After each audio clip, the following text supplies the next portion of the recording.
A Trembling of Finches, Book 2 of the Gordon Bennett thriller series, read by the author, David M. Cameron.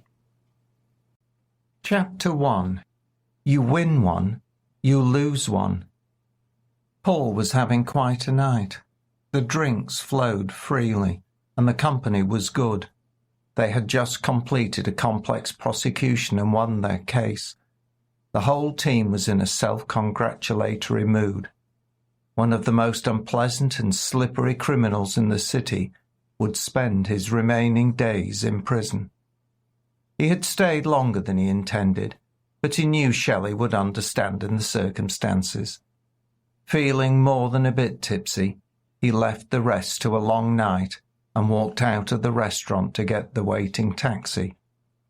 His car was back at the offices. He'd anticipated not being in any state to drive, and he insisted the others follow suit and provided them with vouchers to avoid any temptation to try. Despite it being late summer, the air was more than cool, and it hit him as he left the heart of the restaurant. At this hour the streets were almost deserted. A few revellers were wandering in small groups, and a couple walked towards a parked car. Paul pulled his jacket collar up and looked for the waiting taxi. He saw it on the other side of the road and paid close attention for any traffic before walking a little unsteadily over to it. He opened the rear door and got in, pleased to be on his way. This was his first, and as it happened, his only error of the day. Even in his intoxicated state he grasped his mistake. There was another man in the back, but before he could react, a strong hand pressed over his face. He came around, disorientated and confused, but quickly realized he was trapped between two large, powerful men, unable to escape. The car sped along the dark streets, and the men on either side remained silent, unmoving. His head throbbed, and he was not helped by a bitter chemical taste in his throat. A piece of gaffer tape sealed his mouth, preventing him from speaking. No one said anything. Despite the alcohol, he was now sober, alert, and scared. Today his team's victory put a very bad man in prison. Was this connected? The men and the driver resembled hired thugs. He had sent many to jail. His profession held an element of danger, but like all prosecutors, he had pushed that into the back of his mind. He should have been more careful and understood how much risk he was in. As if reading his thoughts, the man on the right turned to him. Mr. Spink sends his regards.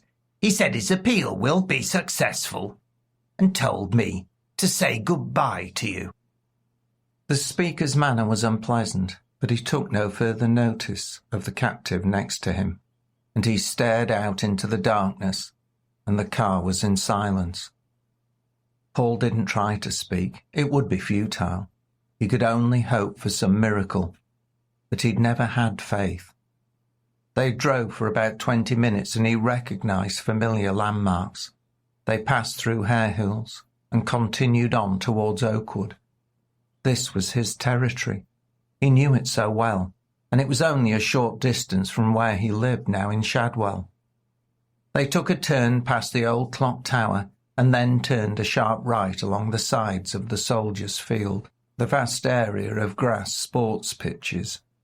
He saw they were approaching Roundy Park, a place he'd often visited as a child, and where he and Shelley enjoyed lovely walks and coffees at the Lakeside Cafe. It was late and the park would be deserted. The vehicle had slowed and now headed down the steep hill towards the car park. It stopped at the entrance to the cafe.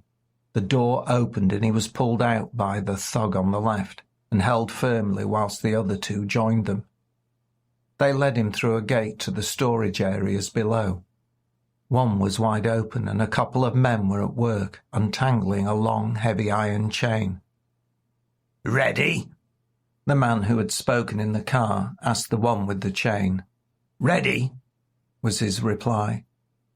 There was an old wooden chair and they sat Paul down on it. They tied his arms behind him and to the back. His ankles were taped to the legs. It prevented him from making any noise that would attract attention.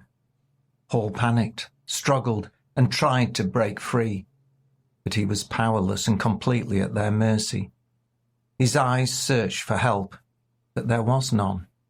He was almost sick with fear, but unable to do anything apart from watching as his fate unfolded.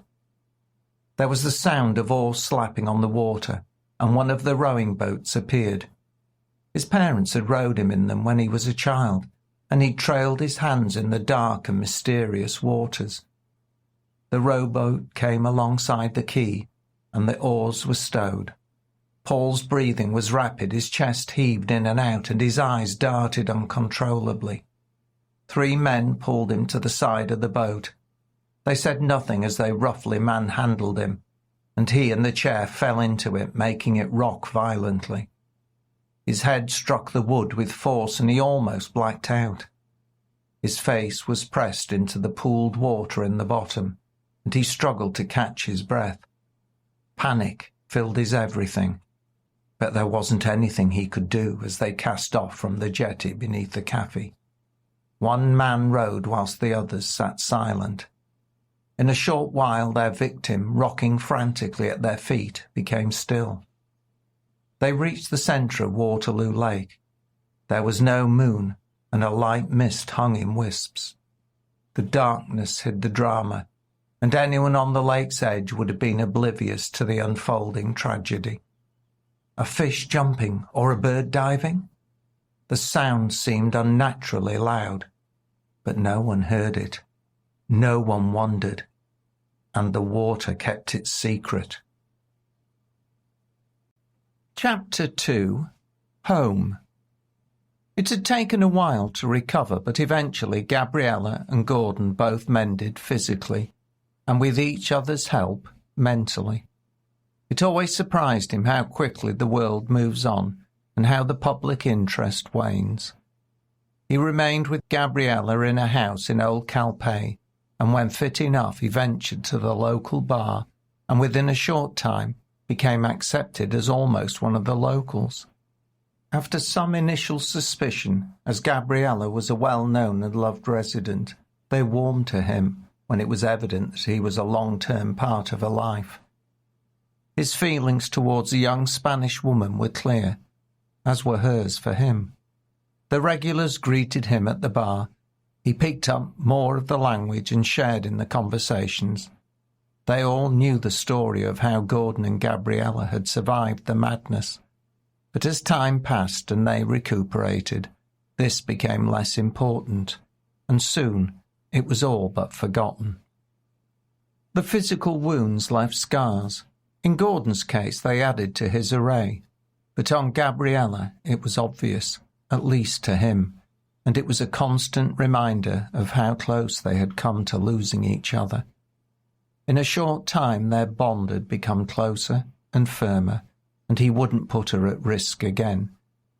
It was the mental trauma that lingered. Gabriella had lost a little of her spark with the realization of her mortality, but she pushed that aside and it became a shadow trailing her, but no longer dominating or threatening. Gabriella returned to the Morena bar, and he loved to spend time there watching her work before walking slowly around the bay to have a drink and a meal at Spasso's. The town was its usual buzz of excited holidaymakers enjoying the sun, the sea, and the sand, whilst the Ifak looked down, solid, resolute and permanent. Gordon had not gone back to smoking, and was better for it. Gabriella said nothing, but he understood she preferred him not to, and he was willing to do anything for her. She had changed his life in the most positive of ways. He had not felt this way in a long time, but there were important decisions to make. Much as he was enjoying just being with Gabriella, he was aware he couldn't continue being on holiday for the rest of his days. His 2-week break to recharge his batteries extended to 3 months, and his finances wouldn't last indefinitely. He had his flat and office back in England, and he hadn't officially closed his business. He understood he would never return to security work, but he had to do something. The first inklings of an idea had begun to grow, but he wasn't sure he wanted to raise it with her yet. There was one thing that he had to do, and that he'd discussed with her. He needed to go back to England to sort out his finances, check his flat and office were not housing squatters or the like, and let those he cared about know that he was well. Above all was the desire to introduce Gabriella to his city and the places that had made him what he was. He didn't intend to show her off as some kind of trophy, but he wanted to share his background with her, as she had shared hers with him. He was worried she wouldn't want to, but she beamed with joy and gave him a hug that had hurt his damaged body, but healed his soul. The woman was a delight, and he loved her more than he ever thought he could love anyone. The only problem was that he still wasn't well enough to make the trip, but a couple of weeks later he was. Gabriella was at work on her last day at the Marina. She was taking a month's holiday, and Eduardo, the owner, was generous in giving her the leave, despite it being a busy latter part of the season. Lucia was relieved that she'd fully recovered and would miss a friend, but felt the change in location would do her good. The flight was in the evening, and when Gabriella returned, there was only just enough time to get to the airport. She'd never visited the UK, and she was as excited as a child at the prospect. Gordon couldn't help teasing her, but he shared her excitement. Strangely, it was Inspector Navarro who had offered to drive them to Alicante Airport. The police officer had become quite a friend as they and the town recovered from the crime war. He'd suggested that Gordon return home during the drama, but at this point appeared almost sad to see them both go. "Now you keep out of trouble, Mr. Bennet. Look after Senorita Morales in England better than you did in Spain. Stay away as long as you like. It will be nice and quiet without you, I am sure." With that he left them at the airport with their luggage and headed back towards Calpe and the daily tasks of a police inspector. Gordon and Gabriella took one look after the disappearing police officer, picked up their bags and entered the crowded terminal, ready for the tedium of check-in. Alicante Airport was quite a building, catering for the tourist trade, particularly between the United Kingdom and Spain. It was large, full of marble and concrete. The polished road surfaces in the car park made even the slowest of cars squeal like a Hollywood car chase. Built to impress, it was a shame that checking in luggage and passing through customs proved such a chaotic nightmare. Long queues, frayed tempers, and unhelpful announcements ensured that reaching the other side of the process was a welcome relief. A few stiff drinks provided comfort if you hadn't missed your flight, and were definitely required if you had. To add to the general ambience were the returning holidaymakers. Some were tanned, still drunk, carrying straw hats and duty-free carriers which clinked regularly. Their holidays in Benidorm had been an alcoholic blur, but they had tales to tell to their envious friends when they returned. Some less fortunate ones were pushed in on wheelchairs, legs raised, plastered, recovering from an accident that had dented but not spoilt the holiday. Even these travellers grasped the obligatory carrier bags of duty-free. There were arguing families and homeward-bound pensioners, and they all mingled trying to find a space to relax before having to board their crowded flights. Gabriella was amazed, and the English tourists en masse were quite a daunting experience. She kept a firm grip on Gordon's arm as a group wearing 2 Pint Steve T-shirts sang raucously, whilst one of their midst had to down a pint of beer. Gabriella hoped they weren't on their plane. Inevitably, they were.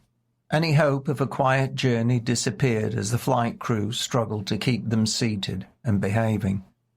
As it was a budget airline, drinks were on sale, but it only took a short time for the supervising attendant to lay down the law and refuse to serve them any more if anyone got out of their seats or misbehaved. Fortunately for Gabriella and Gordon, They were at the back, away from 2 Pint Steve's associates, and headphones offered an escape. The flight was only a brief one, and the arrival at Yeadon couldn't have come too soon. After the usual rigmarole of customs, luggage retrieval, and collecting the hire car, they drove through the countryside before entering the city of Leeds. As if it knew the importance of a good first impression, the weather was at its best. The roads were lined with green hedges and gardens full of flowers, and the sky was blue and dotted with cotton-wool clouds. They had said nothing, but they both shared a sigh of relief as they'd escaped from 2 Pint Steve's followers, and Gabriella's eyes were wide, taking in her first sight of Yorkshire. He had told her he owned a flat and office above a shop in a place called Oakwood. She had pictured what it might be like, but the road from the airport revealed sights of a countryside that was productive, gentle, and fertile. The homes they saw as they entered the outskirts were substantial, old, and stone-built. They had a sense of permanence that was reflected in the ancient churches they passed. As they encroached further into the city, the houses became smaller, closer, and made of brick, but they still held that sturdy feeling that she was to learn was part of the northern character. Gordon drove and was soon passing through the familiar areas of his boyhood. The nostalgia was strong, and his heart was squeezed with the powerful emotion of being home. You can take the lad out of Yorkshire, but you can't take Yorkshire out of the lad, he thought. He reached out with his left hand and held Gabriella's, and she turned and looked at him, a smile on her face. "It is so green and beautiful," she said. "You're seeing it at its best," he replied. "But yes, it is a place of great beauty and contrasts. I'll show you some of the countryside. It's quite magnificent." She squeezed his hand back and they continued. They were now entering a busy dual carriageway, and within a short time they reached a roundabout and approached Moortown Corner. Gordon didn't speak as he wanted Gabriella to see his hometown and district. He turned at the traffic lights and along Street Lane. Large houses and old trees fringed the road, and shortly they passed the entrance to an extensive park. "Roundy Park and the Soldiers' Field," he said, and she looked at the wrought-iron gates and the gardens within. The sports fields were vast and dark green, and the entire view opened up. "Almost home. This is Oakwood coming up." Gabriella noticed a large clock tower, and shops and restaurants lined the street to the right of the crossroads. Gordon drove straight over the junction and turned down a narrow, time-worn street directly behind the shops. He saw a space to park on the lane, which was crowded with cars parked partially on the flagstone pavements. Trees overhung the road and created a curtain of yellow blossoms. It took a moment or two of manoeuvring before they came to a standstill. Gordon helped Gabriella out, and he escorted her up the steps to the old blue-painted entrance. Despite the paint peeling and being in need of some attention, he didn't notice. His eyes never strayed from Gabriella. "Welcome to my home," he said as he opened it, and they entered a narrow but high-ceilinged hallway. Above the door to the right was a wooden sign that read, "Office." Gordon took to the staircase and Gabriella followed. The building had the odour of age, old paint, old carpet, and a cat. At the top he unlocked a door, ushered Gabriella in, shutting it behind him. The room held a 3-seater sofa, a small dining table, 4 chairs, and an ancient television. The serviceable kitchen adjoined, and there were 2 more doors that Gabriella assumed led to the bathroom and bedroom. She smiled as the flat lived up to her expectations. It was much the same as Gordon himself, rough around the edges and in need of care, and had an enigmatic charm. "It's how I imagined," she said, and she threw her arms around his neck and kissed him deeply and affectionately. "Is that a good thing?" he asked when he could get a word out. "Perfect, Mr. Bennet. Just like you." He smiled, and she smiled back. "But it could do with a dust and a clean." "I'll give you that," he replied.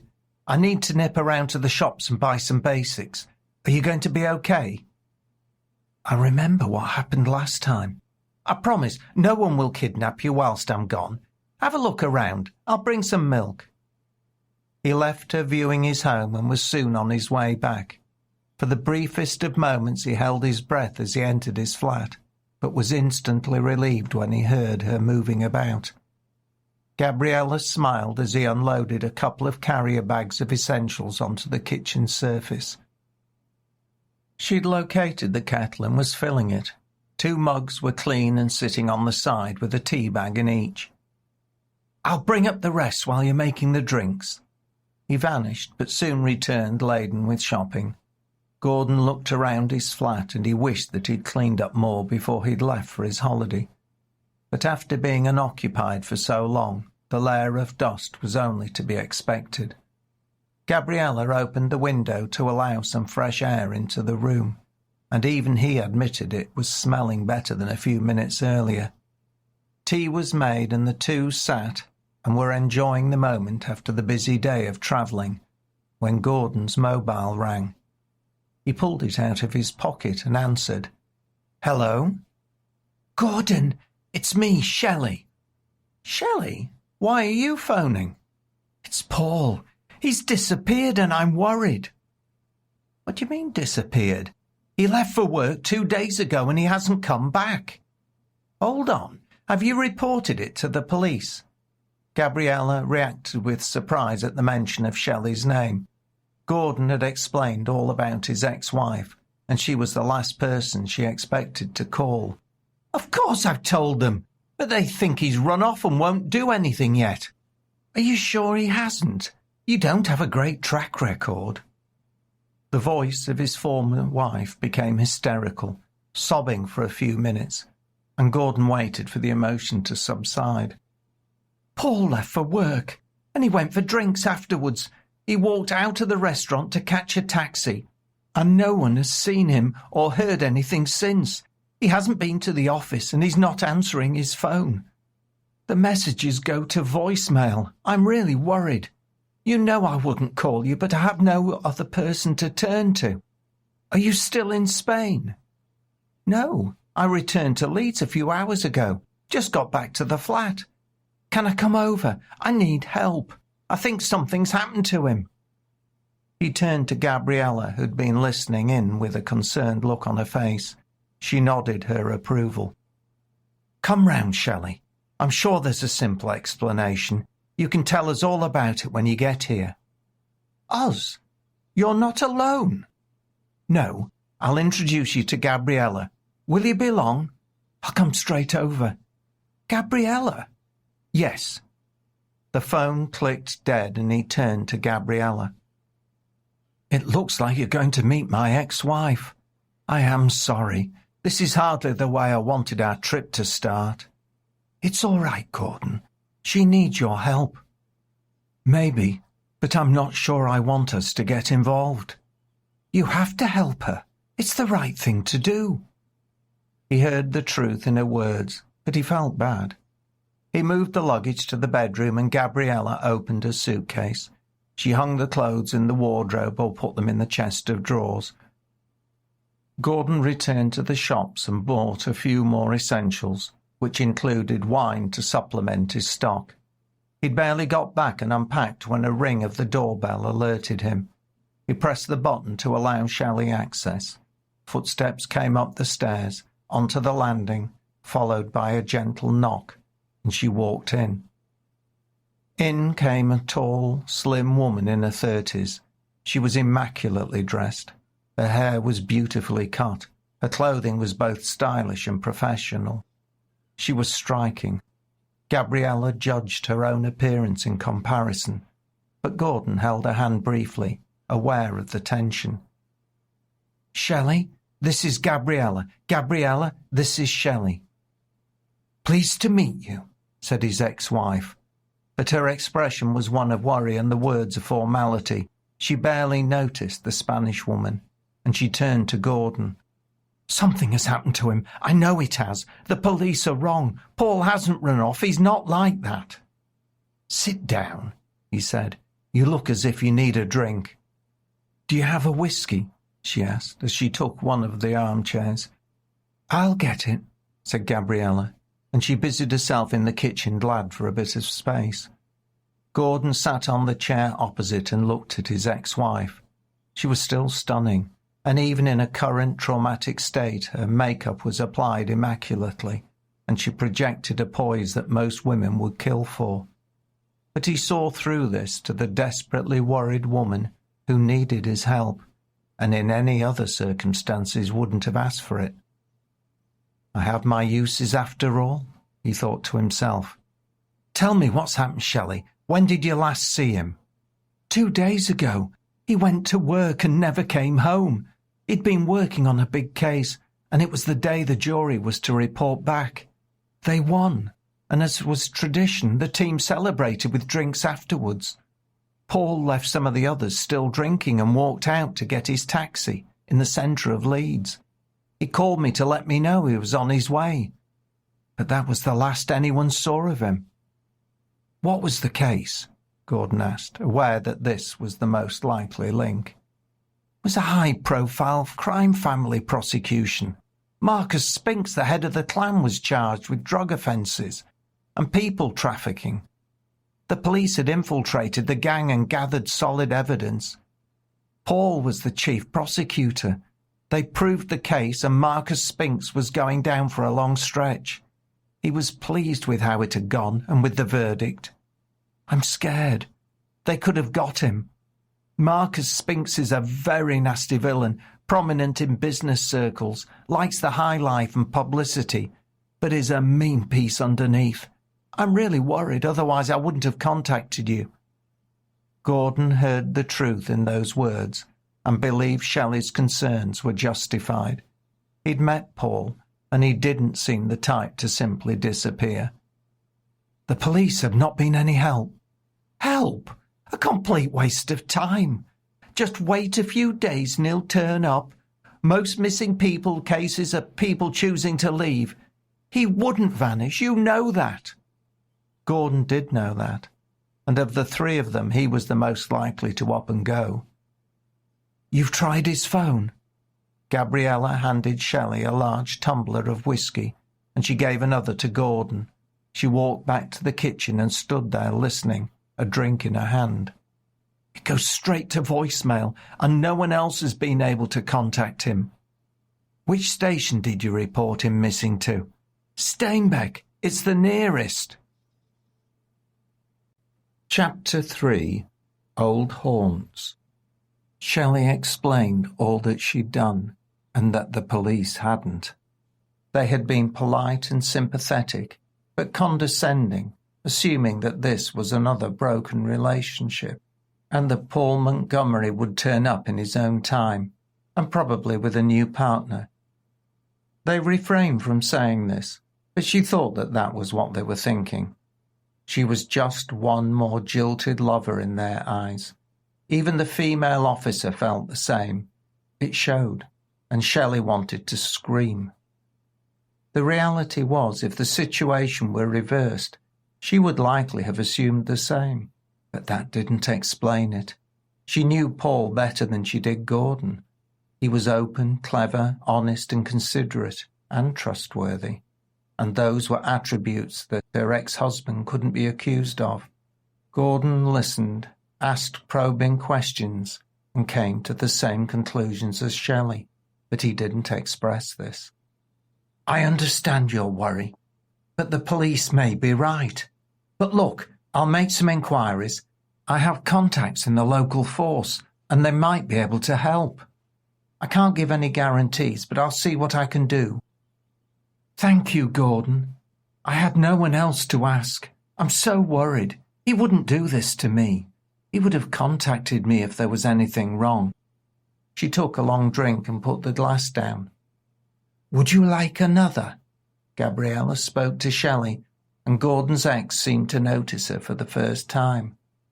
No, thank you, dear. I'd better be going. Nice to meet you. You will try to find him, Gordon. You understand I wouldn't ask. Her voice trailed off, and he answered, I promise I will do my best. I won't say try not to worry. That would be silly. I'll contact you if I hear anything. I'll do it straight away. He showed her to the door, and she turned to Gabriella. You seem to be good for him. I trust he will be good for you. He has already been good for me, but he has made life interesting. I'm sure he will find out what has happened. I bet he has, and I hope you're right. Goodbye. Shelley left and Gordon escorted her down to the door on ground level. Gabriella couldn't help but watch as the two stood and spoke on the doorstep before the woman disappeared, and he turned. Gabriella shot back inside, not wanting him to think she was prying. He looked a little embarrassed and upset when he returned to the flat a few moments later. She tried to look busy and was washing up the glasses. He walked over to her, put his arms around her, and rested his chin on her shoulder. I'm sorry, Gabriella. This wasn't the way I wanted to spend our first day here. She really must be worried, and from what she says, she may be right too. I did some security work for Marcus Spinks, and he is not a nice man. Not a nice man at all. That's all right. She does need your help, our help. She is your ex-wife, so I understand why, and you would do it for anyone, anyway. Thank you for being so understanding. I can't think why I love you. Apart from being fabulous, gorgeous, and incredibly beautiful, you mean? Gabriella laughed, and so did Gordon, and once again, for the briefest of moments, all was right with the world. My last trip to Calpe became a holiday from hell, so I'll not let yours be spoiled. Come on, I want to show you a local spot and get something to eat. The two left the house and got in the car. It was mid-afternoon on a lovely Indian summer day, and Oakwood was vibrant and lush with the old trees forming a canopy across the road. Gordon drove along the back of the houses towards a thick wall of dense green. He stopped at the T-junction. This is Gipton Wood. I used to play for hours in there when I was a boy. I'll show you it properly another time. He carefully drove down a narrow, cobbled lane to the front of the shops and down the main road. He turned right again, left by the clock tower, and along a wide avenue that edged the sports fields. The houses were large and grand and had enormous gardens, but Gabriella noted that many had been converted into flats. The sun was lower in the sky and long shadows formed. They drove down a steep hill towards a car park. Quite a few cars were parked, and she saw some people walking dogs. Gordon stopped, opened the door, and reached into the back to retrieve the two jackets. The temperature dropped, and they were glad of the light coats that kept the chill at bay. Arm in arm, they walked to the cafe, and Gabriella stood for a while, taking in the view. The vista before her was spectacular. The large lake was festooned with ducks, swans, and other waterfowl. Some rowers in sculls scudded across the flat water. Around the edges, family groups lingered, watching younger children toss bread to the birds. Streamers of white trailing clouds contrasted with the blue and purple-tinged sky as the dazzling golden heart of the sun continued its path to the horizon. They ordered food and drinks and wandered outside onto the veranda, whilst they waited for their meals to arrive. It's beautiful, Gordon. Truly beautiful. It is, isn't it? It is forever changing, and each season brings its individual touch. I used to come here with my mum and dad. I've always loved it, and I hoped you would. Together they stared out at the placid lake, darkening pewter grey, full of life on a stunning afternoon. They didn't speak, but seemed to drink in the beauty, and shared the moment where the world showed off. Their reverie was broken when the waiter arrived, and there were a few moments when plates were placed and cutlery positioned. They focused on eating for the next 10 minutes. With the travel and Shelley's worries, they'd forgotten how hungry they both were. They wolfed down the first mouthfuls before they relaxed, slowed, smiled at each other with a hint of self-consciousness, and then laughed. "It's good," she said. "It is," he replied, and they continued to savour their first proper meal of the day. "What are you going to do about Paul? You promised Shelley you would help." "I'll get in touch with my contacts in the force, see what they have to say. When we're finished, I'll call them." They enjoyed their food and each other's company. However, the need to help his ex-wife hung like the sword of Damocles over their heads. It came as a relief when he got to his feet, walked away from the listening ears, leaned over the barrier, stared out onto the darkening water of the lake, and made a call. "Hi, Peter. Yes, it's me, Gordon. Yes, I came back today. No, I'm not on my own. Yes. Gabriella. She's more than gorgeous." There were a few moments of silence. "Yes, I met her about an hour or so ago. No, she's asked for my help. Yes, she is in a bad way. This is serious, Peter. Paul has disappeared." There was a further period of silence. "He's been working on the Marcus Spinks case. He was the lead prosecutor." Yes, she has reported it. But you understand what they're like. They suspect he's probably run off. But you and I know he wouldn't do that. She's beside herself, imagining all kinds of things. A further tense interval of quiet. "Could you? That would be brilliant. To be honest, I think she's reason to be concerned. Spinks is a bad man, as you're well aware. Thanks, Peter. Will you get back to me? Thank you. See you soon." He returned to Gabriella, who'd been watching and taking in his body language. "Well?" she asked. "He knows no more than we do and agrees Shelley has grounds to be worried. He will see what he can find out and let me know. Do you fancy a bit of a walk?" "Sounds good. I'm stiff from all that sitting on the plane and on the drive." The two got to their feet and she put her arm through his and they walked together out into the dusk. They went around to the lakeside and followed the path, passing others strolling on the lovely evening. There was a chill and the wind was picking up, but it was only enough to create a few ripples on the surface of the lake. "She's a beautiful woman." Gabriella's voice was quiet and unsure. "Who? Shelley?" "Yes, Shelley. Who else?" Gabriella sounded a little subdued and Gordon stopped, turned to her and put his arms round her for a few moments. He held her at arm's length and spoke in a serious tone that she hadn't heard him use before. "Yes, she is. But no, there is nothing still between us. You are the most precious thing in the world to me, Gabriella. You have given me my life back, and there is no one on this planet that I would rather be with. Do you believe me?"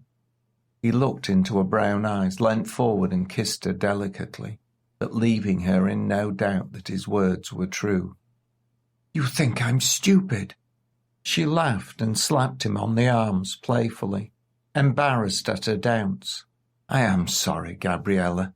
This isn't what I wanted, you know that. Sometimes things just happen." "I understand that, Gordon. You must assist her. It is important." "Believe me, she wouldn't seek my help unless she was desperate. I do not know what I can do. You will do your best, and that will be enough." They continued their stroll. The sky was darkening and the ducks and swans were disappearing for the night, as were most of the visitors. The lights of the cafe were behind them, and it was difficult to believe that they were in the centre of a city.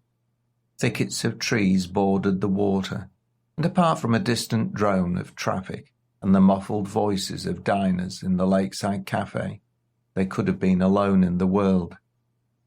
After half an hour's walk, they returned to the hire car, now one of the few still in the car park. They drove back the way they'd come and found a parking spot near Gordon's office and flat. They were a little weary and Gabriella asked if she could have a shower. Gordon had remembered to put the water heater on before they left, so Gabriella enjoyed a long, refreshing and relaxing soak, whilst he answered a call from Peter. "Hi, Peter. Thanks for getting back to me. Yes, I know it. An hour. We'll be there. I owe you one." Gabriella reappeared with a towel wrapped around her wet hair. "Was that about Paul?" "Yes, that was Peter. We're meeting him in an hour. It's round the corner, the Pie and Mussels. We will walk there. Can you be ready?" "I can, but you're not going until you've had a shower." At any other time, Gordon would have crossed the room and the towel would be cast aside, but somehow the thought of Shelley's fear and worry took such thoughts away. "I'm on my way, madam." He saluted her as he passed, and she laughed, and he did too. The walk to the Pine Mussels was short, and both of them felt the tension build as they got nearer. Gordon had explained that it was almost the opposite side to his home, on the front parade of shops. It was part of a new movement towards rustic but trendy bars, small and intimate facilities, and a warm and welcoming atmosphere. Outside there was a raised section where the smokers could sit and not feel too ostracised.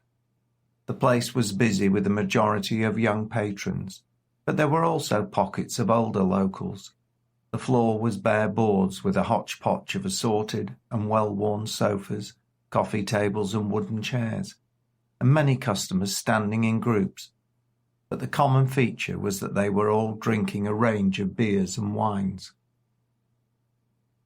Gordon searched for Peter, but he couldn't see him. He led Gabriella over to the bar and bought a couple of drinks, and then he went up the stairs to check if his friend was there. As they emerged onto the first floor, he saw a man sitting at a small table on his own. He had a pint of beer and a whiskey chaser. It was Peter.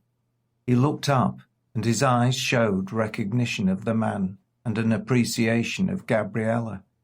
He got to his feet, shook hands with Gordon, and stared at him questioningly.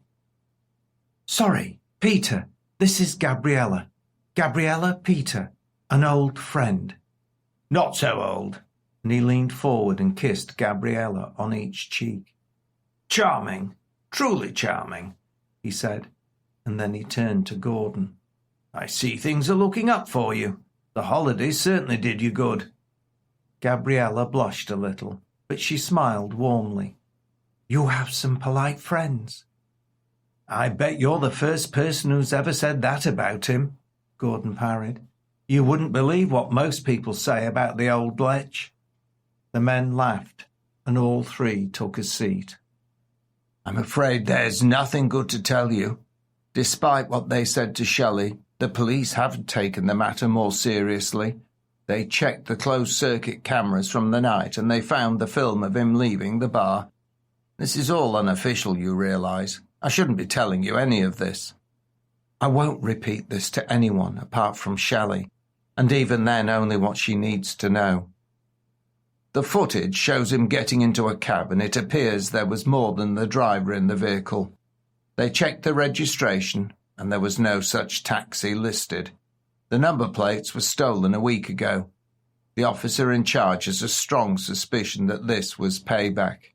Marcus Spinks has a long reach and he's not well pleased. They're viewing this as a possible murder inquiry. I'm sorry, Gordon. I don't think things are looking good." "Christ, Peter, what a mess. Shelley will fall apart. Have they tracked the taxi? Where did it head to?" Gabriella said nothing, but there was a look of horror on her face. "They're still working on that.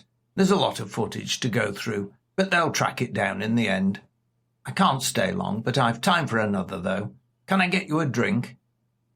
Gordon and Gabriella drained theirs whilst Peter went down to the bar and returned.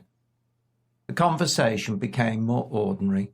Questions about the holiday, Peter's family, and how he met Gabriella passed back and forth. Neither mentioned any of the excitement, and it intrigued Peter how such a beautiful woman could fall for such a reprobate as Gordon. Gabriella spun him a tale of romance, chivalry, and her having a thing for lame dogs, which amused Peter. "You haven't any friends who'd be looking for another old wreck, have you?" he asked her. She laughed, and for a few moments the mood lightened, but it was short-lived. "I have to go. We must catch up. It was a pleasure to meet you, Gabriella," he said, and he looked like he meant it. "I'm sorry for Shelley. I met Paul once or twice. He is a nice man, and they made a lovely couple. Keep in touch." He turned, walked to the head of the stairs and disappeared. Gordon and Gabriella sat there alone in the crowded bar. Their mood was sombre, and Gabriella reached across the table to hold his hand. "He seems a good friend." "He is, and I trust his opinion. I'm worried that Shelley's fears are well-founded." They finished their drinks, and afterwards they left and took the short stroll back to Gordon's flat. Both were exhausted. It had been a long day, and they'd not been prepared for the added drama. "I'll call Shelley in the morning. The police should have got in touch with her by then. There's nothing more I can do. Would you like a nightcap?" "I don't think so. I'm so tired." She yawned, and he realized how weary he was too. "I'm sorry. I haven't been a great host. A good night's rest is what we need. I was going to say that things will look better in the morning, but I'm not sure they will." Gordon kissed her and led her into the bedroom, turning off the lights behind him and shutting the door to the darkness. Together the world was perfect, but beyond their confines it was angry, mad, and dangerous. Chapter 4. Not Again. The morning arrived, and the two were awakened by the dappled sunlight through the window and the sound of traffic. Gabriella turned to Gordon, smiled, and then kissed him. Her face fell after the initial delight of being with him. "You have to phone Shelley. Best to do it soon." He understood she was right, but he didn't want to destroy his ex-wife's life. They couldn't be together, but he'd loved her once, and he believed she had him, at least for a short time. To warn her to expect the worst about Paul was not a task he wanted to carry out, but he knew he had to be the one. "I'll do it as soon as I'm dressed," he said. "I will sort out coffee while you have a shower. She needs to be told." "I know.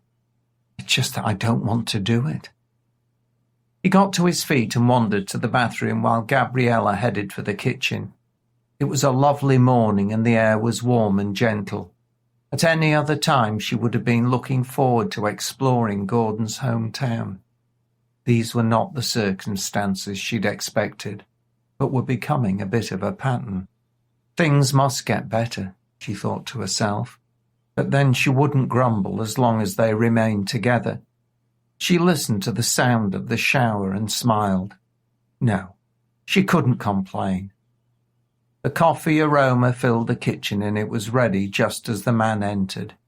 He was rugged, fit, tall, and hers.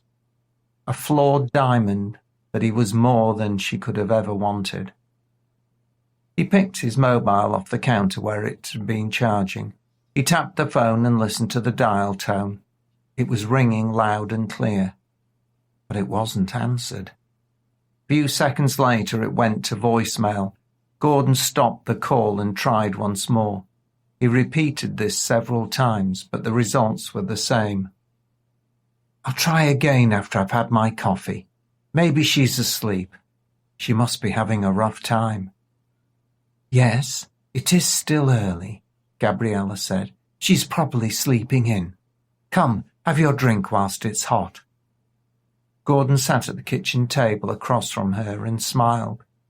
"Thank you," he said. "Thank you for what?" she asked. The coffee? No, for just being who you are.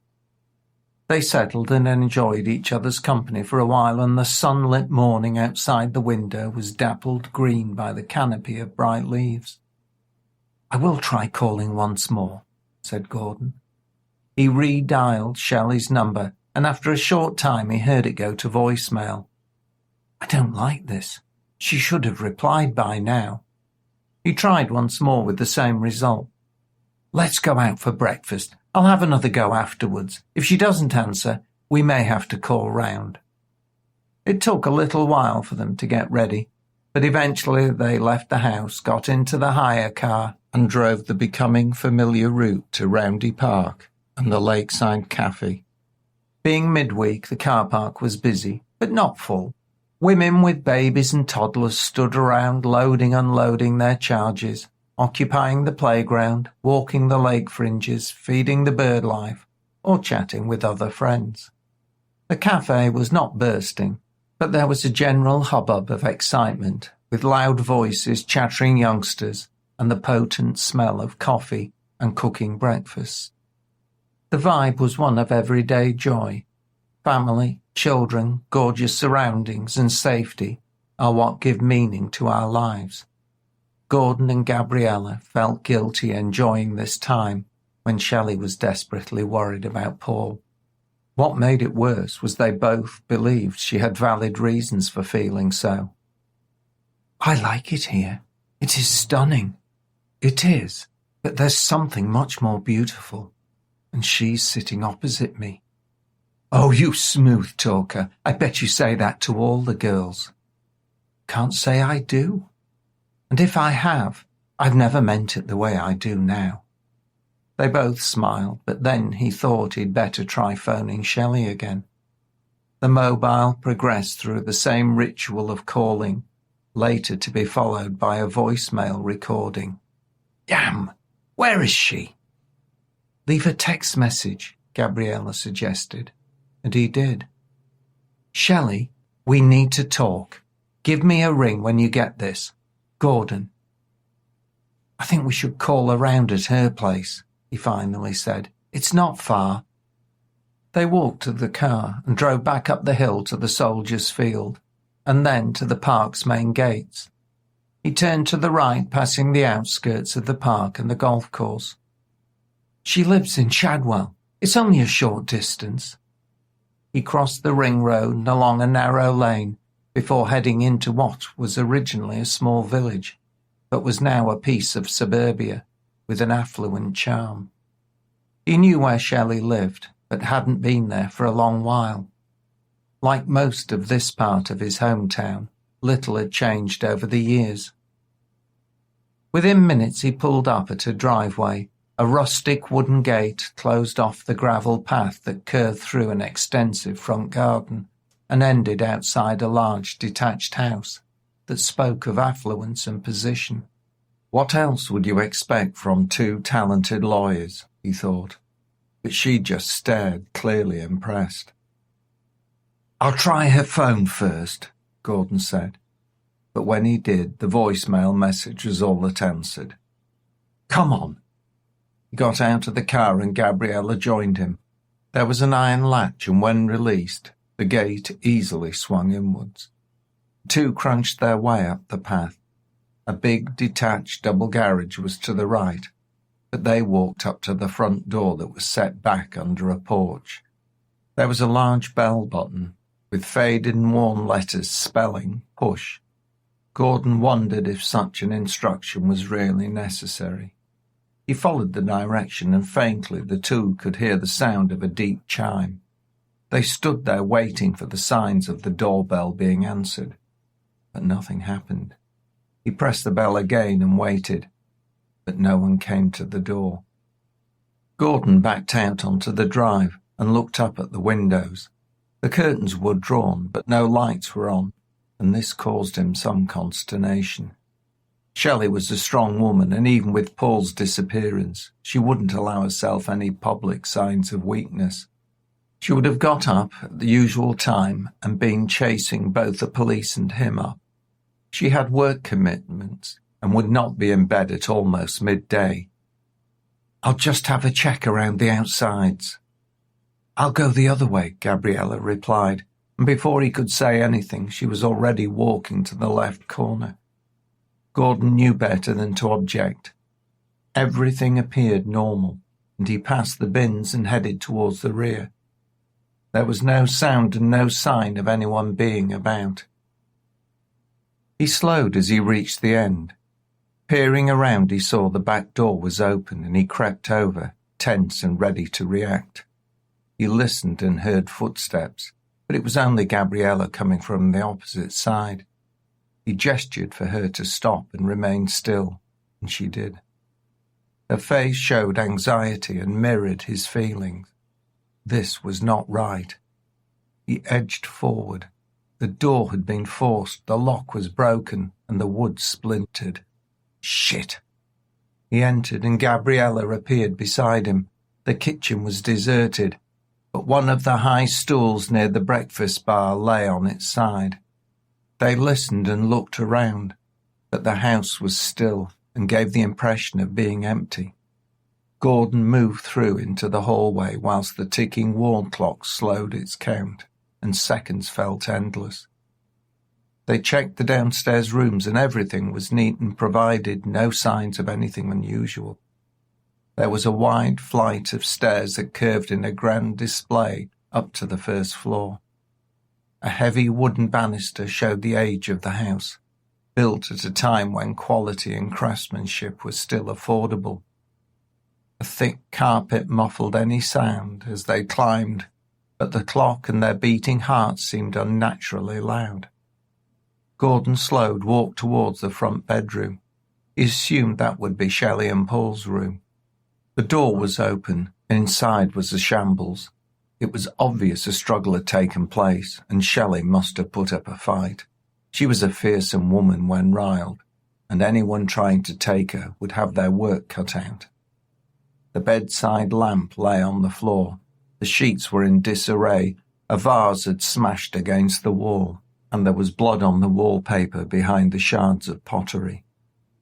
"They've taken her," Gabriella voiced Gordon's feelings. Clearly she had put up a struggle and made one of the attackers pay.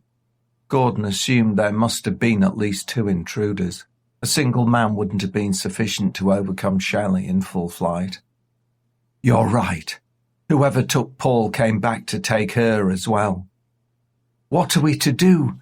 Shouldn't we contact the police?" "We should and we will, but we just need to have a quick check first. There may be some evidence that could help. Look downstairs, could you? But don't touch a thing. If you see something that seems odd, call for me. I'll be up here."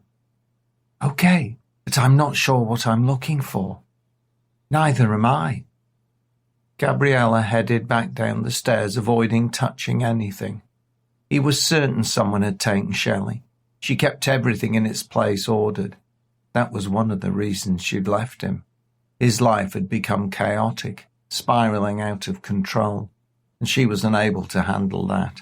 She'd found the stability, order, and support that she needed in Paul.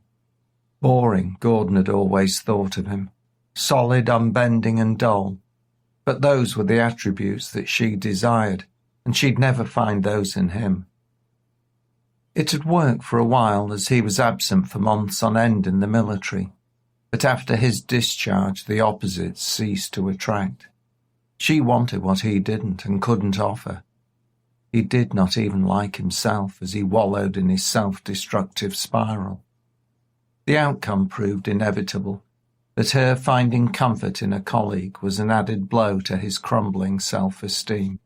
What he was certain about was that the Shelley he had been married to would never have left the house in such chaos. Apart from the signs of a struggle and the broken vase, the room was as he would expect it to be. There were 2 walk-in wardrobes. Paul's was arranged by colour: jackets, shirts, ties, trousers, socks. Everything was in its right place. Footwear lined up under the appropriate matching tone to the clothes above. Paul had a bigger problem than he had realised. Shelley's wardrobe was a match: work suits, blouses, shoes, handbags, all shades and style coordinated. They were a perfect coupling, and now he feared for both of them. The rest of the first floor showed obsessive neatness, and there were no photographs or other personal items. This struck him as strange, but not unexpected. He made his way back downstairs and found Gabriella still checking. "There's nothing, Gordon." "Nothing upstairs either," he added. "She's been taken, and it looks like they've caught her asleep. I'll phone the police." A few minutes later he'd finished the call and was told to wait outside the house and not to touch anything. The two retreated through the forced door. Gabriella waited in the driveway while Gordon moved the car that was blocking the entrance. He'd just driven it a little further up the road when he heard sirens approaching. It was a mystery why the police always arrived with such a display, as it seemed unnecessary and attention-grabbing. Maybe the drivers enjoyed the circus of it all, he thought. They almost had to jump to avoid being run over as the first car skidded to a halt on the loose gravel. A serious plainclothes officer got out of the back of the police car, with a far from happy look on his face. He approached the waiting couple with an expression that did not bode well. "Mr. Gordon Bennett and Miss Gabriella Morales, I presume. You were the ones to call in the incident. I'm Inspector Glover. Tell me what happened." They told him what they'd found when they arrived. "You haven't touched anything?" "No, Inspector." The officer nodded to two uniform officers, and they entered the house. They had donned blue gloves and shoe covers and disappeared inside. "Why are you and Miss Morales here? What is the relationship between you and Shelley Jones?" "She's my ex-wife, Inspector. I was visiting her. She was worried about her partner." "Mr. Paul Montgomery?" "Yes. She thought the police were doing little to find him. She'd reported his disappearance and no one was taking it seriously." "I wouldn't agree with that, Mr. Bennett. We have procedures and they were being followed." "Clearly not well enough. Now Shelley's vanished and from what we saw, probably kidnapped. If you'd been doing your job properly, she would have been guarded, and then she would not be missing too." The officer's face turned grey. Obviously he wasn't used to being spoken to in such a manner. "Gordon's right, Inspector. She was very upset when we met her. She felt sure something had happened to Paul and that it was linked to his court case." Gabriella's words added to the detective's discomfort. He remained calm and businesslike, but it cost him, as he knew she had a point. Chapter 5. Birdman. The bars were only light gauge and the space narrow. He'd always loved birds. Something about them, their fragility, their simple relationships, spoke to him. Happy with the basics of life in a cage, the Gouldian finches are the most colourful and beautiful of these Australian natives.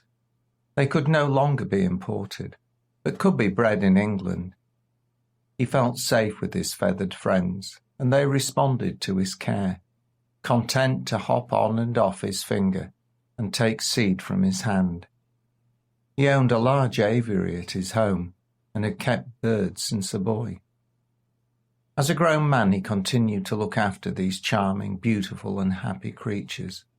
Whilst here he could only keep a few, but they helped to cheer him up when depressed, and they shared a bond. Patched with paint-box colours, flamboyant and truly show-offs, his finches were so different to the native birds of Leeds. Garish, maybe, but then so was he. He'd not expected to end up here. He hadn't believed it possible, but one bastard infiltrated his organisation, and in a rush, his house of cards came tumbling down. At least he was alone in his cell, he and his feathered friends, that is. A bit of a cliché, a birdman in prison, but he didn't worry about that. He hated his loss of liberty, though. A man with influence, money and power was still afforded certain privileges. No shared room for him.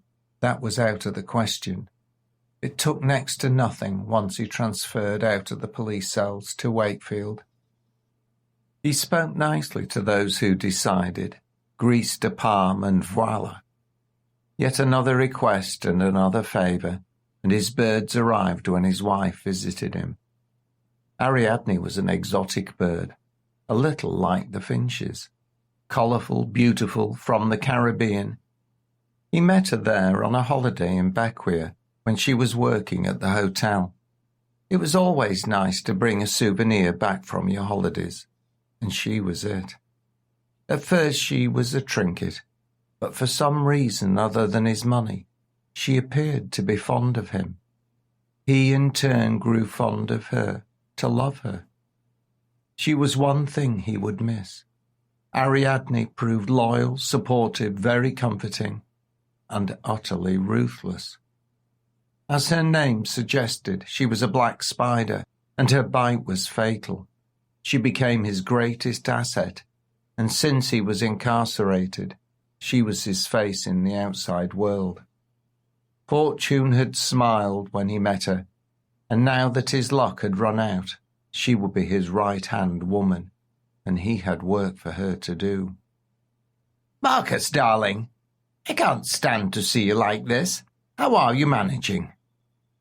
She sat down at the table across from him, the cage on the floor covered by a cloth.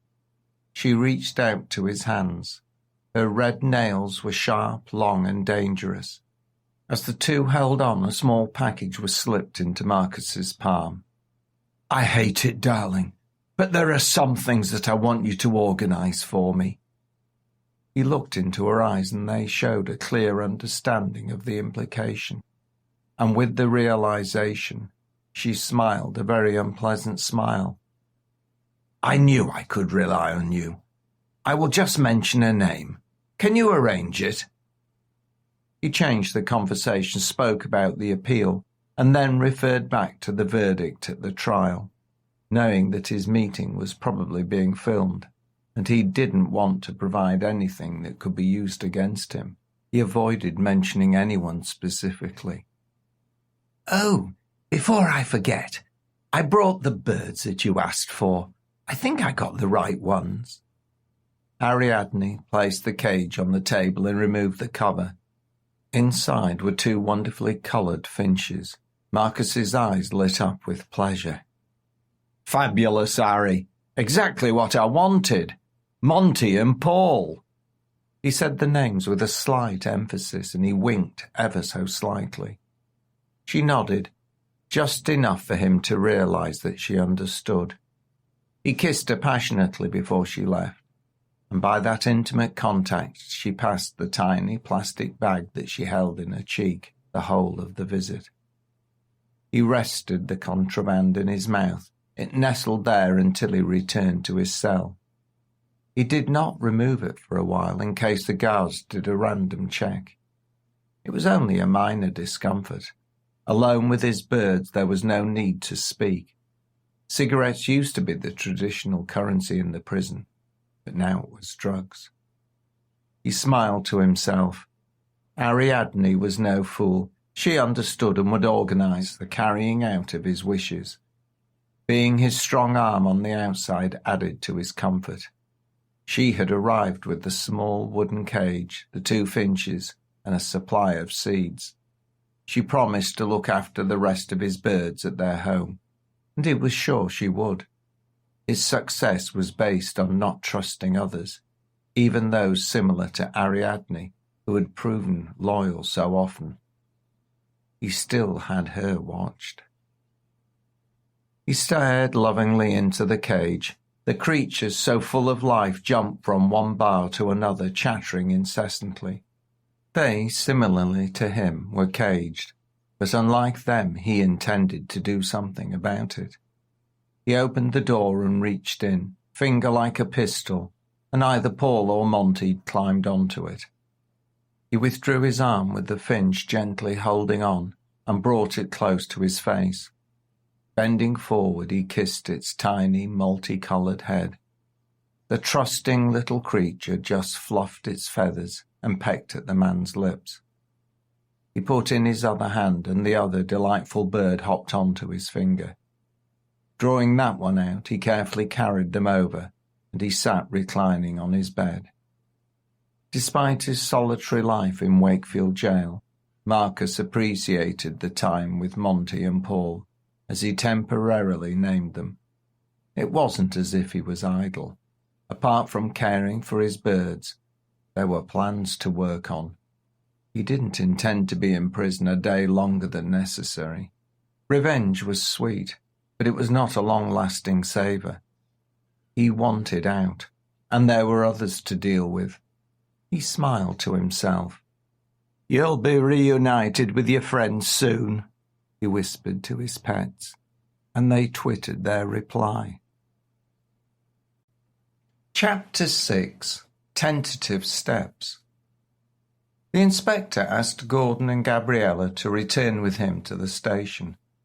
He believed that there was more to be learnt from the couple, and he wanted to speak with them separately. Despite what the officers taking her initial statement had said to Shelley Jones when she reported her partner's disappearance, Inspector Glover was concerned the moment he heard of the missing man. He hadn't been directly involved in the case, but it was high profile. Everyone celebrated its success. The conviction of such a figure was a major achievement.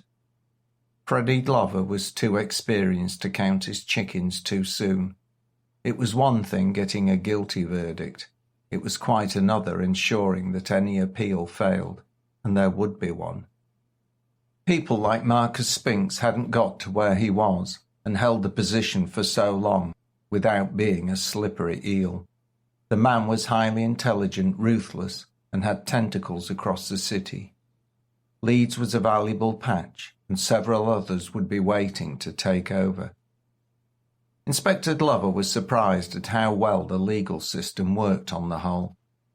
Jurors were usually safe, witnesses rarely nobbled, and the judiciary was free to carry out their lives, despite the numerous reasons for other people to wish them harm.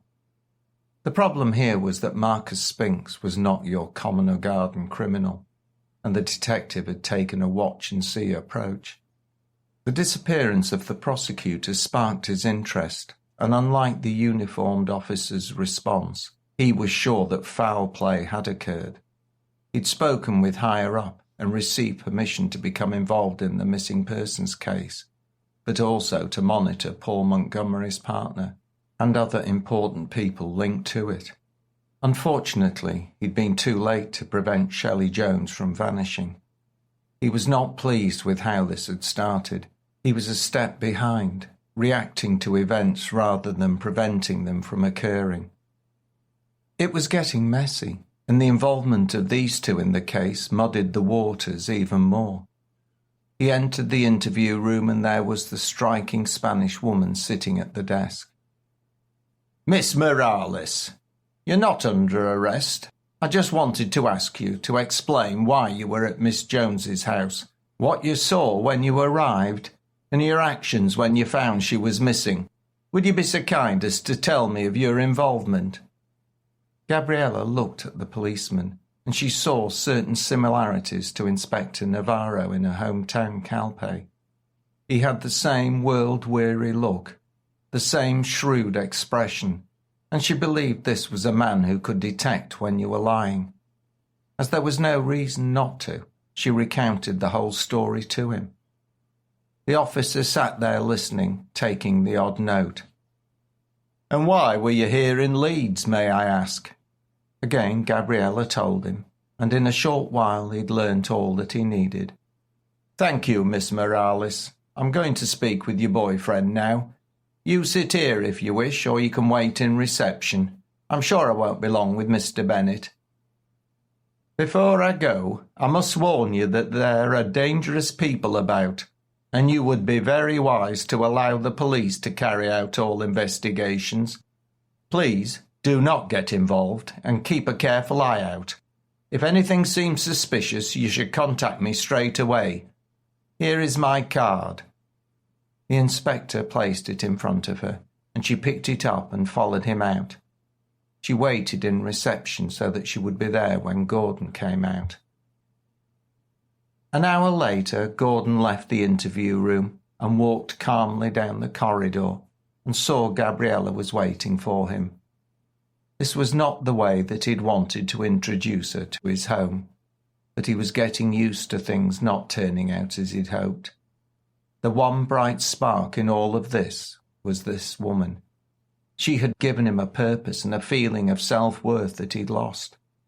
Her face lit up in delight, and he was smitten by her beauty, her warmth, and her resilience. "You waited," he said in mirth. "How could I not for my man? Oh, and there is the fact that I had no means of getting back to your house, and no way to get in." He laughed, and the two left the station and walked out into the warm and lovely afternoon. The mood didn't remain buoyant for long, as Shelley had been taken and was in great danger at the very least. They returned to Gordon's place, and there was Peter waiting for them. The police officer was standing by the steps up to the door, and he'd been enjoying a cigarette. He dropped the fag end and crushed it under his shoe. "Peter, good to see you again. You've heard about Shelley?" "I have, and it's a worrying development." "Come on up. We shouldn't discuss this on the street," he said as he put the key in the lock and opened the door. Within minutes, the three were enjoying strong cups of coffee and a packet of chocolate biscuits. It wasn't much to offer a guest, but it was all they had, and Peter didn't seem to mind. "So, have you any news about Shelley?" "I'm afraid not," his friend replied, and he sounded nervous and hesitant, which was very unlike his usual optimism. "I don't quite know how to say this, Gordon, but it doesn't look good. It appears Spinks is trying to exact revenge on those responsible for his conviction. There are probably two reasons for this. The first is the simple vindictive pleasure in hunting those he believes have harmed him, and the other is to intimidate witnesses. I suppose he hopes to get them to change their testimony. It's surprising how fear might cause a memory lapse." "Bloody hell, Peter. What about Shelley? I can't just leave her. What can you tell me about this Marcus Spinks? I have met him, but only briefly. Doesn't he have a wife?" "Yes, he does. Ariadne. He married her a couple of years back. She's a beauty, or at least, that's what I was told." He turned to Gabriella as he said this. "But not as beautiful as you, my dear." Peter carried on. "But she's more than a looker, Gordon. She's shown herself to be a smart dealer and a big part of Spinks's firm. Those with insight say she's as ruthless as her husband. The two of them were clever enough to keep her out of Marcus's fall. They found no evidence to incriminate her, and I'll tell you they looked thoroughly." "So she's still in the family home?" Gabriella asked. "Why not visit? If she's the one behind Shelley and Paul's disappearance, then we could exert a little pressure on her." "It's an option, but you'd be on your own." "I don't suppose you have her address, do you?" Gordon asked. "I'm not allowed to give you that information, you know that. It would be a breach of privacy regulations. I had it written down on a piece of paper, but I seem to have lost it somewhere." Peter had a twinkle in his eye and he slipped a small card under his cup. "I wouldn't presume to offer you advice, Gordon, but be careful. These are dangerous people and perilous times. You have another person to think of now." He looked at Gabriella as he said this. "Don't worry about us. We can handle ourselves." Gabriella added, "It's getting to be a bit of a habit. He likes to make my life interesting."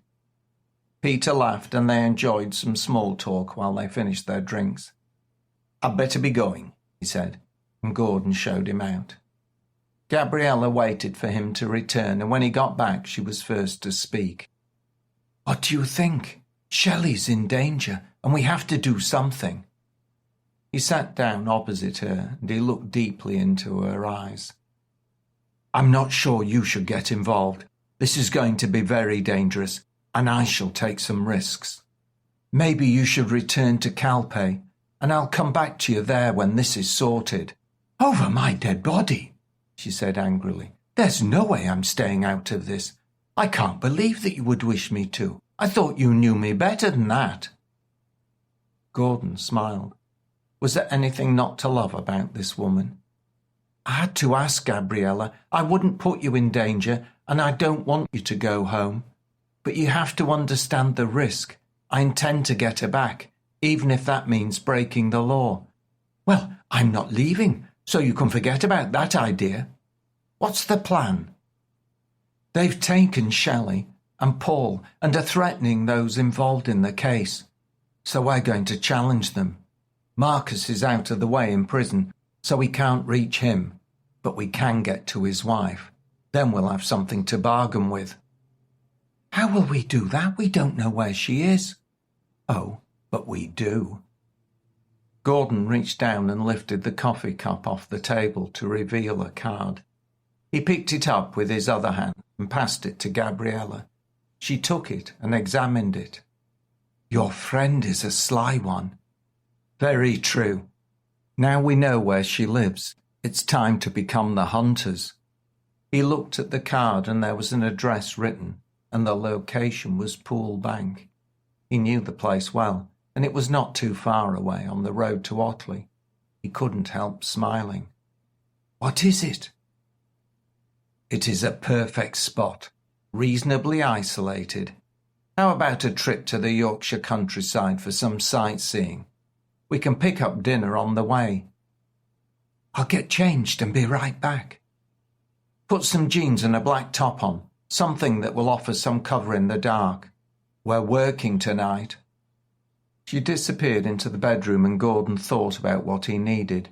He rummaged through one of his drawers in his office and found the binoculars and a small rucksack. By the time he got back up to his flat, Gabriella was spruced up and ready to go. She was wearing jeans that were accompanied by a black cardigan and a silk scarf, and his breath was taken away as he realized once again just how stunning she was and how shabby he felt. Will I do? She twirled so that he could pass an appreciative eye over her. Will you do? You mean, will I do? Shall I get changed? No, you'll do. There's something so attractive about a scruffy, dishevelled man. He took the hint and disappeared for a few minutes and returned a little less crumpled looking, in black jeans and a long-sleeve shirt.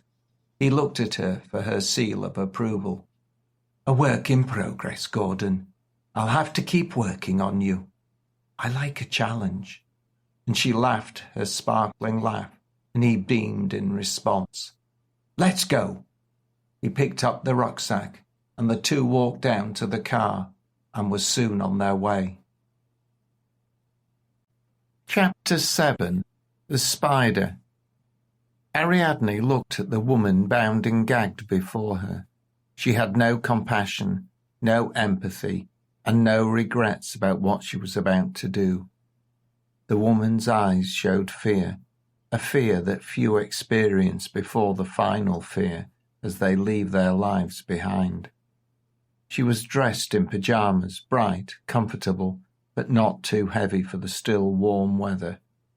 Her bare feet displayed toes painted a vivid red, manicured, but now scratching the wooden floor as if trying to run away.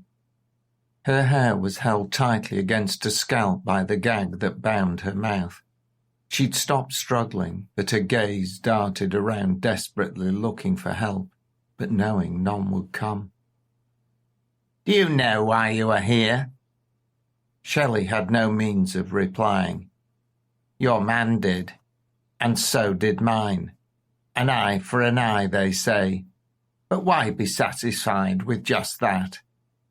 She moved in mere inches away from the bound woman.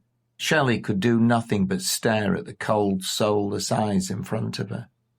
They filled her vision, and she saw a terrified face reflected back. Her face. Do you know I have never seen someone die? I've not witnessed the moment that their lives, their hopes and dreams end. Until now, that is.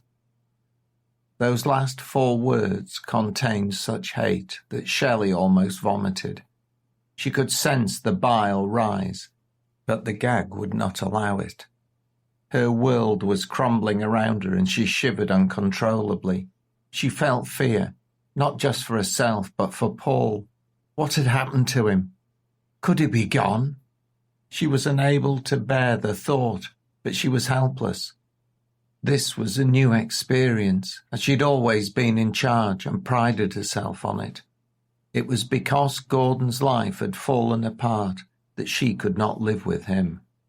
His anguish unsettled her and wore at her confidence. He was too complicated and she couldn't handle him. The separation enabled her to regain control, and she'd found what she needed with Paul. Had he left her too? The other woman stroked her pale cheek with her long black delicate fingers and raked her nail across the skin, almost drawing blood. How are you going to face death when the time comes? I suppose we shall have to wait and see. I'll leave you to think about that. Have no fear, though. I will return. The hit came so unexpectedly, hard and powerful. Shelley was caught completely unawares, the force, the pain over so quickly as she flew into unconsciousness. Ariadne climbed the stairs out of the cellar. She rubbed her knuckles, and she knew she had done herself some damage, but she smiled.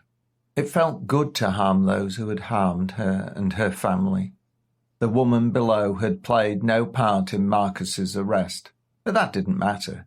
She just wanted to lash out and hurt people, and as her partner had already been disposed of, the prisoner would have to wait until she moved on with her plan.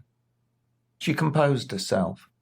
Her heart beat fiercely, her breathing rapid, and she felt a euphoria that normally was only when she and Marcus lay together. At these times it was often she who experienced the pain, and he the dominant one. Currently there was no chance of that happening. Now she was holding the power, and she fed on the rush like an addict. She'd been a willing supplicant, asking for his punishment, but the roles were reversed. She had discovered there was even more pleasure to be had hurting rather than being hurt. Ariadne was sweating with anticipation, and she looked forward to revisiting the woman in the cellar. She glanced behind her and almost returned, but she had work to do. You'll keep, she muttered to herself. She straightened her clothing, inhaled deeply, and entered the room to those waiting for her orders. Good, you're all here, she said as she walked through the doorway and into the next phase of her plan. Gordon and Gabriella took a leisurely drive from his home, past Oakwood, Roundy to Moortown Corner, and then turned right to the Ring Road. The area was settled and aging. It had a charm and atmosphere of affluence and comfort. Gabriella stared out of the car window, taking in the sights as they drove along. It was so foreign to her that she felt it shared something with the old town of Calpe. It was a little ragged around the edges, not pretentious, a bit like Gordon, she realised. They soon were leaving the city and heading down a busy road and passing a few fields. They were still green, which was a surprise for Gabriella, as Spain was so dry in summer that the landscape was almost white. There were low stone walls on both sides, but large, very English-looking houses on one and farmland on the other. We're driving into Wharfdale, he said. Pool Bank is where we're heading. Marcus Spinks's place is there. It's a village, and there are big farmhouses around, and some other sizable homes. I don't think it will be hard to find his house. We'll catch some dinner on the way. There's a good pub there. The Dingley Arms does a decent meal. The sun was getting lower in the sky, but it was only early evening, and there were a couple of hours before sunset. In a surprisingly short time, they looked over a wide, lush valley. There was a river weaving its way across the fertile floodplain, like a wild thread of blue. Clouds were turning a soft pink as the sun was ending its sojourn. It's lovely, Gordon, and so green. I can't believe how near it is to the city. It's God's own country, Gabriella, but unfortunately danger lurks even here. We'll eat now and enjoy ourselves until it gets dark, but then we'll have to see if we can find Shelley. We'll just check Spinks's home and find out what's there.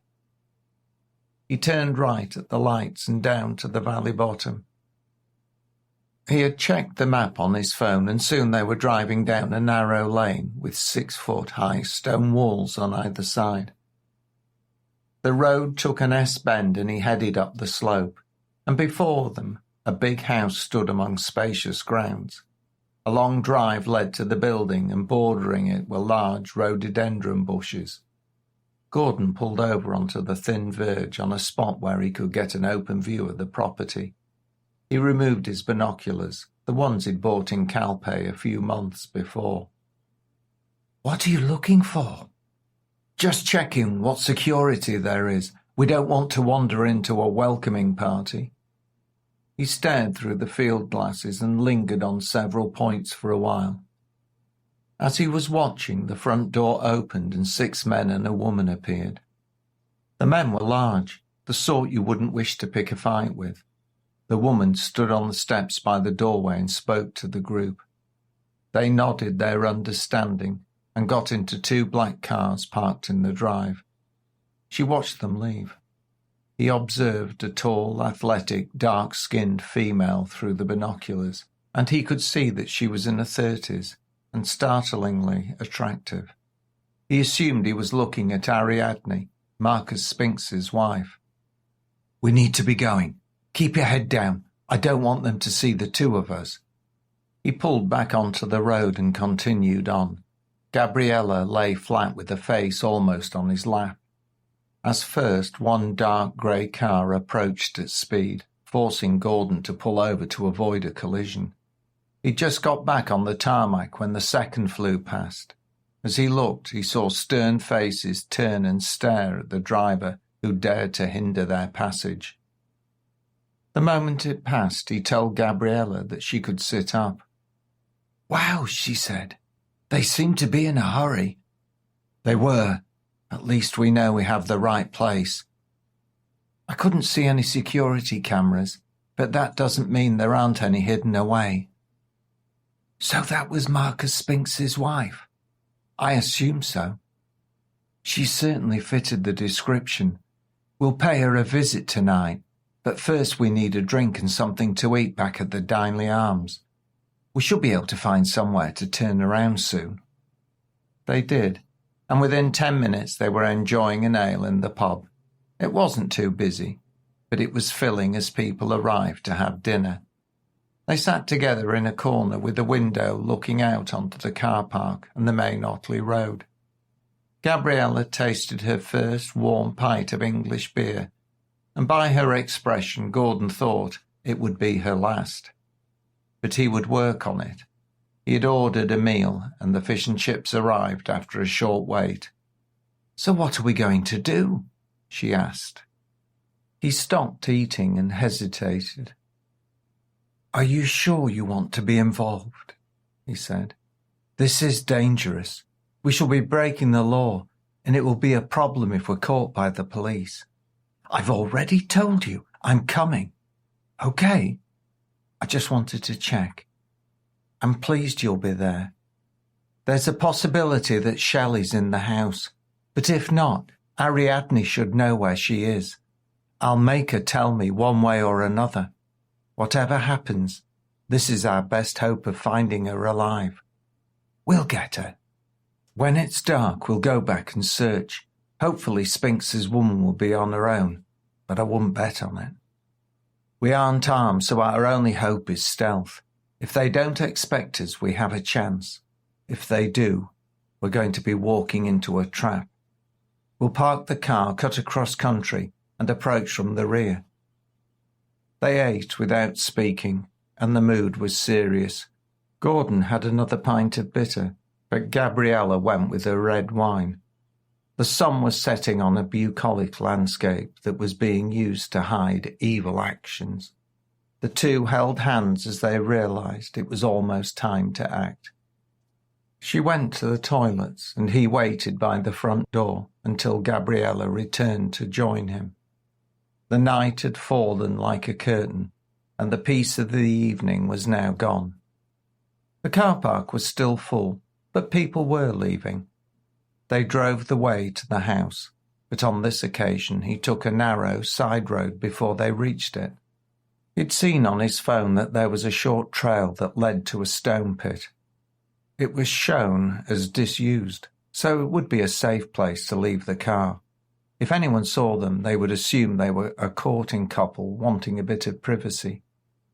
It was rough dirt and rarely driven, but it led into a small open area blocked by a metal gate, intended to keep people out of the quarry itself.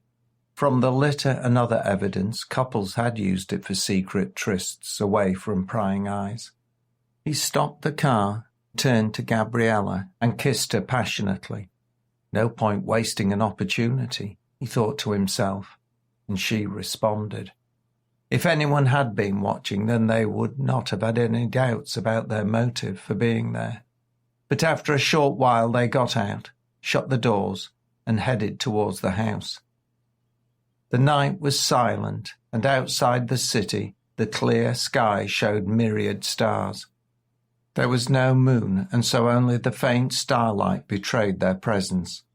Two dark figures climbed over a stone wall and skirted along it, a wood on one side and a field on the other. Gabriella couldn't see the building, but she trusted Gordon's sense of direction. The adventures in Calpe had proved beyond any doubt he was a skilled hunter and a ruthless enemy when his friends were in danger. An owl hooted off to her right in the woods. Others hunted this night. She turned back and caught a glimpse of a light, and as she looked carefully, she could just make out the outline of a large house, a deeper black than the surrounding sky.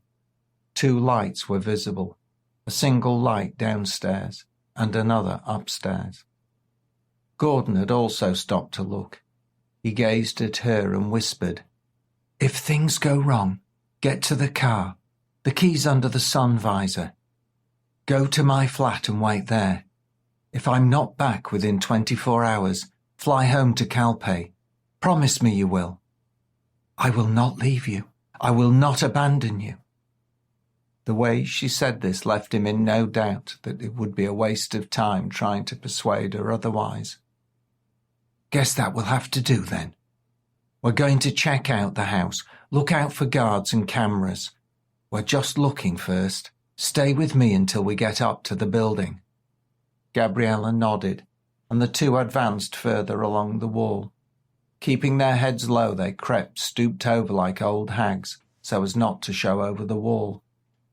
In the darkest night, watching eyes sense movement, and they didn't want to give their presence away before they'd even had a look. A distant car could be heard. It was not on the lane, but on the main Otley Road. A wispy cloud hung in the sky, dimming a few of the stars, but little more. The air was becoming chill, and there were the first signs of a low mist forming. Spectral patches were gathering in the field like souls rising to haunt the darkness. Gordon noted a sudden movement, but he instantly relaxed as he realized it was a rabbit, possibly spooked by the owl that still called mournfully. They reached the end, and the wall divided in two directions.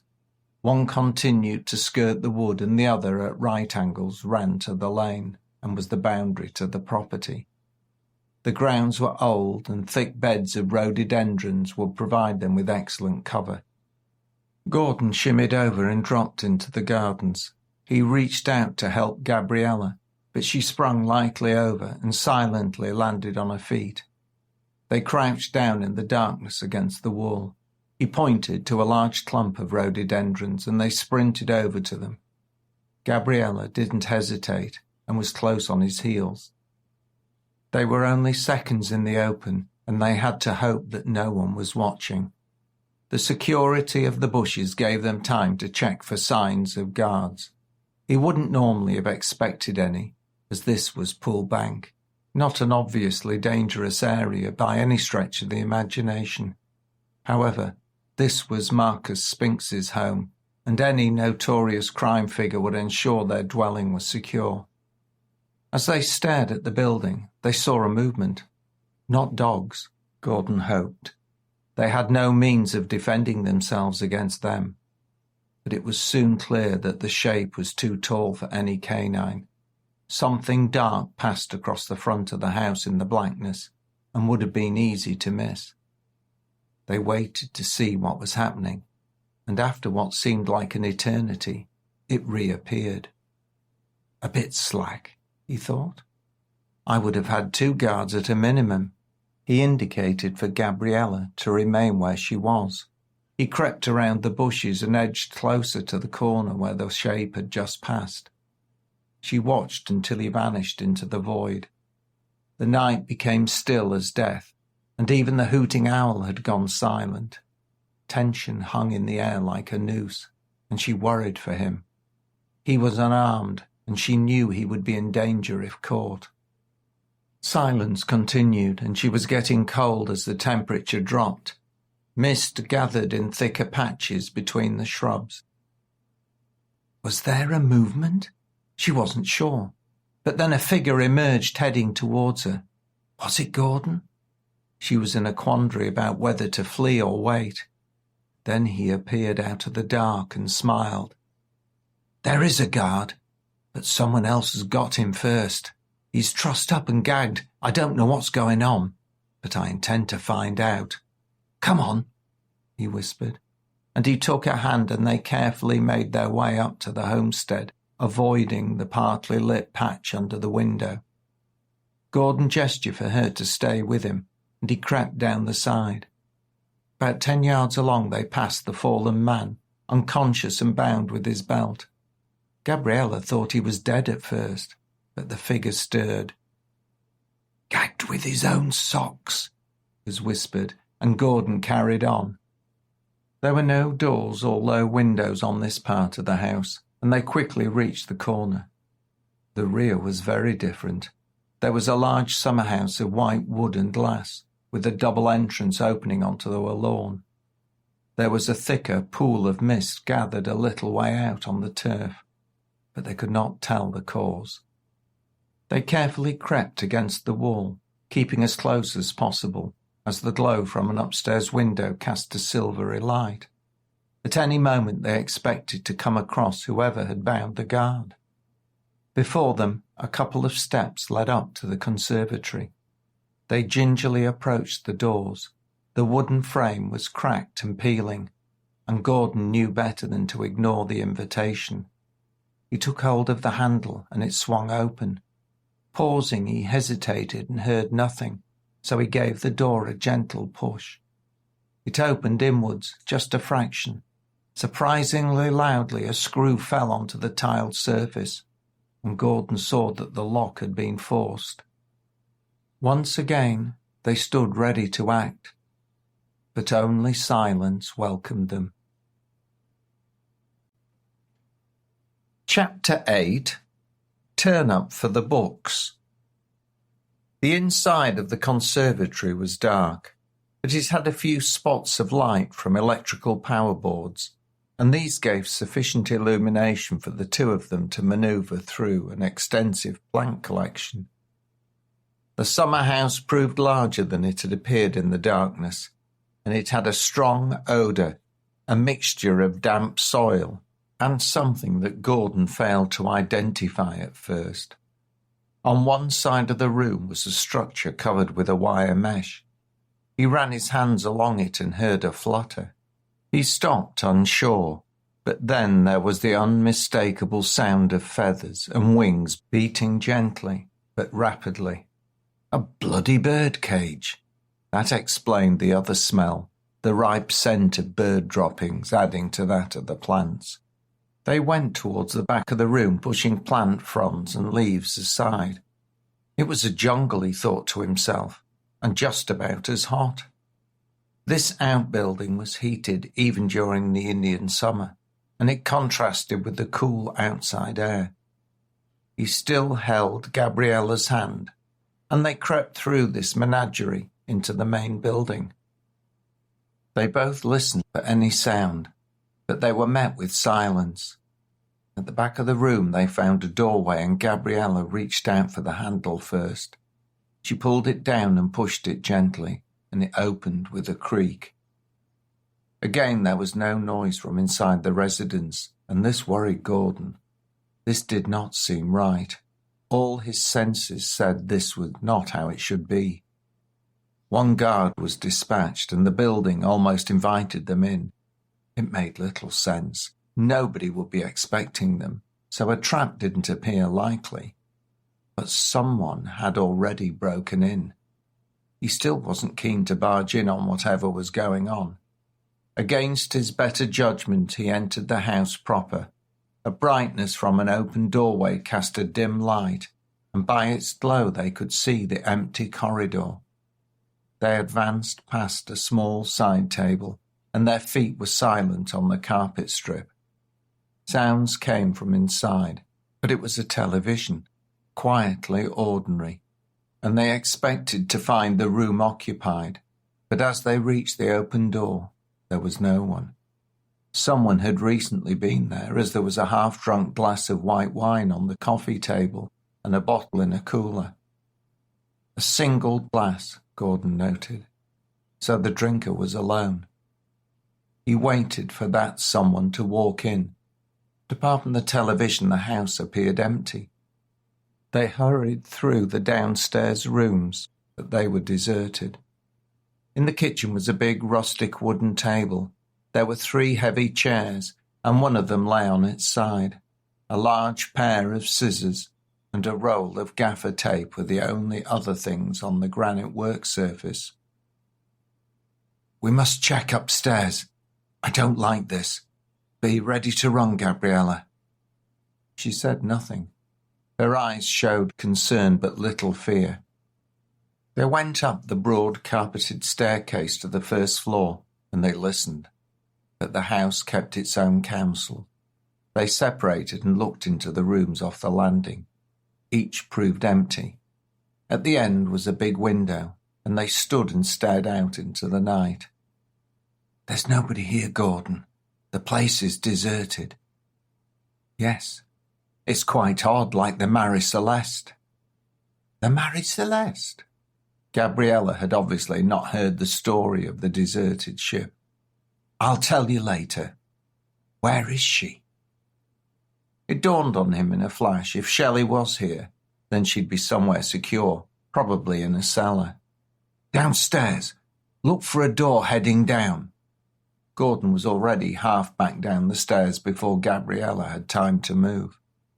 There was no attempt at stealth now, and their footsteps sounded unusually loud in the silent house. The corridor at the foot of the staircase had a doorway, and when he pulled it open, there were steps leading downwards. He felt for a switch, and there was a click, and the staircase was brightly lit. He slowly descended. Gabriella was with him, and the two followed the turning stairs until they opened into a large underground chamber, divided into many sections. There was no obvious sign of anyone being held there, but in one room there was evidence someone had been recently. On a table were scissors, gaffer tape, a bottle of water, and some tissues. It smelt of damp, but there was a distinct trace of perfume that Gordon recognized. She was here, but where is she now? He said this aloud, but Gabriella just stood listening. Why is the place deserted? What's going on? I don't know, but something's not right. We'd better get out of here. They headed back up the stairs, and all the time Gordon was worried that their path would be blocked and they would be trapped. But that didn't happen. The house was truly empty. They left the way they'd entered, and once again they retraced their steps. The night was still dark, and the light mist was now thickening in the grounds, but around the building it was clear. Standing in the conservatory door, Gordon looked out at the thick pool of fog that hung in the air. It caught his attention, as it was odd. I just want to check what's out there. He strode out onto the lawn. The lush grass was dew-covered, and the atmosphere was now icy cold, and they both shivered. The owl in the woods let out its eerie cry, adding to the tension as they approached the bank of mist. They couldn't see much, but they felt a hard surface. Gordon stopped. "It's a swimming pool, that's all. Come on, let's get back to the car. We need some time to think. This is strange." They headed back and followed the edge of the building. At the end of the house, Gabriella realized something was wrong. "Where's the guard?" "What? Shit, you're right. He's gone. Let's go. We'd better run." They ran heedlessly across the grass between the rhododendron clumps back to where they'd entered the grounds. They reached the stone wall, panting loudly, and clambered over it in a hurried scramble. They slowed their pace. If they were going to be waylaid, it would be at the car. Caution took over, and Gordon paused at the edge of the quarry. He could just make out the outline of his hire car, but nothing else. "Stay here," he whispered. "I'll scout around and check if anyone is waiting for us. That guard could have got free himself, or someone freed him. Either way, we need to be away as soon as we can." He disappeared into the darker edges of the small clearing and worked his way to the far side. There was no sign anyone had been there.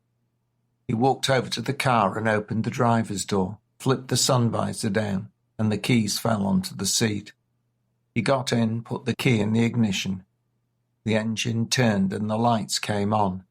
Gabriella ran across and dived into the passenger seat as Gordon pulled away, barely giving her time to shut the door. She struggled with the belt, but managed to fasten it in the end. Gordon didn't bother and drove with as much haste as was safe, back along the track and onto the road. He didn't turn right the way that they had approached, but turned left towards the building. As they drew near, they could see the two lights still on, but nothing else. They sped past the entrance, and Gabriella realized Gordon's logic. Most vehicles would drive to and from the main road, and anyone waiting for them would assume that was the way they would leave. As it was, they saw no one. They didn't speak until they got back onto the main Otley Road. All the time they were expecting something to happen. "Bloody hell!" Gordon exclaimed. "That was scary, Gordon. What's going on? Do you think Shelley was there?" "I'm sure she was. Did you notice a trace of perfume in the cellar? That was Shelley's. It's called O. She always wears it. She was certainly there, but I've no idea where she is now." "That's not good." "No, it isn't. But there's nothing we can do. We'll go back to the flat, but I think we should return first thing tomorrow and take a look in the daylight." "I need a drink," Gabriella said, and Gordon couldn't help but agree with her. But it would only be one. He wanted all his wits about him, and he intended to be at the house by dawn. Chapter 9. Sunken Hopes. He proved true to his word, and 2 glasses of scotch was it.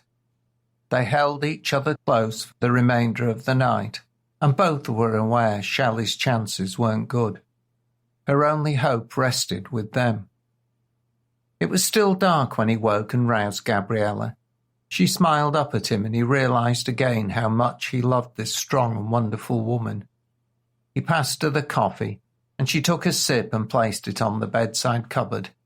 She stretched, her waves of brown hair falling over her shoulders. She was the most stunning creature, and he bore the responsibility of putting her in danger. He handed her a piece of toast spread with butter and raspberry jam. She had a bite. There was a crunch, and she smiled as crumbs fell onto the bedspread. "Sorry," she said. "I'll tidy it up." Gordon laughed and said, "We have 5 minutes, and we must be off.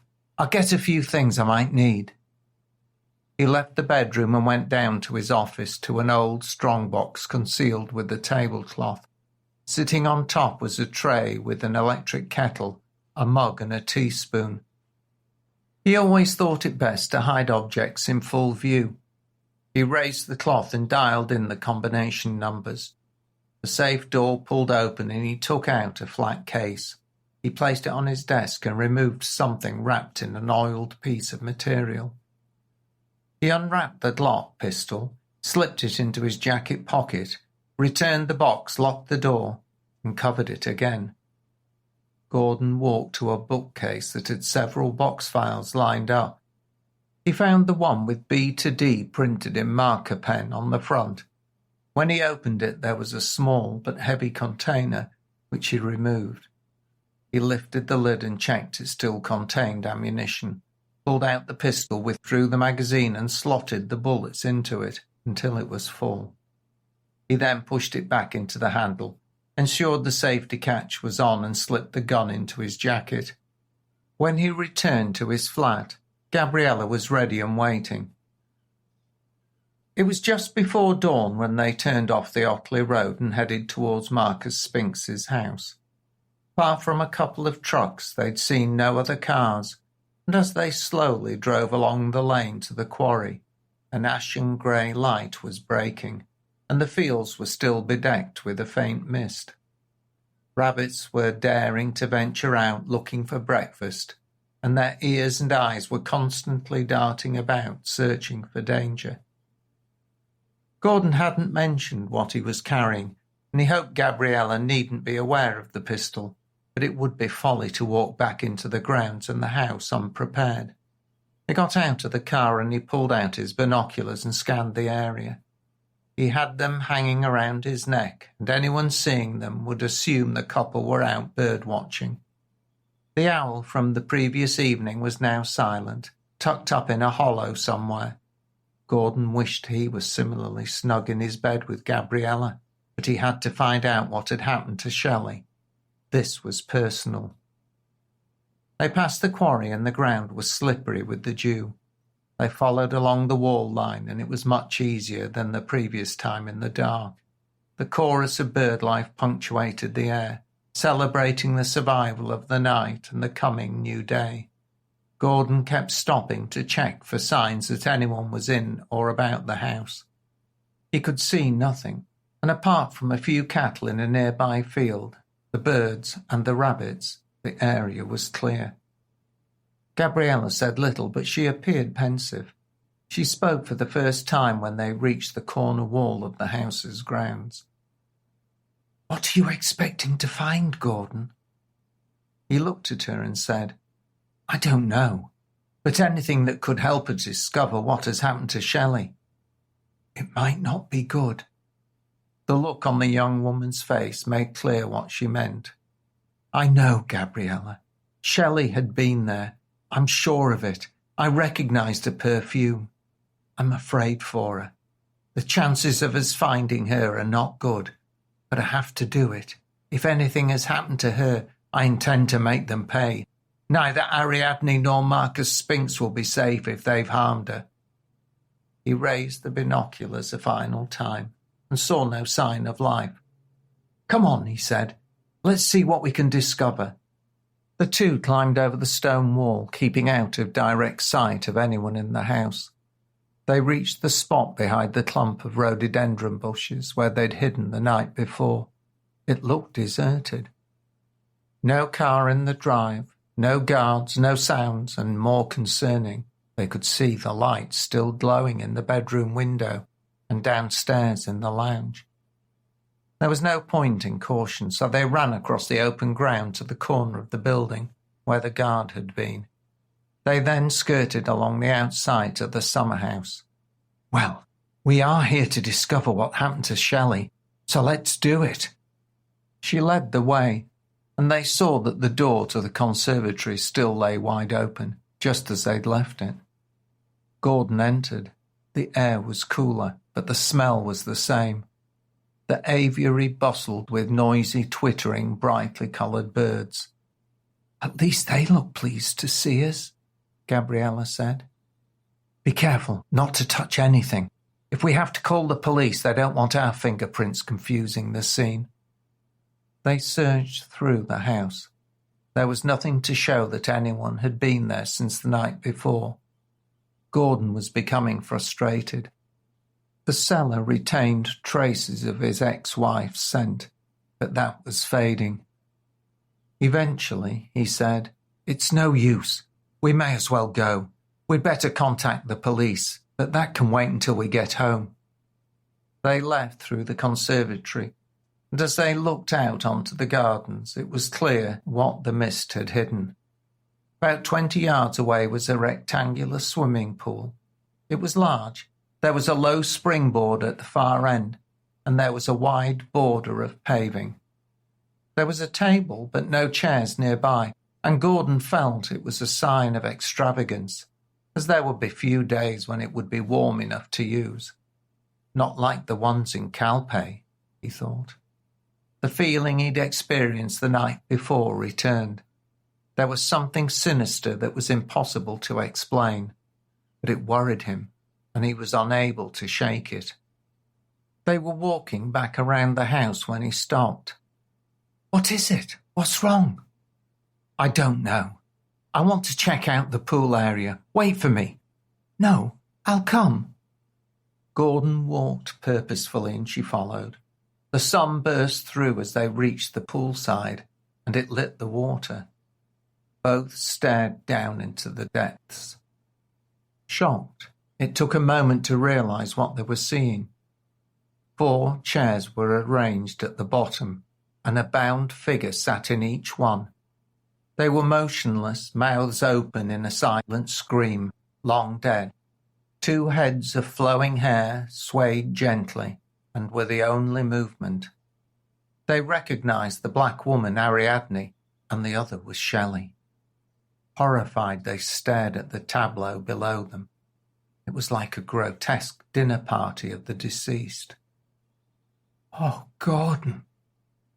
There was nothing they could do. The seated figures were beyond their help. They'd been in the pool all night, and the thought was chilling. They held on to each other and tried not to imagine the victims being dropped into the water, knowing that they were doomed. He telephoned the police, and they instructed him to remain at the house and not to touch anything. He led Gabriella away from the horror, back to the front of the building, where he realized he had the revolver. Unsure what to do, he left it inside his jacket and hoped they wouldn't search him. He didn't think they would. It would be folly to call the police to a crime he had committed. When he thought about Shelley, his guts twisted. They were divorced, and their differences were major. But she and her partner did not deserve such a fate. He held on to Gabriella and swore once again he would let nothing bad happen to her. The pressing question nagged at him. Who was responsible? It certainly made little sense that Marcus Spinks would have authorized it. He had no doubt he would have wanted Shelley dead as payback for his imprisonment. But his wife, Ariadne? Didn't seem likely. No, someone else was behind this. But who and why? Who would do this? Poor Shelley! Oh God, it's too horrible! Gordon could say nothing. She was right. He'd seen some terrible ways to die and been the cause of some.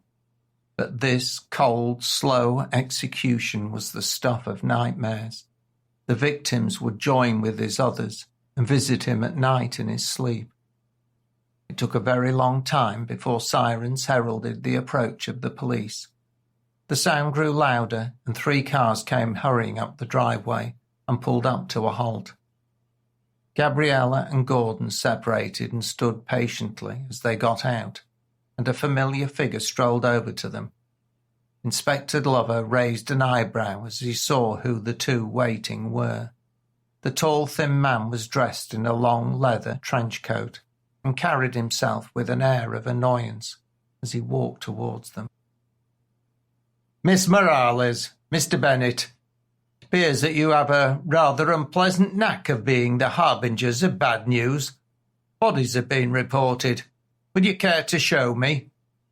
He phrased this as a question. but the implication was much more of an order. Without waiting for a reply, he turned to the uniformed officers. "Stay here. I'll just see what we have. Forensics are on their way, so make sure no one comes wandering about. Is that too difficult for you?" The sergeant he addressed looked suitably chastened, and Gordon was certain that he would not want to be the cause of Inspector Glover's displeasure. Returning, he said, "Go on then. Take me to them." Far up the valley side, a pair of binoculars were tracing the movements at the property. The watcher had been instructed to keep a lookout. He'd been there the night before, part of the clean-up. Should have been straightforward, but 2 people turning up at the house was unexpected, and they were almost caught in the act. It wouldn't have mattered, and a couple more bodies would have joined the others in the pool. But he waited a while until the couple left, then finished off. He would have followed suit, but he was ordered to remain to watch what happened. It was not a pleasant night, cold and damp, but it was used to a bit of discomfort. Military training had its uses, and even though he no longer served his country, his new masters valued his skills. He'd watched the house and wasn't entirely surprised when he saw the same car that had been at the quarry arriving just before dawn. He took photographs using a long lens as the couple found the pool and its occupants. There was no more he could do. He'd been instructed to observe and photograph anyone coming to the property. Nothing more. With the arrival of the fuzz, it was time for him to make his getaway. Tired and cold, he wanted a hot bath more than anything. Leaving no evidence he'd been there, he left. He knew the police would start searching, and he used the opportunity to return home. Gordon, Gabriella, and Inspector Glover walked around to the back of the building, and as they approached the summer house, they stopped. "Someone has forced the doors, Inspector. The bodies are in the pool. You won't mind if we don't accompany you." The police officer strolled towards it. Gordon and Gabriella retreated to the front of the house. It took longer for Inspector Glover to return than they expected. When he finally did, he carried that world-weary hangdog expression. His face showed only a stoic resignation. "I can see why you didn't want to accompany me, Mr. Bennett. You know who they are." "I know the 2 women. One is my ex-wife, Shelley Jones, and the other, I believe, is Ariadne Spinks, Marcus Spinks's partner. This is their house." "Oh, sorry for that, and I offer my condolences, but I have to ask you why you're here and what happened." Before Gordon could answer, a van pulled up. The forensics crew had arrived. "Give me a moment," the inspector said, and he walked off to organise the crime scene. He was busy for a while issuing orders to the uniformed officers and directing the scientific investigation team. He returned with 2 in uniform. "The house is empty?" "Yes, it's empty," Gordon replied. "We've been in, but we tried not to disturb or touch anything." "Very wise, Mr. Bennett. This is a murder scene," he said to the policeman. "Check the grounds, seal off the building until forensics can work on it, and have someone at the gate. No one is to enter. No one." The officers nodded, turned and hurried away. The inspector stared around, taking in the situation. "How did you get here, if I may ask?" "By car," said Gabriella, speaking for the first time. She pointed back through the shrubs to the corner of the wall. "We came that way. We left it near a quarry," Gordon added, and the policeman followed their gaze. He returned to a police van that had arrived and spoke to someone inside. He gestured to the wall and the stone pit beyond. The occupants got out and went to the back, opened the door, and took out 2 large tracker dogs. They set out in the direction that Gabriella and Gordon had come from. Gordon and Gabriella were getting a little tired of standing around, but they had to wait. The inspector returned and he addressed them. I must ask you and Miss Morales to go with one of my officers to the station, Mr. Bennet. You're not under arrest, but are helping us with our inquiries. Do you understand?" Gordon nodded, and Gabriella followed suit. "Thank you. We need to get a full statement from the two of you. You'll be getting used to the process by now. I am very sorry about your ex-wife. I do mean that. No one deserves what happened here, particularly when an innocent party, a victim of being in the wrong place at the wrong time. I shall speak to you shortly." A uniformed policeman was instructed to take the couple to the station. They followed along and climbed into the back of a police car. They waited whilst the inspector spoke to the driver, and they started the journey to Leeds again. By the time they'd reached the city, both of them were feeling quite despondent. What they had witnessed was truly horrific, and Gordon in particular believed he was responsible both for Shelley's death and Gabriella's distress. Gabriella couldn't get the image of the four seated at the bottom of the pool out of her head. She kept replaying the imaginary scene of how Shelley would have felt as she was dropped into the water, bound to the chair, helpless and friendless. She had only briefly met Gordon's ex-wife, but she had sympathised with her. Gordon held her hand all the time that they were in the back of the car. It was all the support he could give. He had promised her a lovely holiday, a break from all the terror that she had endured in her hometown of Calpe. Any hope of that had vanished almost from the moment they arrived in the country. He began to feel that Inspector Navarro was right. Trouble seemed to follow him. He knew better than to worry about things he couldn't change, but he wanted to make whoever was responsible pay. They pulled into the police station. The car was left in a compound, and they got out and were taken inside. "You're to be interviewed separately, so please wait in here," he said to Gabriella. Before Gordon could object, Gabriella put her hand on his arm. "It's okay. I'll see you afterwards." She was right, but angry and upset, he wanted to lash out at something, someone, but he realised that this was neither the time nor the place. He left her and was ushered into an interview room. The previous interviews had been clinical, and as Paul was unknown to Gabriella, fairly unemotional. But on this occasion she'd met Shelley, taken a liking to her, and understood her fear for her missing partner. Nobody deserved what had happened to the four in the pool. She could only imagine the horror of Shelley's last minutes. The policewoman took a statement in a very businesslike manner, and that made the whole thing more terrible to bear. At one point Gabriella broke down sobbing, and this did jolt the interviewer into offering some sympathy. She provided a cup of tea and a box of tissues. When Gabriella had composed herself, she continued with her report. She explained why she and Gordon had visited the house the night before and returned the next morning. She described all the events and finally the discovery of the bodies. The officer presented Gabriella with a copy to read and sign. She took her time to check the accuracy of her account and to make sure that she'd missed nothing. When she was satisfied, she signed it. The officer removed the papers and left her alone with her nightmare. Gabriella knew this was a horrible situation for Gordon too. She hoped that she'd done the right thing, but she felt that honesty was the best way. She was confident Gordon's account would match hers. Thinking of him upset her again. She loved the brusque, beautiful man.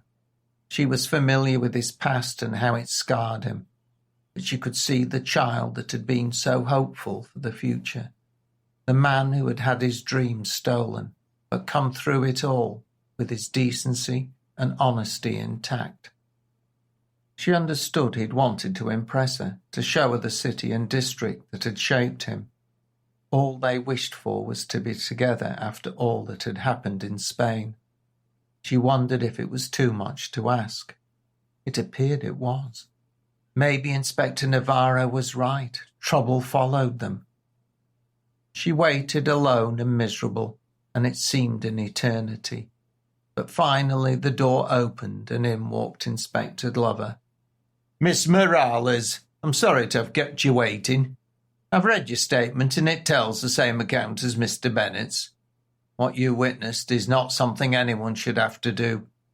Unfortunately, it's not uncommon in the life of a police officer. I've spoken with Mr. Bennett and told him the same thing. I believe you both may be in danger. My advice would be for you both to return to Spain. I can't make you go, but for your safety I think it would be wise.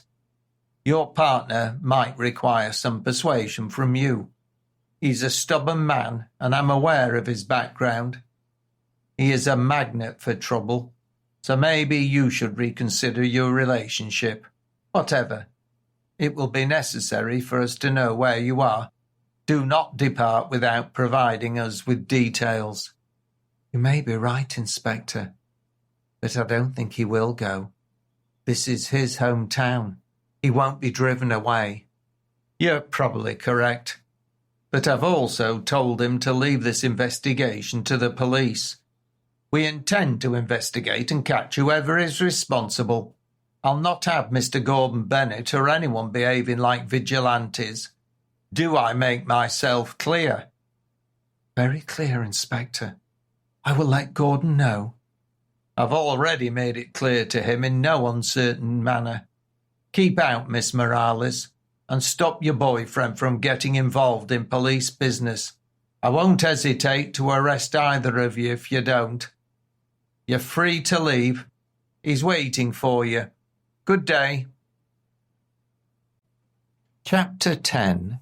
Quarry. They left the police station and their hire car awaited them outside. Inspector Glover organised for it to be brought to them from the stone pit. A quick forensic check revealed there was nothing of any importance inside, so they could take it.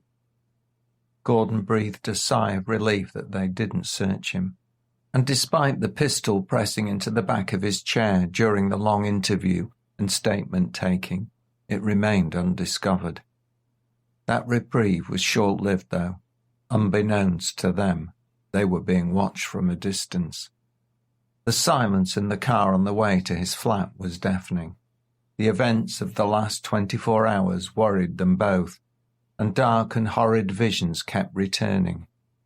Gabriella reached across and rubbed Gordon's shoulder. "I'm sorry about Shelley, Gordon. It's a shit thing to happen to anyone, but worse when it's someone you once loved. It just seems like a nightmare.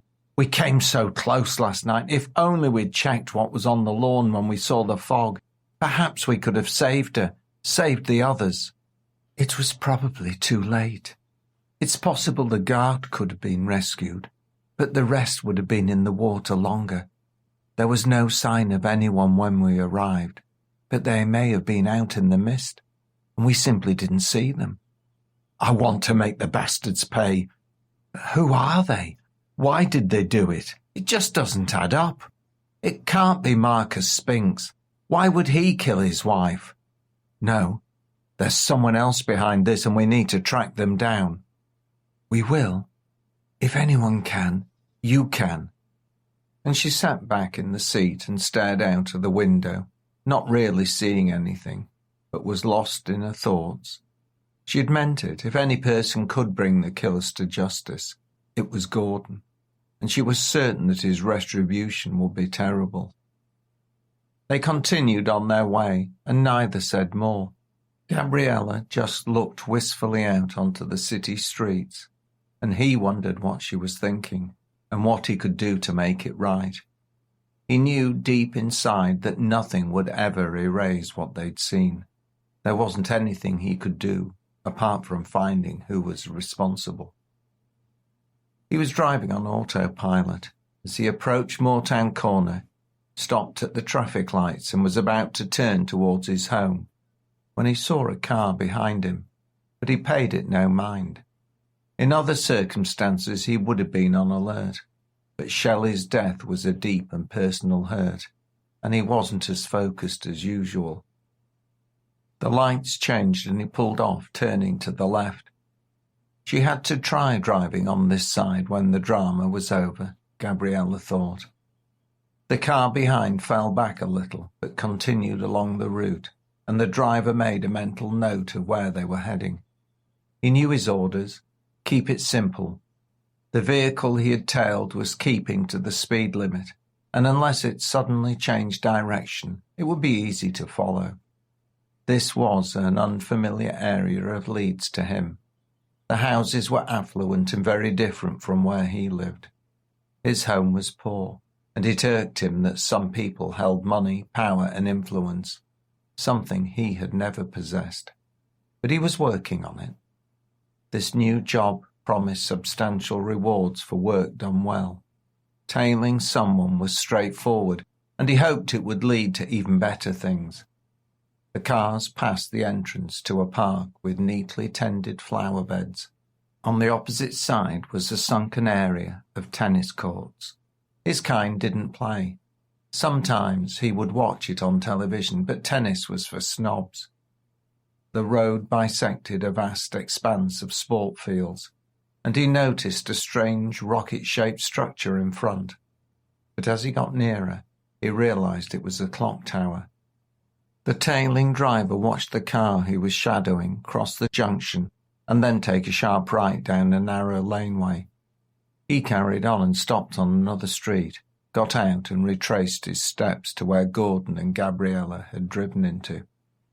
It was tree-lined, full of cars parked along either side, partially blocking the pavements and allowing only room for a single vehicle to drive down. Further on he recognised the one he'd been trailing, stopped near the end. He strolled nonchalantly down the street as if he were a relaxed walker heading to the wood. An old man shuffled his way towards him, and he stood to the side to allow him to pass. "Good afternoon," he said, and the aged gentleman smiled back. "Good afternoon," he replied and carried on. The man tailing Gordon and Gabriella continued walking, but he stopped next to the parked car, knelt as if tying his shoelaces, and slipped an object under the wheel arch at the driver's side. There was a click as the magnet took hold and held the small box firmly to the metal. He got up, trying to figure out which house the couple had entered. After a second or two, he continued his walk to the end, turned down the steeply sloping cobbled street, and then onto the parade of shops. The wood on the left-hand side was a lush, dark green. The leaves of the oak trees had lost their spring vibrancy and showed early signs of their autumnal change. My life's changing too, and for the better, he thought. Another successful mission. He hoped his new boss would be very pleased with his work. Looping back across the front of the shops, he turned to find where he'd left his car. He got into the driver's seat, took out his mobile and made a call. "Hello, it's Brian. Everything has gone as planned. I placed the tracker as you instructed." There was a brief response on the other end, and then the phone went dead. He smiled to himself. His new career was starting well. They needed a stiff drink and something to eat. They'd missed breakfast, and it was now late in the afternoon. Gordon got busy cooking a quick meal whilst she had a shower and changed.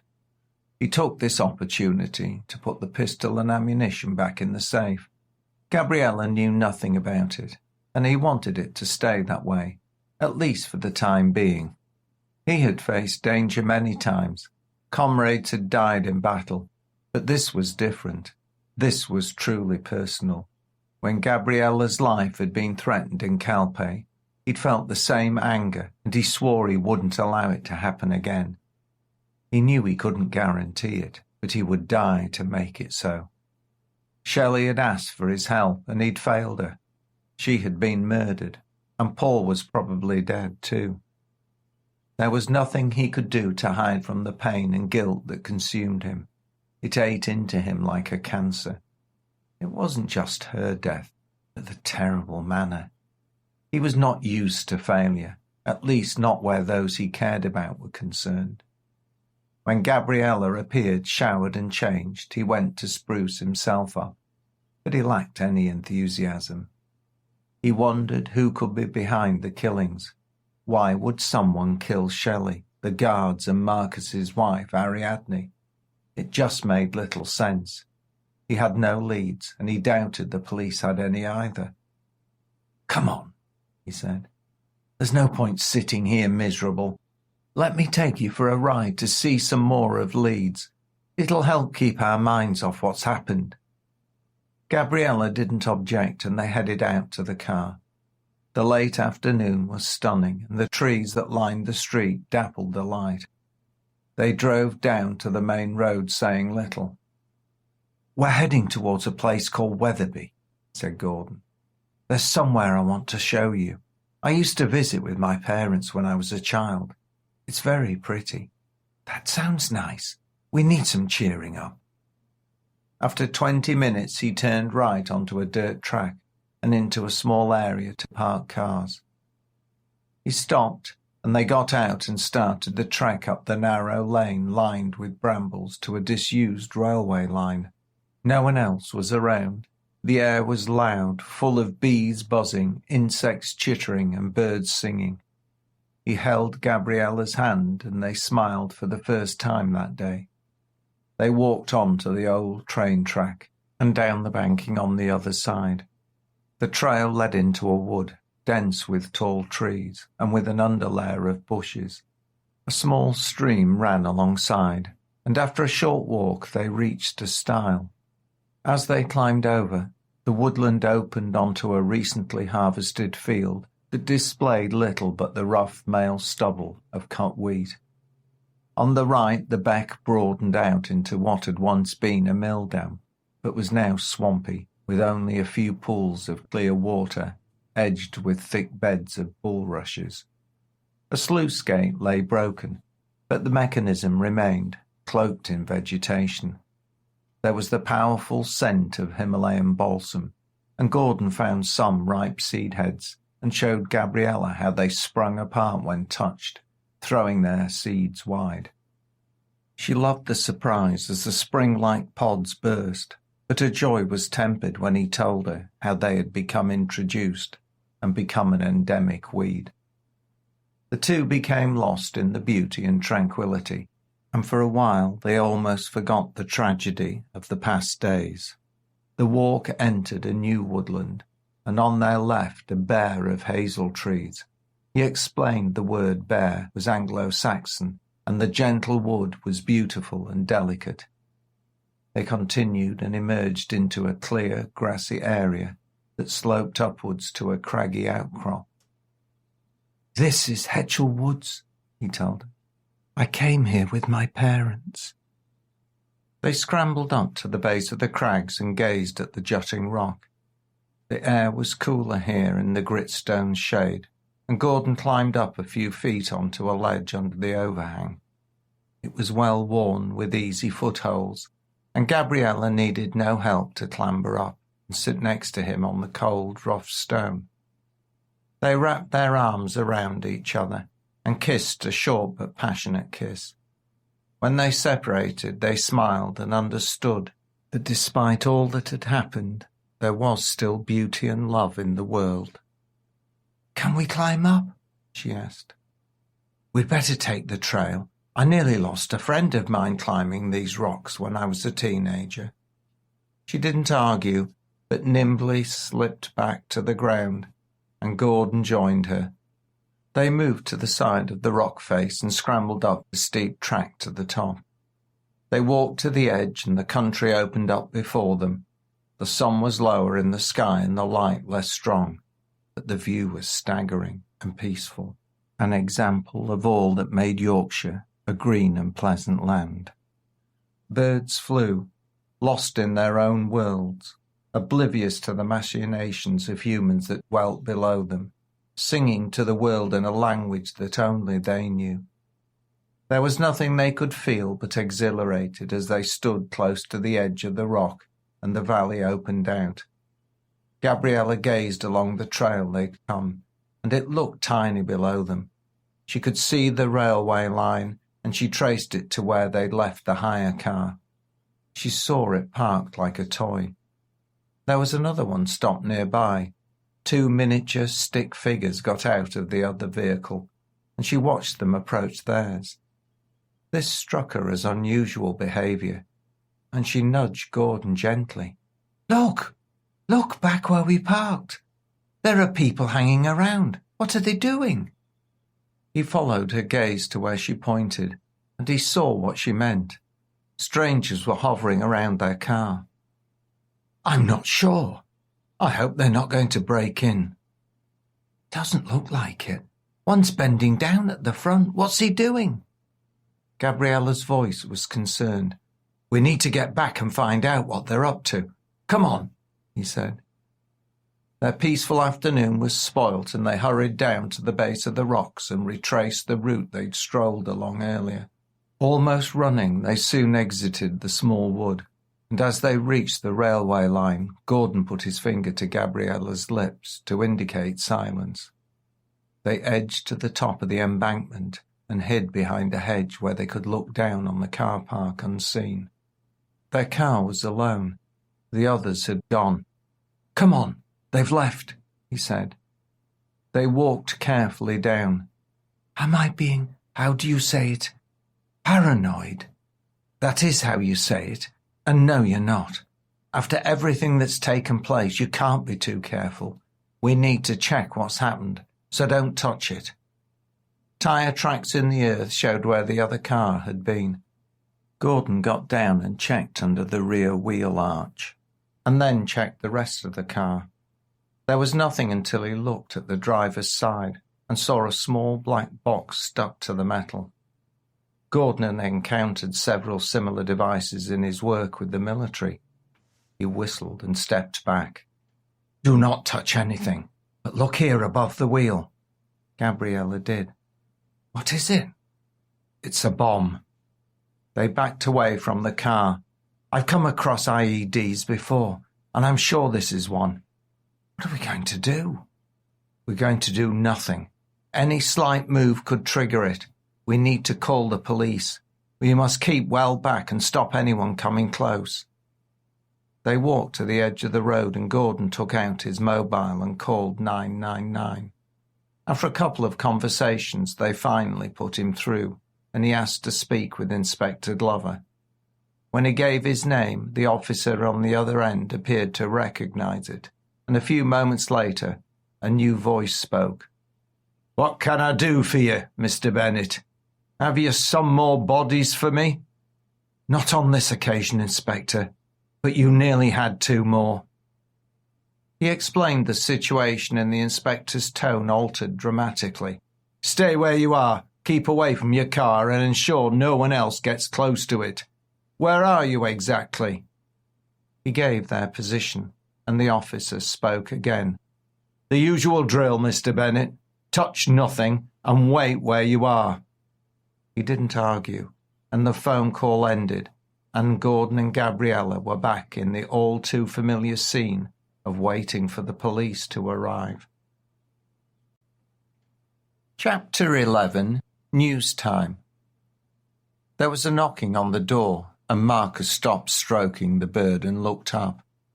He hated interruptions. Some found solitude hard, but to him it was a blessing.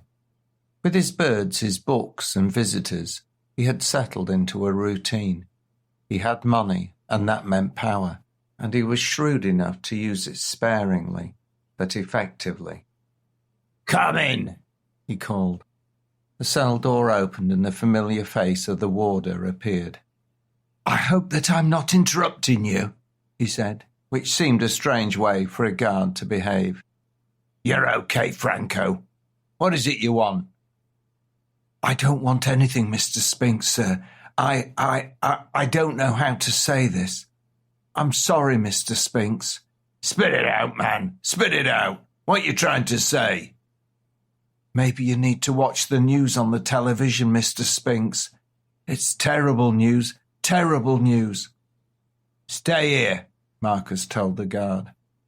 He walked over to his large flat-screen TV, picked up the remote from the cupboard and pressed the button. All the time the bird balanced on his other finger. The display flickered to life and he selected the local news channel, and his world changed forever. The headlines eventually came on and the reporter was standing outside a place he knew very well. It was his house. This morning, a terrible crime was discovered in the residence behind me. The owner is Marcus Spinks, the lead's identity. He was recently found guilty of major crimes and is in remand awaiting sentencing in Armley Jail. Visitors to the home earlier today came upon the bodies of 4 people, 2 men and 2 women, in the swimming pool. Police are treating this as a murder investigation. The remains are yet to be formally identified, but one of them is believed to be Ariadne Spinks, the wife of Marcus Spinks, and the other is a well-known lawyer, Shelley Jones, the partner of the criminal prosecutor Paul Montgomery. Mr. Montgomery himself was reported missing by Miss Jones just a few days ago. Law enforcement is not releasing any further details, but say they're pursuing all lines of inquiry to solve the case. This is Simone Jolly reporting from Poole Bank. He froze. Ice held him tight, and its grasp was unyielding. Ariadne was gone. She was his link, his connection, his arm outside these walls, and his love. After the shock came anger, and it burnt furiously. The guard saw the impact and he stepped back, afraid for his safety. The prisoner stood motionless, and Franco waited for him to say, to do something. Eventually Marcus looked down at his hand. In his grip was a dead bird. It was gone, crushed, and the realization of what he'd done allowed him to weep. He never grieved for a human life. He hadn't cried for his parents or when he killed his first wife, and he couldn't even cry for Ariadne, and he truly loved her. The bird's lifeless body broke his heart, and he swore he would find out who was responsible, and he would exact his revenge. They would pay. Oh, yes, they would pay. After delivering the news and seeing Marcus Spinks's reaction, Franco decided it was a good time to beat a hasty retreat. He backed out of the cell and locked it behind him. He saw the dead bird in the prisoner's hands and thought it would be a shrewd tactic to buy a replacement. His relationship with the wealthy inmate was proving profitable, and a bit of an investment might prove well worth his while. Franco's substitute Finch was indeed a smart move, and Marcus seemed touched by the guard's thoughtfulness. The prisoner was depressed. The visit from the police, the formal identification of Ariadne, and the subsequent inquiry proved a distraction, but not a cure.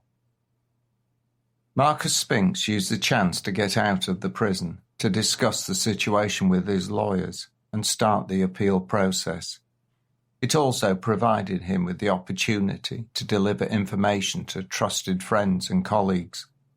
He knew someone would know who murdered his wife, and he had sufficient funds to tempt anyone. It didn't make him feel better, but it gave him purpose. He would find out who it was, and then he would plot his revenge. Messages came to him through the lawyers and the guard. Franco would do anything for money, and Marcus reeled him in.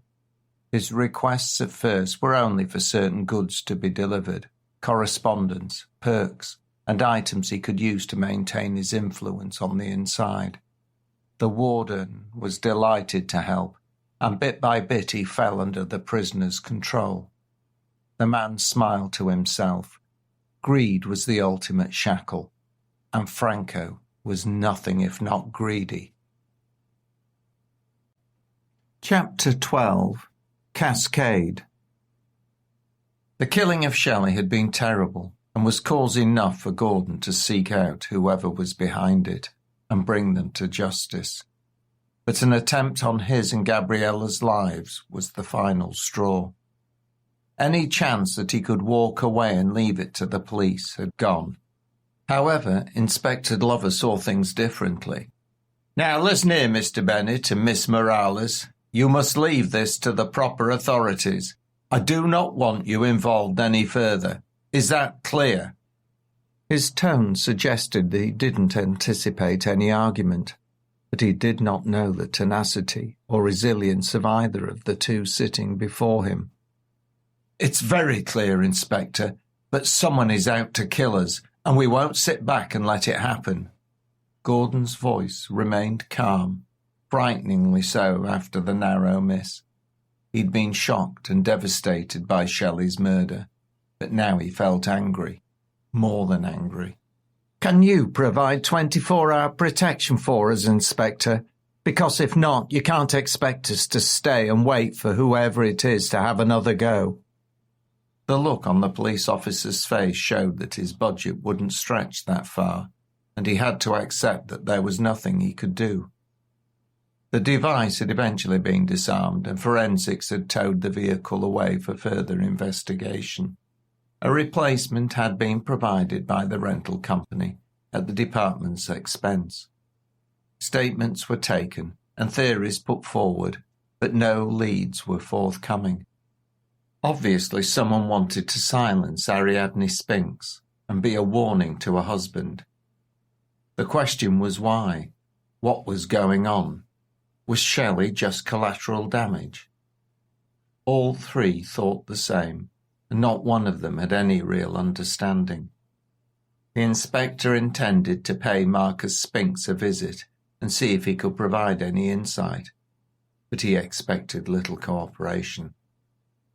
"I've given you my advice. It's up to you whether you take it. I can do no more. But be very careful.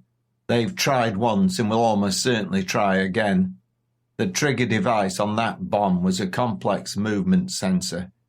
If you'd opened the door, it was sensitive enough to have set the explosive off. Whoever planted it was very professional. You were lucky this time.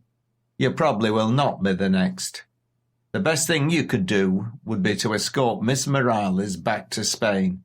It's probable they won't follow you there." "Sorry, Inspector, but we won't be doing that." He looked at Gabriella and she nodded her agreement. "We don't appreciate being threatened, and we want whoever killed Shelley and Paul brought to justice," said Gordon. "We know the risk, Inspector," Gabriella added. "I'm not sure that you do, Miss Morales. I'm not sure that you do. Take care how you go. You are aware of my feelings. It would be wise if you listened to them." The detective got to his feet and opened the office door to allow the pair to leave. He gave them the keys to the new hire vehicle and told them where it was parked. Gabriella and Gordon were pleased to get out to the police station, and the fresh air was a welcome relief. It was late into the evening and the darkness had settled over the city. They walked to the car park, and a few presses of the button triggered a response from a white car. "Do we need to examine it?" "It will be fine. They wouldn't dare do anything here. But I'm going to have a look." Using the light from his mobile, he checked underneath, and when he found nothing, he opened the door for Gabriella and then got into the driver's seat. He took a moment to adjust it and the mirrors, and then drove off back towards his home. Gordon noticed Gabriella was shaking, and he reached over and gently squeezed her hand. "Come on, you're fine." "We were so close. If I hadn't seen them, then we would be dead." "That's true. But you did see them, and we're okay. They didn't get us, and now we shall be prepared." "Would you like me to go with you back to Calpe? I will if you want." "No. I'm terrified, but we can't run away. We owe it to Shelley to discover who is responsible. Take me to your home, hold me in your arms, and I'll feel safe. I'll get over it." Gordon smiled. How could he not love this woman? She was strong and resilient, and she loved him. Wherever she went, he wanted to be at her side. Together they would uncover who was to blame, and by God he would make them pay. The rest of the drive home became a bit of a blur. He left the car a little further from the house than usual. They got to the doorway, both emotionally drained from the day. The key turned and they entered onto the safe and familiar staircase up to Gordon's private rooms. Lying on the doormat, they saw a large envelope. He noticed there was no stamp and no writing as he picked it up. Shutting the door behind him, they climbed the steps up to his kitchen. Both felt a sense of foreboding, but neither said anything at first. Gordon went to his drink cupboard, filled a pair of glasses of wine, and placed them on the table. They sat facing each other. The envelope was between them, and he picked it up. "Why do you feel that this isn't good news?" He tried to smile, but it was strained, and Gabriella couldn't look away. "Just hurry and open it," she said. "I can't stand the tension." His thumb slid under the flap and forced the glue to give. There was a slight tearing at one edge, but he opened it and pulled out a folded sheet. He waited a moment as if frozen in time, and then put it down on the table so that Gabriella could see its content. She looked down at it, and there were just 2 words, Miroslav Bilic. The rest of the paper was blank. "Who is he?" Gabriella's voice sounded surprised. She wasn't sure what she expected in the envelope, but the name must be important, she felt. "I have no idea. I've never heard it before. It means nothing to me, but someone wants us to know it. I will contact Peter. He might be aware of who Miroslav Bilic is and maybe what his significance is." She yawned, and Gordon realized how much of a strain the day had had on them. They'd been up at dawn, discovered the murders, and nearly been added to the list. "It will wait until tomorrow. Come on, bed." Gabriella didn't argue and was too tired even to shower. The couple slipped under the covers after removing their clothes, and within seconds were asleep. Unfortunately, they did not experience peaceful slumber. Their subconscious minds kept reliving the horror of the day. Just before dawn, Gabriella awoke to find Gordon standing at the window, staring out to the street below. She got out of bed silently, and her bare feet made no sound on the linoleum-covered floor. Positioned behind him, she rested her chin on his back. She wrapped her arms around his waist and enjoyed his solid presence. Gabriella looked over his shoulder and saw what he was looking at. She'd thought he was just lost in reverie, but she noticed a movement. A tomcat was moving slowly, prowling along the top of the garden fence. The street lamp illuminated the scene, and as she watched, the cat sprang down upon something on the pavement. There was a flurry of motion, and then it jumped back onto the wall with its prey in its mouth. As it re-entered the light, she recognized the remains of an enormous rat hanging like a dark moustache. "It is a dangerous world out there," he said without turning. "There are hunters and hunted, and I believe it's time we became the hunters." Gabriella hugged him and breathed in his smell. He was her everything, and as he'd done in Calpe, she knew he would not rest until he had caught Shelley's killers. "You're right. The name must be important. Maybe Peter will know something. You can call him, but not this early in the morning. I need a shower, and then to go back to bed until a reasonable time to get up on holiday. Not much of one. Have a shower with me, and I'll make it better." She let go of him, laughed and smacked his bottom, took hold of his hand and led him into the bathroom. Several hours afterwards, Gordon was on the phone. The voice on the other end was Peter's, and after quite a long conversation, he put his mobile away and turned to Gabriella. "He's coming round this afternoon. He has heard the name Miroslav Bilic. but wants to do some backgrounding and doesn't want to speak over the telephone. So we have a bit of time to fill. How about lunch? He had little in the house, so that meant going out. Where are you taking me? I thought we'd try the city, he said. He opened the door, and each grabbing a light jacket, they made their way down to street level. Gordon was confused for a moment as he couldn't see the car, but then realised he was searching for the previous one that had been left at the police station. The replacement was a different colour, and he saw it further along. We'd better check it. We can't be too careful. You're right. They're going to still want us dead. They'll think of new ways, though, as they'll expect us to inspect the car every time. Anyway, I'll look. Gabriella stared up and down the road. There was no one about. The street had a calm feeling created by the ageing buildings, established trees, and peace. She could see why Gordon enjoyed being here. She liked it here too. It still had the old village atmosphere within a bustling metropolis. She saw nothing to cause her any alarm, but then she knew they were in danger, and someone in this city wanted them dead. Satisfied it was safe, he unlocked the doors and held the passenger side open for Gabriella. Gracias, señor amable, she said in mocking tones, but smiled and kissed him on the cheek as she got in. Gordon continued to smile as he shut his door, fastened his seatbelt, and turned the ignition. The car was full of fuel, so he could drive straight into town. It was not rush hour, and the roads were relatively quiet. He'd decided to park near the former Quarry Hill flat site and walk into the city. He wanted to show Gabriella the old market and then eat in the spanking new and suave shopping centre. They wandered up the rise towards the market. The streets were busy with people going about their day-to-day business, not aware of the drama that was occurring around them.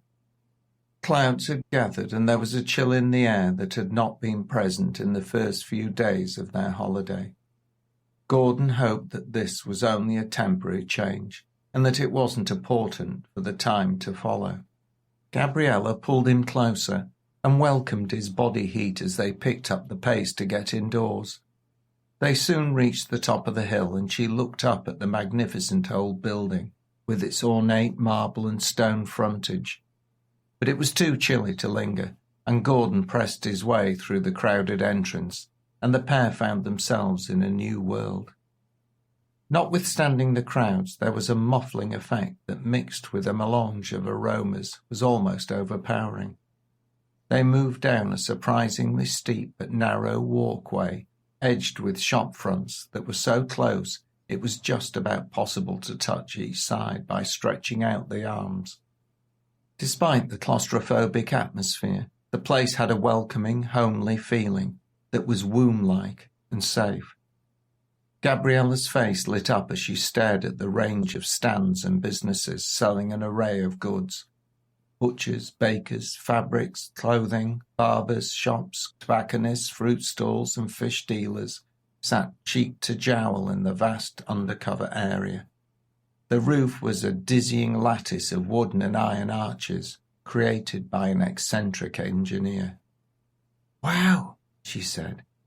"This is, how do you say it, really something." He laughed at her joy, and for a few moments they were back on holiday, enjoying each other's company.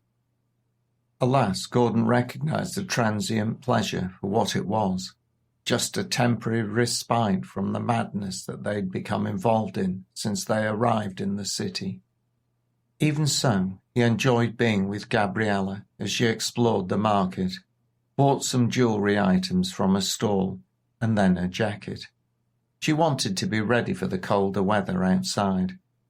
The crowds milled around, and occasionally a passerby would bump into him, but Gordon felt they were pretty safe in such a busy area. That was, until he noticed someone who appeared to be following them. This wouldn't have been unusual, as there were only limited routes through the market. but out of the corner of his eye he noted that the man kept a distance between them, even when Gabriella was standing for a long time checking some silver bracelets. To make matters worse, the stranger didn't try to buy anything, and his eyes focused on the two of them. Once he became aware, he found he couldn't fail to notice the man's clumsy attempt to trail them. He waited until Gabriella began choosing jackets, which meant her trying them on in a small changing room. She was completely involved in finding the perfect one, and just the right fit, and failed to see Gordon slip away into the crowd. As an ex-military officer, he had little difficulty in vanishing and reappearing immediately behind the watching man. The man's face had become concerned, as both his targets had disappeared like mist on a sunny dawn. Brian was not pleased. It had been fairly easy previously to follow the instructions he'd been given. He'd tailed the car, found where the couple lived, and reported the information. He thought his mission was over after he fitted the tracking device, but no. A call late the previous night instructed him to continue to tail the two. He'd been told about the replacement vehicle and to check which one they were using. He was instructed to keep them in sight at all times and to inform his contact when they started back to their home. The task was straightforward, but the way the caller spoke left him nervous. The tone of voice indicated it was a job he was not to fail at, but the good thing was that a sizable payment had been transferred into his bank account. Money always made him happy, and this was more than a week's wages, but still it couldn't stop the itch of anxiety playing in his head. He'd been in place since first light to make sure he did not miss them leaving the house. Thankfully they hadn't left, and by mid-morning they appeared and got into a car further down the road. There was no problem tailing them into the city. Brian knew it well and realised where they were going to park, and he found a space nearby and ran back to see them walking towards the market. He'd had to hurry to catch them up, and he tagged along behind. They were in no rush and took their time, just like any young couple. He was envious of the man. The woman was a stunner, and boy, what he would like to do if he ever had the opportunity. Fat chance, he thought. He tailed them up to the indoor market, and then inside. He only had to keep them in his sight, make a note of what they did and anyone they spoke to. It had been easy so far, and with luck it would continue to be. He watched as the young woman tried on clothes and her partner stood around looking a little distracted. Brian was 10 yards away, keeping a close eye on them. She went into the shop with a few jackets to try them on. His eyes followed her, watching her curves and her movement. But when he looked again at the man, he had gone. He panicked. Where did he disappear to? Shit, he thought to himself. But before he could do anything, a hand seized the back of his head. A warm breath came next, and then a quiet but unnerving voice whispered, "I'd rather not do it here, but I will break your neck in an instant if you fail to do as I say." The tone left Brian in little doubt it was not an idle threat. "Who sent you?"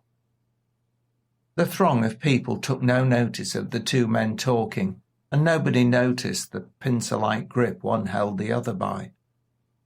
"I don't know," the stranger stammered. Gordon was almost prepared to accept this was the case, but almost wasn't sufficient, and his grasp did more than merely hold the man where he was. The victim's face turned a little red, and Gordon knew the nerves were inflicting considerable pain. He upped the pressure. There was panic in the man's voice when he said, "I'm telling you that I don't know. He phones me. I just get a call." He didn't release the grip, but he used his other hand to search the man's clothing for a cell phone. It took a moment or two of fumbling, but he reached into the jacket pocket and pulled out the phone. Without looking at it, he pocketed it and spoke again. "I will take this, a little keepsake. You're not very good at your job, are you? I guess this is your personal one." From the way the man reacted, he knew he was right. "That's good, then. I'll have all your contact details. I'm going to let you leave in a moment, and I suggest you go far from me. I'm busy shopping, and I don't want you hanging around." Gordon looked about, and still no one noticed anything out of the ordinary. People pushed by engrossed in their everyday things. He released his grip, and the man sagged with relief. "What time do you have to report back? You'd better tell the truth, or it'll be the worse for you." The fellow squirmed, confused. He was unsure what to do. It had all been going so well. "I've a call to make at 8 tonight. They expect me to detail your day and who you've spoken to." The released man's voice was husky, and he struggled to catch his breath. He was scared, terrified. He'd read about the bodies in the swimming pool. It had been on the news, and he suspected who was behind it. "Well, we wouldn't want to keep them waiting, would we? You know where I live." This was more of a statement than a question, and the man nodded. "Be at my door at 7:15 tonight. If you play your cards right, you get to make that call. If you don't show up, you'd better be running away from here as fast as you can, because your boss will come after you, and so will I. Believe me, you and those you care for won't want either of us catching you. Do you understand?" The thug in front of him was shaking, and he mumbled, Yes, I'll be there at 7:15. "Don't be late. Play your part, and I'll give you your phone back, and no one need to be any the wiser. These are nasty men you work for, very unpleasant people. Go now." Brian didn't require telling twice, and the crestfallen man hurried off, rubbing his neck and trying to put as much distance between himself and his attacker. Gordon watched him scuttle away before he returned to the stall. At that moment, Gabriella reappeared to find Gordon where she'd left him. "I hope it hasn't been too boring. I think the jacket was worth the wait." She kissed him on the cheek and held a carrier bag in her hand. "No, I'm sure it's worthwhile waiting for. Can I see it?" "Not until we get back to your place. Did you say something about eating? Tengo mucha hambre." She laughed, and he did too, and he led her out of the market to find somewhere for lunch. Later that afternoon they returned to Gordon's home. There was a brief telephone conversation, and within 10 minutes there was a knock on the downstairs door. It was Peter, and he smiled at Gabriella as he walked into the kitchen. "Lovely to see you again," he said. "Are you certain you want to be with him? I'm sure I'd be a much better choice." "Oh, let me have a look," she said, as she scrutinized both men, scanning them up and down. "Sorry, but I think I'll stay with the one I have." She laughed, and both men joined her. "Drink, Peter?" Gordon asked. "I thought you'd never offer." Gordon went into the kitchen and returned with 3 large ones. He placed them on the table where the others were waiting. Peter lifted the glass. "Cheers," he said, and they all took a long drink. "Did you find out anything about the name I gave you? Who is Miloslav Bilic?" Peter looked at both of them, paused, and then spoke. "I had already heard of him, and he's well known in the city. He's the leader of the council, and an honest, upright member of the community. Or at least, that is his public face. Comes from the Baltics originally, but nobody's quite sure of his background. Came into the country during the Troubles in the early 90s, and was wealthy enough to set up a range of businesses. He started by opening his first nightclub, New Times, and it became a very popular place to be seen. From the very start there was chatter. The cops couldn't find anything that would stand up in court. Miroslav Bilic is a shrewd and ruthless businessman, and there was no one prepared to give evidence against him. A few years back there was a case brought, and they were hopeful about getting a prosecution, but the principal witness was found bound and gagged at the bottom of the River Aire, and the charge was dropped. That sounds familiar. Maybe he's moved on to pools now, Gordon noted. There's more, Peter continued. He grew his business and expanded into building supplies, concrete mainly, and again, more rumblings. Competitors seemed to be accident-prone, but no one could find anything linking Miroslav to any of it. He appeared to be squeaky clean, but... There's always a but, Gordon said, and Gabriella sat mesmerised by the tale. He paused and had another gulp of his drink, and his Adam's apple bobbed as he swallowed. Chance of another? Gabriella rose this time and shot into the kitchen and returned with the whisky bottle. She topped up the 3 glasses, and Peter took another sip and continued. But we know he isn't. He's as dirty as they come, but proving it is tricky. Anyway, he has had political aspirations, got onto the council, and is now the leader. He has some influential friends and some powerful enemies. I have to tell you, he is a dangerous man. He's ruthless and cunning. Do not underestimate him. If he's involved in Shelley's murder, you need to understand who and what you're up against. Why do you suspect him? They explained all that had happened. The discovery of the device planted under their car, the envelope that had been posted through the letterbox with only the name Miroslav Bilic. Gordon said nothing about the incident in the market, as he hadn't told Gabriella.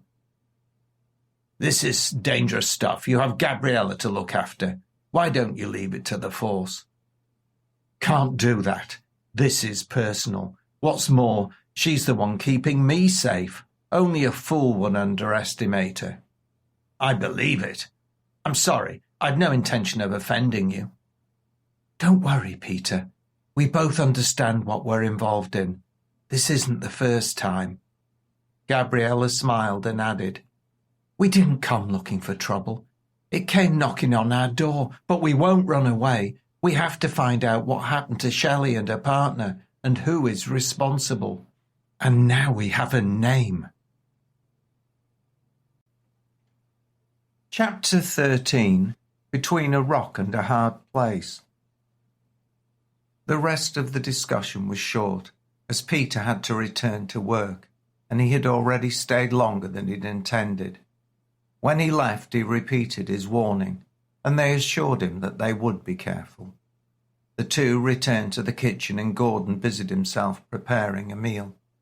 Gabriella strolled into the bedroom and reappeared wearing the new jacket she'd bought in the market. You like? She asked. I do. Well worth the wait. He checked what food he had in, and then they walked to the shops to get a few more things that would be needed. As they went down to the main street, Gordon took the opportunity to tell Gabriella what had happened whilst they'd been trying on the jackets. Her face dropped. I had no idea. I didn't see anyone. Neither did I until I was waiting, but he'd been following us since we left the flat in the morning. And he's coming here this evening. Gabriella's voice showed that she was not altogether comfortable with the thought, but she said nothing. He should be here at 7:15. I have his mobile and he'll be contacted at 8 by his handler. He wants a report on our movements today. I want to be there when he answers the call, and I need him to arrange a rendezvous for tonight. This is our chance to get closer to whoever is behind this. Will he do as you ask? Can you trust him? Gabriella asked as they walked into the small supermarket. Trust him? No, I wouldn't trust him an inch. But he knows what I will do to him if he doesn't, and he understands what his masters will do if they find out he's failed them. Fear will make sure he turns up, and I believe his fear of me will ensure he does what I tell him. After that, he'd better run and keep on running. But if events turn out as I hope, he may stand a chance. Gordon spoke to the butcher behind the counter. "A pound of beef sausages, please." The man responded and handed over the wrapped meat. He added them to his basket and headed for the remaining items he needed. He picked up 3 bottles of wine and walked over to the checkout. "So what are you cooking?" Gabriella asked. "Bit of a surprise. A local speciality. Toad in the hole." Gabriella's face was a picture of confusion, and he couldn't help but laugh. "Come on, we've time for some food and a rest before our meeting. We may have a busy night ahead of us." Later that afternoon they ate a meal that surprised and delighted Gabriella. Gordon explained that the batter mixture was Yorkshire pudding, and together with the sausages it was called Toad in the Hole. They laughed a little, enjoyed each other's company, and for a short while forgot about the horror of the last few days. They washed up, dried the dishes, and were putting them away when there was a knock on the door. He glanced at the wall clock. It was 7 p.m. "Looks like our guest is early," Gabriella said.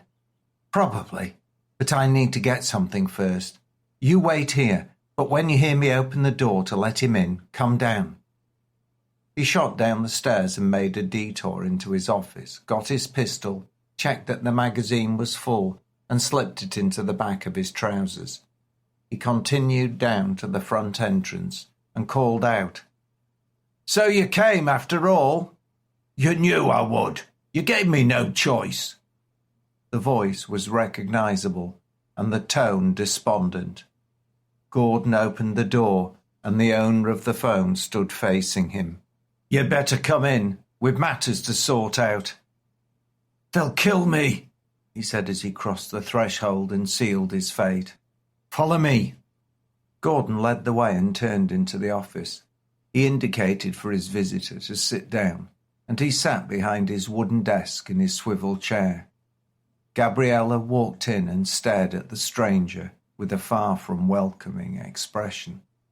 "Why were you following us?" she said. "I could kill you." The look on her face made clear she wasn't joking, and the man seemed suitably worried. Gordon stopped her before she could carry on lambasting the visitor. "Gabriella, please," he calmed her, and carried on.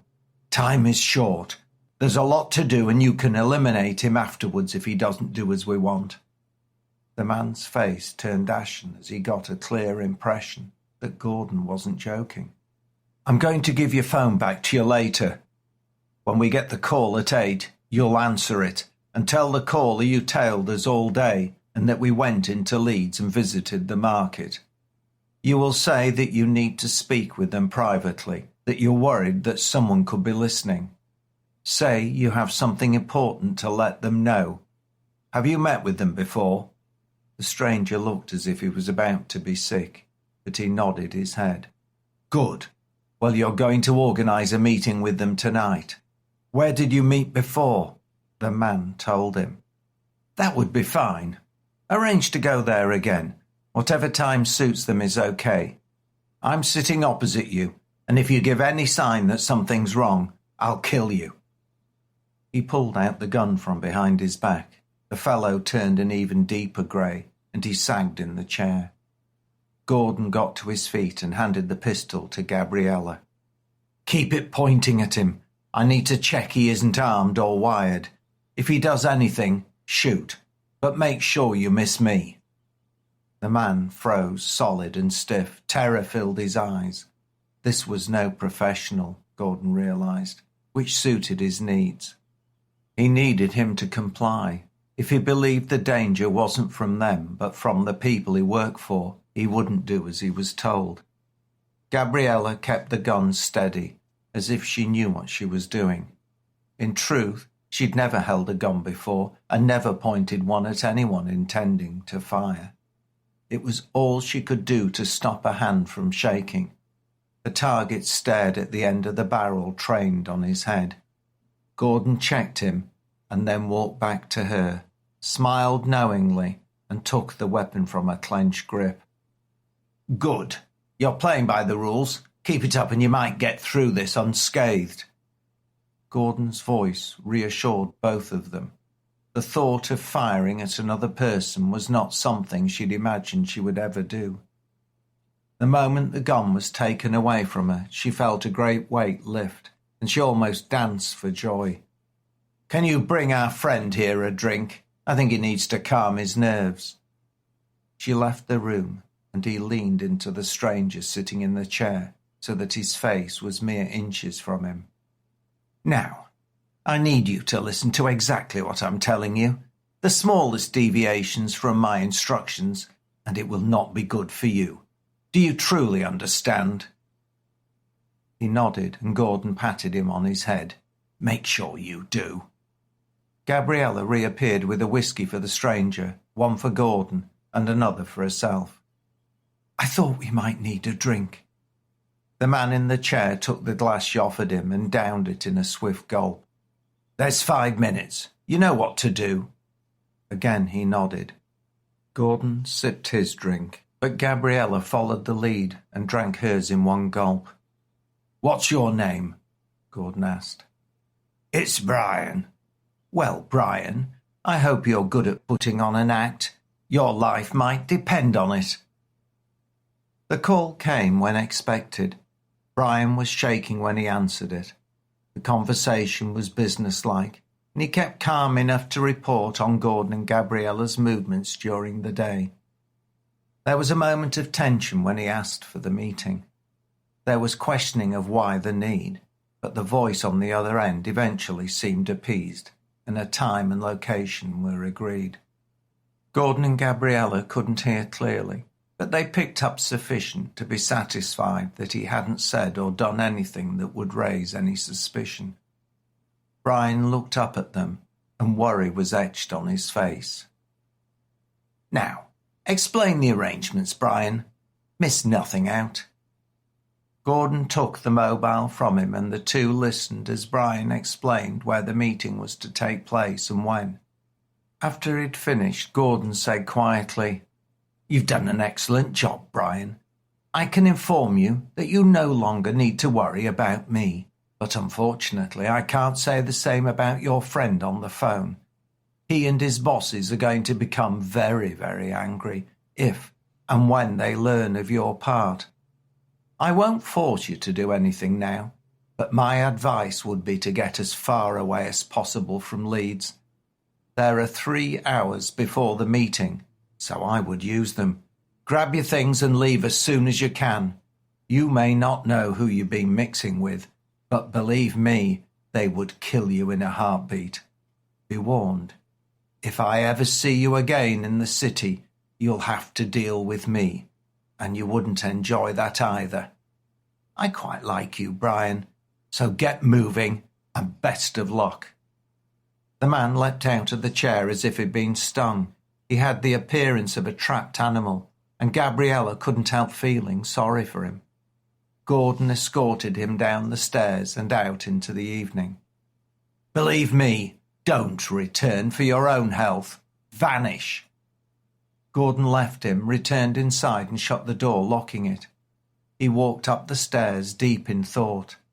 Gabriella had moved back into the kitchen on the next level. Well, she asked as he came in. Well, we're going to the meeting tonight, 11:30, and I hope we come as a surprise for Brian's handlers. If not, we're in serious trouble. Chapter 14. Rendezvous. The night was dark, the air still, and a touch of frost was falling when they arrived. The two had prepared for the meeting as best they could. Gabriella dropped Gordon off near the location half an hour early, and dressed in black he disappeared into the bushes where he could wait. She drove past the site and continued on. She found the experience of driving on the opposite side of the road challenging, and luckily there were few cars in the area. In particular, she struggled with the gear stick in her left hand and needed to keep reminding herself where she should be. She had to play a leading role, and she hoped she was up to it. Gordon waited in the bushes near the tennis courts. At this point, the bosses had stopped running, and apart from a few late-night drinkers leaving the pub up the road, the area was eerily quiet. His loaded pistol was stashed in the back of his trousers. He knew this was a life-and-death meeting, and he prayed that Gabriella and he would come out of it unscathed. Crouching low, his face blackened, he remained still, and the image of his recent time on the great rock at Calpe came to mind. He'd managed to get out of that dangerous situation, and he only hoped that he would be as fortunate on this occasion. The leaves were turning, and some trees had shed their foliage in preparation for the approaching winter months. Fortunately, they were still soft and they would not make his movement audible, but he knew the benefit of remaining like a statue. Human eyes were particularly attuned to motion, even in darkness. A sound of flapping wings broke the quiet as a bird flew from one tree to another, followed by a hoot. He smiled. Is that the same bloody owl? He refused to believe in omens, but nonetheless he hoped it was a lucky sign. Remaining motionless made him uncomfortable. Crouched low, his muscles tightened, but he worked through the pain. He didn't expect the person they were meeting would be an amateur like Brian. They would have a more difficult time subduing this one, he expected. He couldn't think why they would use such an inexperienced man to tail him, but maybe they just saw him as expendable. Gordon trusted Brian had taken his advice and by now was a long way from Leeds. He thought about Gabriella and the danger he was putting her in. She had to drive to the rendezvous and meet Brian's contact.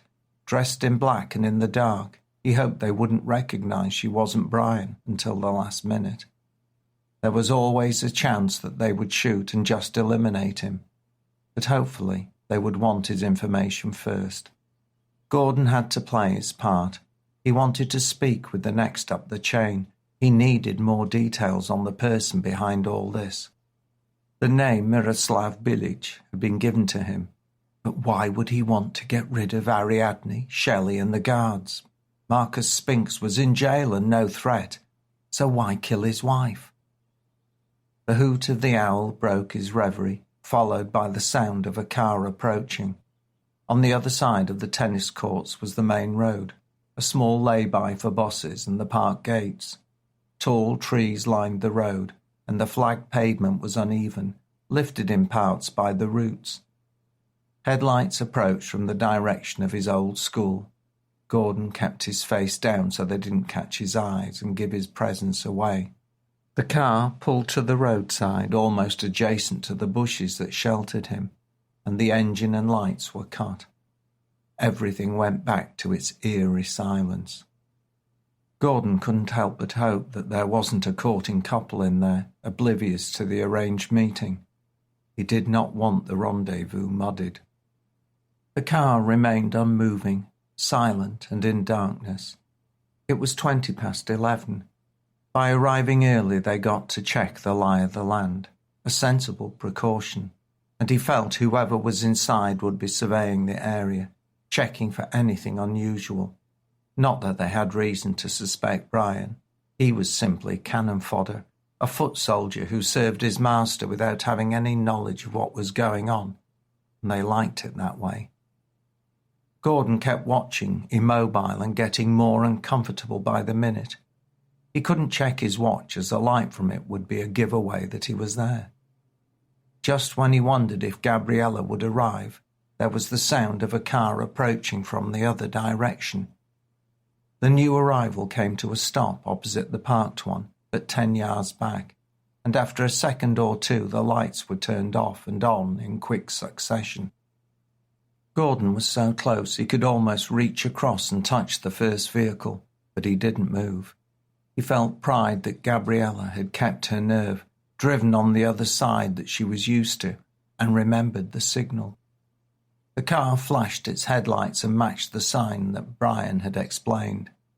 There was a brief pause and Gabriella's driver's door opened, and someone in black got out. Gordon barely recognised her silhouette as she stood in the road. Another figure emerged mere inches away from where he hid. A voice called out, "What was so important we had to meet? What have you got to say?" The one that answered was not Brian's nor Gabriella's. "Do anything, and you are a dead man." Gordon whispered this into his ear. He held the pistol to the stranger's temple, leaving him in no doubt what it was. In response, the other man raised his arms. "Now, shall we return to your car? Get in the driver's seat. I'll be behind you. Any thought of escaping will mean I blow the back of your head off. Do I make myself clear?" The fellow nodded. "Let's go." As the man got in, Gordon opened the rear door and followed suit. Both doors shut and the captive sat frozen in place. "Do you have a weapon?" "It's in my jacket pocket." Gordon leaned forward and reached over, and whilst holding the gun to the driver's skull, he removed the pistol. The front passenger door swung open and Gabriella got in next to the driver. She left the door slightly ajar so the interior light stayed on. "Did I do it right?"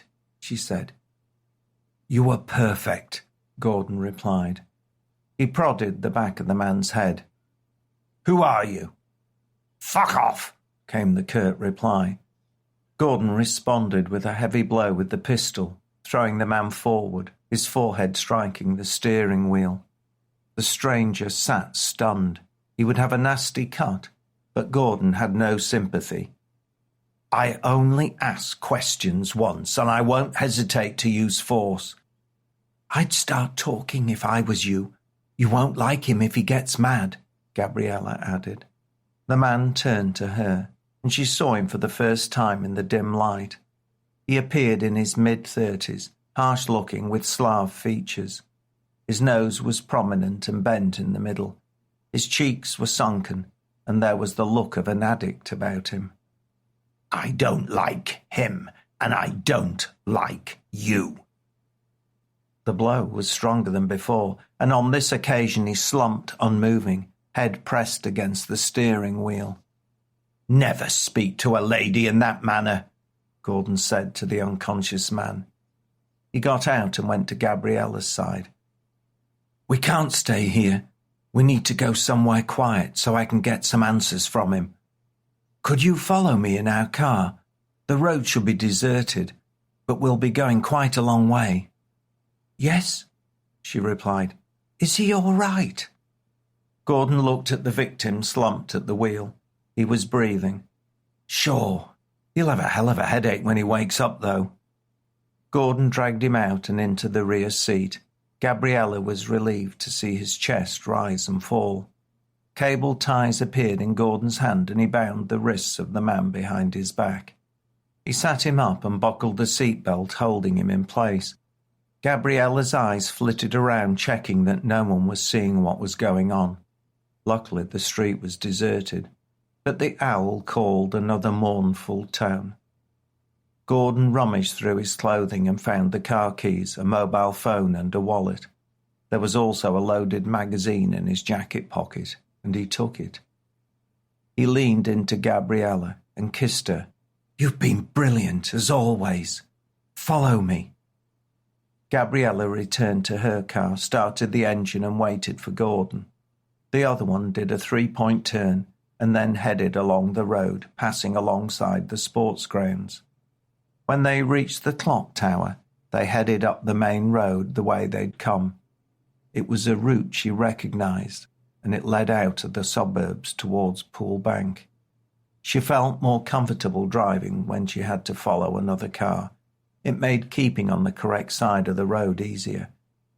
They passed familiar landscapes until the Dingley Arms, and then headed into unfamiliar areas. She was wondering what Gordon's plan involved. She knew his intention was to capture the man who was Brian's contact, but he had been hazy about what he intended to do next. The route led them down a steep descent. They carried on for about half an hour and passed through a couple of small settlements before they entered a larger town. Gordon took a turn and headed along streets that were lined with sizable homes. The road narrowed and they headed up a very sharp rise and left the houses behind as they climbed. The valley was dotted with pinpricks of light like stars in a clear sky, but above it was cloudy and the heavens were shrouded. Driving at a slow pace, they approached a large building, took a right, and stopped on the rough ground. Gabriella parked next to Gordon's car and got out. The air felt colder, the wind brisker, and the moon suddenly appeared from behind ribbons of clouds. It was quite startling, and she saw the silhouette of a fortress-like structure against the sky. "The Cow and Calf," Gordon said, as if she should have heard of it. "Famous landmark here. It's a cliff left after an ancient landslip. A fabulous beauty spot. Fortunately, there's no one around but us." "What are we doing?" she asked. But he didn't reply as he busied himself getting the now conscious captive out of the passenger seat. "We're taking a little walk. I think you'll enjoy the view. And then you're going to tell me what I need to know."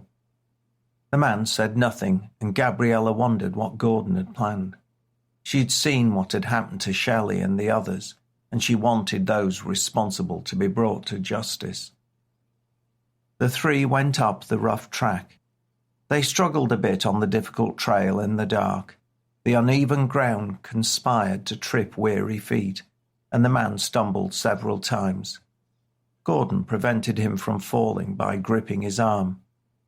The moonlight made the climb possible, but it kept disappearing behind the clouds, forcing them to stop at intervals. Eventually they reached the base of the crag, and the three took deep gulps of air. The moon reappeared and the valley could be seen spread out before them in grayscale. The lights of the town sparkled and the roads were intermittent rivers of light. Above them the black forbidding rock appeared, a Gothic setting for an act of tragedy, and Gabriella shivered, but not from the cold. They stood near an opening that was dark, silent, and sheltered from the wind. "Up we go," he urged, and the unwilling man struggled upward on a narrower and steeper trail, his arms still bound behind his back. Gordon realized this was now an impossibility. He pulled out a penknife and flicked the blade out. The steel reflected in the moonlight and shone with a mercurial luster. Gabriella caught her breath. The man's face turned even paler in the moon's glow, if that was possible, and gasped. "Don't try and run. You're dead if you do." Gordon's tone was far colder than the night air. He cut the ties and released his prisoner's hands. The man rubbed them to get the feeling back, and then felt his head, checking the damage. But he didn't have time for much before a pistol jabbed him to his ribs and got him moving again. They arrived at the top of the cliff and Gabriella struggled along in the rear. When she reached them, Gordon was standing with the captive on the edge of a sheer drop into the quarry. The wind was quite blustery, and the prisoner looked into Gordon's eyes and saw something that frightened him. "Now, the previous time I asked you, you tried to be clever. Believe me, I'm not joking, so don't try it again. If you answer my question, I'll let you go. Do you understand?" Gordon's voice had a frosty quality, much like the wind that was gusting around them. The moon reappeared and Gabriella saw how close the prisoner was to the precipice. She had a flashback to Calpe, where she was held on the sea cliff edge, and she froze in fear. He nodded. "Who do you work for?" "If I tell you I'm a dead man." The voice was calm and had a sincerity that Gordon believed. "If you don't, then you're a dead man anyway. There are ways to die. Some are preferable to others. I won't tell you." Gordon paused and thought about the situation, and then he tried another tack. "Does the name Miroslav Bilic mean anything to you?" For a fleeting moment there was an expression of shocked surprise, and Gordon knew the answer. Thank you. That answers that question. Did he murder Shelley Jones? On this occasion, a puzzled look crossed the man's face. Okay. Did he kill Ariadne Spinks?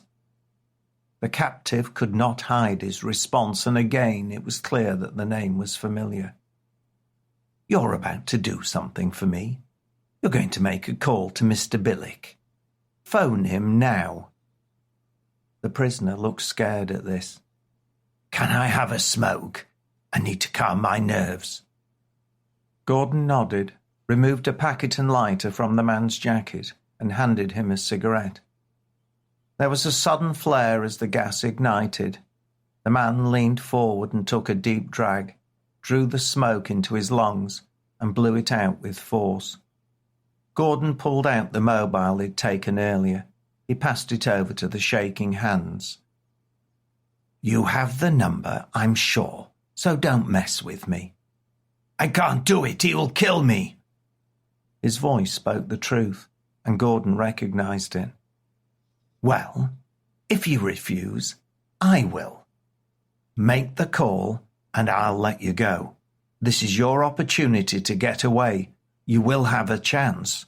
If you don't, you will die. Gabriella knew this was the pivotal moment, a knife edge, and the man could go either way. His face in the light revealed him weighing his options. There wasn't a good choice, but the need to survive won out. He punched a series of numbers into the handset, then paused. Tell him where you are, who you're with, what took place, and that I want to speak to him. Gordon's tone held nothing back. Anger and passion convinced the other, and he tapped the call button. A voice came on the mobile. Yes? It's me, Matija. I need to tell you something. Matija spoke to the person on the line, told him what had happened, where he was, and that Gordon wanted to speak with him. A series of expletives were audible, and the intent was obvious. He passed the mobile back. Mr. Billick, I have your fellow here. Yes, he's well at the moment, standing on the very edge of a cliff. He took a bit of persuading, but he answered my questions. You murdered my ex-wife, Mr. Billick. That was a mistake, a big mistake. I'm coming, and I will kill you. Your guy has revealed many things about you and your business to me. I'm on my way. You won't be aware of when or where, but I'm on my way. Good night, Mr. Billick. I'll pass you back. See you soon. He didn't wait for an answer but returned the mobile. Matija shook and his voice sounded desperate. Yes? You can run, but you can't hide. I have your family, and they will die if you don't kill yourself. It was loud enough for the two to hear the anger, if not the meaning of the Serbian. Matija stood with a horrified expression. Then, without warning, he stepped back off the ledge into thin air and plummeted down to the rock-strewn quarry below. There was a dull thump, but thankfully the darkness obscured the man's fate. Gabriella cried out and Gordon was stunned. Matija had chosen a swift end rather than the one Billick would have delivered. They held each other. The moment was brief, but necessary for them both. I'm sorry. I would have let him go. I know. But something made him. What did the man say? I can't speak Serbian, but I don't think he was giving him a choice. Come on, I need to get the phone back. The clamber down was easier, but neither wanted to enter the quarry. Gabriella remained at the entrance whilst he went in. He found the body spread-eagled and broken. The light from the moon revealed the dead man. His skull had struck a boulder and been crushed. The mobile took some finding, but it was intact and he grabbed it and returned to Gabriella. He needed the information on the phone, but more importantly, he didn't want the police to find his prints or DNA on it. It It would take more than the truth to get him out of that situation. They almost ran to where they'd left the cars. Gordon got in and moved the hire car away from the other vehicle. Gabriella waited in the passenger seat whilst he went to Matiger's car. Fumbling in the glove box, he removed some papers and stuffed them into the petrol filler, lit them, and rushed back. He started the engine and pulled off. There was a sudden whoosh, the fuel ignited, and an ear-shattering explosion followed as it burst into flames. Chapter 15. Cog's Turn. Marcus Spinks was beside himself with anger and despair.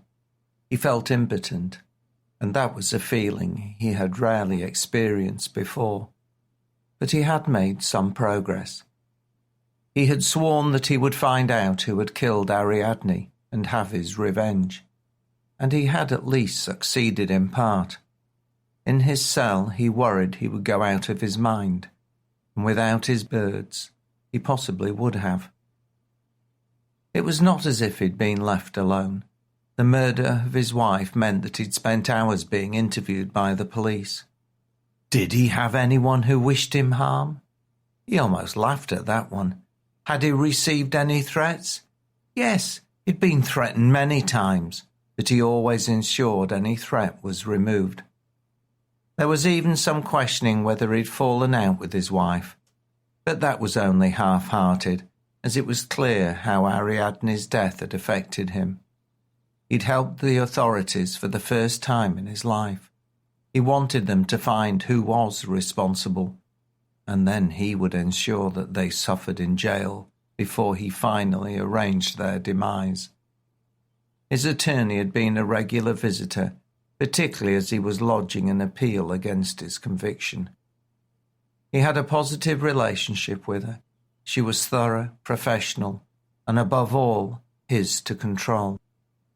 She had assisted his trial lawyer, who had been such a disappointment, but Cherry Young had shown that she had the quality that he needed, a total lack of morals. He liked her. She had only a single aim, and that was to improve her wealth and power. She made a decent living, but she wanted more, and he could give it to her. Money talked, and she listened and learnt well.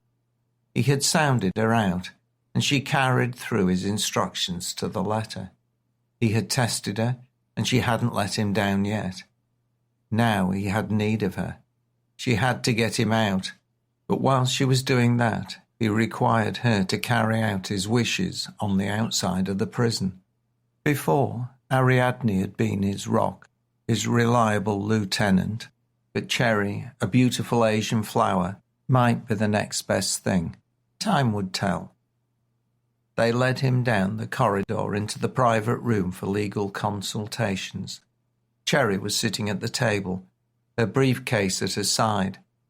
There was a folder beside her, and she was busy writing when Marcus entered. She looked up at him and smiled. Her almond brown eyes stared at him with predatory intent, and her smile matched to create the impression of a hunting beast. The smart, fashionable suit she wore was tight in the right places, and she knew it. Her makeup was immaculately applied, and not a hair on her head was out of place. At a guess, he would put her approaching 30, and she'd come a long way professionally. Defence counsel work was not for the faint-hearted, but she was thriving. "Good afternoon, my dear. I hope that you have some positive news for me. All I seem to have had recently has been dreadful." Marcus's demeanour surprised his lawyer. In his situation, she wouldn't have been so composed. She couldn't help being impressed by her client. Though considerably older than she was, there was something attractive about his calm, his presence, and, of course, his wealth. She liked money, and it appeared he had a lot. Her firm was expensive, but good value for those who could afford their services. "Mr. Spinks, it is a pleasure to see you. Yes, I believe I may have some better news for you. My condolences on the death of your wife. I struggle to imagine the shock and grief it must have caused you. A terrible, strange and confronting matter. I can't express my sorrow, Miss Young. Ariadne was my world. I trusted her explicitly. Now she's gone, and I have no one on my side. I can assure you that you do, Mr. Spinks. I'm on your team. You are very kind, Miss Young. Marcus smiled as he said this, and Cherry Young beamed in response. She spent the rest of the meeting giving her client an account of the progress of the appeal. She explained how the missing prosecutor and the death of his wife had thrown the proceedings into turmoil. The police had failed to build any obvious case, and she was going to apply for bail on compassionate grounds. The authorities would oppose it, but it was worth a try in the circumstances. I need you to act a convincing, broken and grieving widower, Mr. Spinks. I'm sure you can do that. Believe me, Miss Young, it will not be acting. Of course. Please address me as Cherry, Mr. Spinks. Only if you call me Marcus, Cherry. That was it. The situation suited both the lawyer and the client. It was as if a contract had been signed, and the two were now partners. At the end of the meeting, they shook hands, and the skin contact was longer than required professionally. She felt the tingle of excitement, and he felt the seal of a deal. Goodbye, Cherry. I look forward to hearing more good news from you. Farewell, Marcus. I shall be back tomorrow, and I will bring more details regarding the court day. It has been a genuine pleasure. She smiled in a manner that hinted at more than professional niceties, turned and walked to the exit, swaying just the right amount on her heels. She knocked on the door, and the guard opened it. One escorted Marcus back to the cell, the other accompanied Cherry Young out of the building. It was clear which of them enjoyed the task more. Marcus Spinks could hardly take the smug look off his face. He had provided Cherry Young with some detailed instructions, and he was confident she would carry them out. When he was alone in his cell, he allowed his true feelings to well up to the surface. He was disconsolate, and he shook with raw emotion. It took a while for him to regain control, as he truly loved Ariadne, and her loss was the biggest blow he had ever taken. It was even greater than his imprisonment. For a man in his position and power, he could not show weakness. He'd been attacked, his authority slighted, and if he was to keep his business empire together, he had to act, be seen to act, and the consequences had to be terrible. The first problem was discovering which of his foes had been responsible. When he knew who it was, then he would strike. By using the swimming pool, the killer was sending a message to him. It mimicked Ariadne's trademark method. He wondered who it was. Ariadne had been about to kill the prosecutor's partner. He had always kept himself at arm's length from how she disposed of his competition, but his wife had seemed to relish the experience. Cherry should be able to pass the request to his contact in the local police force. Something as significant as assassinating the wife of one of the major crime figures was bound to have created a lot of interest, and tongues would wag. If anyone could discover who was behind it, his informer would. He'd instructed Cherry to offer inducements, and he had provided her with the location of a local cash fund. His worry was that she would not be trustworthy. But then, he had that in order. Later that afternoon, there was a light tap on his door. Marcus returned the two Finches to their cage with gentle, soothing words. Then he sat in his comfortable non-issue chair and called out, "Enter!" It opened slowly, and the warder, Franco Paparoni, put his head around. "I hope I'm not disturbing you, Mr. Spinks." "No, Franco.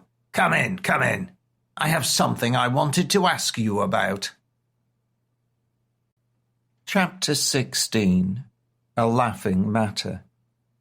Miroslav Bilic was not someone prone to laughter. In fact, there were many who worked for him who, despite regular business meetings with him, had never seen his expression break into a smile. Today proved a first for several of them. He stormed into the boardroom with a broad grin on his face. A stunned silence fell upon those gathered there, and all eyes turned to him. This was a man who did not suffer fools, and when he spoke, he expected others to listen. They were not prepared for the smirk that appeared on their boss's countenance. Good morning, everyone. I hope you're all well on this fine day. Today's meeting is cancelled. I've received some great news, so why don't you have the time off, head out into our fabulous city and enjoy yourselves? There were stunned expressions on the men and women present. They turned and looked at each other. No one was sure what to do. Should they leave? Nobody wanted to be the first to act. Go on then, get out. I mean it. Miroslav didn't give instructions more than once, but on this occasion he would be magnanimous. The room filled with the sound of chairs scraping, papers being collected, briefcases snapping shut, and then footsteps leaving. Not you, Pavel. We need to talk. The man who'd been hesitating returned to the table and stood waiting. Take a seat. There are some things we have to discuss. Yes, Miroslav. I just wanted to inform you that what we have spoken about recently happened last night. I'm sure we've made our point. That slag of a bitch and her men took a dip in the pool. I think we will have caught someone's attention. Nighttime dips can be so dangerous.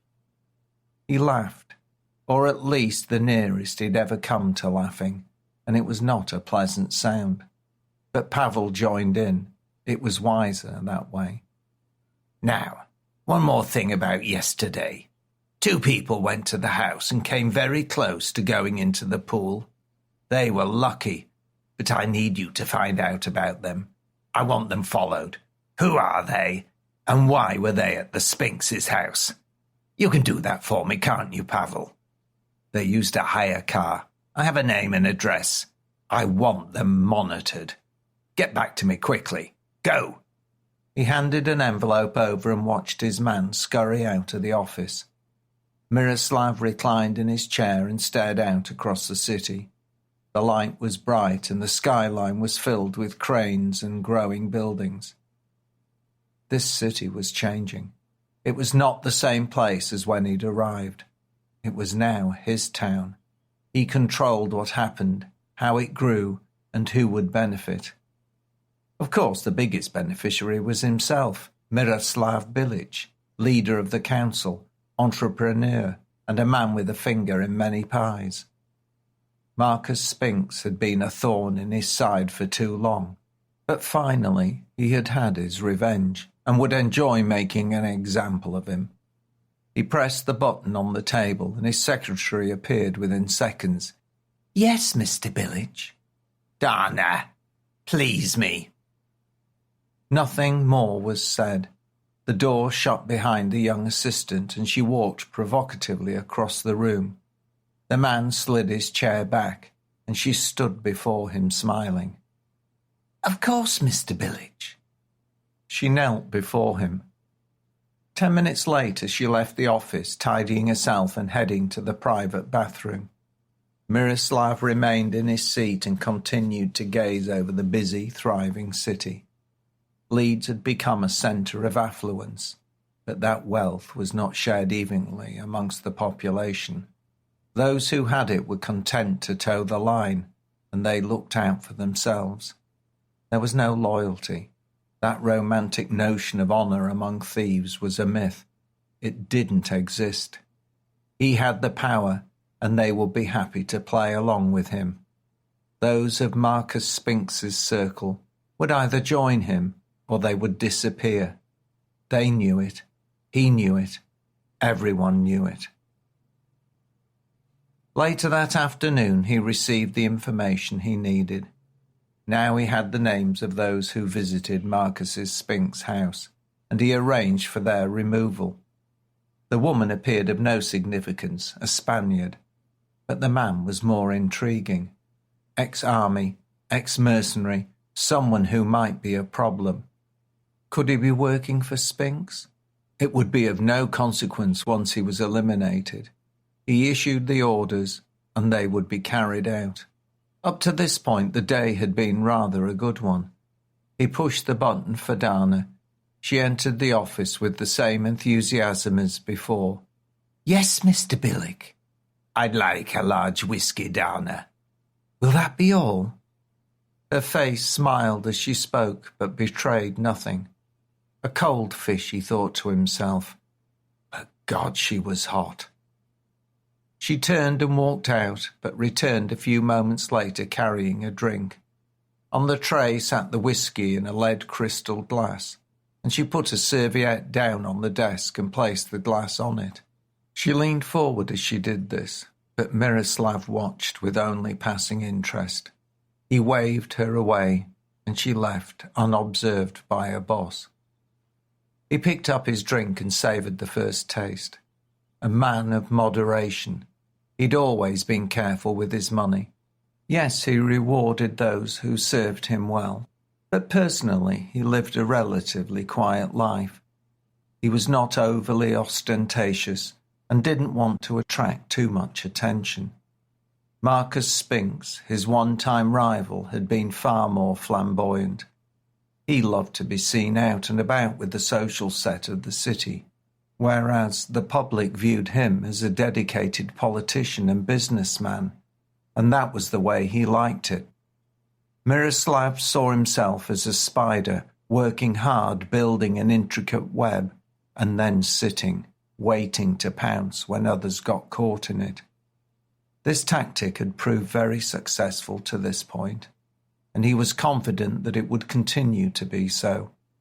Marcus Spinks had walked into his trap, and with his imprisonment, Miroslav was now the dominant player in Leeds. He led the council and had caused no scandals. Unlike his predecessor, he had improved the lives of the ordinary ratepayers and consolidated his power. He had 2 further drinks whilst he waited the afternoon out. He expected news before too long. Dana answered his call and put one of his favourite pieces of music on the record deck. Jazz was his weakness, but not trad jazz. He preferred something more challenging, and today it was Keith Tippett. She knew the exact volume her boss liked, and he sat back in his chair, eyes shut. Life was good, he thought to himself. Unfortunately, his positive mood was to be short-lived. Pavel broke it to him in the late afternoon. The ashen-faced assistant arrived, and when he entered, Miroslav realised. Pavel expected him to blow up. He was aware of his boss's ability to erupt, but he recognised when fury overtook him. On these occasions there was a deadly calm. "They failed." "Yes, sir. Apparently the target saw something suspicious around the car and checked. They spotted the device and called the police." "I don't like failure, Pavel." "No, sir. It will not happen again." "Who is in charge?" "Matija." "Let him know there must be no further mishaps. Make it clear." "He already knows, Mr. Billich. The couple are back under observation, and he assures me he won't disappoint you this time." "Go." Pavel fled the room. Even though he wasn't personally responsible for the failure, he was aware of the fate of those who were. Matija had been lucky. Miroslav had been in a good mood. He was a pleasant boss when things were going well, but a terrible one if you let him down. It was late that night that Miroslav was awoken from his sleep by his mobile ringing. His men and women knew they shouldn't disturb him unless it was vital. In the circumstances, he suspected the phone call wouldn't be good news. He fumbled on the bedside table, disturbed his wife lying asleep next to him, and swiped his cell phone to answer it. He didn't use the usual greeting, but just said, Yes, as he got to his feet on the way out of the bedroom. The person on the other end spoke. It's me, Matija. I need to tell you something. The conversation was brief and cut off by another man's voice. Mr. Billitch, I have your man here. Yes, he is well at the moment, standing on the very edge of a cliff. He took a bit of persuading, but he confirmed my suspicions. You murdered my ex-wife, Mr. Billitch. That was a mistake, a big mistake. I'm on my way, and I will kill you. I just thought I should let you know. He's told me all sorts of things about you and your business. I am coming. You won't be aware of where or when, but I will be coming for you. Good night, Mr. Billitch. I'll pass you back. See you soon. Miroslav remained silent. He felt an unnatural stillness. He wasn't afraid, but he could tell from the voice that the other person meant what he said. It was not an idle threat. Matija spoke, and Miroslav answered him in Serbian. I have your family, and they will die if you don't kill yourself. Silence followed. In a matter of seconds the phone went dead. Miroslav assumed the man was likewise. He considered the person who'd threatened him. He was more than a nuisance. Was he indestructible? Miroslav was the hunter and would not become the hunted. Now, wide awake, his brain worked overtime. He headed down to the kitchen, poured himself a whiskey, and added a couple of ice cubes before making a call. A sleepy-sounding voice answered. Hello? Pavel, it's me. He failed again. I need to see you. That was the whole of the conversation. Miroslav knew he wouldn't have to wait long, and he had a little time to think, but more importantly, he needed information. He drank the drink in one gulp and poured another, which he left in the kitchen whilst he returned to his room and began to dress. What is it, Miro? His wife's voice muttered, still deep in slumber, and he replied, It is nothing, dear. Go back to sleep. Just work. You know how busy the council duties can be. Go back to sleep. There's no need to worry. In reality, he suspected this wasn't true. He was worried. It was rare for his men to let him down. By failing, somebody had stirred up a hornet's nest.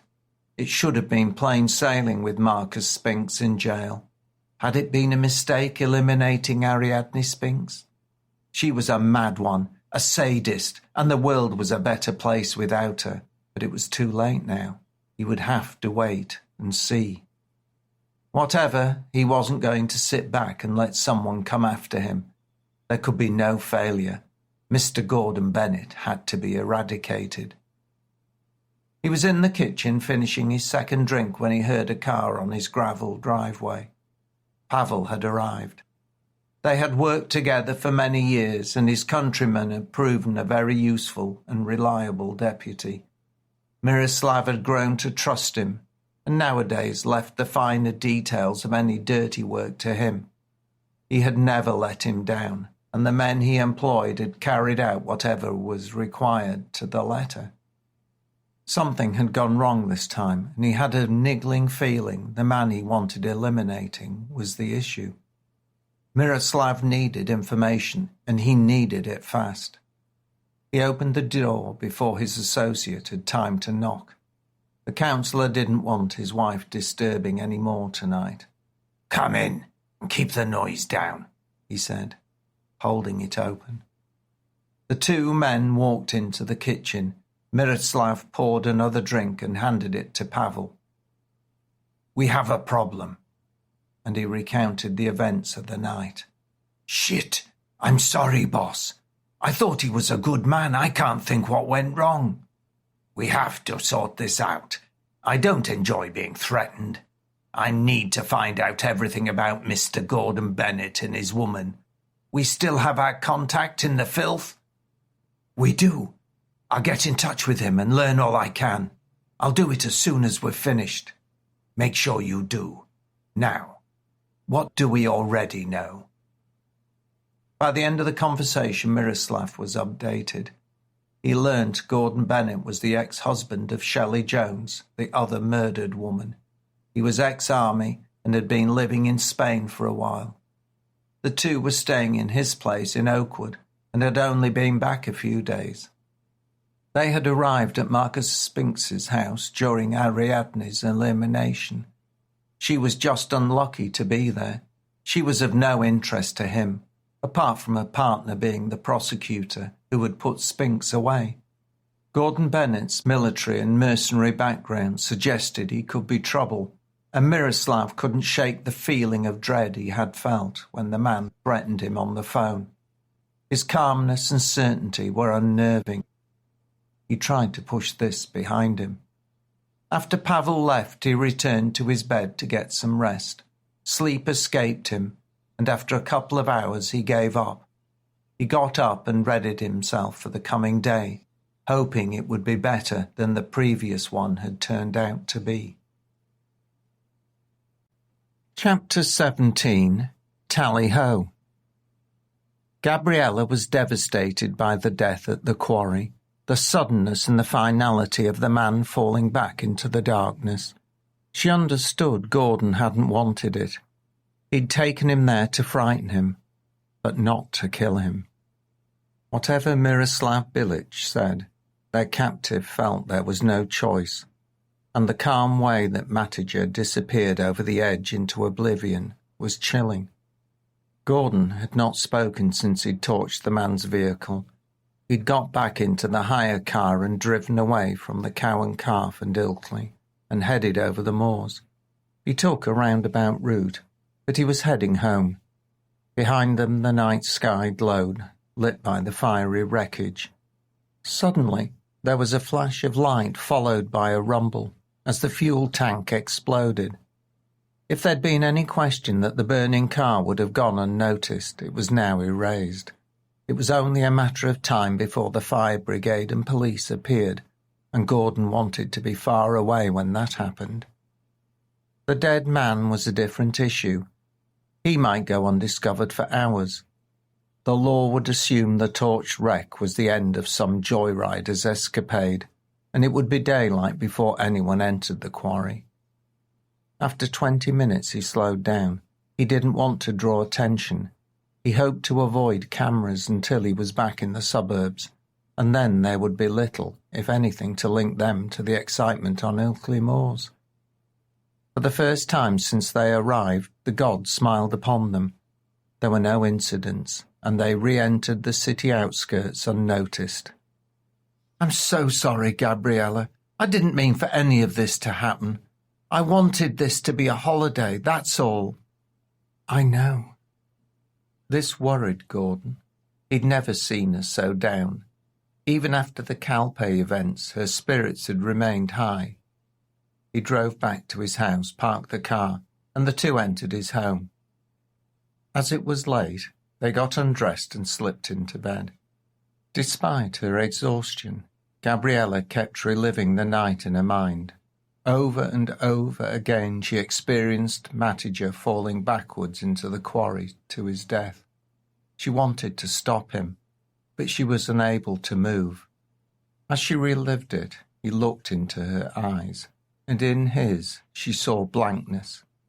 She awoke screaming, and Gordon jumped up.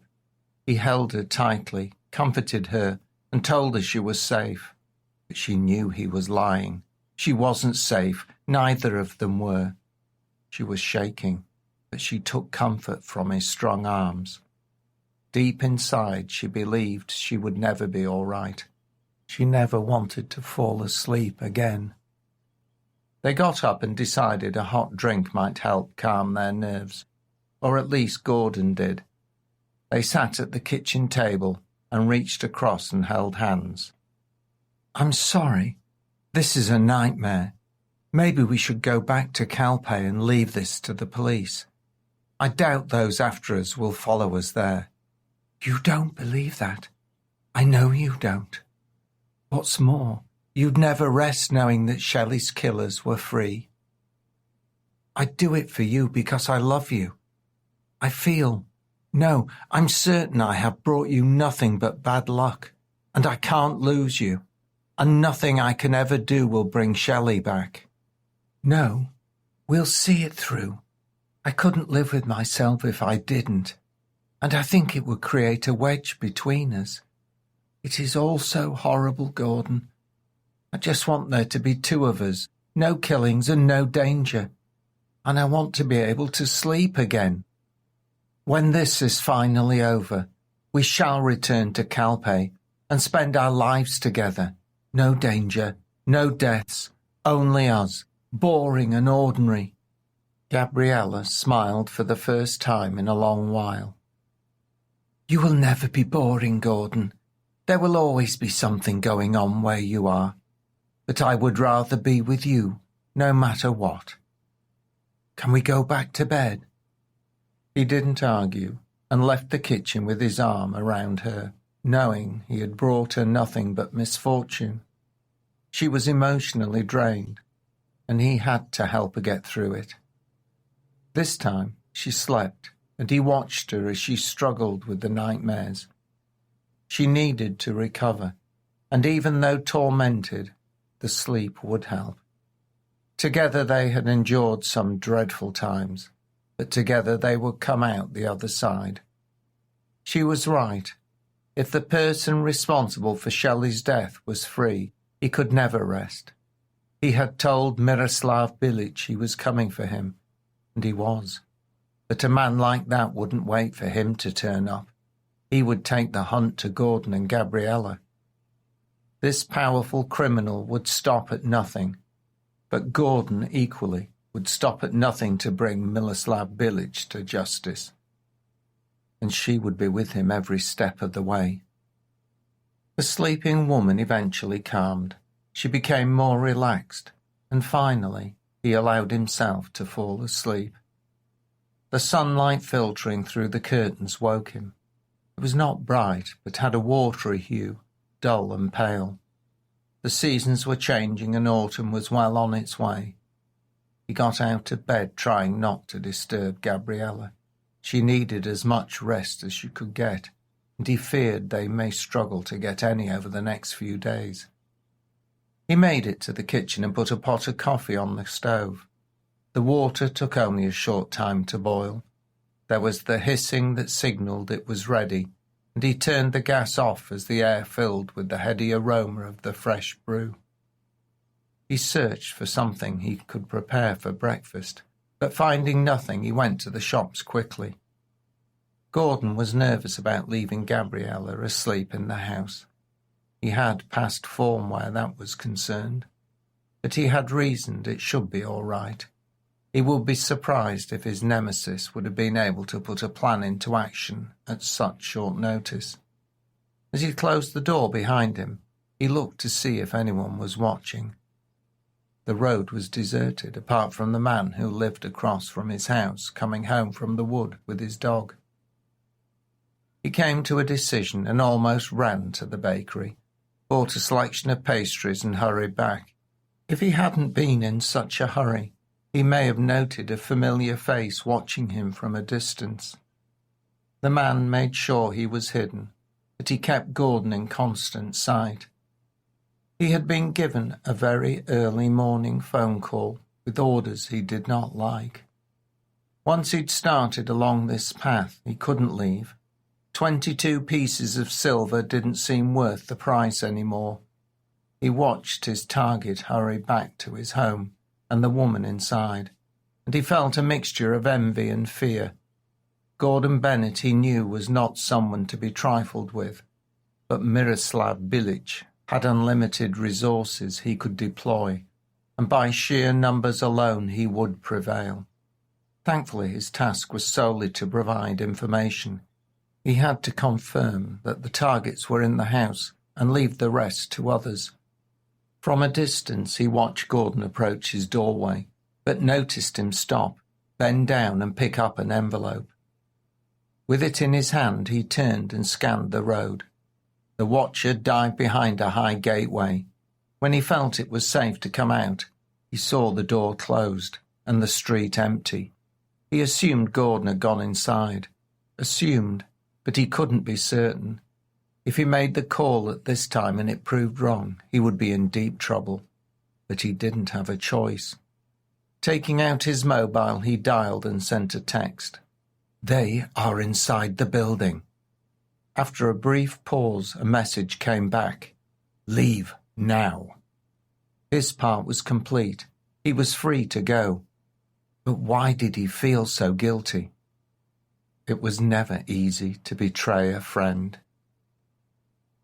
Gordon was surprised by the envelope. It hadn't been there when he left. Yes, he'd been in a rush, but he couldn't have missed it.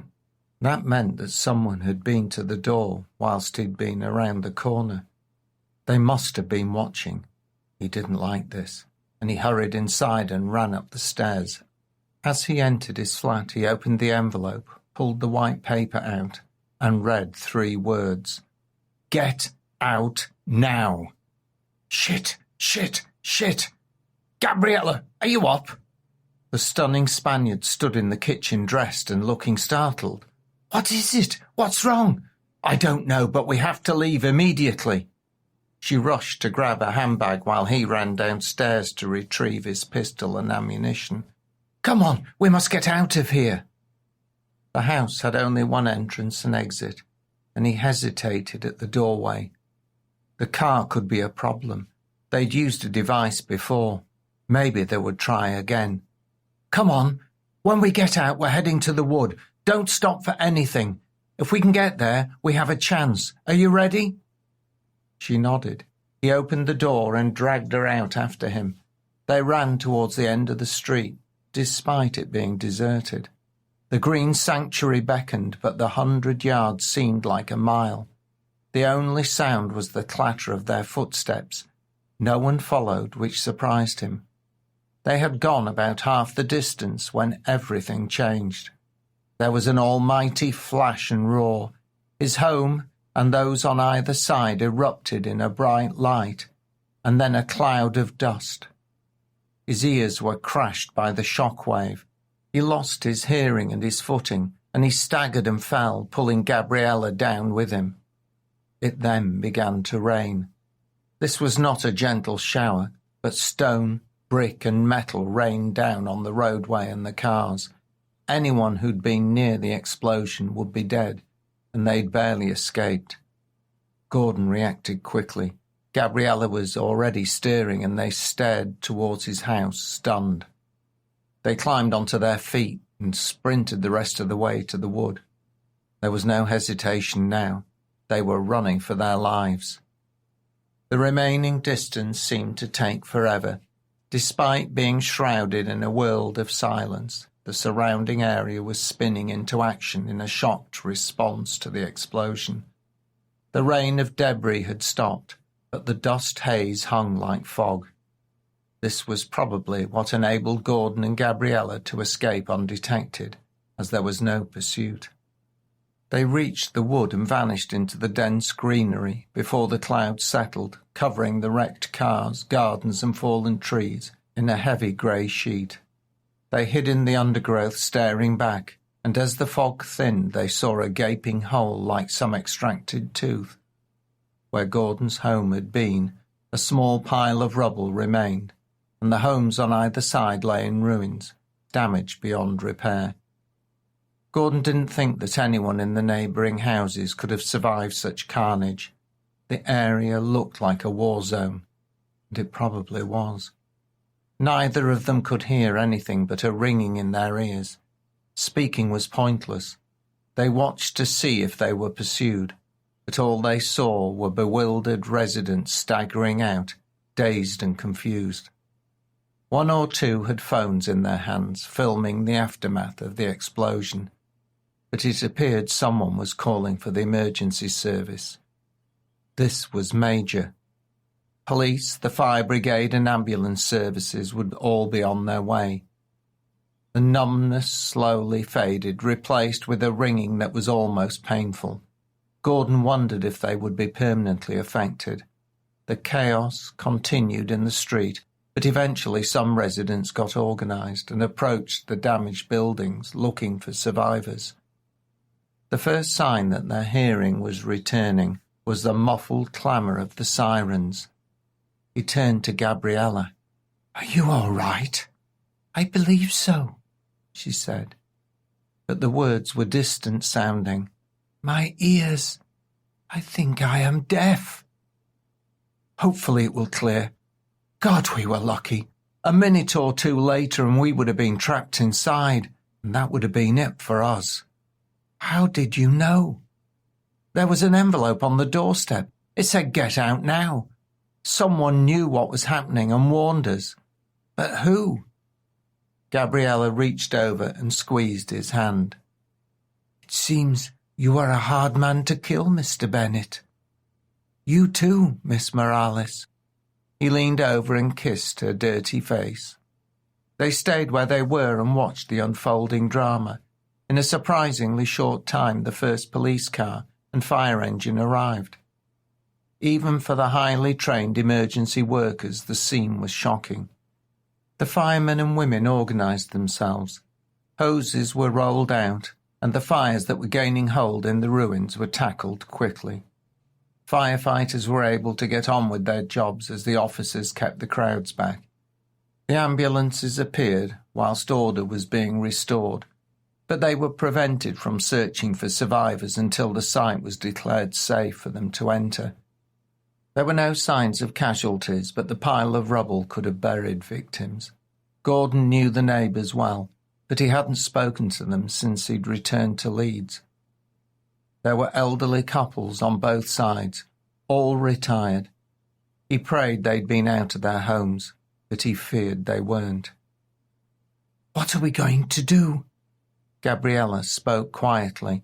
The ringing had now faded in intensity, and the initial shock had subsided. "We must make whoever is responsible pay. This is becoming a war. I need to speak with Peter. He might have some information. Then we will have to contact Inspector Glover." As he said this, a figure strolled down the rubble-strewn street as if he were on a Sunday stroll. "Talk of the devil! Come on, Gabriella. We can't stay here. We should go meet him." "Before we do, we were just out for a walk when the blast happened. Don't mention the note, okay?" "I understand." "Let's go then." They got to their feet and walked back along the street to where the officer stood. They looked a right pair, faces covered in dust, clothes filthy, and both had cuts from smaller flying debris.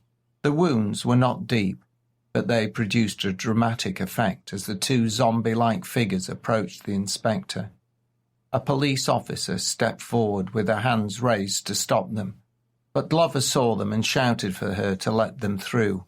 "Ah, well, here's a turn-up for the books," he said. "I knew this was your house and feared the worst. I don't suppose there's any chance this was a gas leak." The inspector's face remained stoic, but his left eyebrow went up, and for him that was a sign of concern and surprise. This complete catastrophe was not the usual work he was involved in, and it would take a lot of manpower to get to the bottom of it.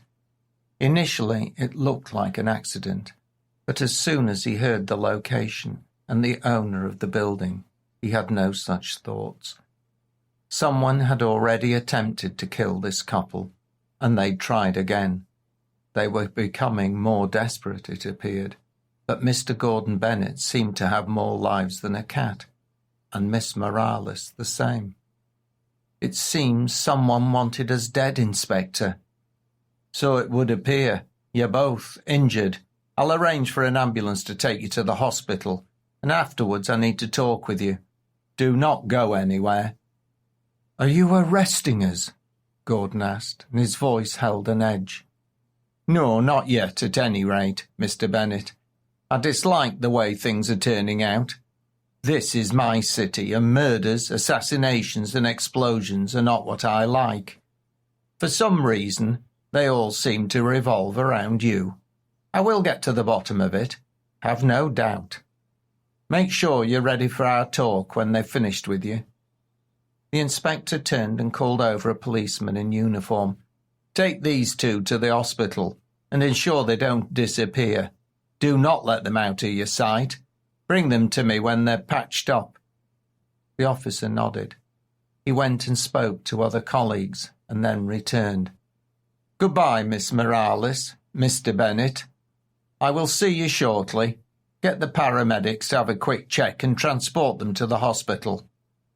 The inspector walked back to supervise the emergency services.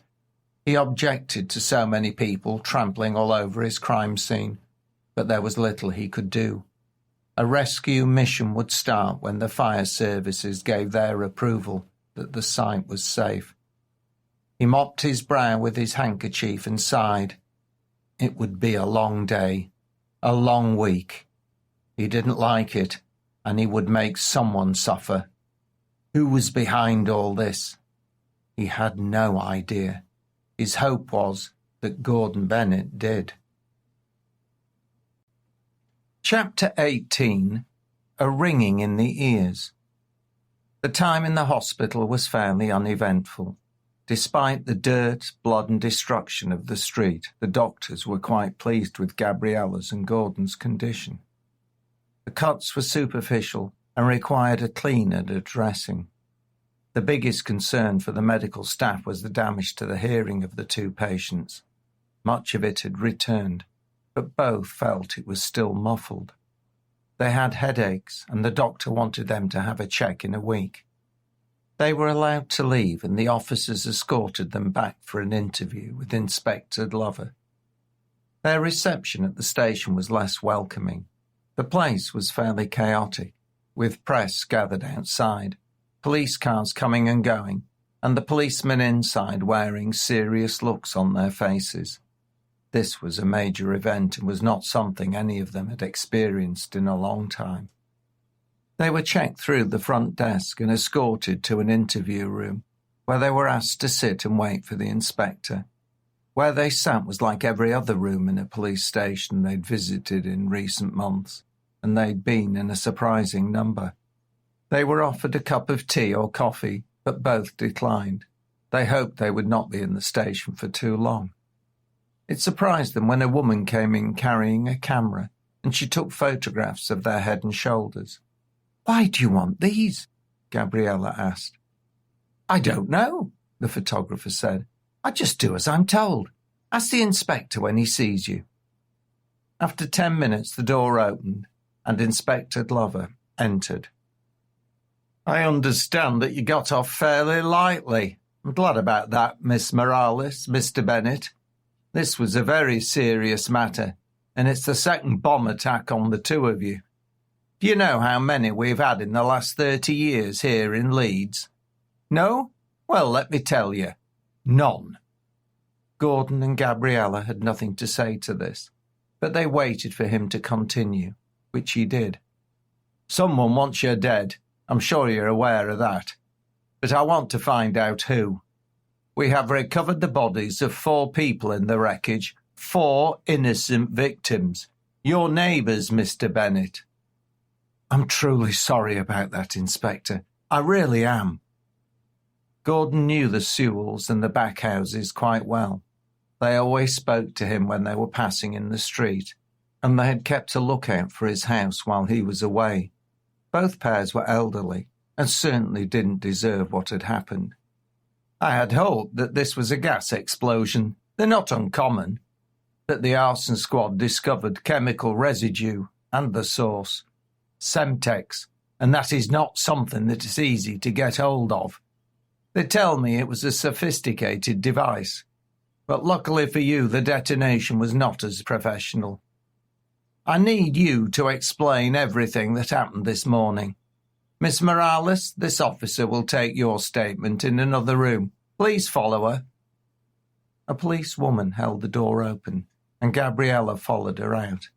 The inspector remained with Gordon. "It's not my business, Mr. Bennett, but it is not safe for Miss Morales to be here. Send her home." "You're right. It's not your business, Inspector. Gabriella will decide when and if she returns to Spain, not you or me.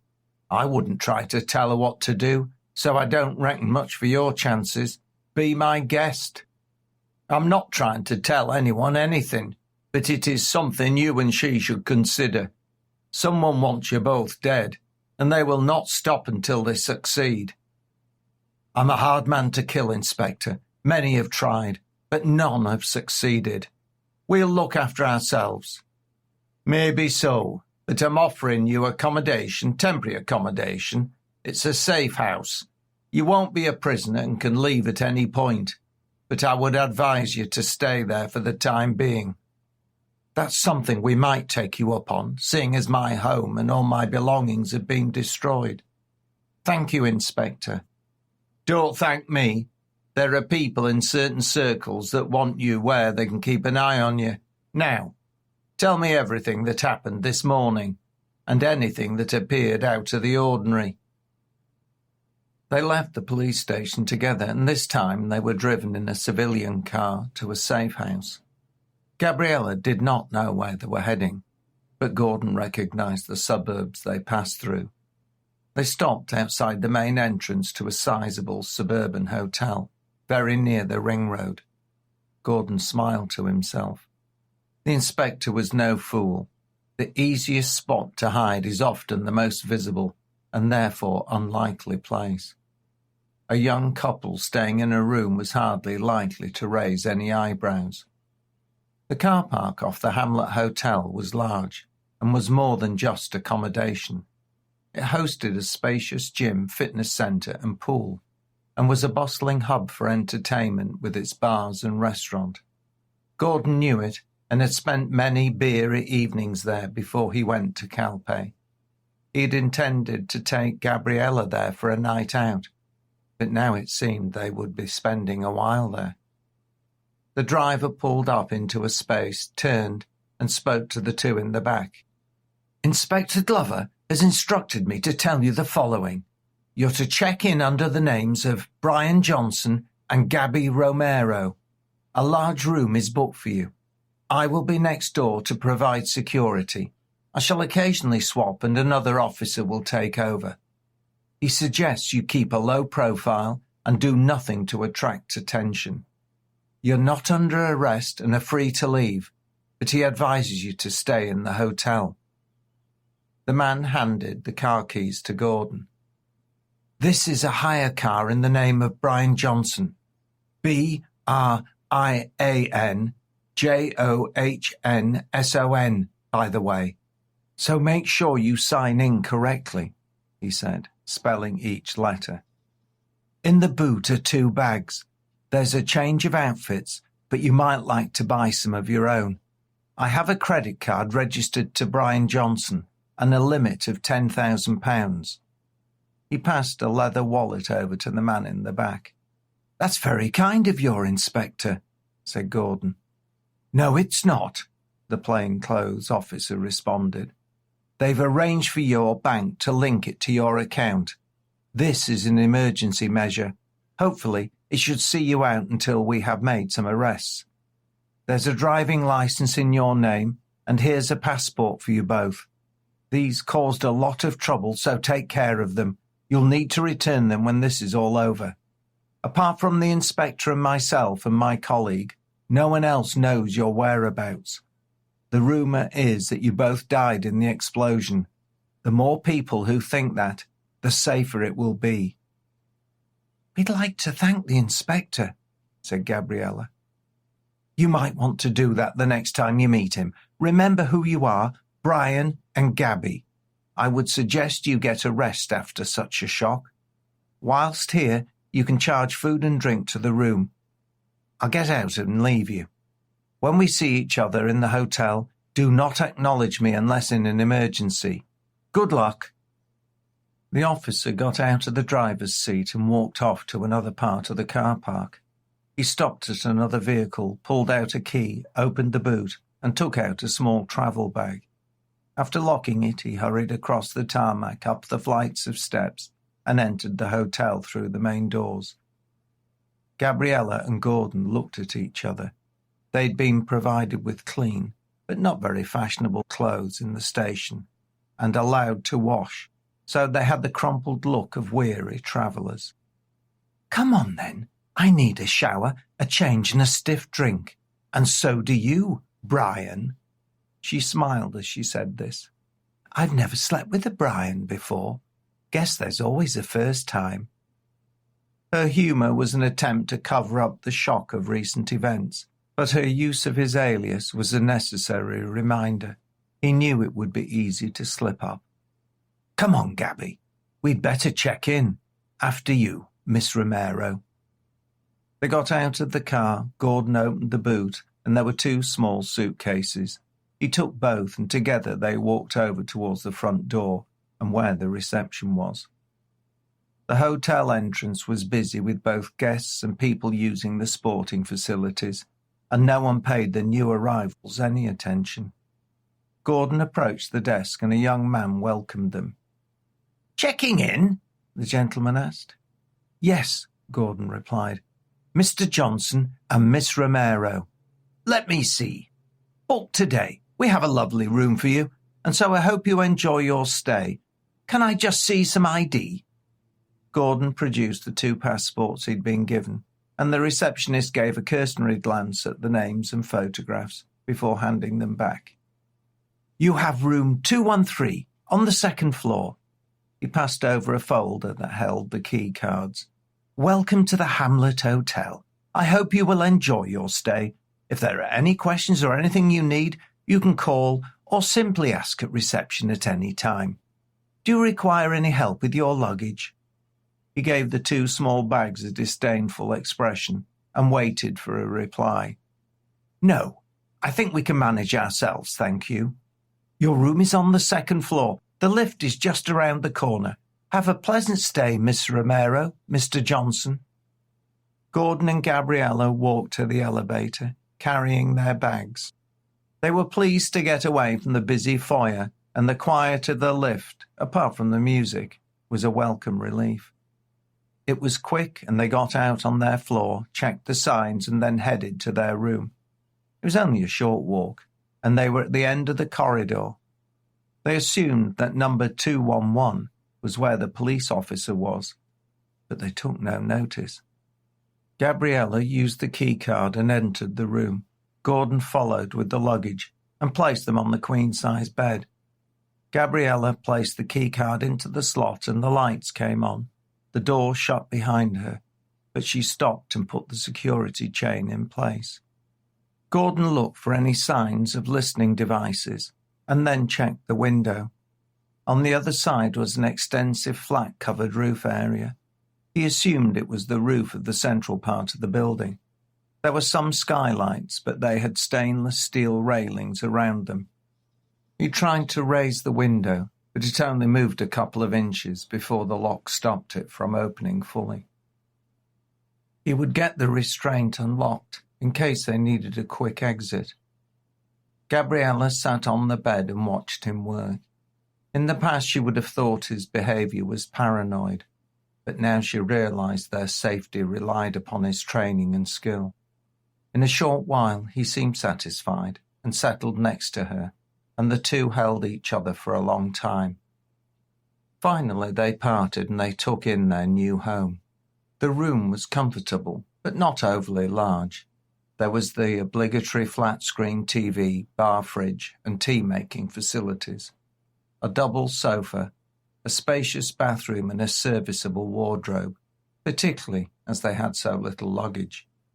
Gabriella had opened both suitcases and was inspecting the clothing they held. There were several sets of underwear, and someone had done a reasonable job of matching the apparel to the size of the 2 of them. She frowned at the uninspiring outfits, but she realised it was better than nothing. "We will have to go and buy some basics," she said. "I can't put up with these for more than a day." Gordon smiled.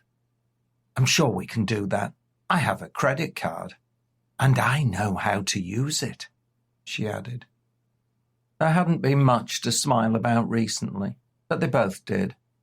He knew once again why he loved this woman. Nothing seemed to hold her down for long.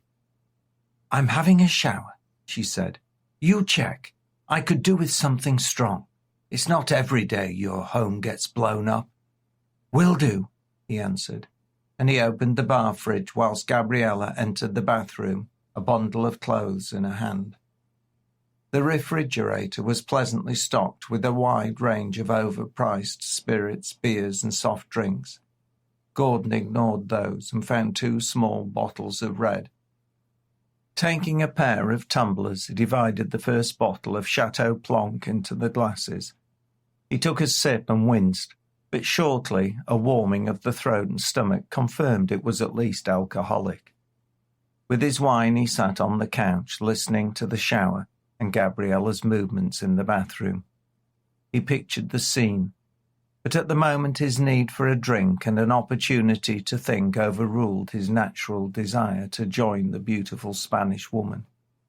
Gordon was worried.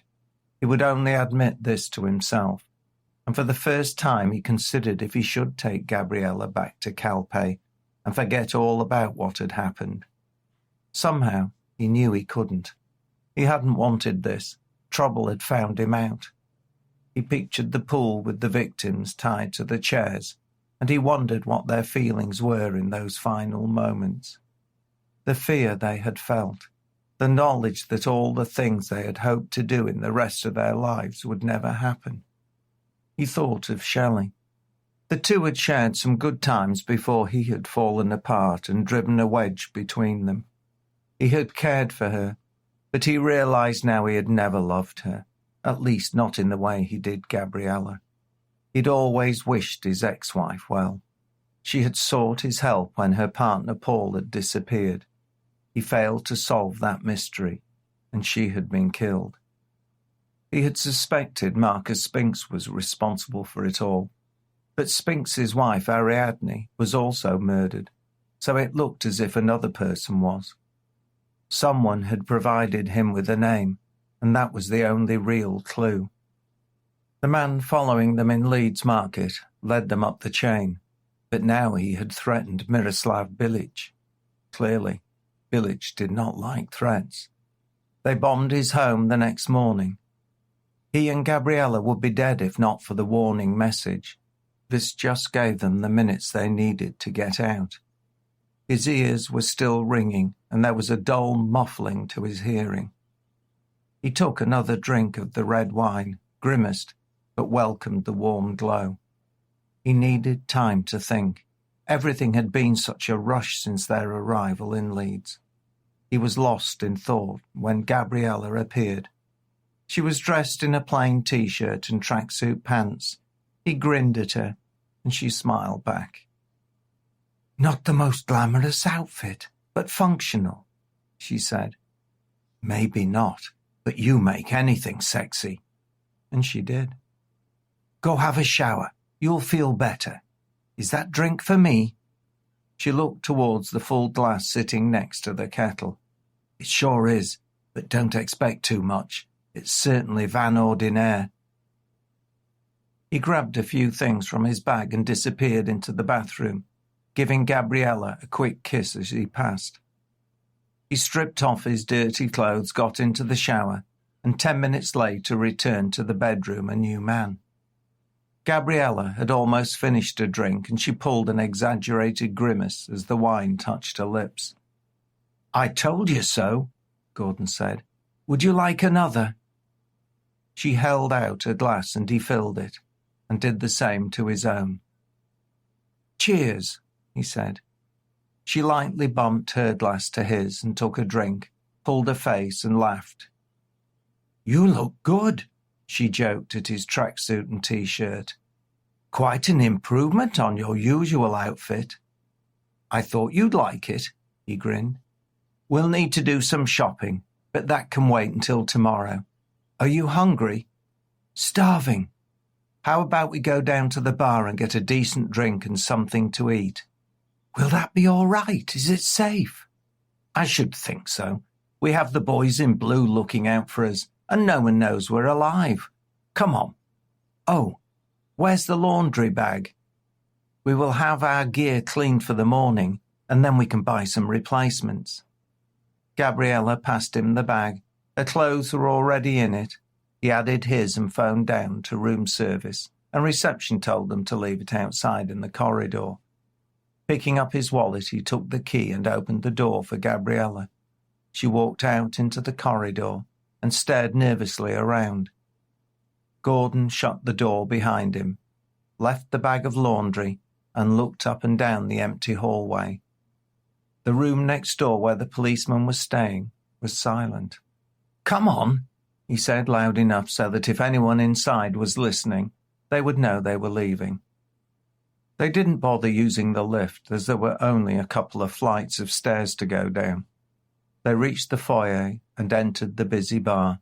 It was a sports bar with several televisions showing soccer matches. There was a raised seating area with tables and a lower table section, but it extended further into the back. On the outside they saw a terrace that romantically looked over the car park. They walked in and ordered drinks and bar meals. Then they took them and went to sit at the window table in a quiet part. "This seems so strange, Gordon. Do you think we're safe? Is anyone watching us?" "I think we're as safe as we can be at the moment. Give me 5 minutes and I'll tell you if our bodyguard is here. See if you can find them." Chapter 19. Shopping. It didn't take Gabriella long to have a go at identifying the officer keeping an eye out for them. A man of about 30 was sitting at the bar on his own, drinking a pint slowly. His place at the end enabled him to have a clear view as he sat sideways on the stool. A newspaper was open, and he made a show of reading, stopping every few minutes to scan the patrons. She pointed him out to Gordon. "Good try, but I don't think so. Have you noticed the young woman sitting in the coffee bar?" Gabriella followed Gordon's gaze outside the bar area and into the lounge. A woman of about mid to late 30s sat in fitness clothing, resting, enjoying a drink after working out. "It can't be her." "I believe you'll find that it is.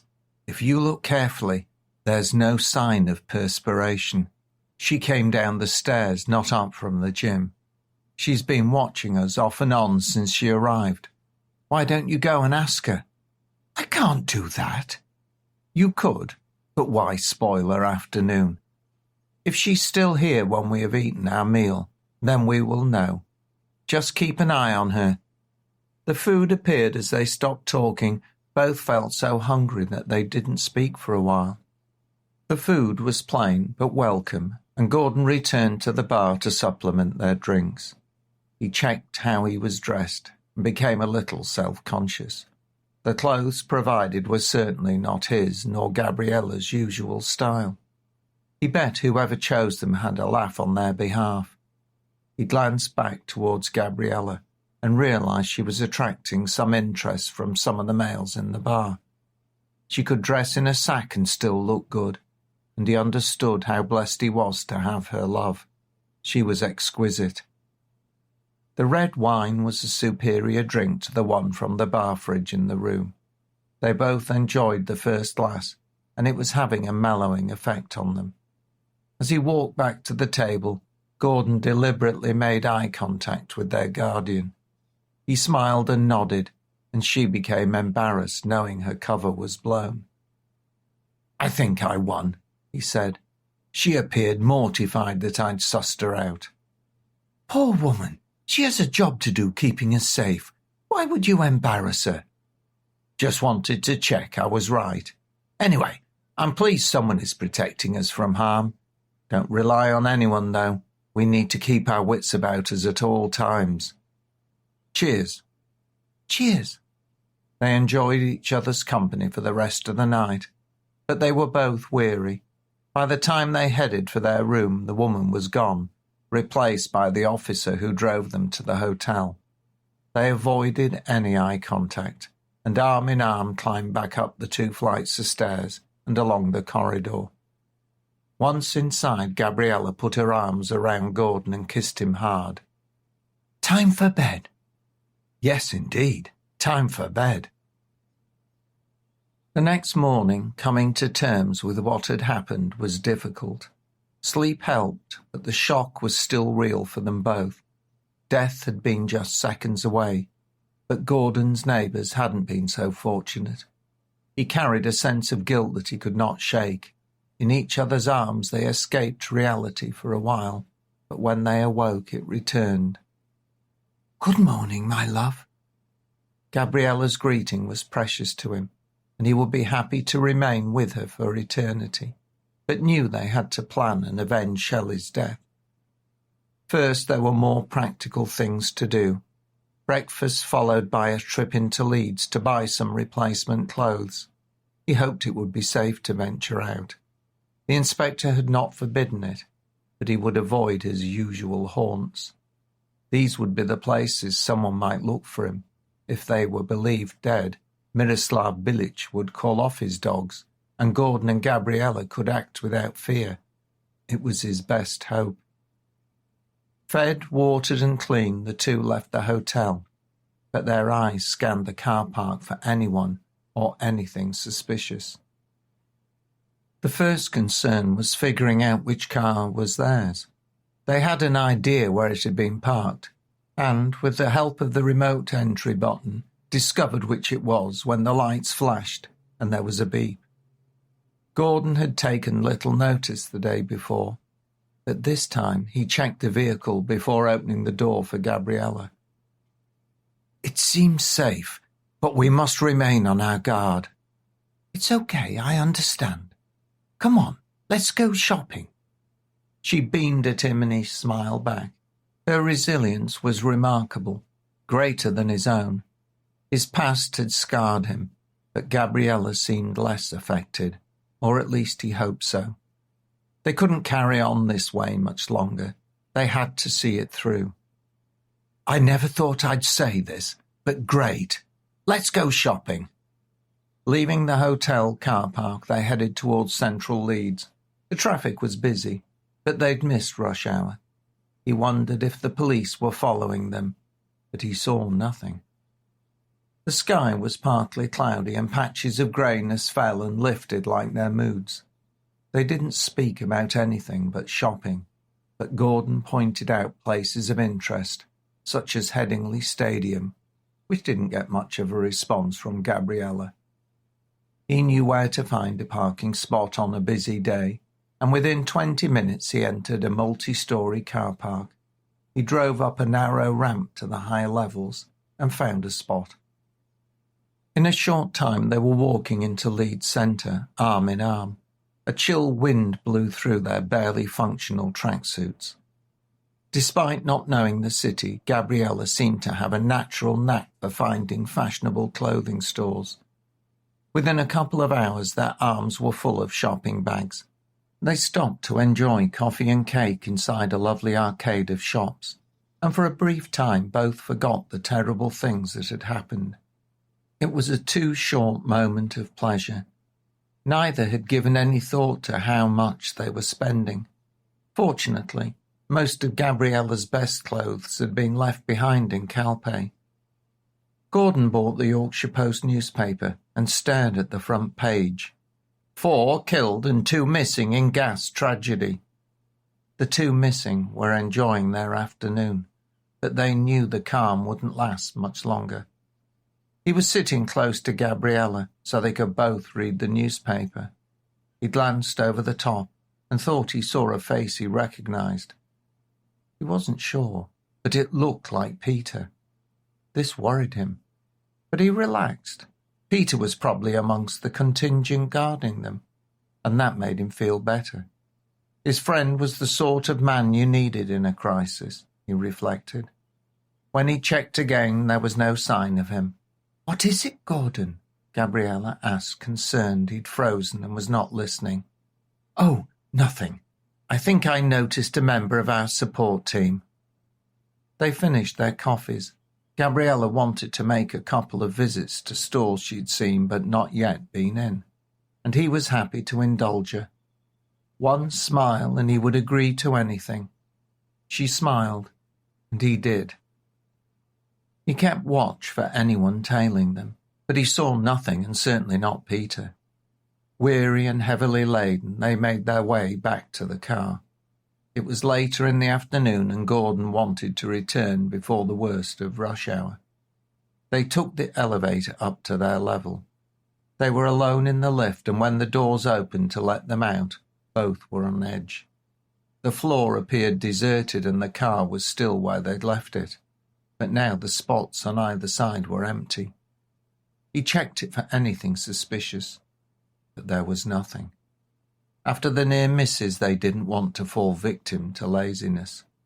Gordon unlocked it. They threw the bags onto the back seat and they climbed in. He'd already paid for the parking, and the ticket let them out onto the city roads. The drive to the hotel was uneventful, but Gordon kept checking if they were being followed. There were no signs, and he relaxed a little. They parked at their accommodation, and carrying the bags went up to their room. The one next door was still silent, and there was no sign anyone was there. They just had to trust the police were doing their job. For the rest of the afternoon, Gabriella tried on her new outfits, and Gordon made appropriate and appreciative comments about each revelation.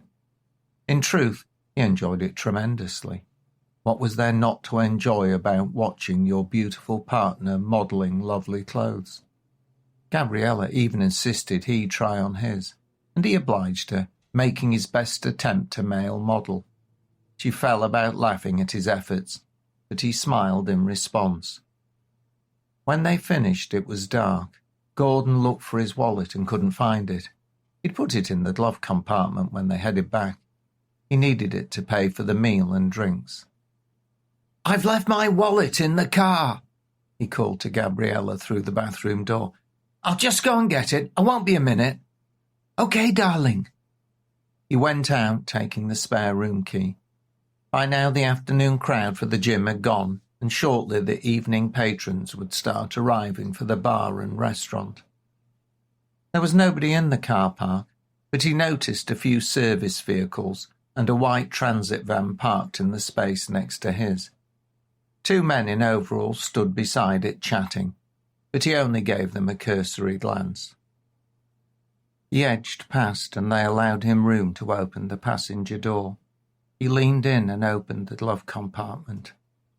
The wallet was where he'd left it, and as his hand touched it, he felt something prod him in the neck. "Now, be a good chap and I won't shoot you.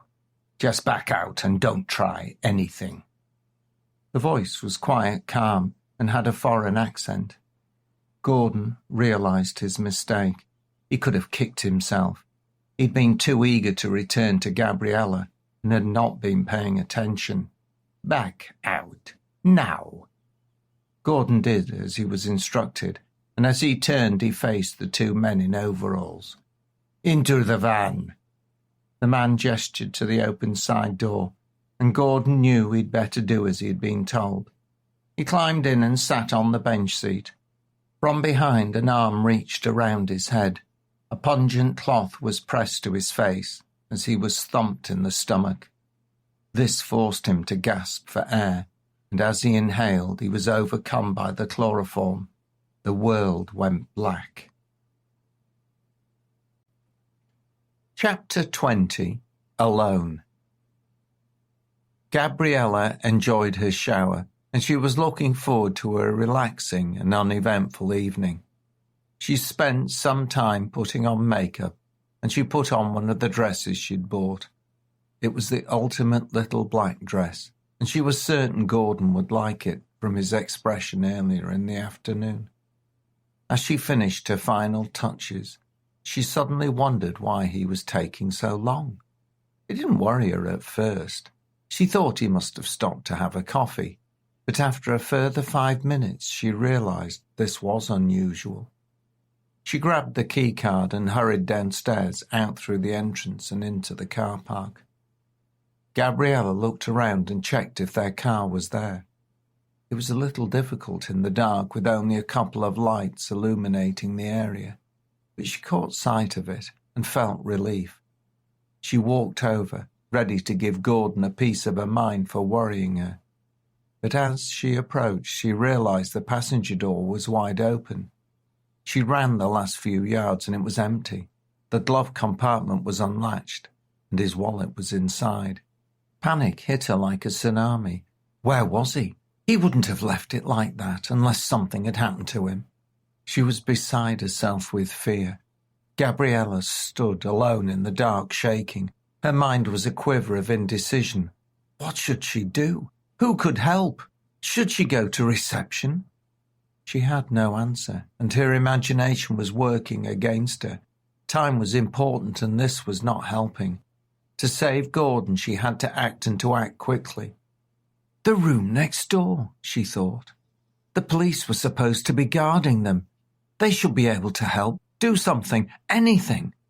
She almost screamed with frustration, but that wouldn't do anyone any good. That was it. She rushed into the hotel, trying not to attract attention. She hurried up the stairs and along the corridor and thundered against the door to room 211. There was a sound from inside, and then a voice. "Hello? Who is it?" "It's me." She was about to say Gabriella Morales, but then realized she was meant to be under a pseudonym. "The woman from 213, was the best she could do under the circumstances. It opened slightly and a face appeared. "What's the matter?" "It's Gordon, he's vanished." She fell through as the door swung wide, and the female officer caught her. "Come in, sit on the bed, tell me what's wrong." The policewoman looked shocked. She realized something dreadful had happened while she was responsible for their safety. "Gordon went to the car. He'd left his wallet when we came back from shopping. I worried when he took too long, so I went down to find him and the door was wide open. His wallet was still there, and he's vanished. I'm frightened they've got him." She almost screamed this last sentence as she realized he could well be dead. They tried before and only just failed. Calm down, calm down." "How can I calm down? You were supposed to make sure we were safe. Why was nobody watching out for him?" "They were. Wayne was down in reception in case either of you left. He should have seen Gordon pass. I'll try calling him. I'm Amale, by the way." The policewoman took out her mobile, dialed and waited. After a few seconds, a voice said he was not available and asked if she wanted to leave a message. Shit! The policewoman paled, and she looked frightened. "Where is Wayne? He should be ready at all times. I'll have to call Inspector Glover. You're sure they're not in the bar?" The look that Gabriella gave her left her in no doubt. She dialed, and a familiar voice answered. "Officer Icy? Why are you calling? Is everything all right?" To say all hell was let loose would be an understatement. In a remarkably short time, several police cars roared into the car park, and within a few minutes more, the inspector pushed the door open and strode into the room. His face showed both concern and anger. He looked as if he wanted to kill someone, but the small but strong-looking policewoman before him was as worried as Gabriella. Whilst they'd waited for him to arrive and take charge, she'd explained that Wayne was her boyfriend as well as a work partner. The two women shared fear for their men, and Inspector Glover calmed down and started questioning them. Gabriella described what had happened. Before she'd finished, he spoke to the policeman waiting outside the door. "Get access to the cameras that cover the car park. Do it now. I'll be down in 5 minutes, and I want to view the film. If there are any objections, tell them I'm on my way. Understood?" The man gulped, turned and vanished from sight. The inspector followed out and spoke with others in the corridor. "Check all vehicles trying to leave. Search them all. It's probably too late, but there's always a possibility. I need the hotel searched. Every room, every cupboard. I don't care if anyone objects. I want the place screened. I also require the name and addresses of everyone here. Check their identities. Nobody's to go before we're sure. Can you manage that?" The message was clearly understood, and the two officers hurried downstairs to carry out his instructions. Inspector Glover walked back into the room. "We'll do everything we can, Miss Morales. Now I need to know every detail since you arrived here. Don't omit anything." Anything, no matter how small, might be important. I'll get to you in a little while, Officer Aisi. You've some explaining to do. A groggy, confused and disorientated Gordon Bennett slowly became aware of his surroundings. He was rocked and bumped on the hard metal bottom of the van. With this realization, the memories of what had happened as he reached into the hire car to get his wallet flooded back. His mouth had a metallic tang, and he had a thundering headache. But apart from those inconveniences, he was unharmed. There was someone else alongside him. His immediate fear was that it was Gabriella, but he turned his head and he was lying next to a man. He recognized the police officer who'd driven them to the hotel, whose job it was to guard them. Clearly, he'd failed miserably. Gordon tried to move, but he couldn't. He was trussed up, with his hands bound behind his back and his legs fastened at the ankles. It was dark, but the streetlights kept illuminating the rear of the van sufficiently for him to see. The swaying made him slide, pressing him into the still unconscious man with him. He heard talking from the front, and he could just make out the bench seat that was behind the driver and the passenger. He saw the silhouette of 3 heads. 2 captives had a chance of overpowering 3 men, whereas it would be impossible for 1. The person next to him stirred. He watched his eyes flicker and open. They stared at him. Both men's mouths were taped, but they looked into each other's faces with a clear understanding of what had happened. There was nothing that either of them could do. They were helpless, but not entirely hopeless. Gordon had been in dire straits before and survived against the odds, and he understood how important not panicking was. His face was pressed against the ridges of the van floor, and each bump banged his skull against the metal and added to his headache. There was a sudden breaking, and Gordon slid forward and his head went under the bench seat, and a sharp stabbing pain bit into his mouth. The tape over his lips slipped with the friction and released his bottom lip. The copper tang of blood filled his mouth. It was only a minor injury, but it added to the discomfort and his growing belief that his luck had run out. The van accelerated and he slid back an inch or 2, only to be shot forward once more as it suddenly braked. This time his lip rested on a loose, shiny metallic surface. The vehicle slowly sped up again and he remained where he was.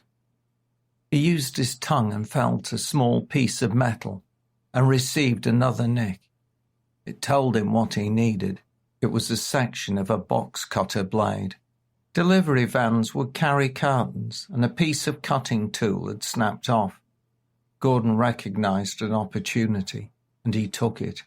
He reached his tongue out, touched the blade fragment, and attempted to draw it towards his lips. His wet tongue slid off, and it frustratingly stayed stuck to the van's surface. He gave it another shot.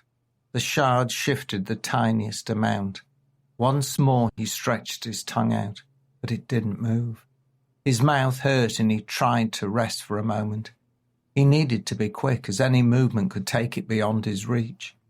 His next try proved more successful, and he dragged it into his bottom lip, and he attempted to lift it off the metal, but he failed. Despite becoming more desperate and frustrated with each attempt, he still had to try. It seemed impossible, but he pressed his face into the floor, angry, exasperated, and unsure what to do. The duct tape covering his mouth hung loose, but remained tacky.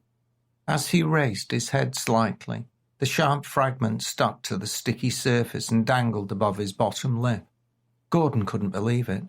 Maybe luck was on his side. He reached for the hanging blade with his tongue, fearful it might fall and any hope would be lost. He managed to pull it into his mouth. As he did, he closed his lips and gripped the piece of the box cutter.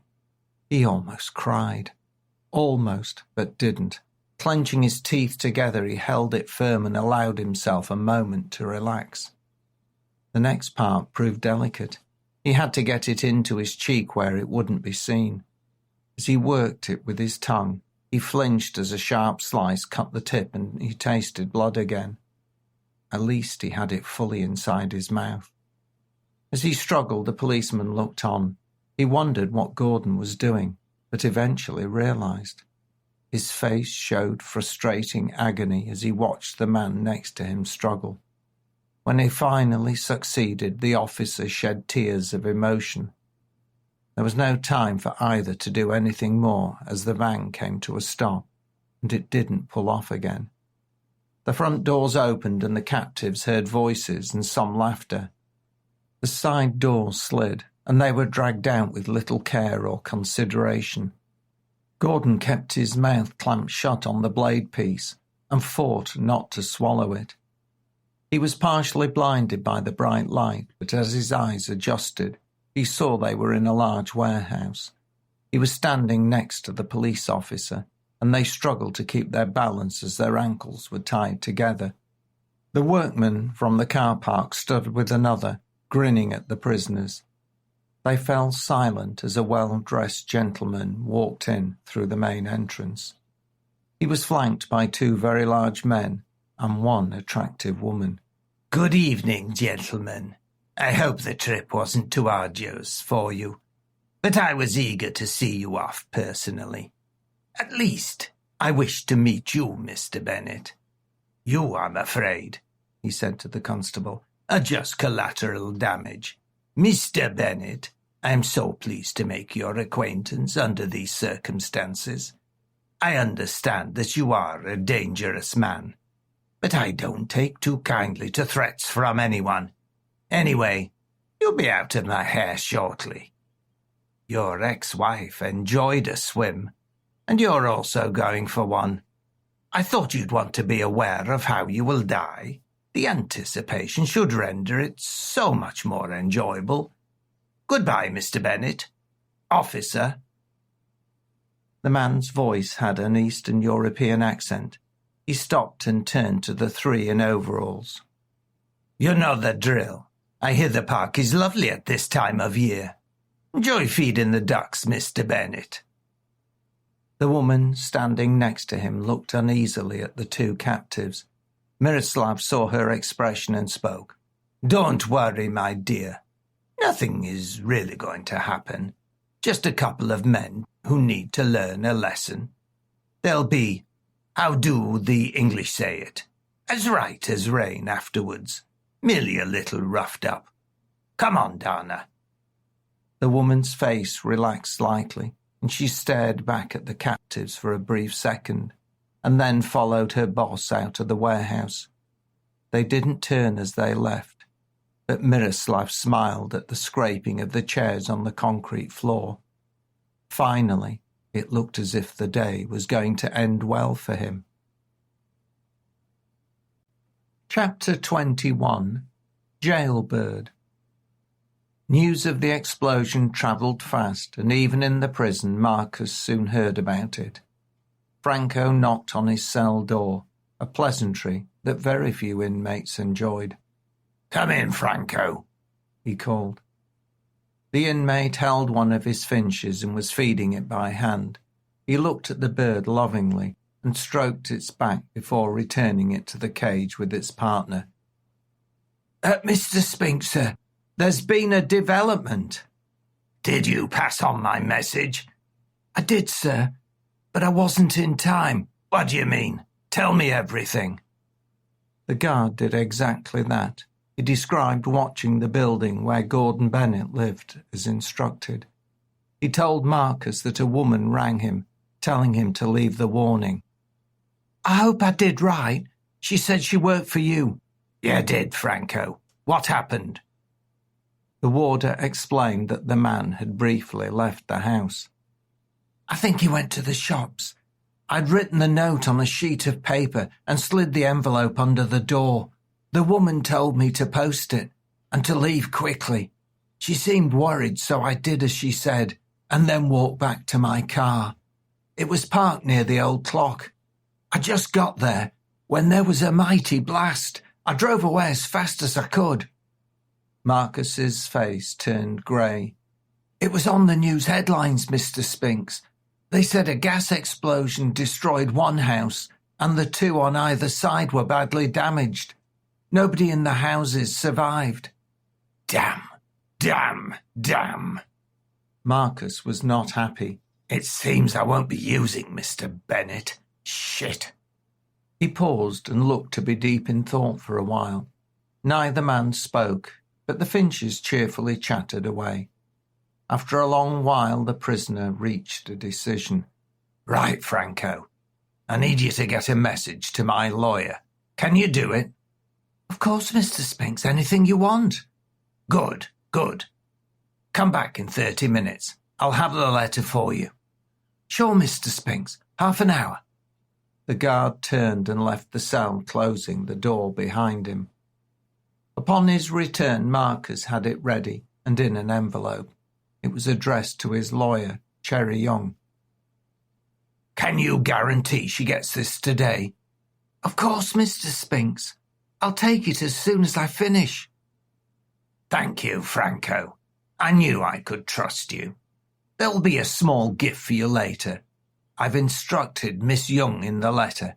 It's important no one reads it, so ensure you give it to her directly. Is that understood? Perfectly, Mr. Spinks. Then, thank you. That will be all. The way Spinks dismissed the guard from the cell was most peculiar, but then a great deal of what happened inside Her Majesty's prisons is strange to those who have never entered. In the evening, Franco made the journey to the house of the lawyer. It proved further away from his home than he'd hoped, but he'd been promised a large gratuity, so felt it wasn't too much of an imposition. He was curious about what was inside the letter. Inmates can send letters to their briefs without having to use such secret methods. This intrigued him. He considered steaming open the envelope, but then he knew Marcus Spinks would not take kindly to it if he found out, and he'd heard rumours about what happened to those who let Mr. Spinks down. People disappeared after crossing the man. He was notorious and no less dangerous because he was in jail. Franco parked his car on the roadside and walked along the gravel path to the Art Deco house. Its white rendered and painted walls with a curved turret and round windows had an air of sophistication and affluence. Low box hedges edged the lawn, and Franco experienced a pang of jealousy. This is how the other half live, he thought, but then amended it to how the other 5% lived. He felt small and out of place as he approached the entrance. He saw a button and he pushed it. From far away, an answering chime sounded, and he waited, letter in hand, for the door to open. It seemed nobody was at home. Suddenly, the handle turned and it opened, but only partially. A security chain prevented it from opening wider. Yes, said a woman's voice. What a fabulous voice, Franco thought. No, a really sexy one. In truth, most women's voices sounded sexy to him. I'm Franco, from the prison. Mr. Spinks asked me to give a message to Cherry Young. Cherry's inside. I can deliver it to her. No, I've been instructed to only give it to Miss Young herself. That's a bit annoying. Can't you bend the rules? I'm sorry, but no. Mr. Spinks was very insistent. Oh, in that case you better come in and hand it over to her yourself. Make sure you wipe your feet on the mat and then take your shoes off. We mustn't let you dirty the white carpet. The door closed. There was the rattle of a chain, and then it was opened fully, and there stood a stunning woman of about 30 years. She had long, dark, straight hair that shone with vitality and pampering. She had a slightly annoyed expression on her perfect face and was dressed in a red silk dressing gown that was tight enough in all the right places to make Franco speechless. Stop gawping like a trout. Wipe your shoes, leave them on the mat, and take that look off your face. Follow me. She moved her head down the wide corridor with a sway that nearly caused Franco to have a heart attack. He smiled to himself and tagged along like a puppy. The young lady in front approached a curved staircase covered by a thick white carpet, as immaculate as the goddess he followed. The entire experience made him realize how shabby and grubby he was, which was exactly what she intended. He didn't enjoy taking his shoes off for a start, and he hadn't changed since work. His socks would smell, and to make it even worse, he had a hole in one, and his big toe poked through. He was completely out of his depth, but the sight of her swaying hips took his attention. She turned at the bedroom door and called through, "Cherry, darling, there's a—" She hesitated, pivoted, and looked at him with the expression she would give a slug on a salad. "There's a man here for you. Says he has a letter he has to deliver to your hand." Franco stood like a schoolboy outside the headmaster's office, waiting to be caned, when another vision of beauty appeared.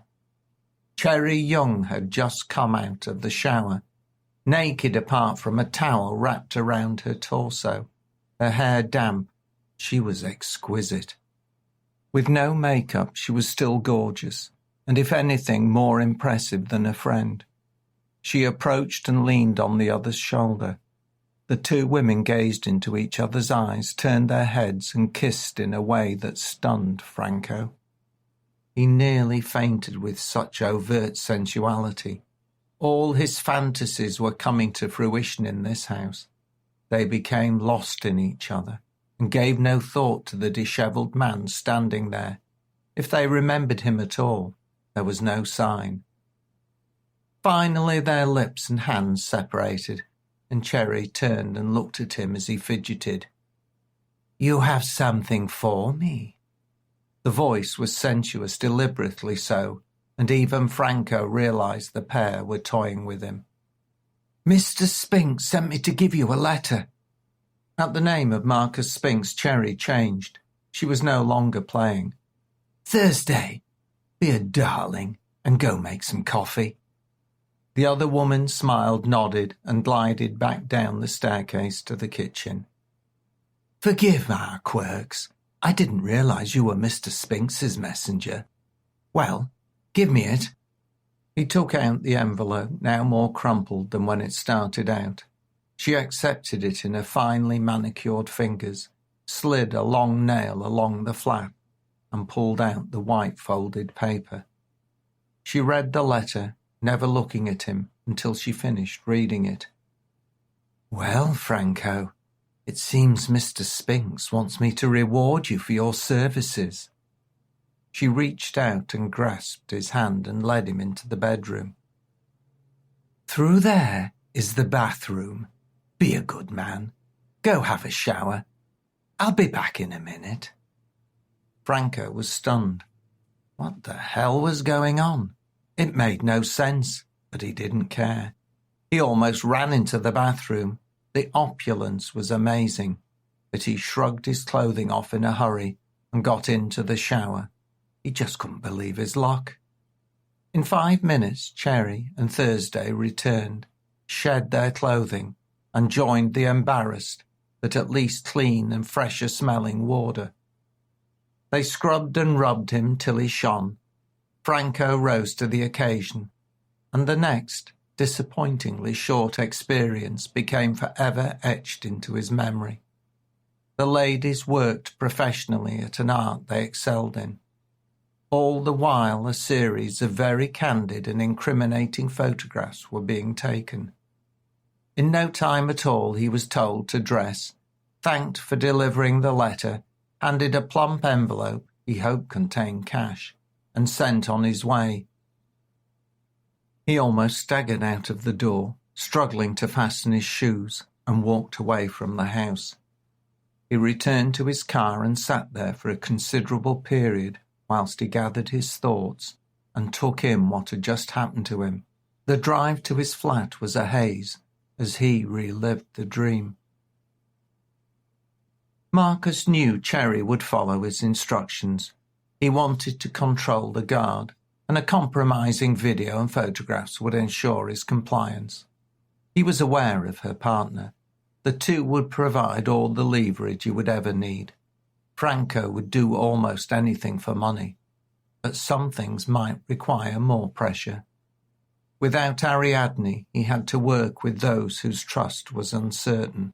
Miroslav Bilic was behind Ariadne's murder, and he wanted revenge, wanted to re-establish his influence and get out of prison.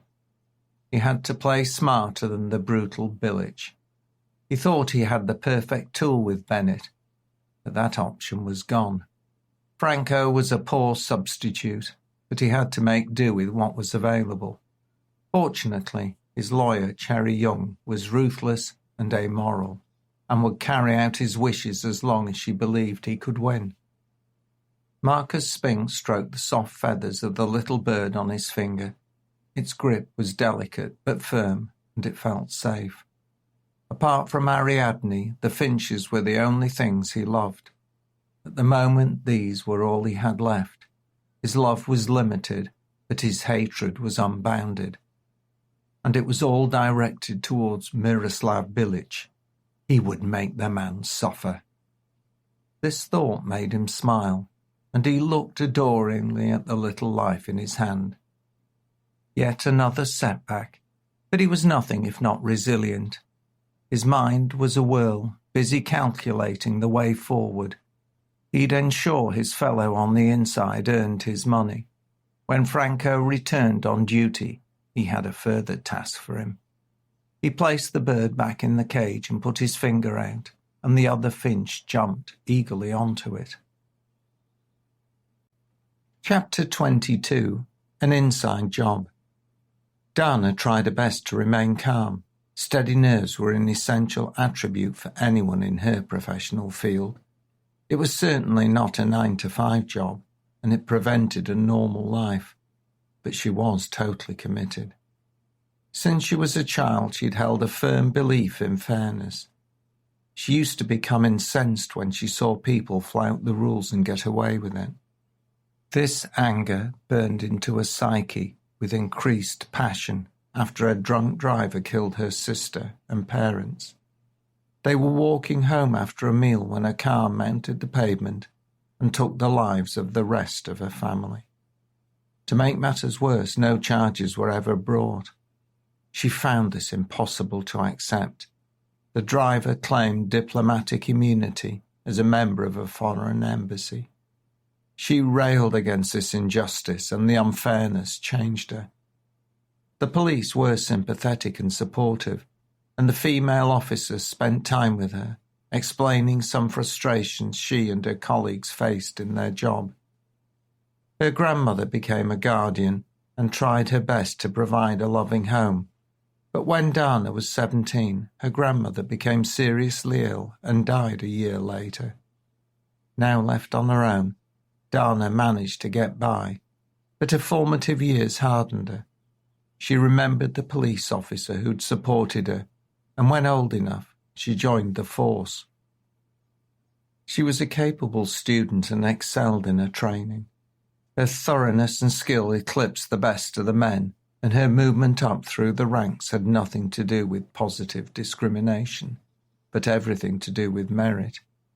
She wasn't well liked, but her fellow officers respected her, and when the opportunity came to work alone, undercover, she jumped at it.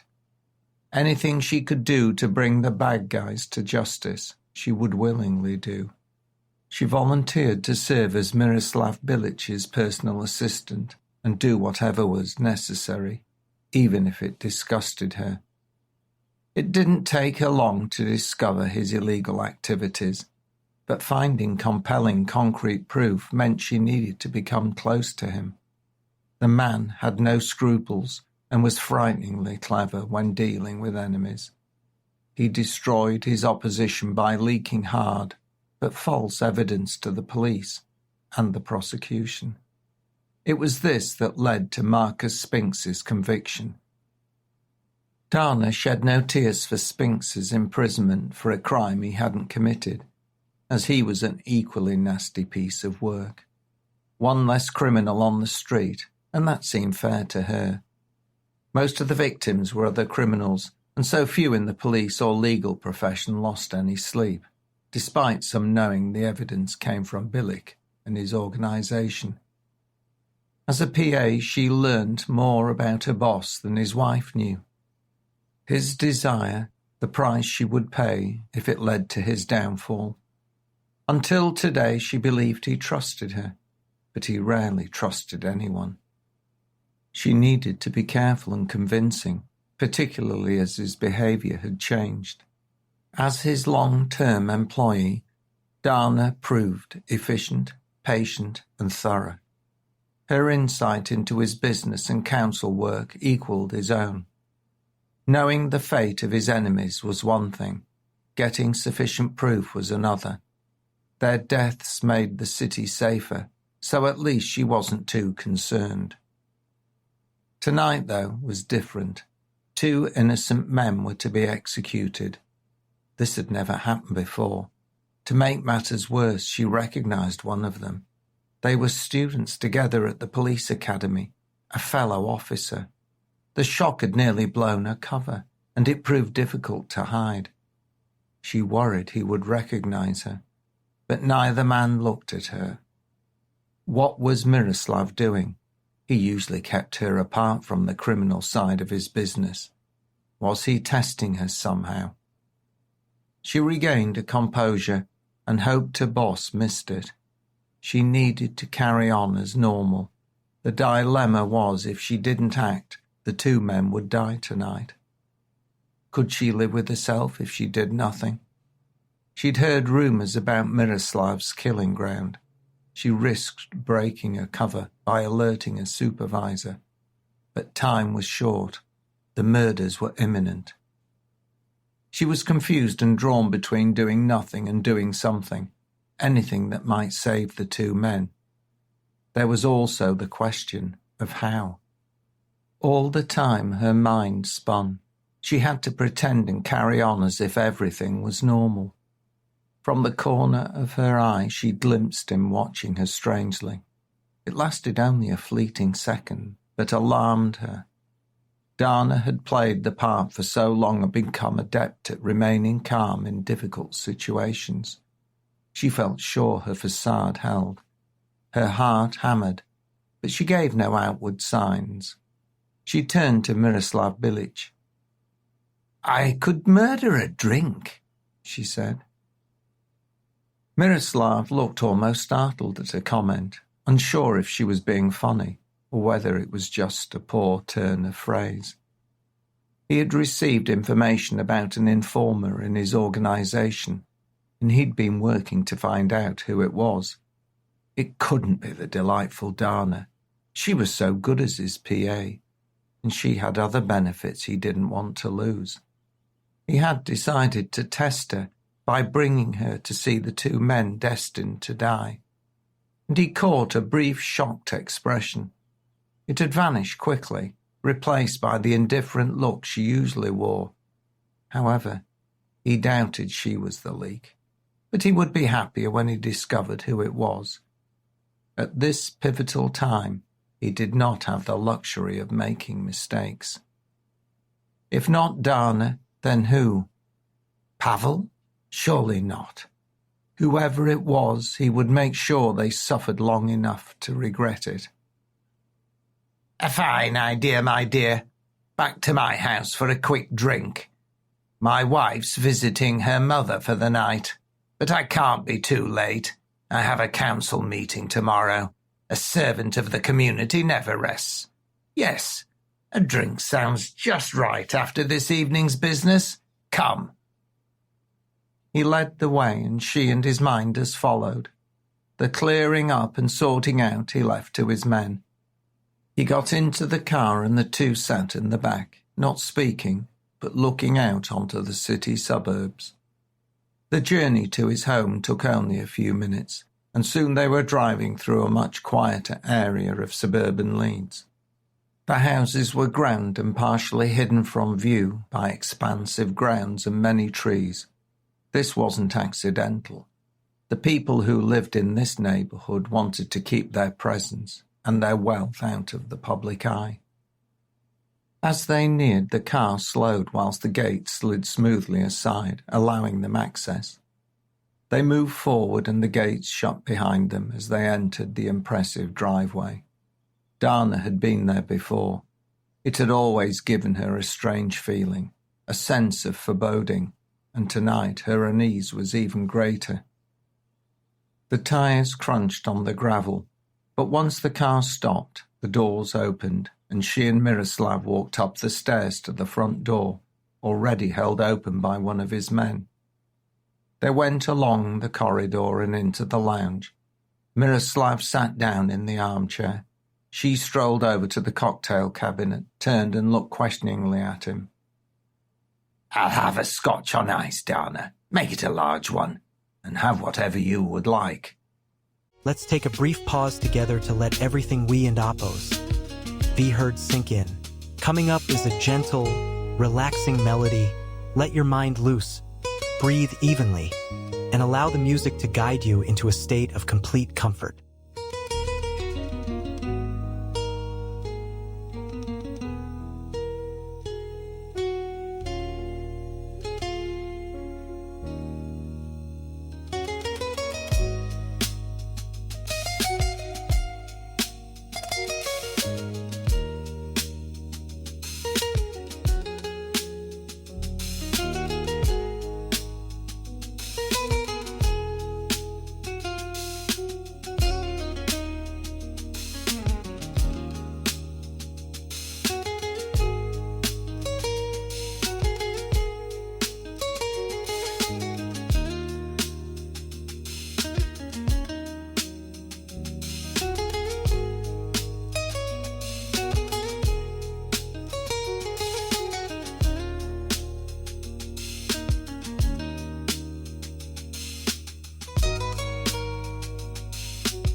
She made his drink and poured a very generous scotch onto the bed of ice. She took it to him and placed it in his waiting hand. He missed the glass and firmly grasped her wrist. The pressure was strong and she almost cried out in surprise. He pulled her face close to his. Can I tell you something, my dear? A little bird tells me there's a snitch in my organization. Someone high up. Someone trusted. You wouldn't know anything about it. It startled her. Even her ice-cool temperament couldn't hide a shock. He looked into her eyes from mere inches away, and his expression was by no means friendly. He searched for something in her face. Maybe he saw or failed to see what he was looking for. But his demeanour changed and he smiled. He released her arm, took the glass, and sat back, smiling. Of course you wouldn't. You're too smart a cookie for that. Dependable Dana. Get your drink, woman. I need it to check. Dana walked a little unsteadily to the bar and poured an even more generous drink for herself. As she turned, she saw him relaxed on the sofa, and the way he was looking at her told her she was going to be busy for a while. Eventually she had to go to the bathroom, and this was her opportunity. She was sure it was hopeless, but she had to take a chance. She ran the shower, and under the cover of the noise she sent a text message. It was risky, but she had to do something. Miroslav had been told someone had infiltrated his organization. That information could only have come from a handful of police informers, and even then, only people high up. This forced her hand. It was probably too late to save the men, but she wanted to try. Her GP, Dr. Freeman, was in her contacts, but she had 2 numbers. The second one was her emergency link to her superior. The messages were encrypted, but there was always a risk. She used language that was ambiguous, so if anyone intercepted it, it would be difficult to understand. She typed, "I need to see you. I'm not feeling well. Wasn't happy when I went to Roundy Park. That was the best she could do. She stepped into the shower, delighted to wash the man from her, but worried. This was serious, and it wasn't only those two men in trouble.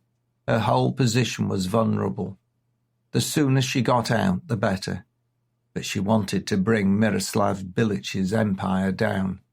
She was so close. Chapter 23. Breathless. Gordon couldn't say anything with the blade between his teeth, but as he appeared gagged with gaffer tape, he wasn't expected to. He watched Miroslav and the woman with him. The man looked evil, cool, clearly intelligent without a scrap of humanity. The policeman bound next to him had wide-eyed disbelief at what was happening and what they were going to do to him. All he had been doing was keeping a watch, making sure the two in protection stayed out of trouble. He had no reason to expect that this would be a particularly dangerous mission, but instead, one where he would enjoy spending time with a Mahali in the hotel, and the expenses were all being covered by the police department. Now he knew his future would be measured in minutes rather than hours, and certainly not in the many years he'd expected. He tried not to collapse with fear. He looked at the man next to him, the one he was supposed to be protecting. He saw a calm, calculating look in his eye. Wayne couldn't believe how still he seemed. There was no sign of panic, even when they slid about in the van. At first he'd wondered what he was doing, but then he'd noticed the man's gag come adrift.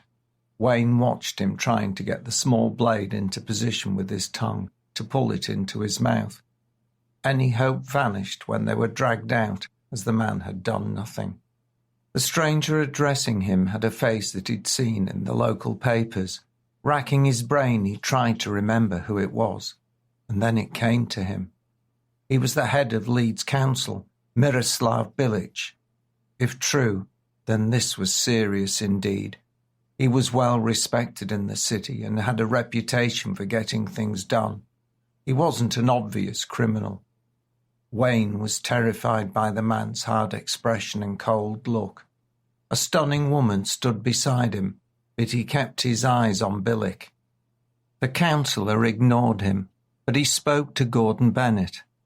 After the short one-way dialogue, Wayne realised his fate had been sealed, and he despaired.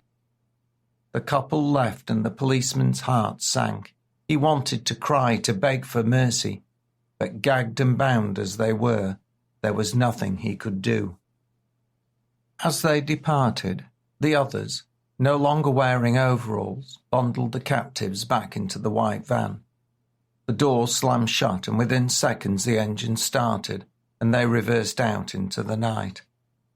Wayne struggled, trying to break the cord that tied him, but it was hopeless, and after a few minutes he stopped. Gordon Bennett made no such efforts, and he just rested calmly face down in the van's rear. He stayed unmoving for a little while, but then he shuffled towards the policeman at his side. Wayne faced away from Gordon, which helped. Trying to get the position right, the time lost shuffling became an agony of frustration. He was too high up to reach his target, and to edge backwards was difficult. His legs prevented him from moving down, so he had to bend them to create space. Gordon rocked to and fro, and with each movement he edged mere fractions of an inch further. It was exhausting. He could only breathe through his nose, which meant he stopped regularly to regain his breath. The man next to him lay still. Gordon continued to work his head down the other man's body, until finally he reached the point where his mouth pressed against his hands. The policeman's fingers flexed, but they remained where they were. The following part of Gordon's plan was the most critical. If he failed, then all hope would be lost. He had to reposition the sharp metal between his teeth so the cutting edge faced outwards. The only way for him to do it was to push it with his tongue, whilst releasing his hold a little. Too much, and it would fall out, and that would be the end. Gordon understood this was their one chance. He pushed with his tongue. The intense pain almost caused him to lose his grip, but he clung on. Blood filled his mouth, and on this occasion the cut was deeper. Trying again, the metal turned slightly. Catching his breath, he tried once more. Gordon realised the drive to Roundy Park would not be a long one. Time was pressing like the blade. But on the next attempt, he got the blade where he wanted it. He swallowed blood, drew his lip back, and pressed his face into the cords that bound the policeman's hands. It was impossible to exert firm pressure, but he moved his head up and down, and the policeman responded by pushing against the cutting edge. Strand by strand the rope parted, but it was a clumsy, not effective process, and twice he missed and cut Wayne's wrists. The police officer flinched but continued to give Gordon assistance.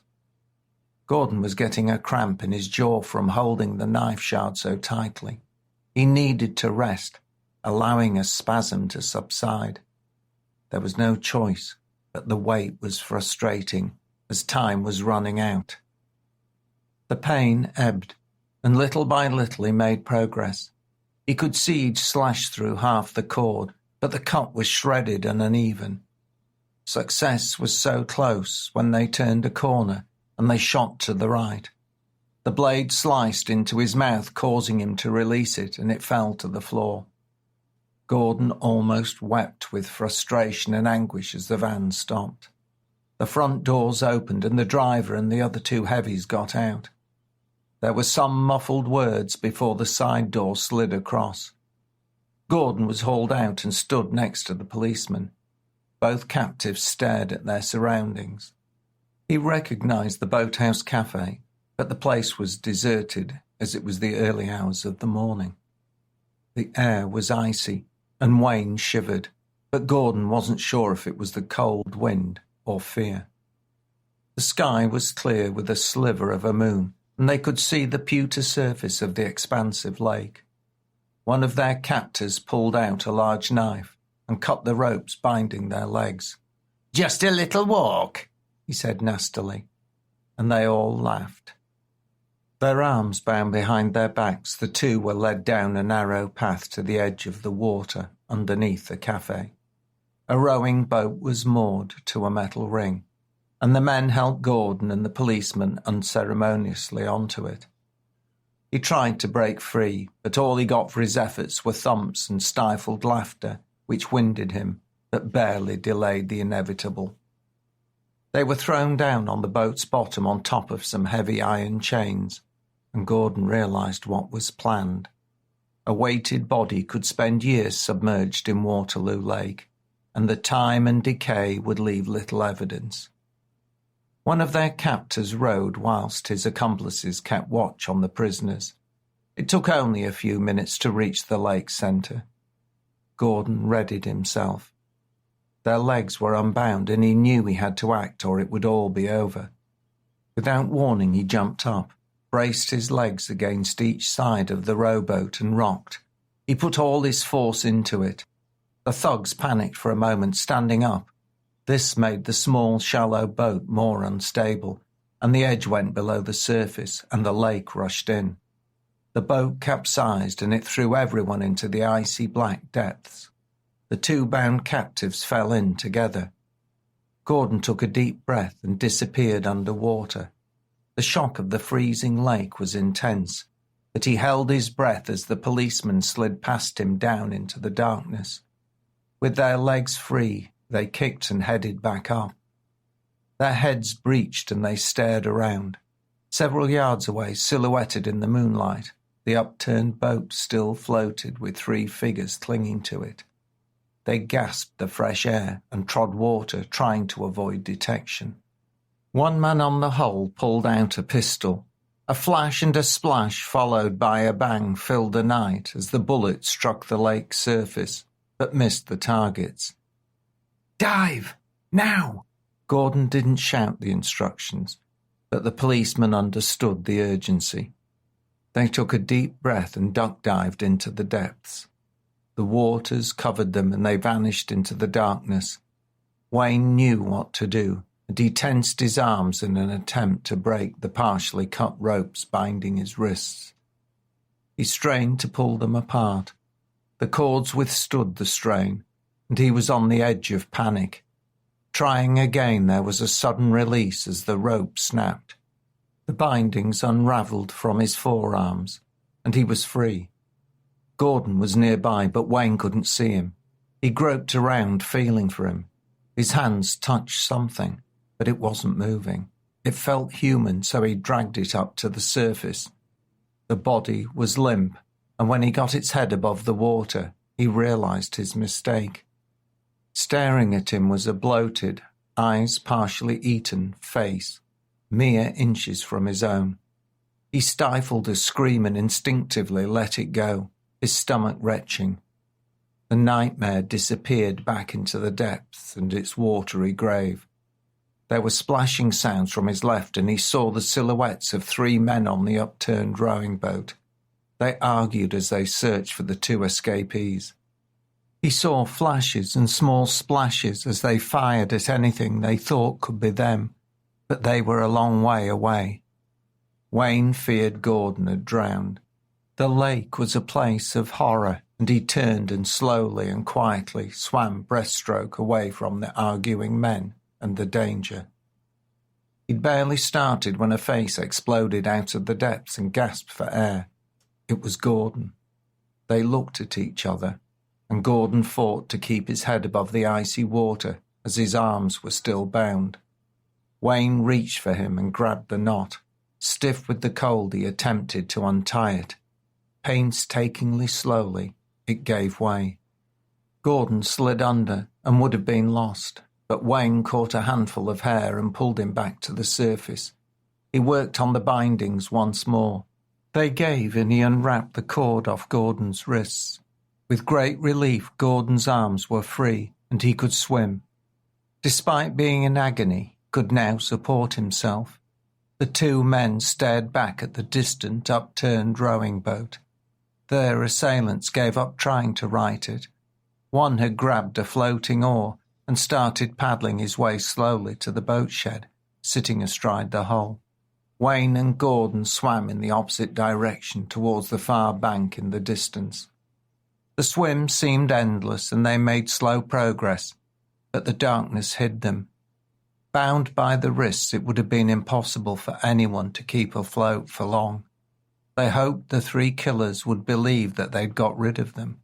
Even with their arms free, Gordon and Wayne were exhausted, and hypothermia was a genuine threat. They realised that if they didn't reach shallow water soon, they would be in trouble.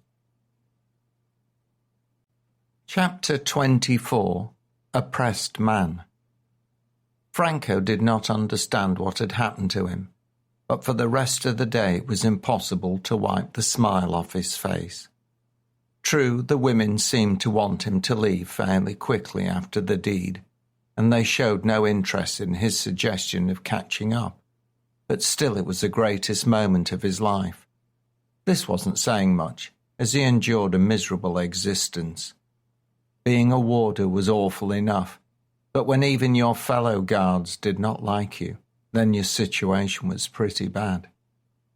The next time he entered Mr. Spinks's cell, he walked in with a spring in his step, which Marcus noted. "I take it you delivered my message?" "Yes, Mr. Spinks, just as you instructed. Do you want me to deliver another?" "No, Franco. One will be enough for now, but maybe later." The warder beamed at the prospect, and once more Marcus saw it and smiled back. "Do you require me to do anything else?" "Well, I do. I have something special I need you to do for me, if you don't mind." "Whatever you ask, Mr. Spinks." "That's good. I will ensure you're well rewarded, Franco." Once more Franco couldn't keep the smile off his face. Things were truly on the up for him. This work might be a little dangerous and not approved by the authority, but so far he hadn't done anything illegal. He delivered messages, kept a lookout, nothing criminal. but he had come close to being caught in the explosion when he was too late delivering the warning. Return before you finish your shift. I'll tell you what I want you to do. The warder left the cell and got back to his monotonous workday. Later that evening, shortly before he finished for the day, Franco returned, and Marcus was ready with his instructions. I may require you to be a little more active this time, Franco. I know, you could easily have been caught by the explosion, but you weren't, and I've seen to it that you are well rewarded. The prisoner stressed the words well rewarded. Franco noticed an amused smile cross the man's face, and he felt himself turn red with embarrassment as he realized Marcus Spinks was aware of his encounter. If he was, he made no further allusions towards it, and Franco listened to what his instructions were. The guard left the prison and drove to the city. He found a parking spot and walked to where the Leeds Council offices were. He sauntered into reception and over to the desk. There was a well-dressed man sitting there, and he looked up. I have a letter for Mr. Pavel Magosa. Can I leave it with you? Of course, sir, the receptionist said. He's not in tonight, but he will be tomorrow. I'll put it in his mail so he gets it when he arrives. Thank you, said Franco. He passed the envelope over and left the building. That was all he'd been asked to do. It hardly seemed a fuss, but it was important for Mr. Spinks. He didn't care as long as he got paid. All in all, these had been a good couple of days. Chapter 25. Call for Action. Inspector Glover got the text. He knew immediately who had sent it, and that she would only contact him in an emergency. He was about to meet with the superintendent when the message arrived. These had been troubling times. The disappearance, the murders, the attempted bombing of Gordon Bennett's car, and then the destruction of his home, and the killing of the two sets of neighbours. Not the ordinary run-of-the-mill week by any stretch. His superiors were worried, and he shared their concerns. He did not understand what was happening, and whatever was playing out he didn't like it. He had begun so well with Marcus Spinks's guilty verdict and imprisonment, but had rapidly gone downhill since then. To make matters even worse, Bennett had been kidnapped, and Constable Masonette had also disappeared. Sitting back in his chair, he stared at the mobile in his hand. He read the text and tried to understand it. I need to see you. I'm not feeling well. Wasn't happy when I went to Roundhay Park. He understood how important the message must be. I need to see you. The agreed panic code telling him her cover was blown and she had to get out. The rest puzzled him. He paused, got on the phone and made the arrangements for her speedy removal from Billich's circle. The text let him know she was not in immediate danger, but it needed to happen as soon as practicable. He organised for her to be collected that evening. He couldn't risk losing another colleague. That sorted, he puzzled over the second part. Wasn't happy when I visited Roundhay Park. What did it mean? He thought about this. The location was clear enough. She wouldn't have added it to the message if it hadn't been important. But what was its significance? He wondered if it had anything to do with the kidnappings. Somehow he felt in his guts that it had. His instincts had served him well over the years. If he acted now, maybe Gordon Bennett and Constable Masonette could be saved. Damn it, he said to himself. The superintendent must wait. He got out of his chair, opened his office door and called to those of his team busy at their desks. I need 6 of you. You'll require arms. Be downstairs in 10. Glover then returned, got what he needed, and went to organise the squad. Half an hour later, a car and white van sped towards Roundhay Park. The inspector was playing his hunch, and he decided to start by driving down to the car park. A smaller group was to investigate the gates near Canal Gardens. The park was one of the largest in Europe, so fortune would have to be on their side if they were to discover what Dana's message hinted at. A needle in a haystack, but he had few other leads. He'd never live with himself if he didn't try. He liked Mr. Gordon Bennett, but the ex-soldier appeared to have run out of luck in the end. Carpets of leaves were building up under the trees that lined the road to the car park. The soldiers' fields were deserted. Soccer posts had replaced the cricket squares of summer, and they were as if servicemen on parade. A crescent moon provided only temporary light as clouds scudded across the sky and a breeze stirred the leaves. The vehicles assisted, and they took to the air and fell in a dance like a snowstorm. The vehicles rounded the corner at the top of the sports grounds and headed down the steep hill, and the car park came into view. Inspector Glover saw a van near the cafe. Maybe luck was with him tonight. As they got closer, 3 dark figures appeared out of the night. They turned to face the headlights dripping with lake water, icy cold and shivering. Suddenly realizing it was the police, they fled from the approaching vehicles. They sprinted up the rise and into the darkness. One stopped, pointed a pistol towards the nearing van, and fired. The flash was followed by an almost instantaneous crack and the shattering of glass. The vehicle screeched to a halt, skidding sideways and rocking violently, and the doors opened and several armed officers jumped out, returning fire. The police car pulled up with tyres screeching, and Inspector Glover got out and charged up the hill after the fleeing men.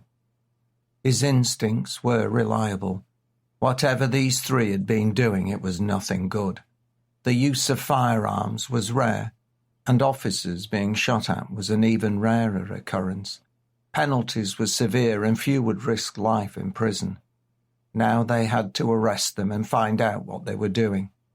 The fugitives were disappearing into the darkness. One turned, stared back at the pursuing officer, and fired again.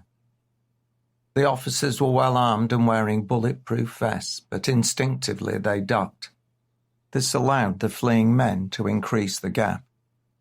Inspector Glover arranged backup and the air support helicopter. He couldn't allow them to escape. They were his only lead.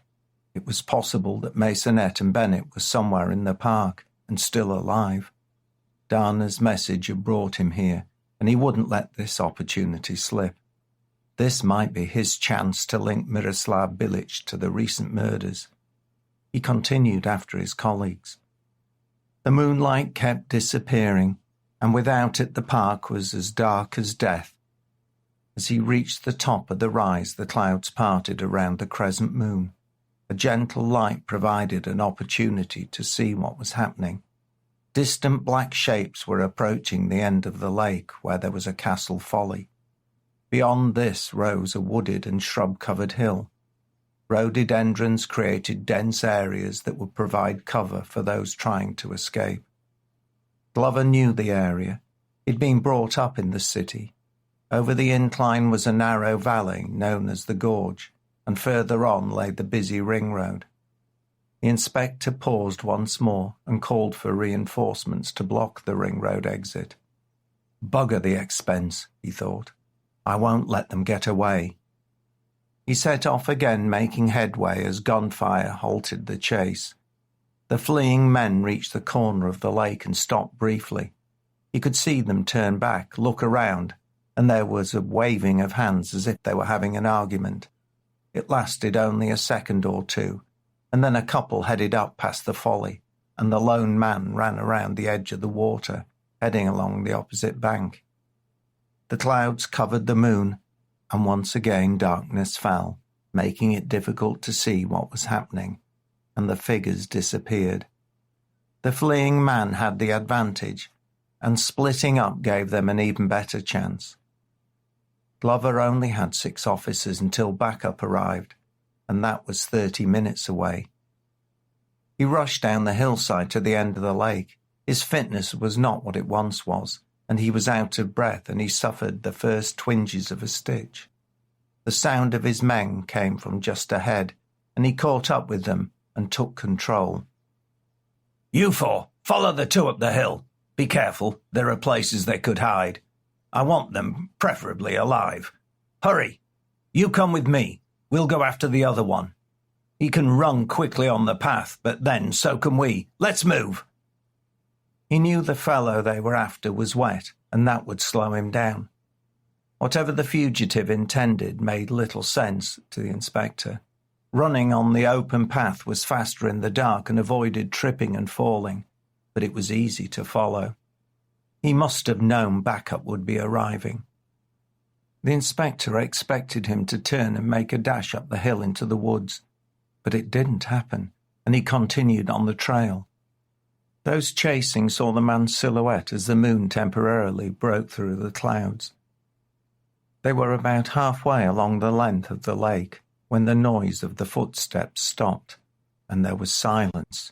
"Shit," the inspector said. "Where the hell is he?" They took their torches out and searched for any signs of where he'd gone. There wasn't much choice. On the right lay the dark and unappealing waters, and to the left the steep, wooded hillside, and out to the ring road. Beyond that was open countryside. He must be hiding, the inspector thought. Maybe he intended to backtrack, but there were no obvious places for him to be. A stone wall skirted the water's edge. Glover got his men to check, but there was no sign of him. "You two, follow the track and I'll go up the hill. Call as soon as you see him. Remember, be careful." The officers continued on the trail, and he watched their torchlights pick out their path. The inspector listened for the fleeing fugitive, but apart from the stirring of the leaves in the breeze, the park remained silent. After running, the sweat chilled him and he shivered. This night was not going his way. He couldn't let this one escape. He scanned the hillside with his torch beam. There was nothing. Shit, he thought to himself. This was turning into a fiasco. He was angry with himself, angry with his men, angry at the fugitives, and worried that he'd been too late for Bennett and Constable Masonette. "I'm just getting too old and too slow for this game. Maybe I should leave it to younger guys." For the first time, the prospect of retirement seemed a pleasant option. He considered climbing up the hill to the ring road, but then thought not. There would be reinforcements soon, and the helicopter.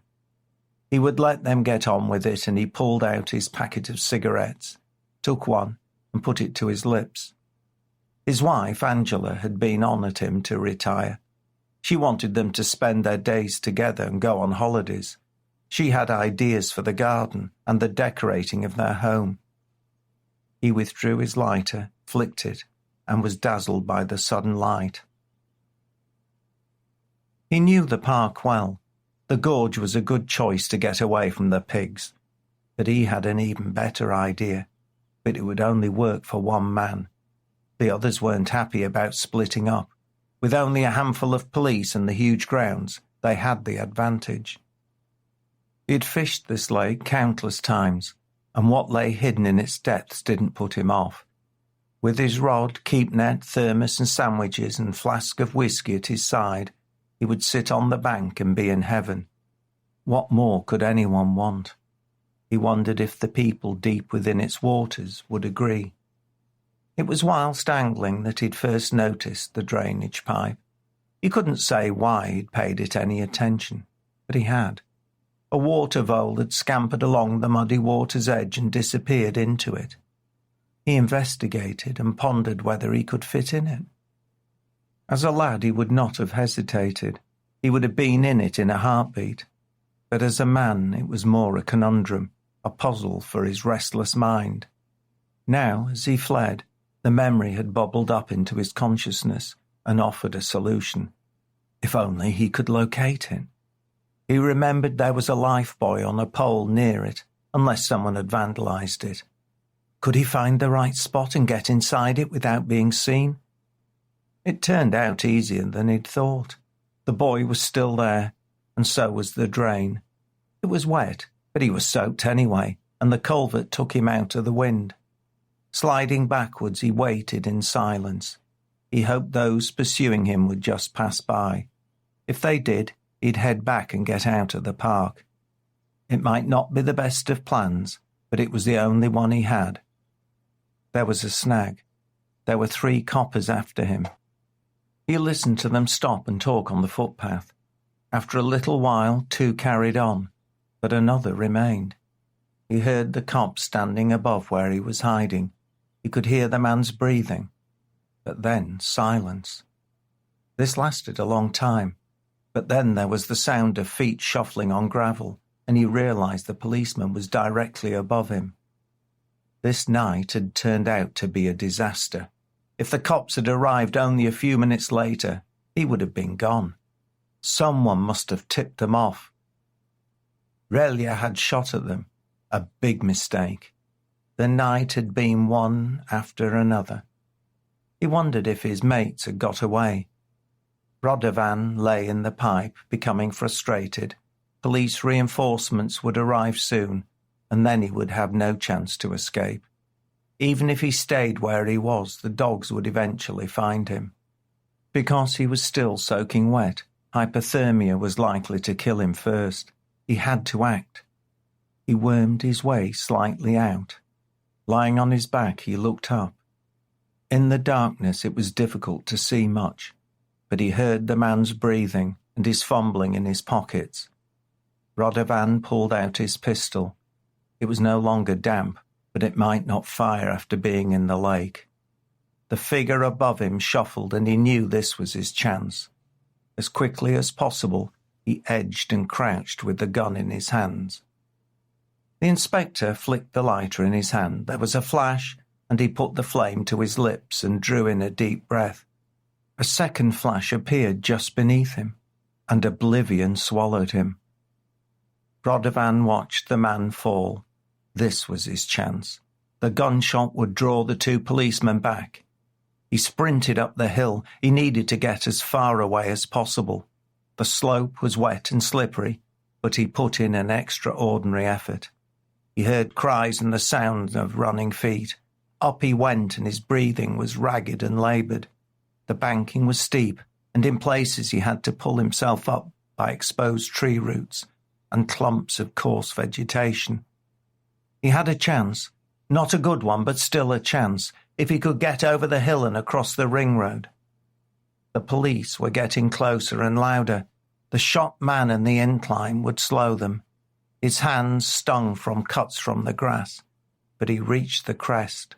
There was a rough wooden fence, and he hauled himself over, stumbling down the abrupt drop onto the road.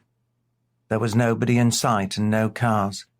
He was exhausted, but he rushed over to where there were bushes, and beyond, a fallow field. As he cleared the other side of the bushes, lights approached and 2 police cars screamed past. He waited, anxious that they had seen him and would stop, but they hadn't. He continued along the hedge line, and he heard sirens and racing engines. Adrenaline kept him going. He was frozen despite running, and his wet clothes made it difficult and uncomfortable. He could see little. The sky was completely hidden by clouds. This gave him the best hope, and when rain fell steadily, his chances improved. He was putting a good distance between himself and the park when he heard gunfire. It didn't last long, a series of short bursts, and then there was silence. The pigs must have caught up with Relja and Miro. But what was the outcome? If cornered, he would not give his friends much hope. Police don't take kindly to anyone who shoots at their colleagues. He hoped all the attention would be directed towards them, and he continued further into the countryside. The rain got heavier.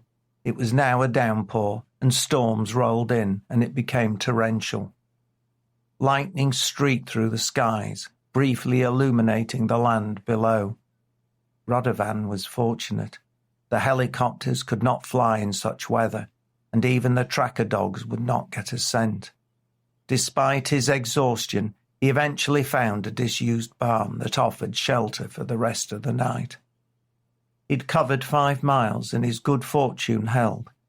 The police had cornered his friends, and they were both shot. 3 men were taken to the hospital. 2 were badly wounded, and the third was dead. The next day Radovan awoke in the ruined barn. He'd mostly dried out. With luck, he hoped he could get home unnoticed. He followed the hedge line until he reached a road. It was only a minor one, but a mile further it joined a major one, and there was a bus stop. He crossed his chest. God was with him. He waited, hoping his crumpled clothes wouldn't attract too much attention. His pistol was in his jacket pocket, and he still had his wallet. Even after a soaking in the lake, the cash and notes were fine, but his cigarettes were a lost cause. At least the morning was dry, he thought. Dark clouds scudded across and foretold of rain approaching, but it held off whilst he waited for a bus.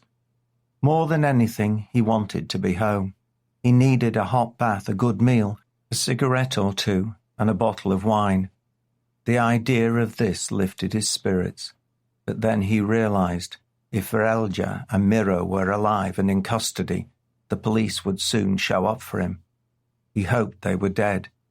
Dead men can't speak, and he considered this and smiled.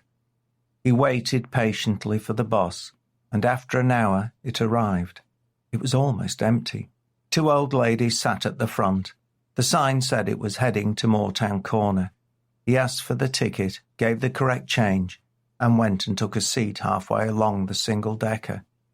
It seemed so strange, so ordinary, and he was back in civilization. His mood became buoyant until he realized he would have to report to Miroslav Bilic, and that was something he wasn't looking forward to. Chapter 26. Nothing to Lose. Gabriella was beside herself with worry for Gordon. She was alone in her room with armed guards outside in the corridor. Amalie was in the adjacent one, and she'd heard her crying. She could think of 2 reasons. Wayne, her police officer partner, had been kidnapped, and Inspector Glover had vented his unhappiness with her work. Gabriella had spent some time sobbing herself, but self-indulgence would do nothing to help rescue her partner.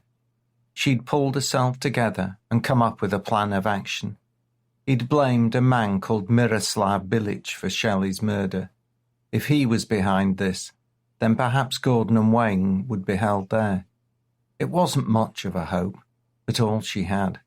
She had to do something, anything, despite being told to remain in her room.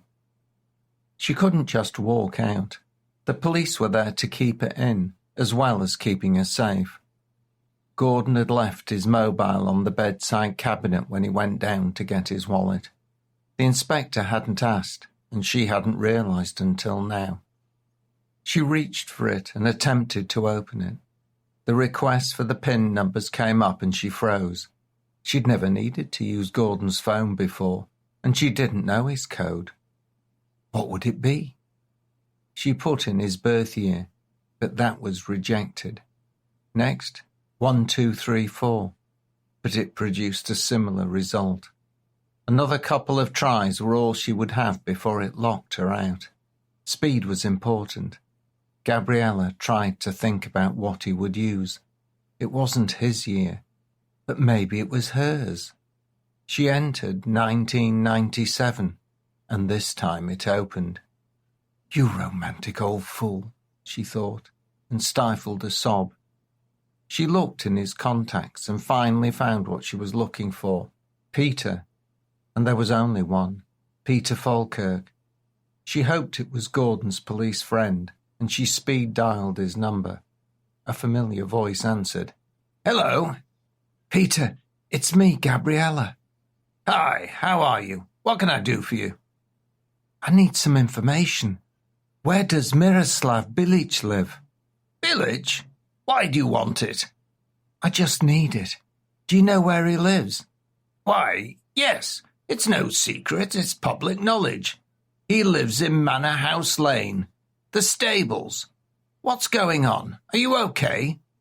Nothing. That's all I needed. Thank you for your help. She then rang off. Something didn't seem quite right. He hadn't asked about Gordon. Did he know he was missing? Of course he did. It must be common news amongst the force. But in which case, why had he not mentioned it? This puzzled her, but she pushed the thought aside. She knew where she was going. It was just a question of how to get there. She went to the window and pulled it upwards. The stop preventing it from being raised more than 4 inches had been unlocked, as Gordon had asked. She slid her head through and looked out. It was dark, and all around illuminated windows cast their light over the flat roof. Some opened into rooms, and some onto corridors. Gabriella paused and started thinking.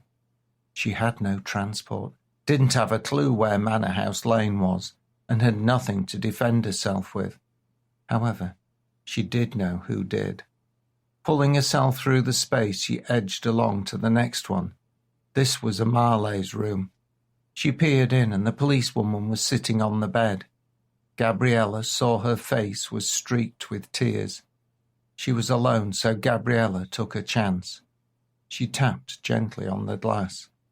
There was no response, so she tried again, a little louder. This time the woman glanced up. A shock expression filled her features, but changed slightly when she recognized who was there. Amalie walked over and slid the window open. "Gabriella, what are you doing here?" "Just coming to see you. We have to keep our voices down. We don't want to attract the guards outside. I need to talk to you." She silently climbed through and into the room. "Do you have a car?" Yes, I suppose so," the policewoman answered, but she didn't sound sure. "What are you planning?" Gabriella kept her voice as quiet as possible so that the police in the corridor wouldn't hear her, and she explained she was going after Miroslav Bilic and needed Amalé's help. She finished with a question. "You have a pistol, Amalie. You should bring it. I believe we have a chance of freeing Gordon and Wayne, but these men will stop at nothing. I know it's against your regulations, but it's our only hope. If we wait for the police, we may be too late." The female officer stood thinking, her face lined with worry. "Where are we going?" That was all Gabriella needed. Amalie removed a pistol in a holster from a wardrobe and strapped it to her waist. Her jacket hid it. "I have an address where Bilic lives. It's in Allwoodley, Manor House Lane. Do you know it?" "Yes. Come on, let's go." The policewoman clambered out through the window first. Gabriella followed her into the night, and they carefully passed several lit windows. They reached one that looked into a corridor, but they couldn't open it, so they hurried on to another. This time it was unlocked, and Amalie poked her head through. The passageway was empty. She quickly climbed through, Gabriella followed, and they headed for the staircase down. Reception was busy with people moving between the restaurant and the bar, and the 2 women made their way through without drawing any attention. Guests were arriving and some leaving, and they just filtered through and out into the darkness. The car was where she and Wayne had left it. The lights flashed as they approached, and Amalie got into the driver's seat. She started the engine, pulled off, and turned right at the entrance onto the ring road. She clearly knew where she was going. "You know the place?" Gabriella asked. "I sure do. You don't spend time in the force and not provide security to those who reside in Manor House Lane. It's where the very rich and powerful live." "It's where Miroslav Bilic lives." "I'm aware of his house. We've been called out a couple of times. There were reports of prowlers, but we saw nothing." True to a word, Amalie knew the way, and at this time of night there was very little traffic about. "What are we planning to do when we get there?" she asked. "I've been thinking about that," said Gabriella. "We should try to reach the house unnoticed, and then we can see what's going on. Is that possible?" "Possible, but not easy. They have security cameras, but they're not constantly monitored." "That'll have to do." The two were wearing dark clothes, but neither was skilled in breaking and entering. They parked on the tree-lined street. The night was black and the moon broke through only infrequently, casting its pale light. There was a chill in the air and the possibility of rain later. The road was deserted. Marley led the way, their pistol hidden. They hurried to the entrance of a large house set in expansive grounds. There was a sign, "The Stables," just to the left of a white gate. There was a communication panel so that visitors could have it opened. Patchy street lights produced pools of dim illumination at intervals along the street. The drive was edged with lights, and there were security ones on the building. It appeared nothing like stables for horses. They stared at it, and it was like a Hollywood-style haunted house. There was a tower standing tall above the rest of the building. There was something threatening about it, not helped by the gargoyles on the four corners that glowered down menacingly as if watching for anyone who dared approach. It was the creation of a twisted mind, and it suited the reputation of the man who lived there. "We can't stand here gawping. We need to move." Gabriella led this time. She looked along the wall but decided the easiest entry was over the gate. She climbed up and vaulted over, landing softly on the other side. Marley followed suit, and they were in the grounds. They skirted around the border of the lawn under the shelter of the tall trees and shrubs that shielded the occupants from the neighbours and other prying eyes. The house was mostly in darkness, but one or two windows were lit. "At least someone's home," Gabriella whispered.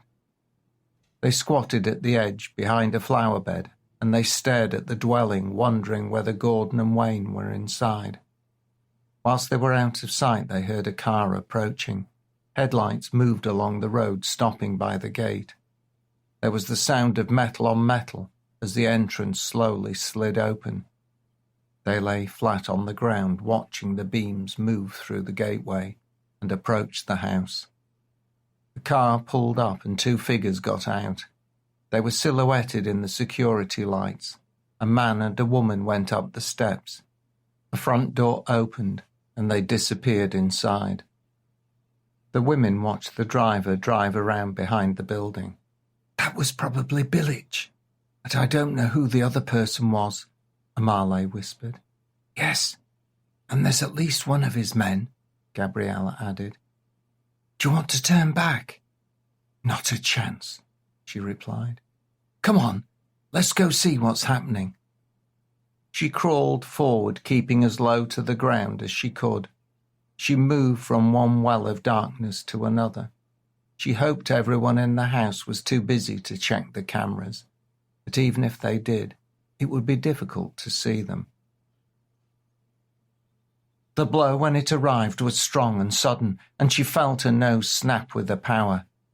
She would have screamed and fallen to the ground if she was not tied to the chair. When the second one came, she and the chair toppled, and blood welled in her mouth. She would have spat it out if her mouth hadn't been taped shut. Miroslav stood, panting. There was anger in his eyes and a sneer on his lips. There was one of his men with him, and he leered at the naked woman.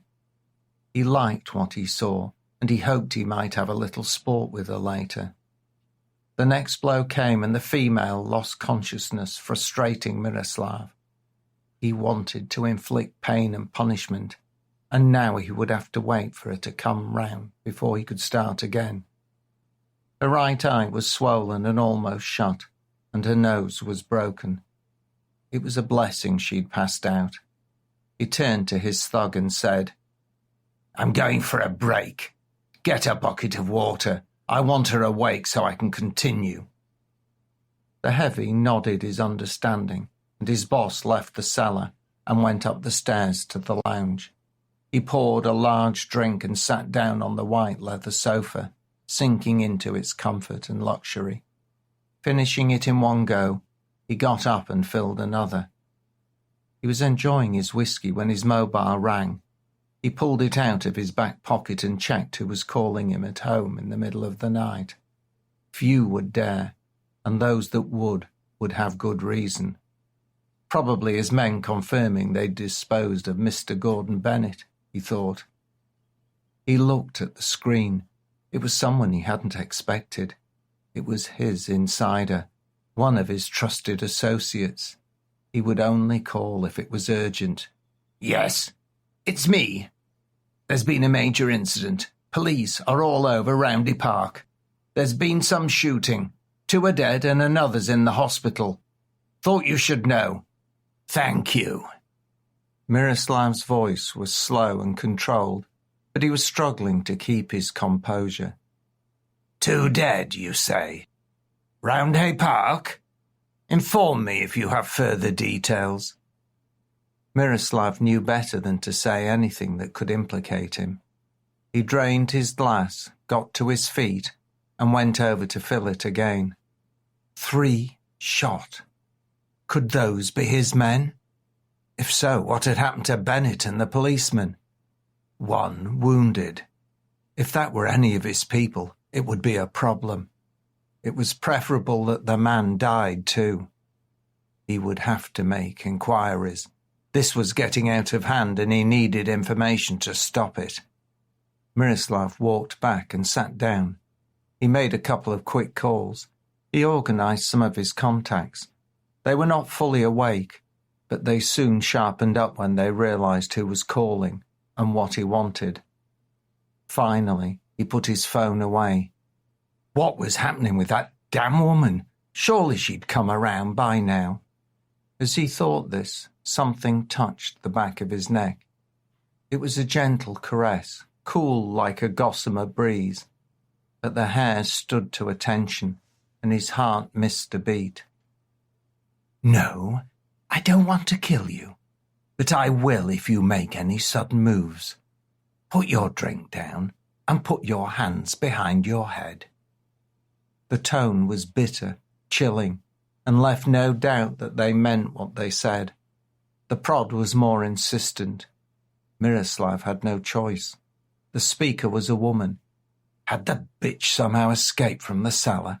Had his man helped her? He didn't recognise the voice, but maybe she had just been acting all along. He placed the glass on the side table next to the sofa, raised his hands, and linked them behind his head. Someone took hold of one wrist. He felt cold steel, and there was a click as a tight metal band closed. The prodding at the nape of his neck did not stop, and he suspected there were 2 people. The process repeated on the other wrist, and then he was cuffed. That was the last thing he was aware of, as a powerful blow caught him on his temple, and darkness swallowed him. The man in the cellar filled a bucket.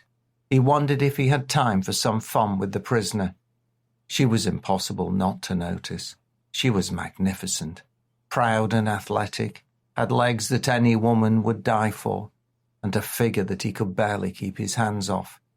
Even in her battered state there were still the remnants of the beauty, and he became aroused at the thought. Miroslav wouldn't mind if he played a bit. He unfastened his trousers, and his fun began. Before long there was a low moan from the bound woman, not one of pleasure, but a signal she was regaining her senses. The 2 women were standing in the room, a little unsure what to do. The man on the sofa lay with blood dripping down his forehead, and drops had stained the white carpet and leather sofa. "Have you killed him?" "No, he's still breathing, but I hit him harder than I planned to. I know it's not easy to knock someone out." "Well, you did a bloody good job. Go, girl." Their voices were whispered as they knew there were others in the house. They looked in the kitchen and found some scissors. Gabriella returned to the room and cut a thin strip of fabric from the gorgeous curtains and gagged the man. She searched the ornate desk, but there were only papers. She rifled through the drawers, but there was nothing. However, in the bottom right-hand drawer was a silver pistol and a box of ammunition. "Bloody hell! Look what I found!"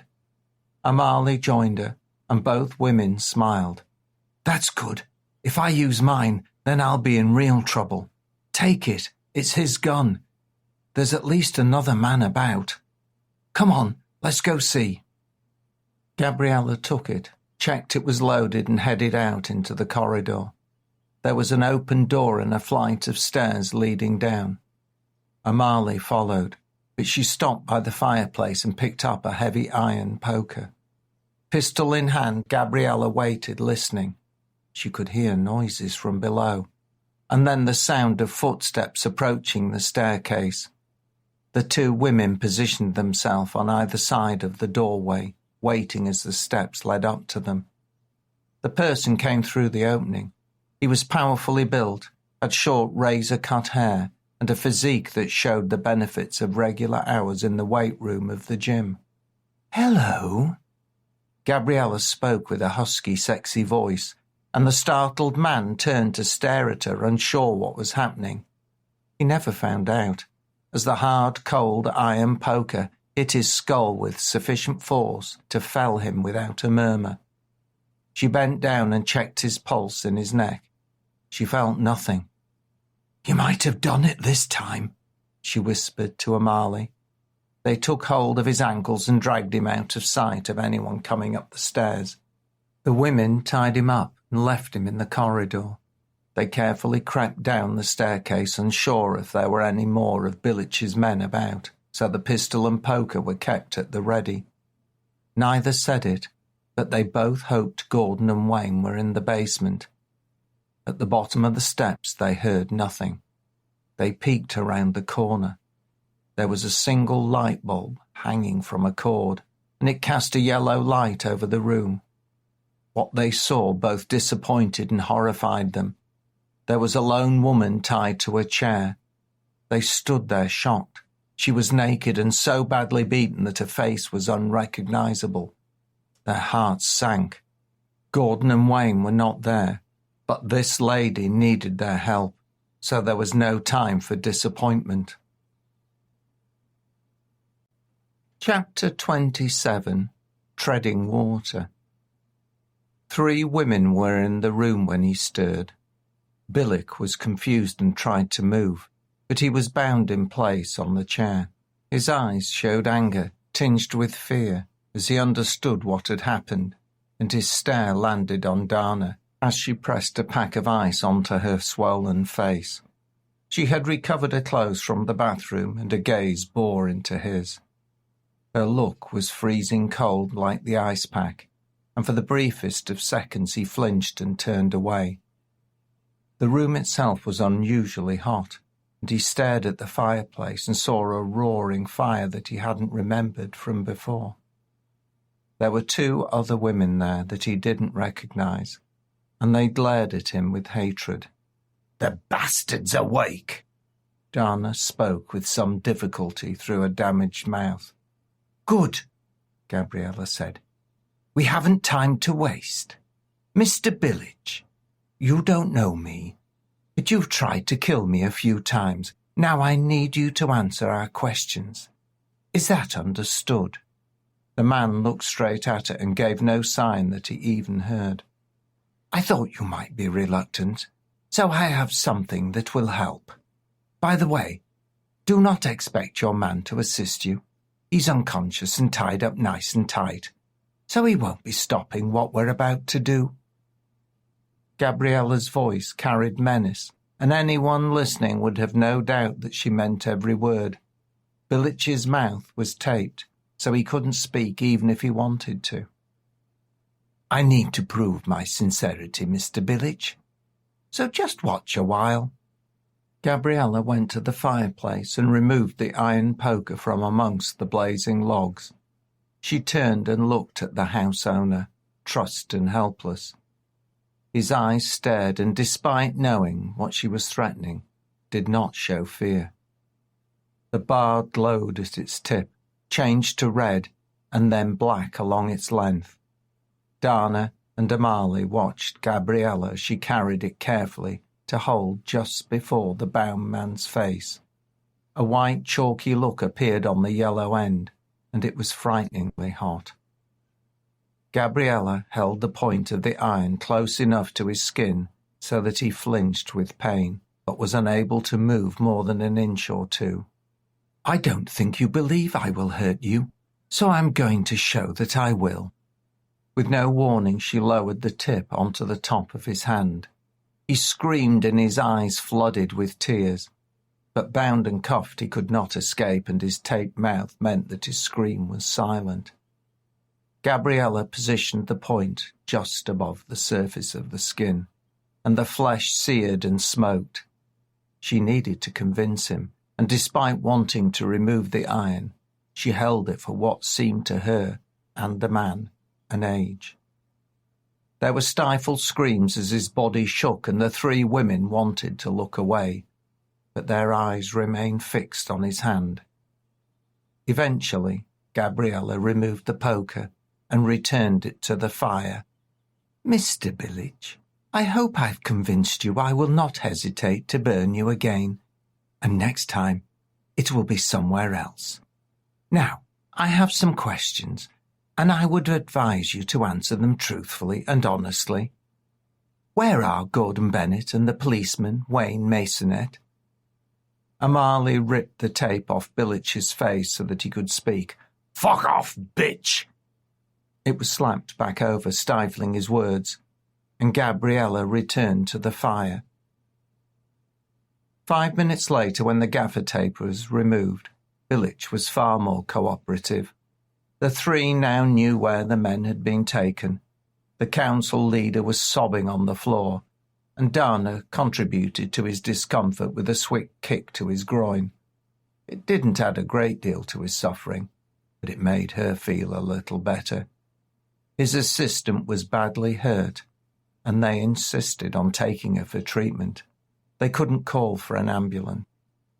The drive was not a long one, and they helped her through the doors of the emergency department of St. James's Hospital. At reception, the horrified look of the nurse resulted in Dana being wheeled through for medical attention. Gabriella and Amali told the nurse that they had found her wandering the streets. They gave their contact details, but then left hurriedly, knowing lost time could cost Gordon and Wayne's lives. They got back into the car and headed towards Hare Hills, and then along Roundy Road. Gabriella had warned Billich they would return, and that if their men were dead, then they would kill him. The roads were almost deserted until they approached Roundy Park. At the main gates they could see flashing lights, ambulances, and lots of officers. Gabriella knew they wouldn't be allowed in, and asked Amali if there was another entry. The police officer drove back a little to Oakwood and turned left along a road that was empty of traffic. After a short drive, they pulled into a small car park, and two women got out. Amali led the way off to the right up a steep incline, where they had to scramble on all fours. Dark and with rain falling, they reached the top of the bank. "This is the lake," Amali said, staring out into a black void. "It's big, and parts are deep, but in the darkness we won't see anything. If they're out there, we'll never find them." We have to. Gabriella was desperate. She looked out across the lake. She saw moving lights in the distance and realized they were torches. She thought this was probably the police searching. The rain continued to fall, but there came a break in the clouds and a sliver of moon cast its reflection on the surface of the lake. It was a huge stretch. If they had thrown Gordon bound into it, he would have little hope of surviving. She broke down into a shuddering despair. She could have lost him. She couldn't manage without him. Amali put her arm around her, and together they stared over the expanse before it disappeared into darkness once more. They were not sure what to do. They would not walk away, but what was the point of remaining? We need to know what's going on. Can you find out? The policewoman took out her mobile. I'll call some of my friends and see what's happening. Someone answered and there was a detailed conversation. Gabriella tried to listen but couldn't hear much. Amali put the phone away. Well? Gabriella asked. 3 men, acting suspiciously, shot at officers, and there's a major manhunt. No one knows all the details, but there have been no signs of anyone else. Oh no. Are they out there? No, they can't be. The early morning wind was icy, and the 2 women needed each other's body heat. In the dark, the distant torches kept moving, and in the boathouse's direction others joined them, and sirens and flashing lights moved from higher in the sky. Gabriella realized there were cars driving downhill to the lakeside. She could only put up with inaction for a short time. The cold and the misery spurred her on. Come on, at least we can skirt the lake. Maybe they have got away. Gordon isn't an easy man to kill. I bet they've swum to the shore. Marley didn't believe this, but doing anything was better than doing nothing. Wayne was tiring fast. His strength was waning. He was not a good swimmer at the best of times. He'd hated swimming lessons at school. The water was just so cold. His clothes were weighing heavily on him, and the icy chill cut deeply into him. Even the man next to him in the lake, the one who had seemed so superhuman and resourceful in facilitating their escape, was struggling. Wayne could hear his breathing, laboured and tired, and he'd stopped encouraging him and fallen silent. Neither could see anything. They'd headed in the opposite direction from the men and the boat, but they were now blinded by the darkness. Rain was falling and the moon had disappeared. The hope that they had felt when freeing themselves was gone. Wayne struggled to fight against surrendering to the cold, to the inevitable, and from slipping beneath the water. His mind agreed, and he stopped struggling. He was grabbed by the hair and pulled back up from below the surface. No, you don't. Swim, you bastard. It can't be far, Gordon said fiercely. His voice fought to penetrate, but Wayne hadn't the energy to argue with him, and his arms moved and his legs kicked a little. Despite the strength of Gordon's words, he too was nearing his end. Disorientated and exhausted, the cold was slowing him. His brain was not working logically, and he feared they were swimming in circles. The 2 carried on a few yards more, but he saw Wayne disappear beneath the water next to him, and the surface lay smooth where a second before the policeman's head had been. Gordon knew he should turn, go help, but he no longer had the strength. He stayed afloat, ready to give up, when his companion burst from out of the depths. Wayne's face and torso appeared, and the policeman was standing, waist-deep, spluttering, teeth chattering. Gordon was stunned. Was he hallucinating? His right foot was jarred with pain as it struck something hard. Reflexly, he put it down and felt mud and rock. They looked at each other in amazement and threw their arms around each other and laughed hysterically. It took a little while, but they stopped. They were weak and so cold. Are we dead? Wayne's question was real. It'll take more to kill us than that, but not a lot more, Gordon said. But if we don't get out of the water and get dry, then we soon will be. They gazed around. There were pinpricks of light far to the right and others far behind. Gordon did not know if it was Miroslav's thugs still hunting, so supporting Wayne by the arm, they struggled to keep on their feet and headed away from the lights. They stumbled as they walked, but Gordon realized the water was becoming shallower. Soon it was thigh-deep, then calf-deep, and then there was a low wall before them. It was the lake's edge. They didn't have the energy to climb out and stood holding onto the rough stonework, catching their breath. They were cold, very cold, and Gordon knew the dangers, but he was too tired to care. His eyes closed and he would have drifted off into oblivion if he hadn't heard footsteps on the gravelly pathway. He wondered if he should call out. Was it the men who had dumped them in the lake? Had they found them? Wayne was too lost and too exhausted to notice, and Gordon prayed the policeman wouldn't make a sound as those approaching got nearer. They were below the path level, and in the dark someone could easily walk past not noticing them. Closer and closer the steps came and grew louder. They were barely 5 or 6 yards away when they heard voices. Gabriella and Amali walked aimlessly. If Gordon and Wayne were in the lake, then they were dead, but Gabriella refused to accept it. "They will be all right. Gordon wouldn't leave me," she said. Just after this, she heard a voice from the dark. It wasn't loud. It was familiar. She thought it was a trick of her mind, but then she heard it again, and this time she recognized it. "Gordon! Gordon!" she shouted. "Gordon, is that you?" There was an answer. "Gabriella! Gabriella! Good God, Gabriella! You are my angel!" The women hurried over, saw 2 shadows, and their prayers were answered. Amali and Gabriella jumped down to their partners, and after the initial flurry of hugs and kisses, they understood Gordon and Wayne were in danger. With effort they dragged their men over the wall and onto the pathway.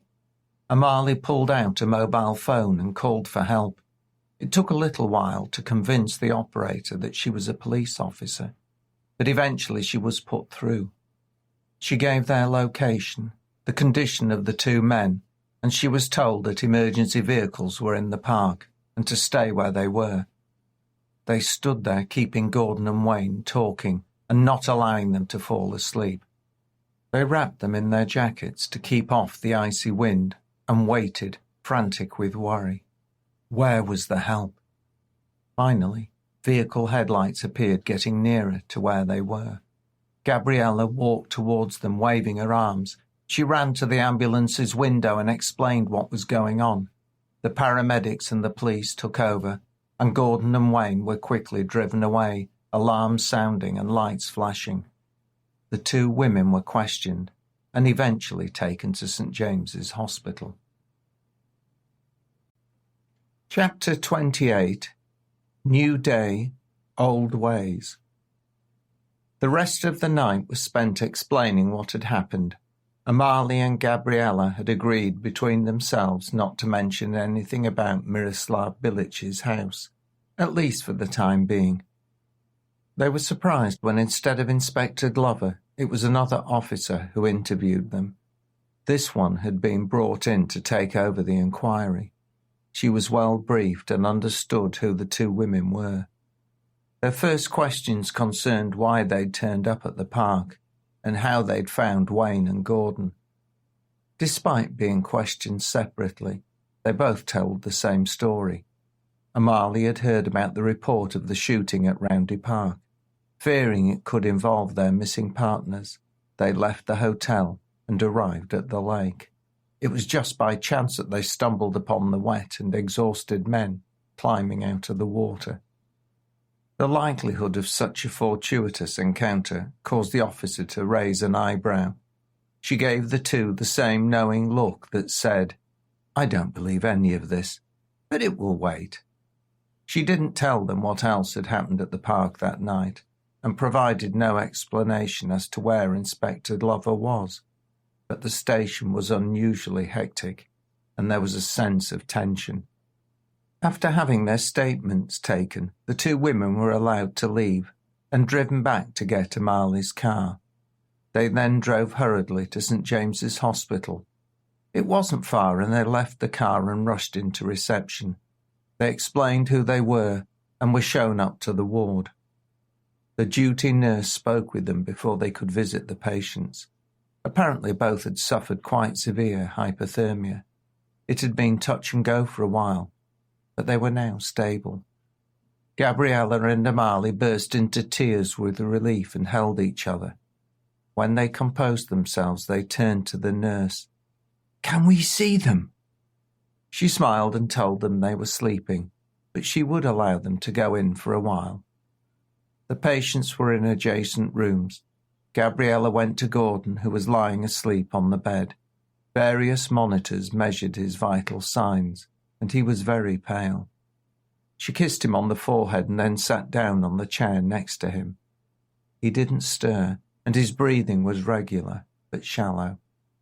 She just gazed at him, concerned about how close she had come to losing him.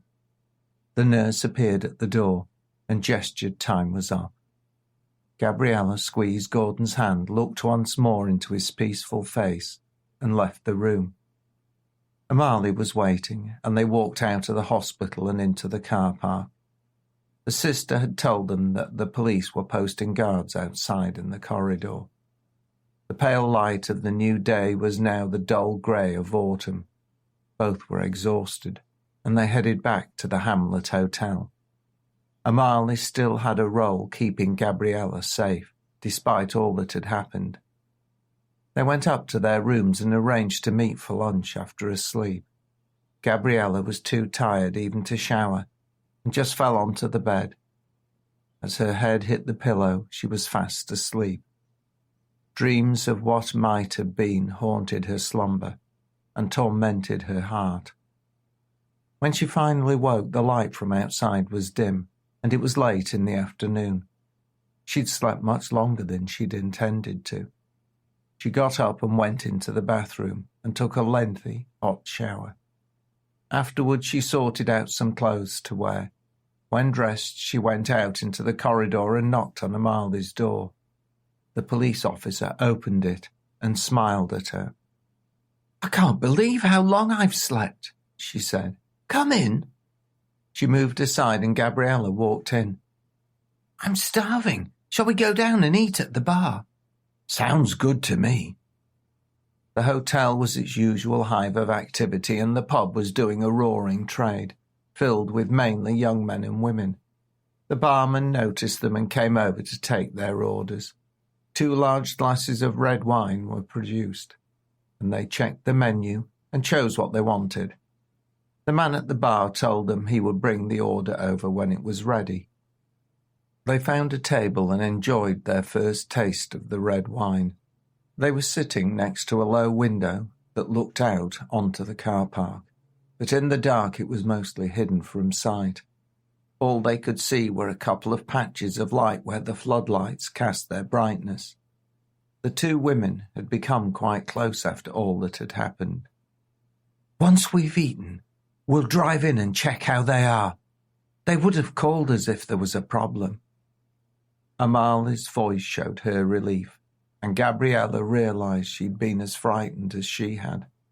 To have lost Gordon would have been unbearable, and she still felt that fear in the pit of her stomach. "They will be fine," she reassured the other woman. "We'll see them soon. Hopefully they'll be awake. Come on, finish your drink and I'll buy you another." Gabriella drained a glass and Amali followed suit. The young Spaniard picked up the glasses and carried them over to the bar. Smiling to herself, she remembered she was still a barmaid at heart. She wondered how her friends were in the Morena bar in Calpe. It was the same barman who served her, and she ordered the drinks. He told her the food would soon be with them, and she headed back carrying the glasses. She placed one on a beer mat in front of Amali and put hers on the table. She sat down, but nudged the edge. Her drink teetered, and as if in slow motion it tipped and gravity took hold. It was about to fall, when with quick reflexes she dipped to catch it. As she leant forward, she was showered in glass. The window pane above her exploded. Sharp shards covered her, and she fell to the floor. The cacophony lasted a mere second or two, and then there was a stunned silence.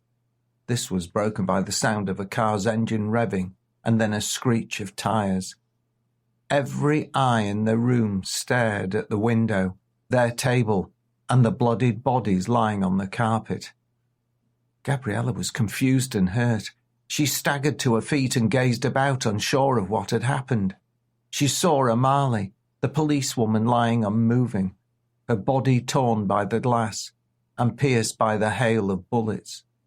She didn't move, and Gabriella watched as a black pool formed around the woman's chest. In a wave, a sound tsunami rushed over her, and she was overcome by the enormity of it all. There was shouting, screams, cries, and confusion. The barman had been on his way over with the meals, but he dropped them as the window broke. He hurried over to assist, but the black woman lay there unmoving. Bending down, he checked for a pulse, but there was nothing. There was no doubt she was beyond help. Gaping wounds showed there was little point in trying to resuscitate her, and vacant eyes stared upwards, accusing and lifeless. Gabriella instinctively knelt and closed them, giving her some privacy. Gabriella's ears rang from the sound of shattering glass, and her face, head and hands were bleeding. She didn't think the cuts were serious. "Your friend is dead." It was the barman that spoke, and she already knew the truth of his words. "What happened? Why would someone fire at the hotel, for fuck's sake?" This was said more to himself than to her, and he stared around, seeing other casualties. He pulled out his mobile and called for assistance. The woman on the line told him it was on its way. He went back to Gabriella and moved her away from the window and her friend. He found her a seat and sat her down. In the room there were those hurt and stunned, and others who were helping and providing first aid. Gabriella was unaware of what was happening. She looked for Amali, but a hotel blanket covered her. Some of the Hamlet staff were moving people out of the bar and herding them into the restaurant. The chaos that had been initially present was becoming organised. A single police siren cut through the night, followed by others, and within a short while arrived at the entrance to the car park, and a convoy of emergency service vehicles flowed in. Car doors clattered, and many feet pounded up the steps to the entryway. Gordon woke up, and it took him a second or two to realise where he was. It came back to him, and he recalled the freezing lake, the tiredness that overcame him, and the sweetest sound, Gabriella's voice. Lying in the bed, he felt warm and comfortable. He did not know what time it was or how long he'd been there, and he ached all over, but he wondered where Gabriella and Wayne were. The policeman had nearly succumbed to the cold, but he remembered they had both made it out of the lake. Gordon lay back in bed and shut his eyes. Safe and in one piece, he was thankful for that. But he was a man with a mission. He had to make those responsible for his ex-wife's murder pay. The police had failed to protect him, and he was worried about Gabriella. As he rested with his head on the pillow, he heard the door opening. He didn't open his eyes. He assumed it was a nurse, and he was deep in thought and drifting off to sleep. Without warning, a soft object pressed down onto his face with powerful pressure. He couldn't catch his breath. Every instinct cried out that this was not right. He was being attacked. There were voices of two assailants. One stopped him breathing, and the second held him down, preventing him from moving. Most people would panic, but his training and experience kicked in. With a swift and fluid motion, he swung both legs upwards and over. His knees came into contact with something hard. The force hurt him, so he hoped it did even more to the skull of the man pinning him down. The guy holding Gordon was driven forward, and his head struck the one holding the pillow on Gordon's face. Both let go. Gordon rolled to the side and off the bed. He gasped for air, but got to his feet and faced his attackers. One attacker was lying flat on the bed, not moving. The second turned to look at Gordon and reached inside his jacket. Gordon vaulted over the mattress in a swift movement, colliding with the assailant before he could draw a weapon. Both collapsed backwards onto the floor. Gordon was on top and he dealt a series of swift and powerful blows into his attacker's face. Once, twice, 3 times, and then once more. Gordon held nothing back. He knew his life was on the line once again. He felt his opponent's nose break and blood flowed, but he didn't stop. Each blow spread more gore and caused more damage until his opponent's eyes rolled upwards and he went limp. Gordon was kicked in his ribs before he could get to his feet. The force lifted him off the ground and he felt them crack. He fell back, but rolled under the bed. For a moment he was out of reach of any more kicks, but blindsided and couldn't see where his assailant was or what he was doing. He was a sitting duck if the man fired into the mattress. Before Gordon or the attacker could act, the door opened and an angry female voice shouted, "What are you doing?" Before anything more could be said, there was a dull pop and a thud. Gordon knew the sound of a body falling and that of a silenced gun. He had a choice, left or right. He rolled to the right and hoped the gunman wasn't on that side. If he was wrong, he was dead. There were 3 more pops, and he felt the force of bullets striking the mattress where he had been, and he was hit by fragments off the floor. He heard shouting from the corridor outside, and an alarm went off. "Shit, shit, shit!" The male voice had a strong accent. But if English wasn't his first language, he had certainly mastered profanity, he thought. 2 more pops. Gordon knew he was still out of sight of the man, but for how much longer? Before he could react, there was the sound of footsteps hurrying out of the room and then running away. Gordon got to his feet and realized he had blood on him, but he wasn't sure if it was his or from the thug he'd knocked out. He stumbled around the bed and saw the body of a young nurse. Blood was still spreading on the lino, and he checked to see if she was alive, but he felt no pulse. He turned to the unconscious man, whose where he'd left him, but now there were 2 gaping wounds in his chest. His eyes were open. Gordon leant over. "Who sent you?" He shook the man, heedless of his injuries. "Who sent you? Speak, you bastard! He's done for you, so you might as well say." The glazed look cleared and his lips quivered. Gordon put his head near his mouth to catch the words, but he couldn't hear anything. "Billick? Billick?" Gordon said to the dying man. The empty stare returned and then a rattle left only him alive in the room. He staggered to the doorway in a state of shock. There was pandemonium. 2 police officers approached with guns drawn. Gordon couldn't see any other casualties, but as he passed the adjacent open door, Wayne's stunned-looking face appeared. "They had another go," Gordon said. "Fortunately for me, they failed, but they killed a poor nurse." Gordon and Wayne raised their hands and backed into Wayne's room. They waited there whilst the police checked the victim and the dead assassin. Order was eventually restored. Large numbers of armed police officers arrived and questions were asked, particularly why the guard was not at his post. He'd left to get a drink from the dispensing machine on the lower level. That had probably saved his life, Gordon thought, but not his career. The man was a wreck and guilt was plain on his face. Wayne and Gordon were discharged and the ward was closed. They were taken to the station to give full statements. The building was a scene of hectic chaos. Something else had happened. A manhunt was taking place for the escaped assassin, but he had disappeared into the city. Gordon expected to be interviewed by Inspector Glover, but a different officer appeared. The new detective had taken Wayne into one room, and he was put in another. After a while she came in. "I'm Inspector Salisbury. I need to inform you, Mr. Bennett, that your partner, Miss Morales, narrowly escaped an attack earlier this evening. Yes, she is all right. Unfortunately, Officer Masonette's friend, Constable Aisi, was not so fortunate. She was killed. I've just told him the news." Where is Gabriella? I must see her. Gordon's voice was frantic with worry for Gabriella, but also devastated for Wayne. In good time, Mr. Bennett, in good time. We're not used to such events in Leeds.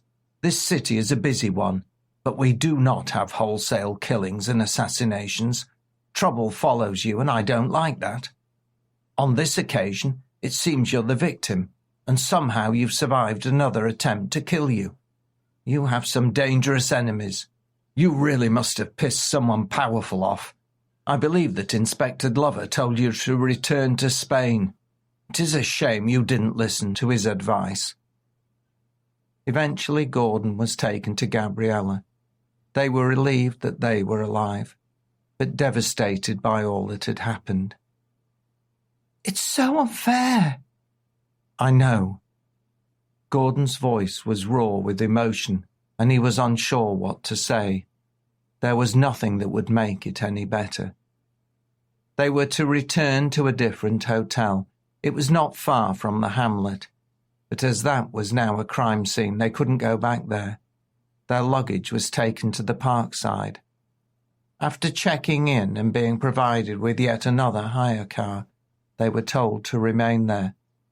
There was no guard this time, as all officers were needed. When they got to their room, they held each other, and the guilt they both felt for Amali and the nurse overcame them. They couldn't imagine how Wayne was managing. This is a nightmare. We have to do something. There was steel in her voice, and he knew she was right. They had to end this, and they needed to do it now. It's Billich, she said. She explained what had taken place the previous night. Gordon's eyes opened wide with surprise when he heard how they'd forced him to say where Gordon and Wayne were being taken. The more she told him, the more his face showed shock and admiration for this brave young woman. Gabriella informed him about Dana, who she was, and what Billich had done to her. They hurt her, Gordon. They hurt her bad. They've hurt a lot of people, but we need to put a stop to it. Chapter 29. All good things come to an end. Radovan knew he was going to have to face Billich and explain what had happened. This was not something he was looking forward to. His boss was violent to a point that was psychopathic, and he didn't respond well when people failed him. He had seen what had befallen others, but he had no alternative. Miroslav Billich had power and contacts, so running away was unlikely to work.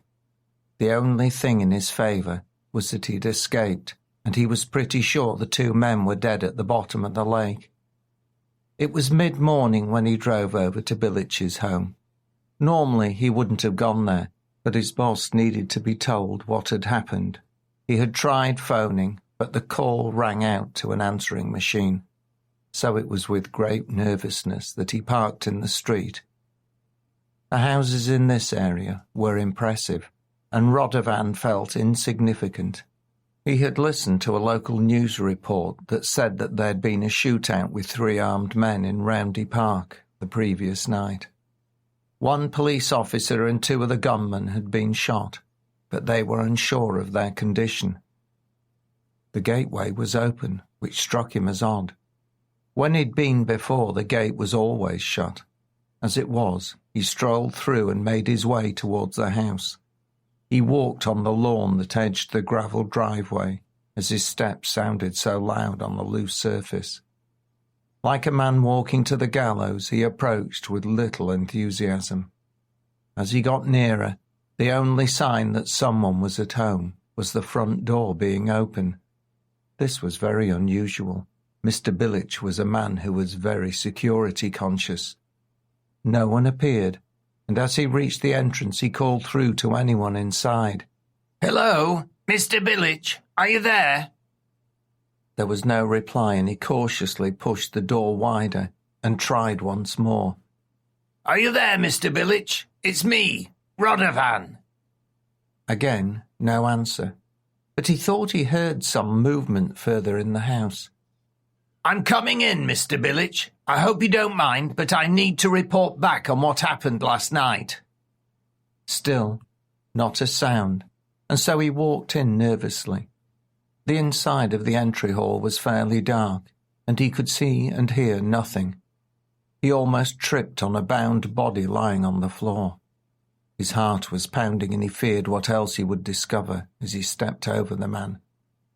From an open door he heard a faint noise. Not being armed, he retreated into the kitchen. There was a knife on the worktop, and so he took it and returned to the room as quietly as he could. He found a man bound and gagged sitting on a chair. He'd been badly tortured. There were large fluid-filled blisters on his face, and his hands had deep, straight red burn lines. The victim was alive, in great pain, and needed hospital treatment. The man's eyes opened and stared at Radovan. He knew those eyes. He'd seen them many times, and they always made him uneasy. But today, they pleaded for help. This was Miroslav Bilic, and someone had hurt him badly. His boss was at his mercy, and he thought about killing him. He would then be safe. But as he stood facing the wounded man, the knife he held started shaking. The eyes stared back at him as he looked down at the brutalized face. The opportunity would never come again, but fear stopped him. He cut the bond securing his boss's arms to the chair and then slashed through those holding his ankles. As soon as his wrists were free, Miroslav reached out, flexed his hands, and screamed a silent scream. His mouth was still taped, so it was his eyes watering and heaving chest that showed his pain. I will remove the gag, Mr. Bilic. I think it will hurt a lot. Do you wish me to do it? The seated man nodded. The gaffer tape was stuck firmly and blisters edged up to fabric, and Radovan knew removing it would rip them. This will hurt, Mr. Bilic. Are you sure you don't just want me to call an ambulance? The head shook, and Radovan acted. Grasping a loose edge of the tape, he pulled in a continuous and forceful way. There was a ripping sound, a blood-curdling scream as skin came with the strip, and watery fluid flowed down the man's face, mingling with his tears. Bilic sank onto his hands and knees, shaking. His rescuer was unsure what to do. Bilic's injuries appeared more painful than life-threatening, but even he felt a tinge of sympathy for his boss's suffering. He rushed to the kitchen, opened the cupboard doors, found a tumbler, filled it with cold water, and hurried back. Miroslav had regained some control and was on his feet. He took the glass and drank a little. He spoke, but it was more of a mumble, as moving his face was agony. Get Dr. Johnson. It was difficult to hear, but Radovan was familiar with the doctor. Bilic had used him to deal with injuries they didn't want to explain. That physician did private work, and the authorities never knew about it. My phone.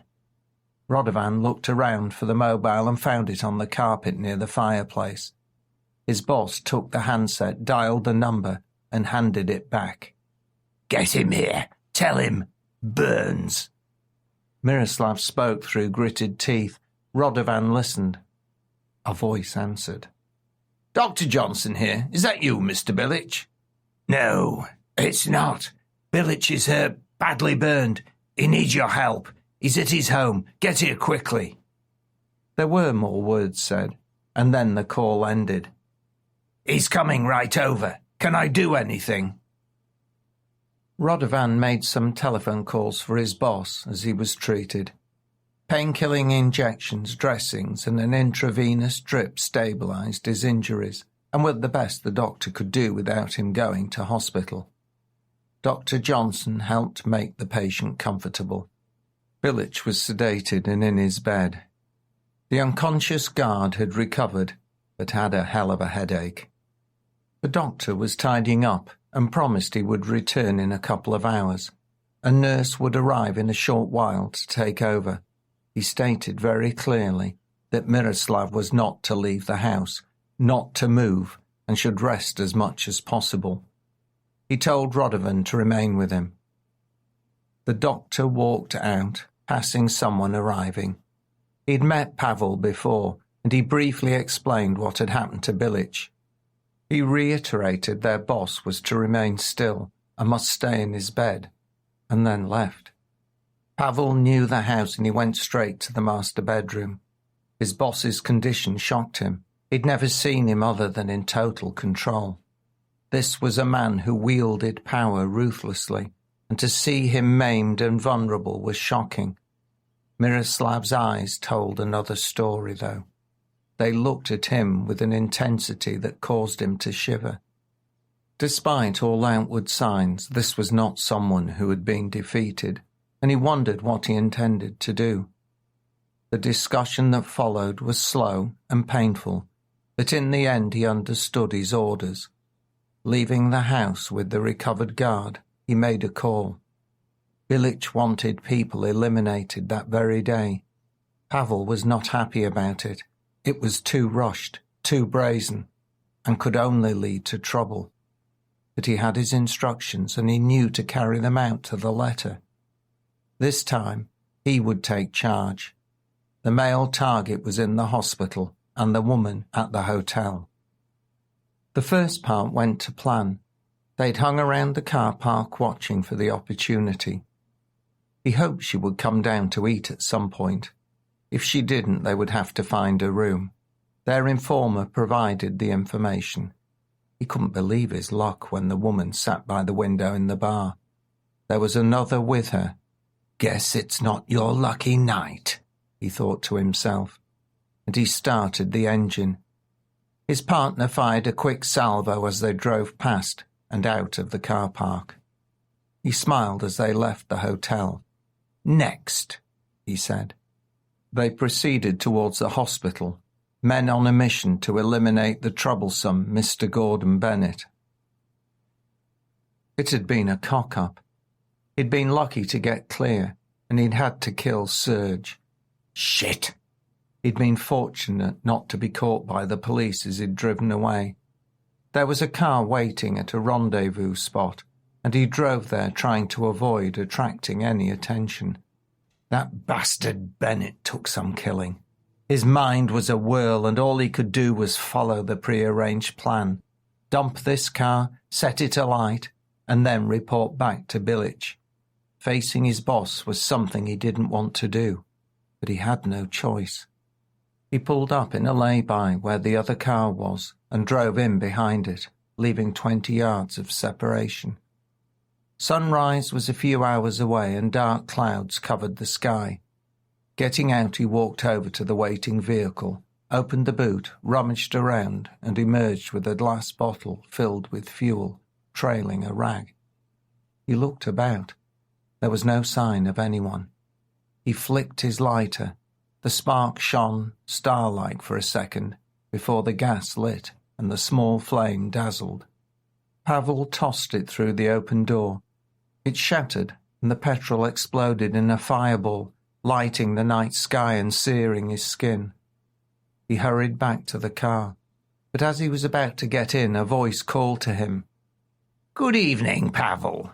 I hear things aren't going too smoothly for you. What the hell are you doing here?" Pavel wasn't pleased. The well-oiled machine that Bilic had created was coming apart at the seams. Why the fuck was this man here? Inside, he panicked, but his tone did not reveal it. "I know your boss. How can I put it? We had an arrangement that was mutually beneficial. It appears times are changing, and I need to ensure I'm kept clear of the fallout when his house of cards collapses.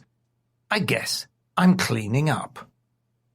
Pavel went for the pistol in his belt, but the stranger was faster. His gun was in his hand, and 3 rapid shots were drowned out by the explosion of the car's fuel tank. Miroslav's agent was dead before his body struck the road. There were 2 holes in his chest, and a third through his forehead. The newcomer smiled. "Bloody fine shooting," he said to nobody but the night. It's a good job somebody can do the job right. He walked down a narrow lane to where he'd left his car. He whistled jauntily and was feeling better than he had for a couple of days. The vehicle was engulfed in flames as he drove past, heading away into the darkness, his work almost over. There were still a few loose ends before he could relax and carry on, knowing he was safe. It was a shame it all had to finish, as it had been so lucrative. But all good things come to an end. Chapter 30. Two to Tango. Gabriella was in a state of shock as she got to the hospital. Despite her protestations, the police insisted she went to be checked out. They arrived in the middle of a major incident. Squad cars with lights flashing filled the car park. Her first fear was for Gordon. Gabriella walked into reception, but in the chaos she slipped her escort and went straight up to his ward. She reached the entrance, stopped and asked the nurse what was going on. It was mayhem. Medics and police were rushing here and there, and she saw a sheet covering a body in the doorway to Gordon's room. A voice called out, "Gabriella! Gabriella! Thank God!" She spun around and Gordon hurried towards her. Unhurt, he appeared to have recovered from the hypothermia. "Gordon! Gordon! What's happening?" "Someone came to finish the job. 2 men turned up to eliminate me, but I'm a hard man to kill." He smiled at her, and she returned it, but he let his smile drop and replaced it with a sad expression. "They murdered the nurse, Gabriella. She's dead, and one gunman." "You killed him?" "No, not me. The other hitman shot him before running off. I can't tell you how lucky I was." "Oh, Gordon, how long can our luck hold?" It was her turn to inform him of her dreadful news. "The policewoman guarding us at the hotel, Amali. She was Wayne's partner. She and I were having a drink when she was killed. They fired through the window. If I hadn't bent down at the right moment, I would be dead too." Gordon held her tight, realizing how narrowly they'd avoided losing each other. "We'll stay together from now on. We must put an end to this madness." Whilst they stood there, a stern-faced officer approached. "Mr. Bennett, Miss Morales, I'm sorry to cut short your private chat, but I need to speak with you this instant. Come with me." She turned and walked away. She assumed they would follow, which they did. Gordon was dressed, having changed out of his surgical robe. The policewoman led them into an empty office in the hospital. She shut the door behind them, and they all sat down. The officer's face looked like thunder. "Do you realize how much trouble you've caused since you've been in Leeds? How many deaths? There have been more killings in these recent days than in the past few years. Bombs, drownings, assassinations, kidnappings, the list goes on and on. Innocents have been caught in the crossfire of something inexplicable. There is just one common factor. You two." "I'm not sure what to say. We came on holiday. I wanted to show Gabriella my hometown. She'd only arrived when my ex-wife's partner disappeared. We found Shelley, my ex, and 3 others at the bottom of a swimming pool, and ever since someone has been trying to kill us, and we don't know why." Still looking furious, the woman spoke again. "Well, they've made a complete hash of it. Maybe if they'd done it properly, it would have saved all the others." She sounded exasperated, possibly tired. Gordon could only imagine the stress she must be under. "Where's Inspector Glover? I thought he was in charge of this case." "He is. Was. That is until he received a bullet wound whilst you were in the lake. I'm Inspector Salisbury." "Is he okay, Inspector?" Gabriella asked, worried for the dour policeman. "It was touch and go, and remained so. Someone shot him at point-blank range. They've operated and he lost a lot of blood, but he's still alive, which is more than I can say for Constable Aisi. I've had to break the news to a partner, Constable Masonette. They were to be married later this year. I'm not sure he will ever get over it. You're bad luck, bloody bad luck. Now what's going on? Inspector Glover thought Marcus Spinks lay at the centre of this, revenge for his jailing. But it appears to have gone way beyond this. Tell me, what's going on?" It was a long interview, and Gordon and Gabriella told the officer what they knew. The inspector's mobile rang, and they sat listening to the one-sided conversation. When the call ended, she turned to them. "Another! Another! Will it ever stop?" She glanced at the faces of the two sitting opposite her. It was a rhetorical question. There was nothing they could add. "This is getting serious, Mr. Bennet. There's a burnt-out car and a body next to it. He has 3 holes in him, 1 through his forehead and a couple in his chest. This is no amateur's work. It's a professional hit. The victim matches the description of the man who attacked you tonight. But we can't be sure. Go back to the hotel and stay there. Let us handle this. Do I make myself clear?" "Perfectly, Inspector. We're happy to leave it up to you. We only wanted a holiday. I warn you, Mr. Bennet, Miss Morales, keep out of it. Believe me, I do not joke. You may leave. Be assured I will speak with you both later." The door swung inwards and a constable walked in. "Take these 2 to the hotel." "Yes, ma'am." Gordon and Gabriella followed the officer out into the corridor, then down the stairs and out. He approached a squad car and opened the back doors for them. It was almost dawn when they arrived at the hotel, and the police car stopped. They got out and walked up the steps to the front entrance.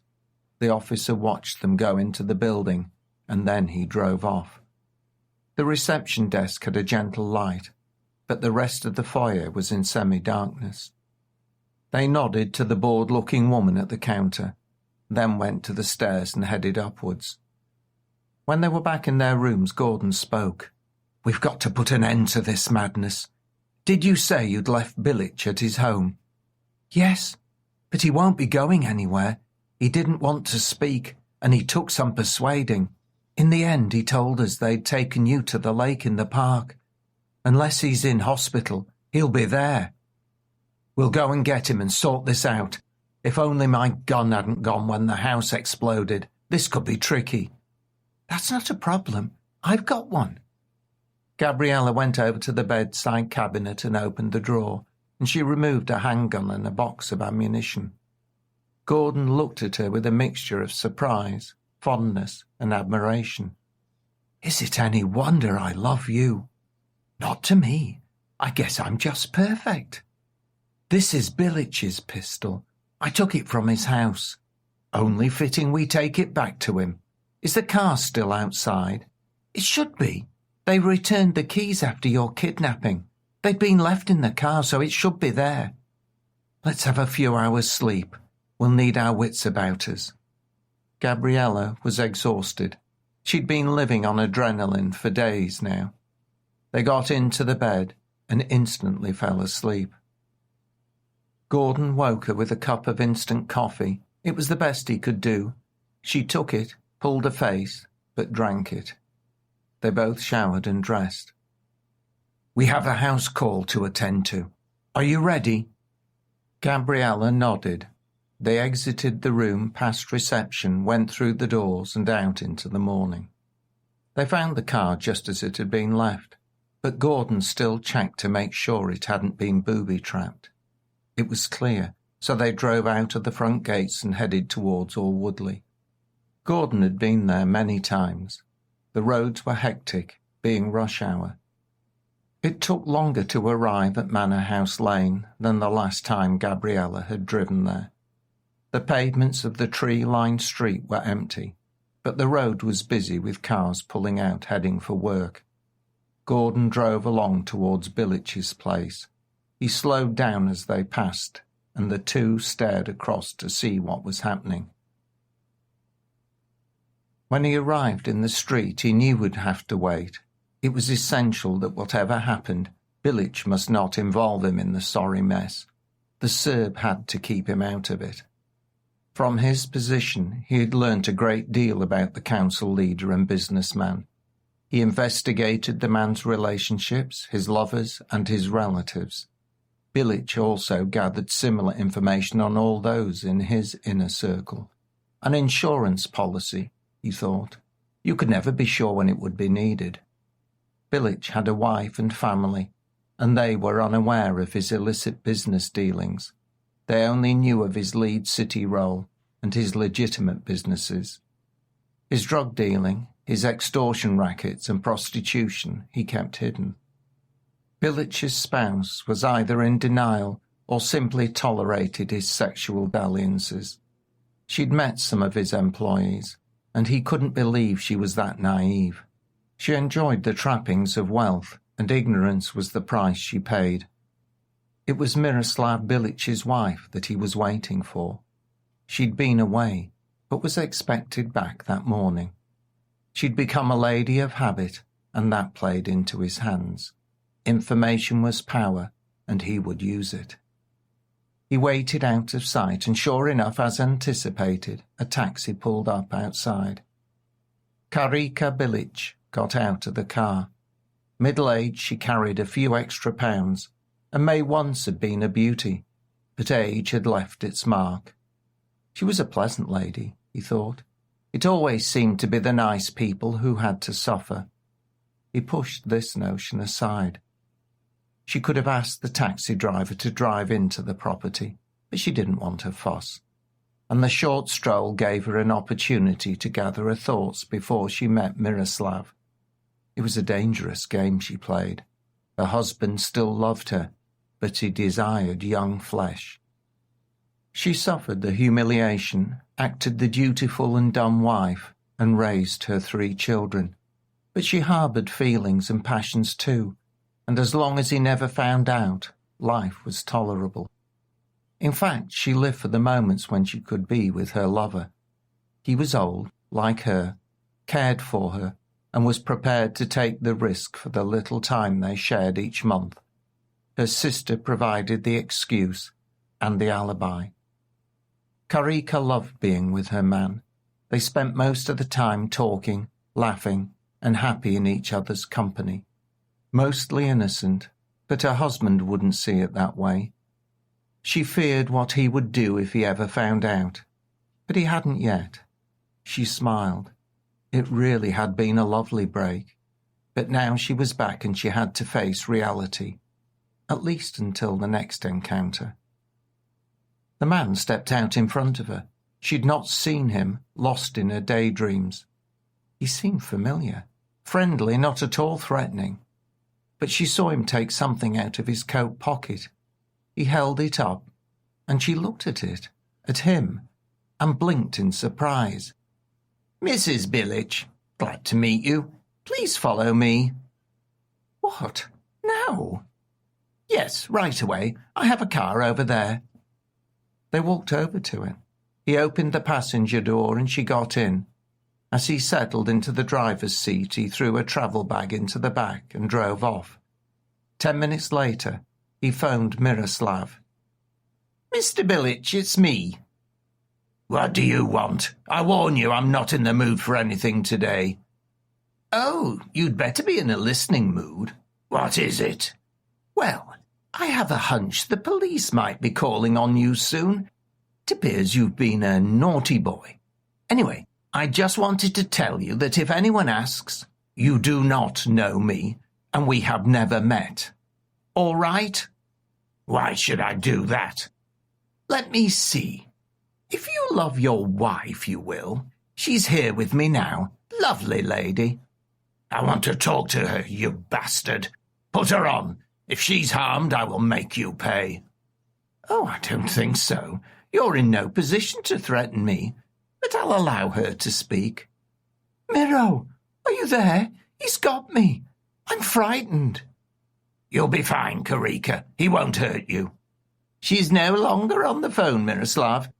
She's gagged again. Now listen. I look after her and keep her safe until your trial ends. Any link to me, and she will die. Is that clear? I am to be kept out of this." I'll kill you if you harm her. No, I don't think you will. I hope there's nothing linking us. If there is, then you'd better make it vanish quickly. I would say have maybe half an hour. Goodbye, Mr. Billich. It has been nice not knowing you.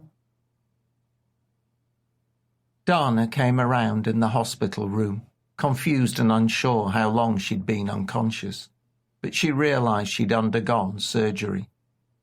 She lay in a bed with tubes going into her, and machines surrounded her, bleeping and displaying numbers and lines. She struggled to gather her thoughts.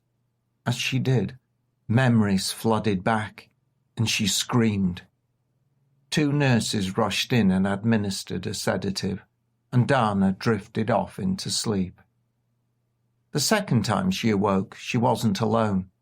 A stern-looking woman was sitting facing her. "Dana, I'm Inspector Salisbury. I am aware of your identity and that you are a serving officer. You were working for Miroslav Bilic. Are you capable of telling us what happened?" "They hurt me." "I understand. I want to arrest the man and men who did this to you. For me to do it, I have to know if you have any hard evidence. The doctors have treated you, Dana. They've taken DNA samples, but I require more. Can you give me more?" The woman in the hospital bed looked the inspector in the eye and nodded. For the first time in a while, the detective smiled. She finally believed she might have the proof, but it needed to be solid and irrefutable. She spent an hour listening to the undercover policewoman. It was hard, but she learned how the woman had suffered at the hands of Bilic and his thugs. She heard about the 2 men who were sent to die in the lake at Roundy Park, and she learned of a paper trail that Dana had collected and stored that linked Miroslav to the other crimes and murders. In the end of the interview, she had grounds for a warrant. As she left the hospital, the inspector called the station and arranged for an application to be made. She went out of the front door and into the waiting car, which sped away. It was still dark, but she wanted everything ready for the raid later that morning. This was her opportunity to rid the city of a corrupt councillor, crime boss, and serial killer. If she could bring Miroslav Bilic down, then everyone would benefit. Despite all that had happened in recent days, she began to think that finally things were going her way. The police car sped down Manor House Lane, and the front one stopped before the gates. 2 officers got out, one carrying a heavy crowbar. They forced the gate open and slid it across, and the vehicles streamed into the grounds, sirens blaring and lights flashing. The tactical armed squad was prepared for any eventuality. They didn't expect anyone to resist, but experience told them to be vigilant. The door gave way to their rams, and inside the house they discovered the badly injured owner receiving medical treatment. His assistant, Pavel, looked set to put up a fight, but his face changed and he surrendered. Bilic's condition made him incapable of being difficult, and when presented with the warrant, his only demand was to be allowed to contact his lawyer. The inspector laughed. She read his rights and formally placed him under arrest. An ambulance arrived within 10 minutes, and the Serbian was transported to the hospital for medical treatment. Pavel was taken to the police station for questioning, but they released the nurse pending further inquiries. They searched the house and grounds, and in the cellar were signs someone had been tortured. They also found Bilic's safe, and when finally opened, there were accounts of his illegal activities. This hard evidence was something Miroslav Bilic wouldn't be able to talk or bribe his way out of. Dana had been kept in the basement, and the DNA would confirm it. It was now up to forensics to do their work and find conclusive proof that linked the city councillor to the killings and other crimes. The inspector couldn't help believing she had all the cards. Inspector Glover would hopefully recover, but she would oversee the end of Bilic and his web of crime. She wanted to interview the council leader as soon as possible, but understood that wouldn't be until the doctors said he was fit. From the extent of his injuries, that could be a while, so she would make a start on his right-hand man, Pavel. She needed to break his spirit. With his boss heading to jail for a very long time, he might talk. It was surprising how the possibility of a shorter sentence could get a person to open up. Chapter 31. Frustration. As they drove past Miroslav's house, Gabriella and Gordon saw the police, the cars and the flashing lights. They were too late. It was out of their hands. Gabriella couldn't help but experience a sense of relief. She feared what she and Gordon might have done. She frightened herself with how badly she'd hurt Bilic. Gordon almost screamed with rage. Somewhere a part of him demanded revenge. An eye for the murder of his ex-wife and the innocents like the policewoman. Ego and id. In the end, the city leader avoided his justice. In the same way as Gabriella, Gordon also felt a sense of relief. Losing his freedom in Gabriella was a price he didn't want to pay. Much as it hurt him, it appeared he had no option other than leaving Miroslav Bilic to the law. There was nothing more he could do. It was over. He had lost his house, his neighbours, friends, and almost Gabriella. What a homecoming. He'd put her through purgatory. It was irrelevant that he only wanted a holiday. Fate, it seemed, had different plans. The thing he couldn't understand was the reason she stayed with him. Anyone else would run a mile. But the beautiful young Spaniard at his side simply took it in a stride. He loved her more than anything, and yet all he did was bring her trouble. She turned and looked at him. A smile crossed her face. "There's nothing for it, Gordon," she said. "Take me back to the hotel. I want a long shower, a good sleep, good food, and someone to help all this disappear. If I can't have that, then I'll make do with you." Her smile became a broad grin, and she leaned over and kissed his cheek. He almost lost control of himself and the car, but just prevented it from running off the road. He didn't care. The world was a better place because of Gabriella. He was a better man. The old Gordon Bennett wouldn't have allowed the law to run its course. He would have looked for a way to ensure Miroslav paid the ultimate price. But the new one wanted only to live his life in peace. "Your wish is my command, fair lady." He laughed, even though more demons were about to join his nightmares. People he felt responsible for, and yet failed them. Gabriella's eyes searched his face, and she seemed to read his thoughts.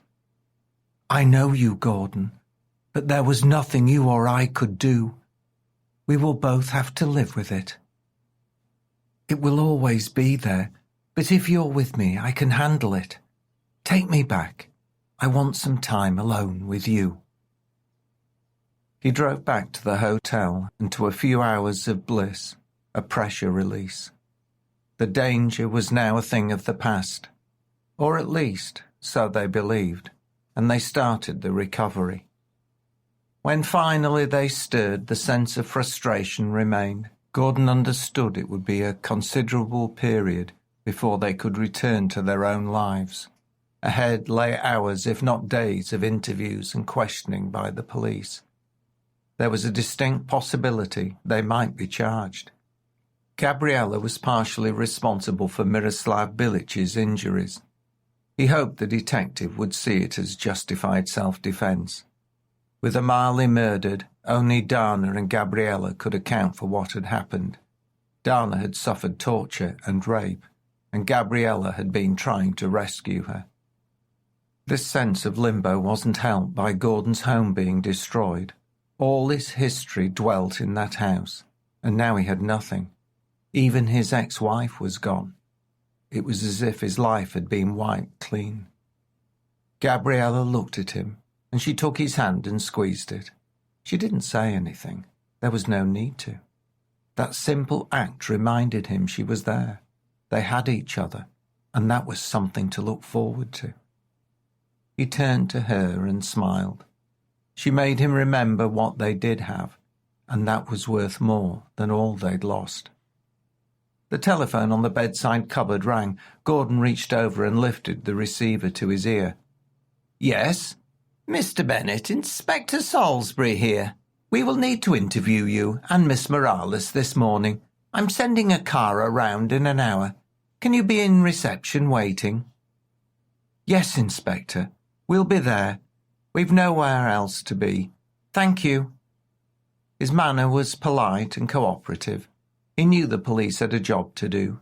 Complex and very serious cases needed careful unravelling, and he wanted the investigation to be completed thoroughly. He didn't wish to give Billich any opportunity to get away with his crimes. He had the satisfaction that Marcus Spinks was in jail, and he hoped Billich would join him for many, many years. They want to speak with us in an hour. We just have time for some breakfast.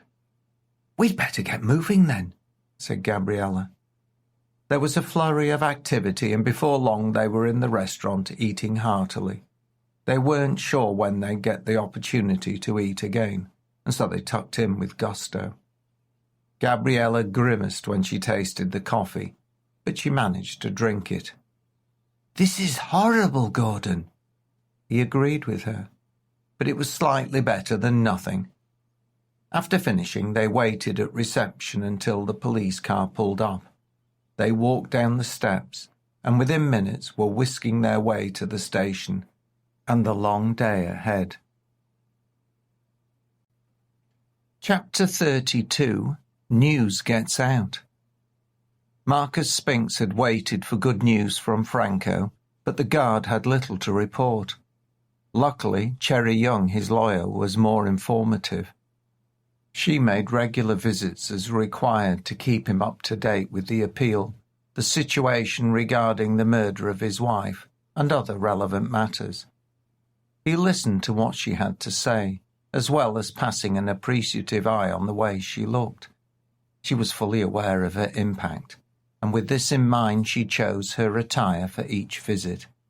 She didn't have to worry about anything happening.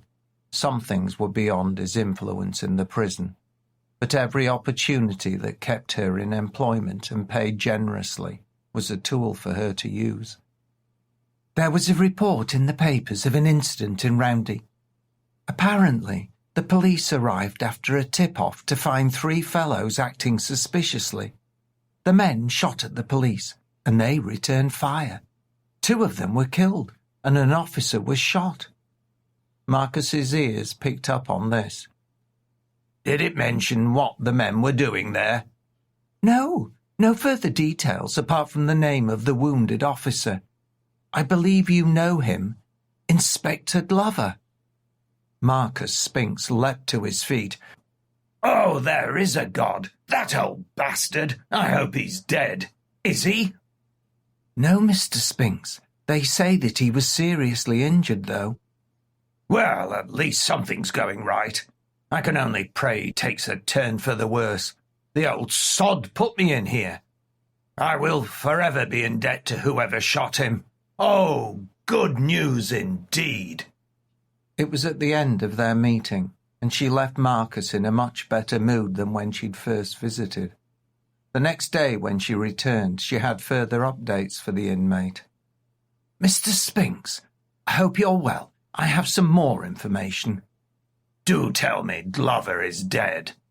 Sorry, Mr. Spinks. No, he is still alive. But I can let you know the police raided Miroslav Billich's house this morning, and the man has been arrested.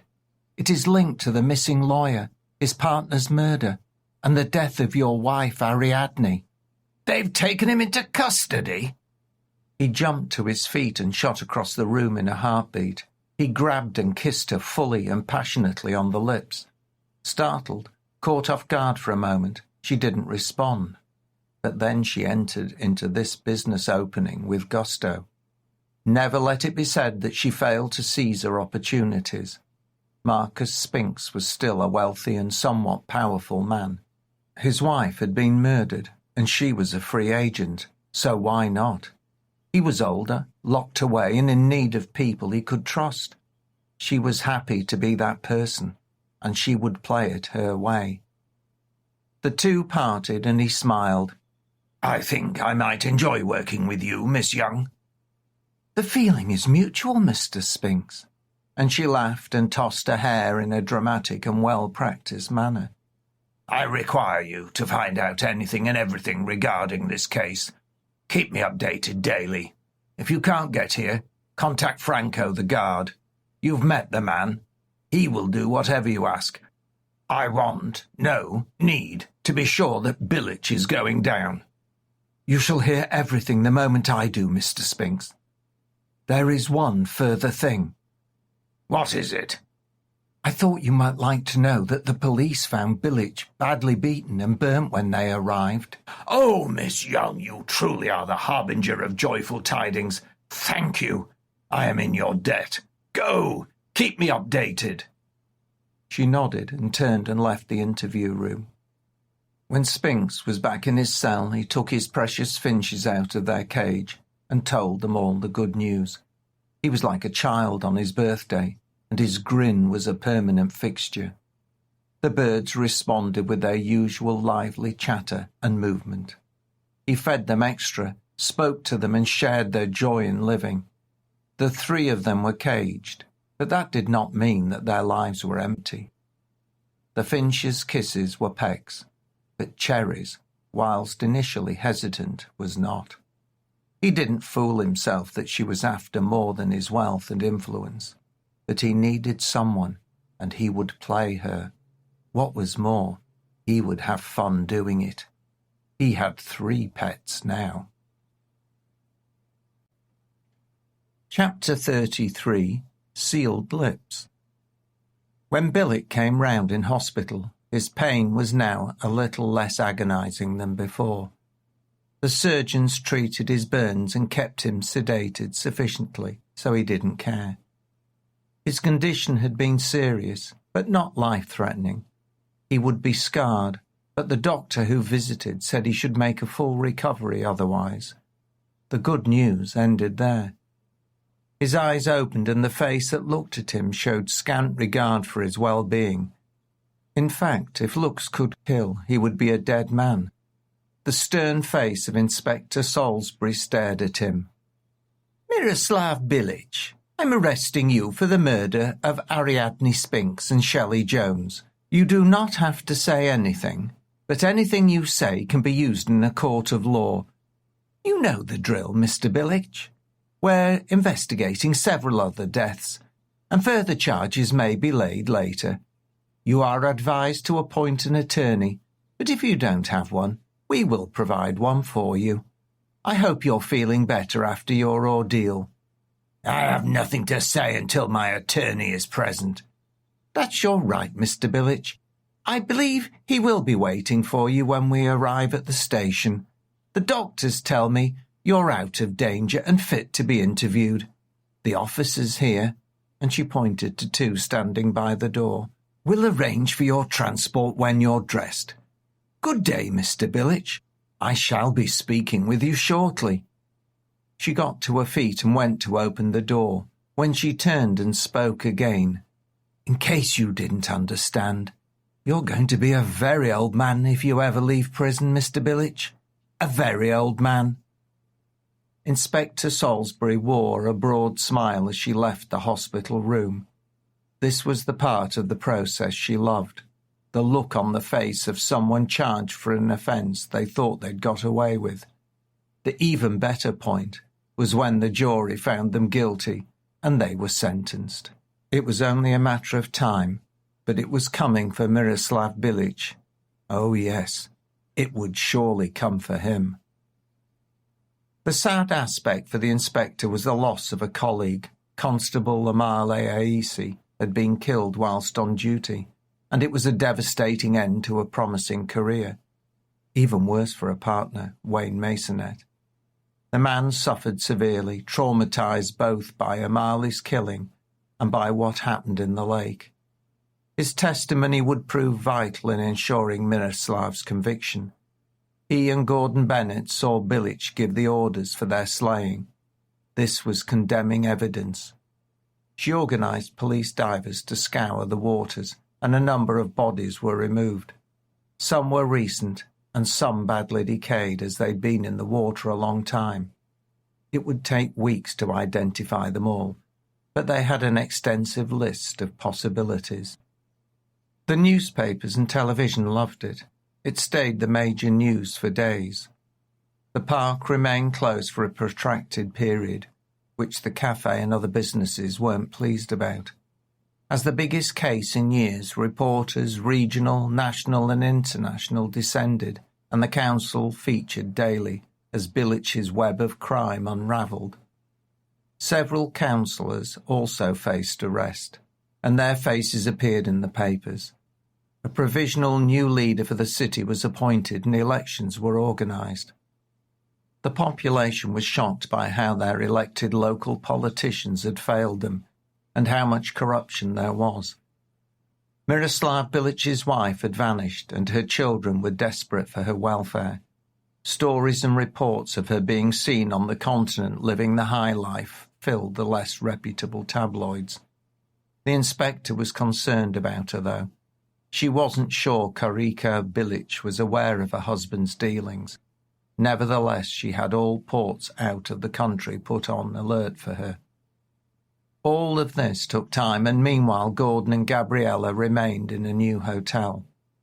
At first they were busy giving statements and appearing regularly at the police station, and there were meetings with Gordon's insurers, but eventually they were left to themselves.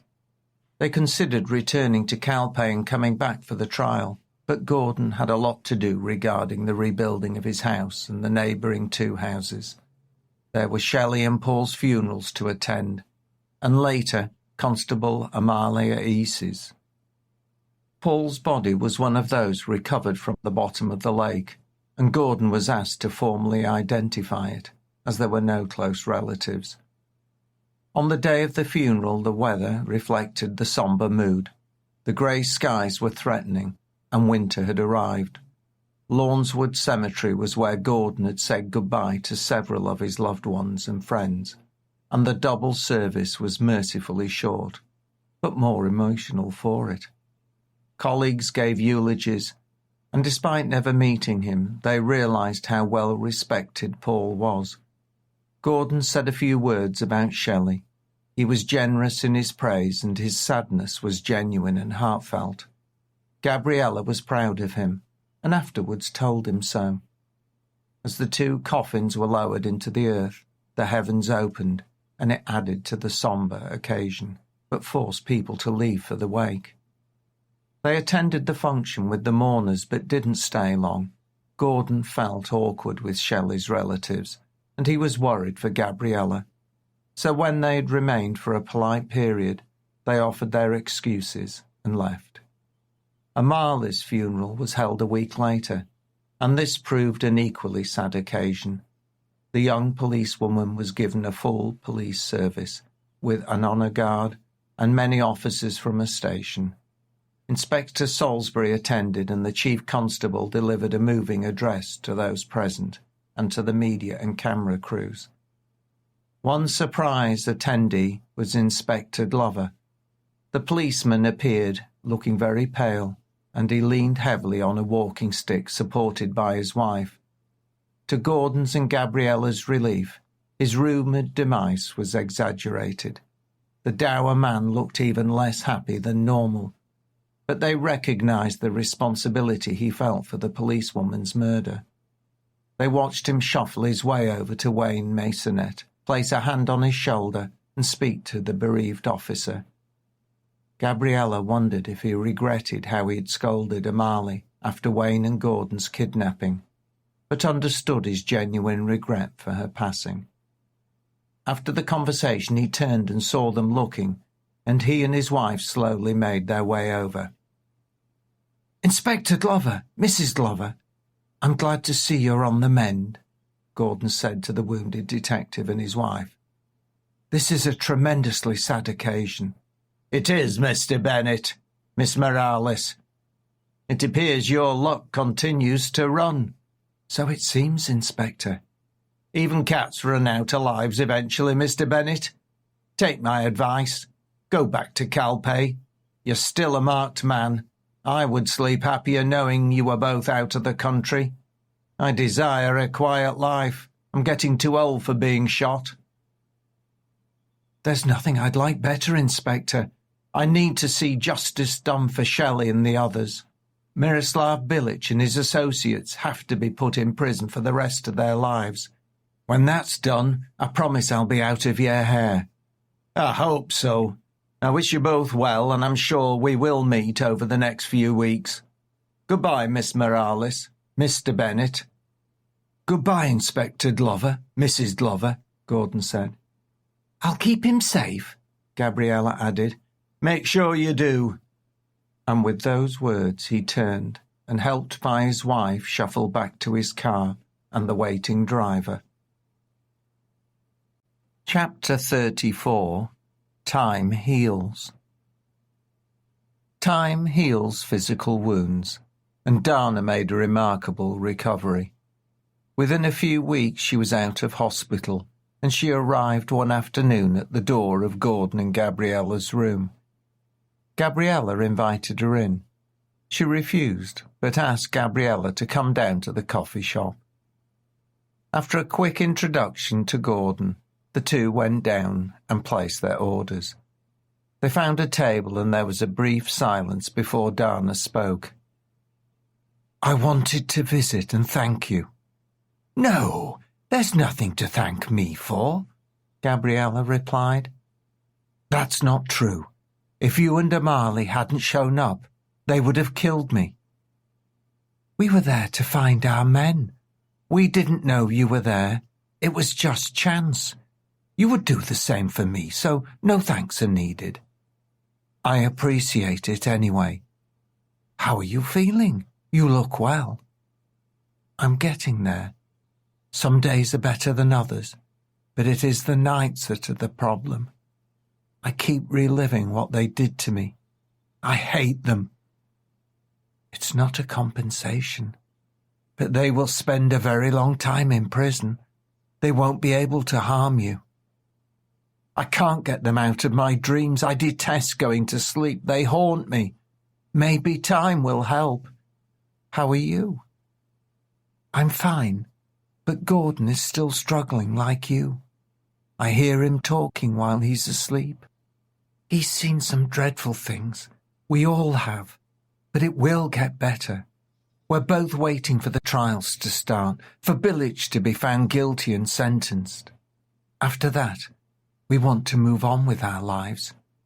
We're returning to Spain. I have a job to go back to, some studying.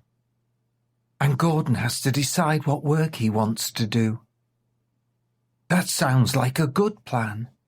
I'm on leave from the police for quite a while, and they're insisting I meet with a psychologist and then get counselling.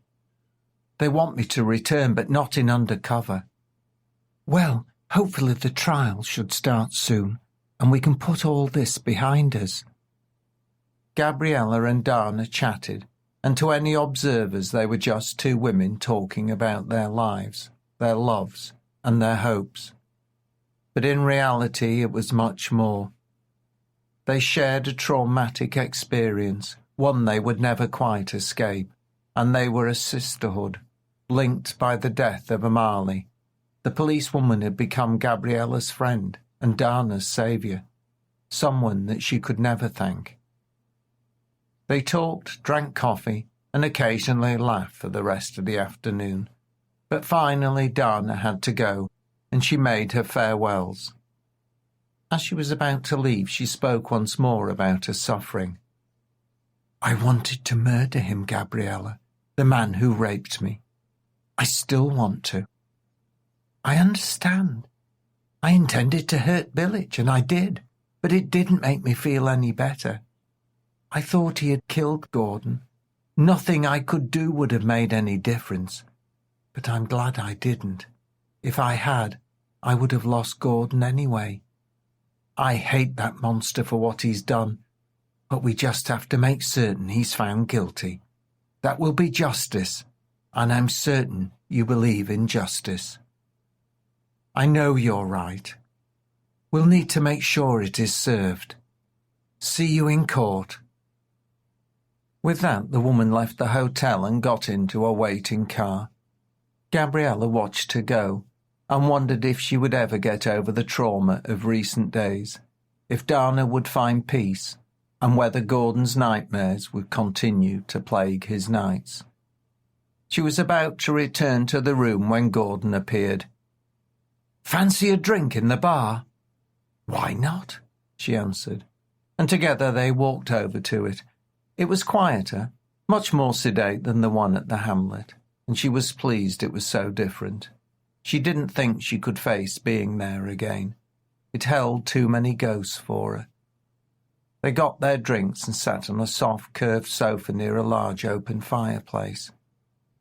"Peter called me," Gordon said. "He wants to catch up and have a drink with us. He's coming round in half an hour. Is that all right?" "Of course. Why shouldn't it be? I didn't think you'd object." "What's there to object about having a few drinks with your handsome, charming, and single friend?" She laughed as she said this, and Gordon joined in, but maybe not quite as enthusiastically as Gabriella. They got lost in their conversations and were starting to consider their return to Calpe. Gordon had discussed with her that he would like to be based there, and that was even more important after all that had happened. They spoke about the Morena bar. They both thought wistfully about sitting staring at the wonderful beach and the Mediterranean. "I wonder if that drunk is still there," she said. Her thoughts were interrupted as Peter arrived and shouted across, "Red wines?" "Go on then, force us," Gabriella called back and laughed.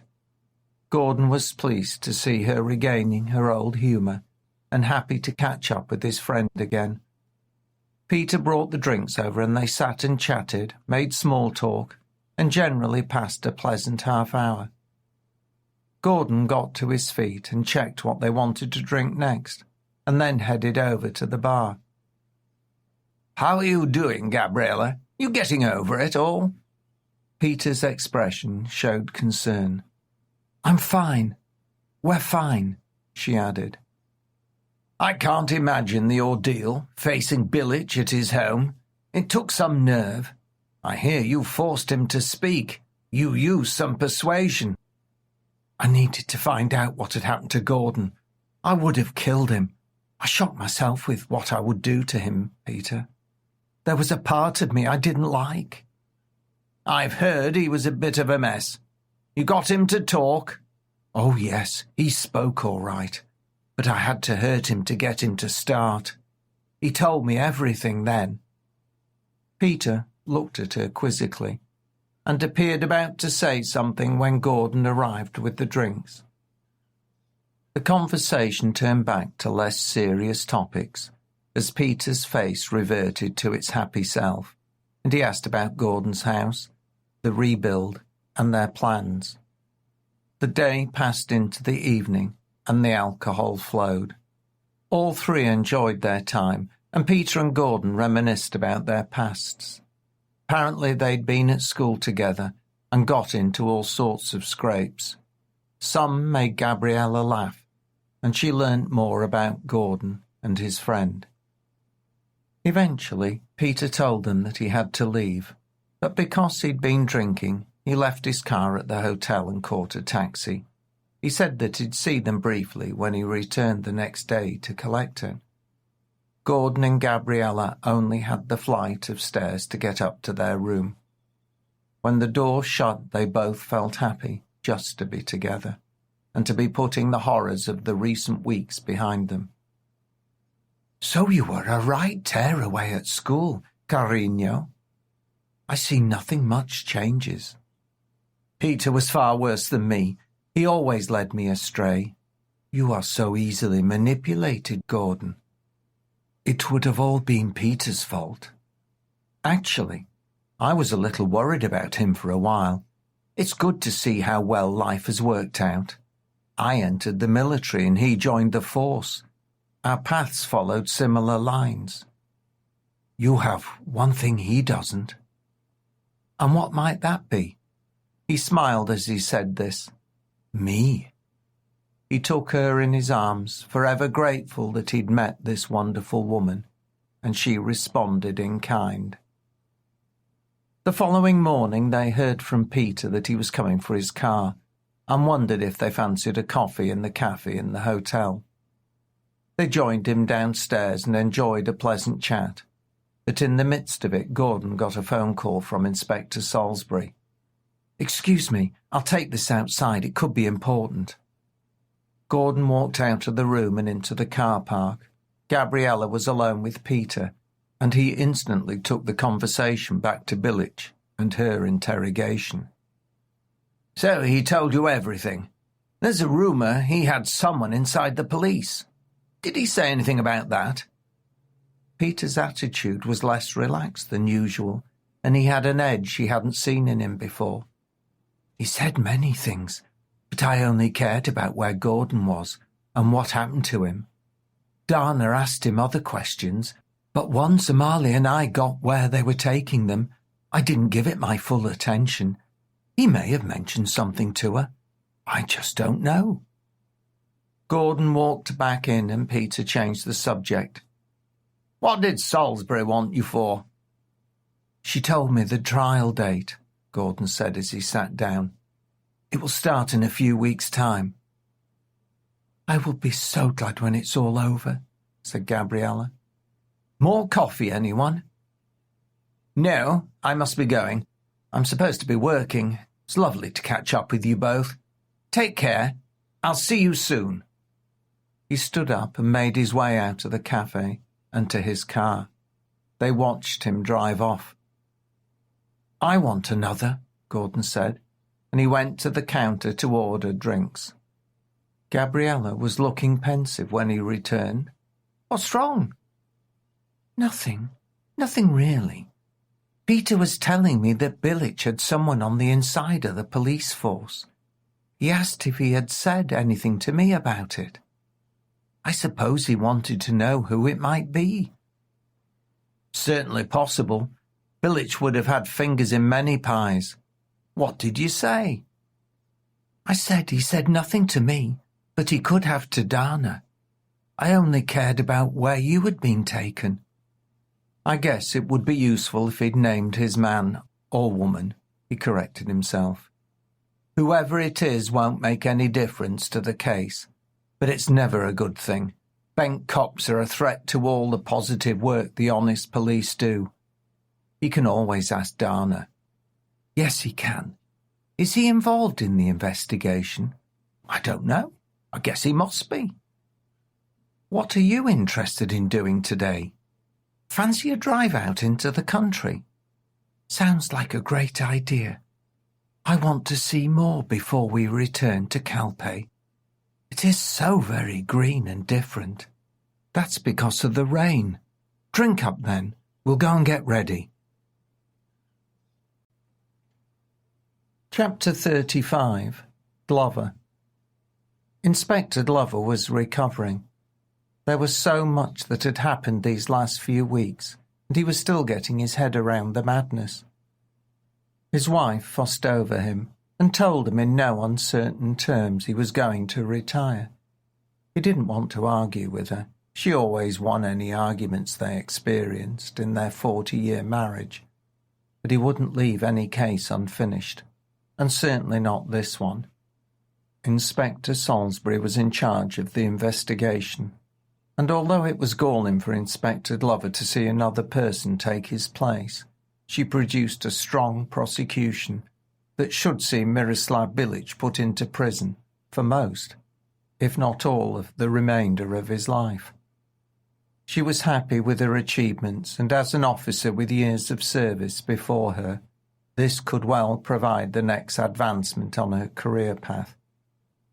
She might be content, but Glover was not. He had known for a long time that Miroslav had someone inside the force, feeding him information and keeping him a step in front of any investigation. But then he also had an informant in Bilic's inner circle. Dana proved to be an excellent officer. She was thorough, ruthless, and prepared to do anything to bring bad guys to justice.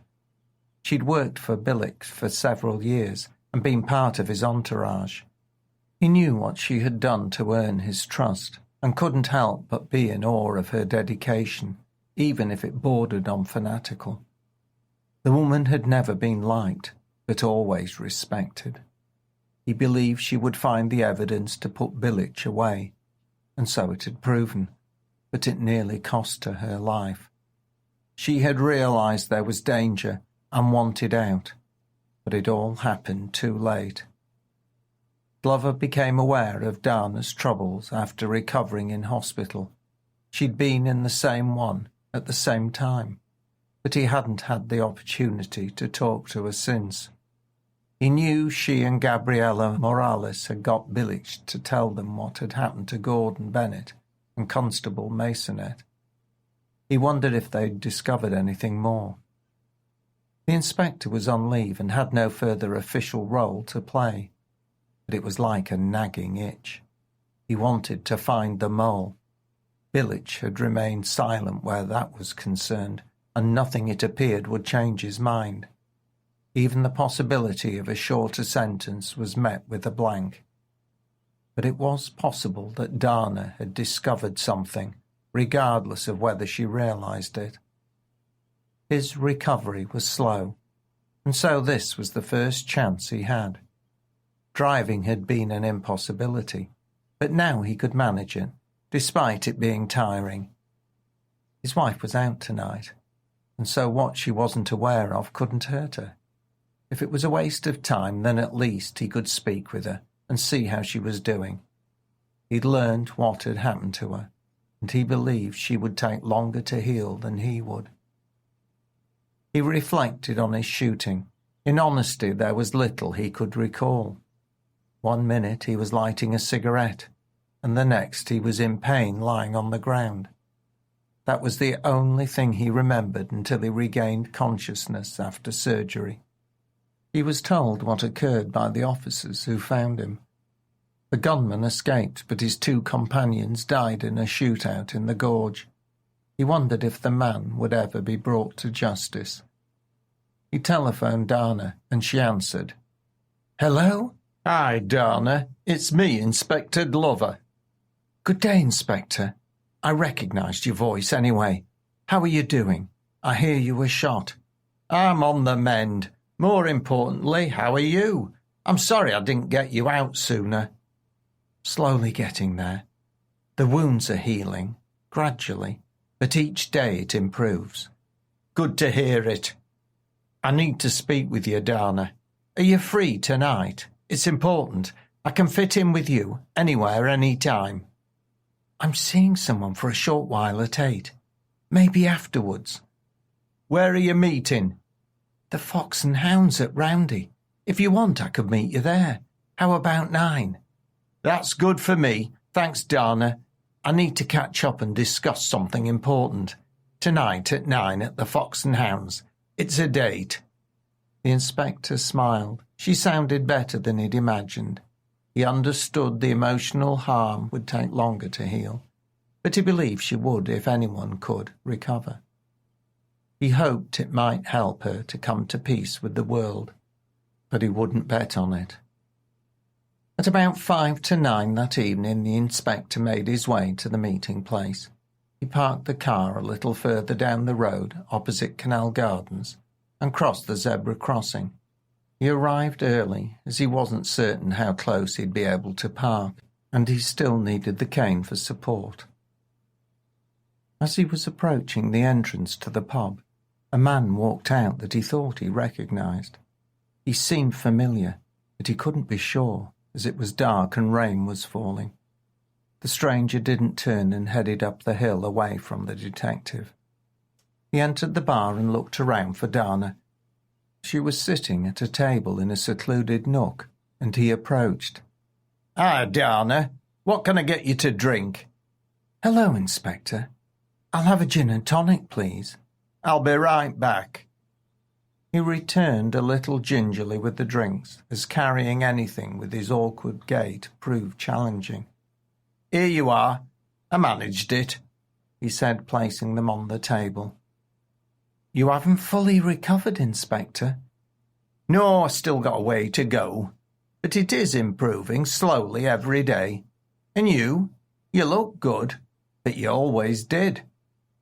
I see you've kept your charm, even if you are a poor liar. Some wounds take a long time to heal, and some might never do. True. My wife wants me to retire, but I'm not quite ready to do so. There's one thing I have to do, and then I'll walk away and spend my days with her. She deserves that. I hope you enjoy retirement. You should travel the world a bit and enjoy yourself. I suppose I must, but I'm not sure leisure suits my nature. I need to be kept busy, and if I'm not, I'm fear I'm going to drive my wife crazy, he said. We're cut from the same cloth, Inspector. So what is the last thing you have to do? He looked at her and said, I have to work out who the rat is. I intend to find out who told Billich we had someone in his organisation and how he found out about you. And when I do, I want them to be locked away with all the others for the rest of their days. We have a shared mission, then. I thought you'd say that. Do you have any ideas? Did Billich ever say anything? You were with Miss Morales when she questioned him. Did he offer any information about who it might be? I'm sorry, Inspector, but no, and you're the second person to ask me that tonight. I am? Yes, Peter Falkirk asked me about it just a few minutes ago. That was who I saw leaving the pub as I was arriving. I thought I recognised the man from behind. So you were meeting Peter Falkirk. I didn't know you two were friends. We're not. It surprised me when he called me. He suggested catching up, and I thought, why not? I've always found him rather good-looking. I'm not sure why I'm telling you this. That's okay. You're allowed a private life. God knows you deserve one. Anyway, we just chatted. He asked how I was. After a while, he questioned me about my undercover work. As it should be, he didn't know I was embedded in Billich's organisation. He seemed quite interested in that field. He mentioned he'd thought about moving into it. I told him about the job generally, but nothing more, as I wasn't supposed to discuss the case. No, I had no idea he'd be interested. He'd make a good undercover operative. I may speak to him. Only a few of us directly involved were aware of your identity. He's linked to fraud, so he wouldn't know about your status. So did Billich say anything? He said many things. Gabriela Morales and Constable Aisi got a lot of information out of him, but they never asked him about the mole. They were trying to find Gordon Bennett and Masonette. Ah, well. I hope there might have been something. I hate the fact that somebody's feeding intel to villains. Well, Inspector, whoever informed Billich that there was someone in his organisation, they didn't have a name. He started looking desperate to discover who it was. I could tell. Sense something was wrong as he was distracted and not making the best decisions. He found me out by testing my reaction to meeting Bennett and Constable Masonette. It was an unusual situation. He'd never involved me in the criminal side of his work. They set me up. I think he saw an indication in the way I responded, and he got confirmation when he beat me. In the end, I'd have given him anything he wanted to know.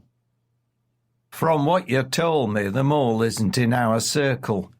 They didn't get your identity, so it must be someone else, and I won't rest until I get them. I wish you luck, Inspector. When I see Peter Falkirk tomorrow, I'll ask him. He could have heard something, some loose talk around the station. Maybe someone's been asking too many questions. You seeing him again? Yes. He might have some ideas. Keep me informed if you discover anything. How about another drink? I'd love one, but I'll get them. I'm thirsty and can't bear to wait while you shuffle over there and back. They both laughed. She got to her feet and went to the bar and returned in the time the inspector would have taken to hobble over to it. They enjoyed the drinks and each other's company. Chapter 36. Dana. They say there is no peace for the wicked, and he guessed it was probably true. Peter had struggled to keep his mind clear after all that had happened since Miroslav's detention. He had sorted any loose ends by elimination, and Bilich's wife was safely tucked away in his cellar.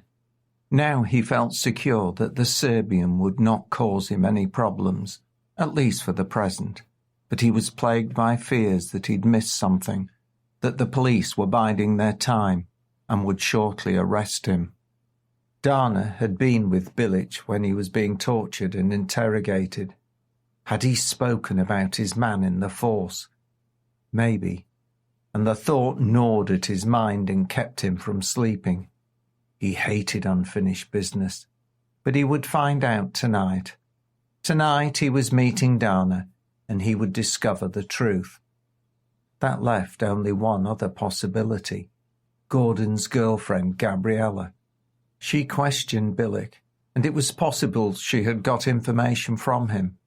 It was possible she didn't even realize its significance. But whatever, she wouldn't be a problem for much longer.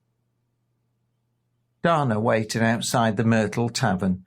The pub had been popular for years, and its clientele was a mixture of 20-somethings to baby boomers.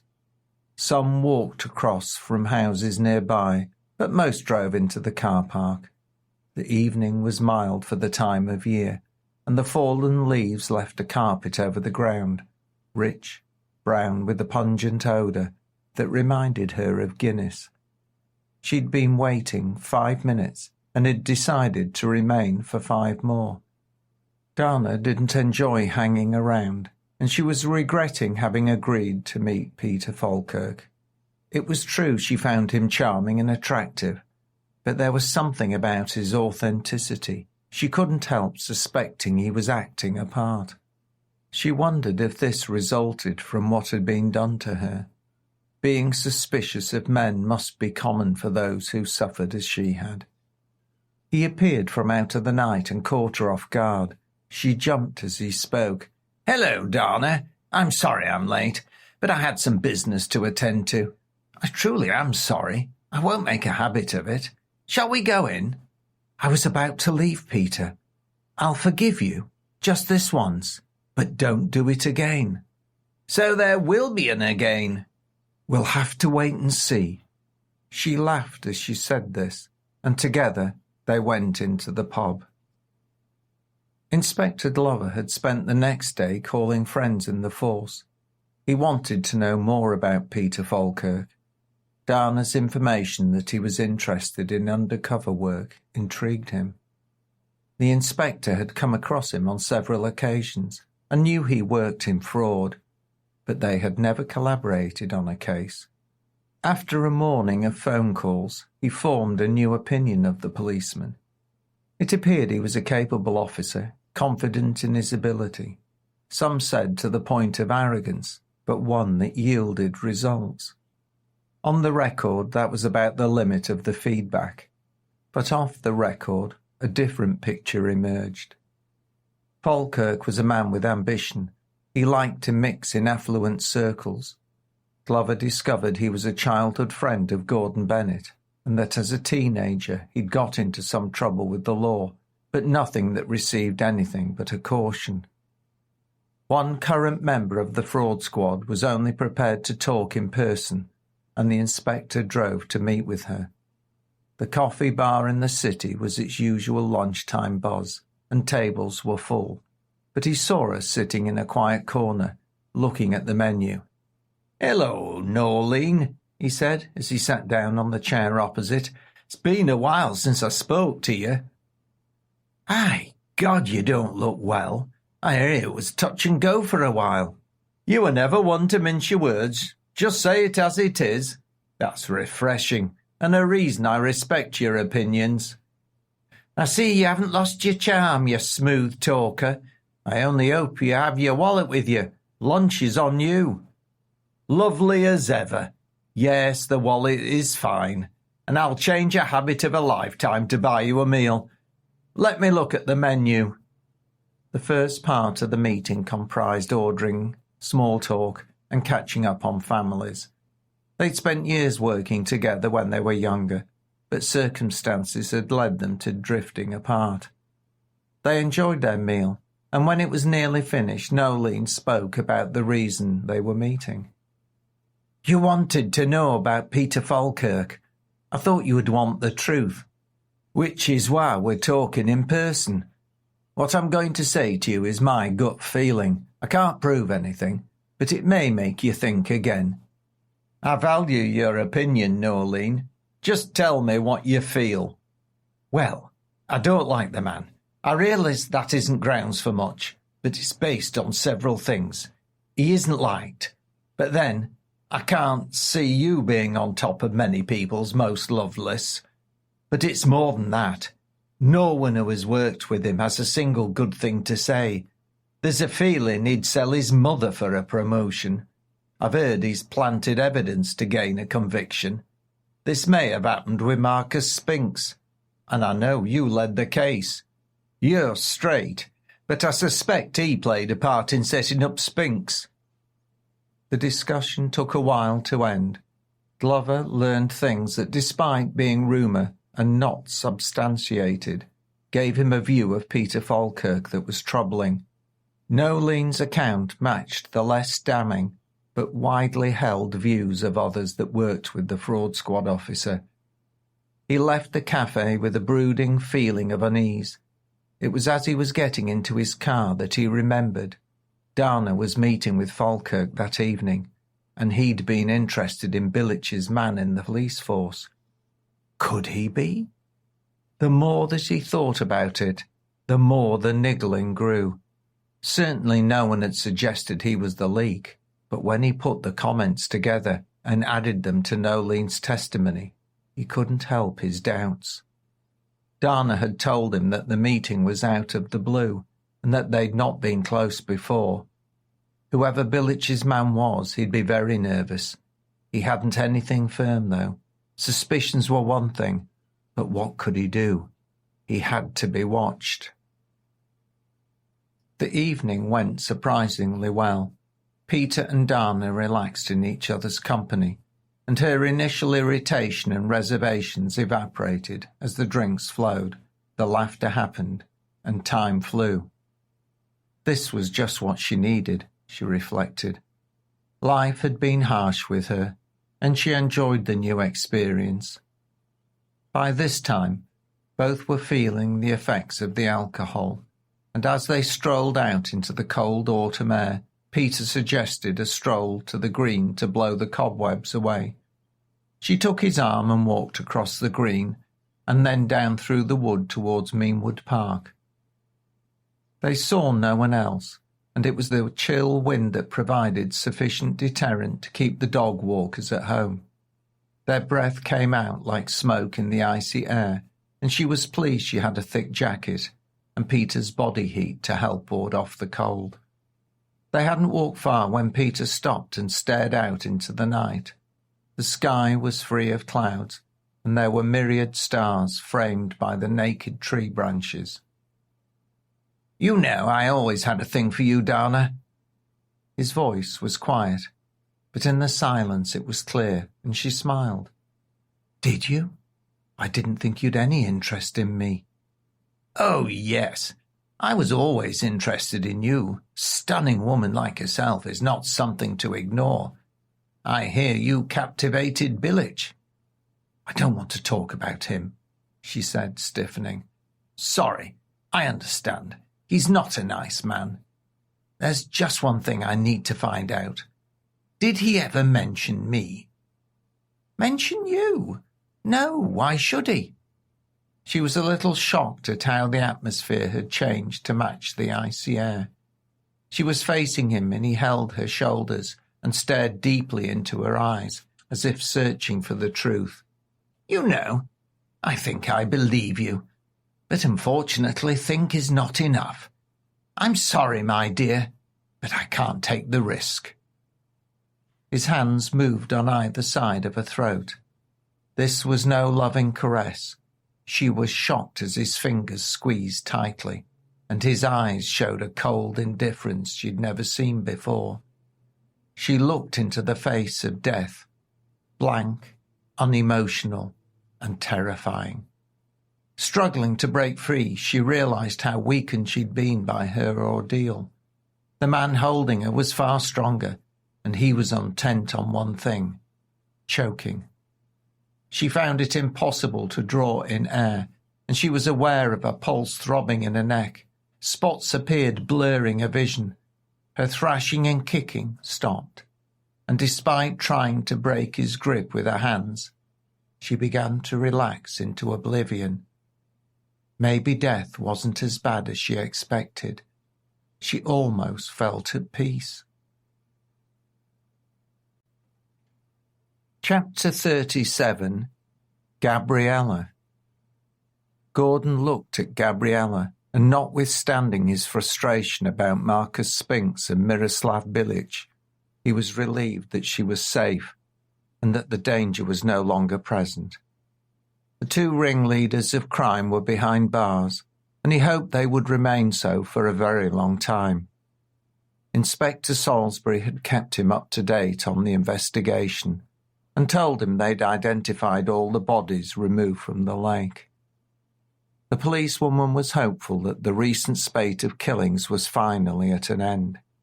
Everything now rested in the hands of lawyers, and his and Gabriella's roles were to give evidence in the upcoming trials. Trials, plural, because Marcus Spinks had been charged with Paul Montgomery's death. Ariadne Spinks's murder meant the case against her husband was weakened, but the prosecution held out some hope. Gordon didn't know how he would handle Spinks escaping a guilty verdict, despite knowing the man would spend the rest of his life in jail. The law would run its course, even if justice wasn't served, but he would find it hard to accept it. He needed to get away from Leeds, and he would be so happy to board the plane with Gabriella. Calpe would welcome them back, and he'd set himself the task of learning the language and then opening his own business. Gabriella was the one to suggest he became a private investigator. He checked what paperwork was required to operate legally in Spain. It would be a chore, but there were no requirements he couldn't meet. The only possible stumbling block would be getting police clearance. He hoped that Inspector Navarro would forget some of their run-ins and provide approval. They had formed a strange bond over the trouble the town had experienced, and he smiled as he thought about the dour Spaniard. The similarity between Navarro and Inspector Glover had not been lost on him, and both men had earned his respect. This would all happen in the future, and he wasn't convinced it was the path he wanted to take. But before that, they had to see the trials through to their conclusions. The first was Bilic's. The case was strong, to the point where Bilic's lawyers had tried to arrange a deal to reduce the sentence, but the prosecution would have nothing to do with it. Proceedings were to start the next week, and depending on Miroslav's plea, they estimated it would last for 2 weeks. "I won't be long, Gordon. Dana's Tex asked me to meet her for a drink. She said she had something she needs to talk to me about." "Well, can't I come along?" "I've told you, it's women's business. She has no one else to confide in.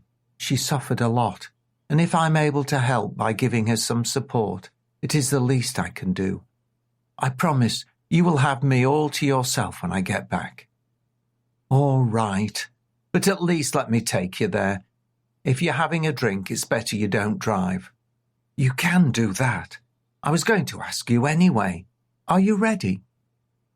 He realized he'd fallen for one of her plans and smiled. There was nothing he wouldn't do for her. Where are you meeting? In the city, down by the river and canal. There's a bar she wants to try, and it's become a popular area. I know where she means. It used to be seedy, but it's being upgraded, and warehouses turned into apartments. Come on. What time do you want me to pick you up? I'm not sure. Can I call you when I find out? Fine by me. Just give me a bit of notice. The drive into the city was uneventful, but quite busy until they went over the bridge to the new developments. Tall blocks of fashionable flats, cafes, restaurants and wine bars. It had managed to keep the character of the docks, and narrow walkways threaded between the buildings, with only sparse lighting and some fashionably cobbled laneways. Pedestrian ways were the norm, and footbridges crossed the dark waters of the River Aire. This night had the suitable addition of a mist building, and the street lights that there were added a spectral atmosphere. Being an autumnal evening, people were dressed against the chill, and couples hurried to get indoors where the lights, the drinks, the food, and the company helped them forget the season that was approaching. Dana had sent the name of a wine bar and given a time and said to meet her outside. Gabriella was about 5 minutes early, but she hoped her new friend would be there. It was a short walk from where Gordon dropped her off. "I'll see you back here," he said. "Just ring, and I'll be here as soon as I can." She leaned in through his window and kissed him, turned and headed over the arching footbridge, almost disappearing into the rising fog. He sat there for a while, considering what to do. If she wasn't going to be too long, it wouldn't be worth driving all the way back to the hotel. He thought about it. The alternative would be to find something to do locally. He could try another pub or cafe and wait until Gabriella was finished. Peter Falkirk lurked in the fog, out of sight of anyone approaching the wine bar, but from where he could see who approached or left the venue. He was there ahead of time as he didn't want to risk missing his final victim. He was feeling quite pleased with himself. Just this last loose end to tie up, and then he could relax. Even the elements seemed on his side this evening. The mist provided additional cover and added to the melodramatic ambience. The gods were smiling on him, and after tonight he would be in the clear. Billix's trial was coming fast, and once that was over, he would dispose of the man's wife and get back on with his life. First, he had to get rid of the delightful Miss Morales. It was such a waste. He could have enjoyed getting to know her, if not for Gordon. He was aware of how dangerous his friend was, and that was the only concern he had. How would he react when she was no more? His hope was that Bennett would turn to the bottle and return to the self-destructive path he'd been on before he met her. Needs must, he thought, and his needs meant she had to go. He waited in the shadows, knowing she'd soon arrive. She expected to meet her friend, but in reality, it was her end she was facing. He heard footsteps. It was surprising how quiet this part of the city was. He stared towards the sound and saw the silhouette crossing the footbridge. He wasn't sure it was Gabriella, but it was the correct time. Adding to his fortune, the streets were deserted, apart from the new arrival. The figure approached the wine bar and glanced around. He was certain it was her, the right size and shape. He watched. She checked her watch, and mist came from her lips and hung on the still night air. He observed Gabriella walk to the wrought iron fence and look out onto the River Aire. Lights filled the upper stories of the apartments, but the fog shrouded the lower levels. Peter glanced around to check and took a step forward, when a hand covered his mouth and he was yanked backwards. Any attempt to cry out was stifled as powerful arms held him. There were two men, that was all he knew, and a gun barrel pressed against the side of his head. "Now, I wouldn't make a sound if I were you." The whispered words left him in no doubt as they frog-marched him along the dark, fog-filled walkway, away from the wine bar, away from Gabriella, and towards his judgment. Thoughts ran through his mind. Were these police officers? Had they found out? Had he been set up? He discovered a few minutes later when they stopped next to a black van, and the door slid open, and the three got into the back. One man looked into Peter's eyes. "Mr. Billitch sends his regards. You have something of his that he wants returned. You're going to take us to her, or I will start removing fingers." He pulled out a set of bolt cutters from behind the seat. "Now, I can ask you 10 times, but after that I'll kill you." Gabriella stood in the swirling mist staring out onto the city and felt homesick for the first time. She had never enjoyed the cold, and the greyness of an English winter was not something she looked forward to.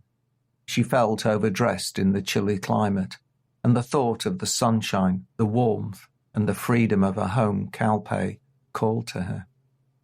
There was nothing she wanted more than a small house and the familiar things of her town, other than to be with Gordon. Somewhere safe and away from the nightmare of this supposed holiday was what they both needed.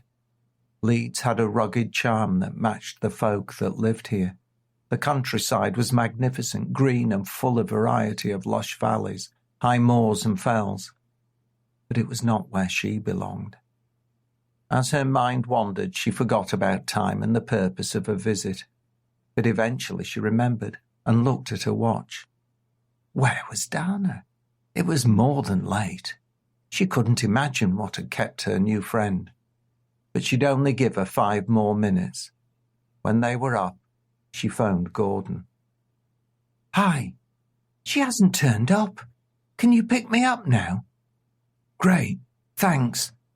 I'll meet you where you dropped me off. I can't think what happened to her." She walked to where Gordon had left her and was delighted to find him standing next to the car waiting. "You didn't return to the hotel then?" "No, it wasn't worth it, and I'm glad I didn't." "Wonder what became of Dana." "I guess we'll find out. Take me home." "Home?" "Well, at least as much home as anywhere here." "Your wish is my command," he said, and they drove away. Chapter 38. Goodbye and Hello. The morning began so peacefully. Breakfast in the hotel restaurant was leisurely, and by now had become so familiar that the staff knew them by first names. Gordon and Gabriella had spent their time on the witness stand the previous day. This was a little sooner than they had anticipated, but they both wanted to get it all over and done with. Neither felt any great satisfaction, as before the trial had started, Dana's body was discovered in the woods at Meanwood. All involved in the case were shocked, and there was a brief delay to proceedings. The undercover policewoman had been strangled and left in the open. There was a lot of supposition as to who might have been responsible, but scant evidence. Gordon and Gabriella spoke with Inspector Salisbury, but there was little for her to go on until Inspector Glover came to her with his suspicions about Peter Falkirk. She listened to the still recovering fellow detective and agreed they should bring him in for an interview. The difficulty was no one had seen him for a couple of days. He hadn't been in to work and hadn't called in sick.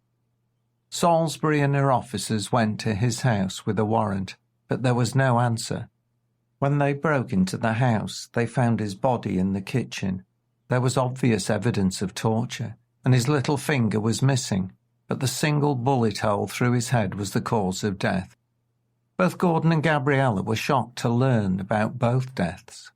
Peter had been one of Gordon's long-time friends, and despite the rumours that he was Billitch's man inside the force, he still couldn't come to terms with discovering his friend was a cold-blooded murderer and corrupt officer. It hit him hard, but then everything that had happened since he returned to his hometown had affected him deeply, All the positive memories were now solid, and he needed to move away as soon as possible. He felt guilt for once again immersing Gabriella in a series of life-threatening episodes. She deserved better, and he wanted to get back to Calpe as quickly as they could to start a regular, peaceful, quiet existence. Despite Dana not being able to give evidence, the case was pretty substantial, and it was as certain as trials could be that Bilic would be found guilty.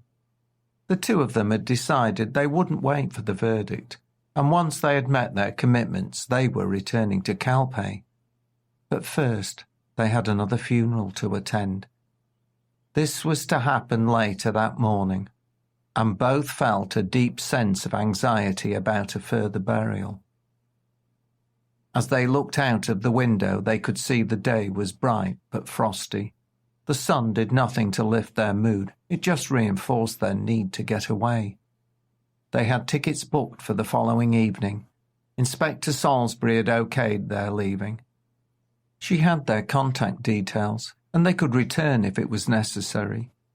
Gordon knew he would have to come back at various points. He was dealing with the final arrangements for the rebuilding of his house and the adjoining ones.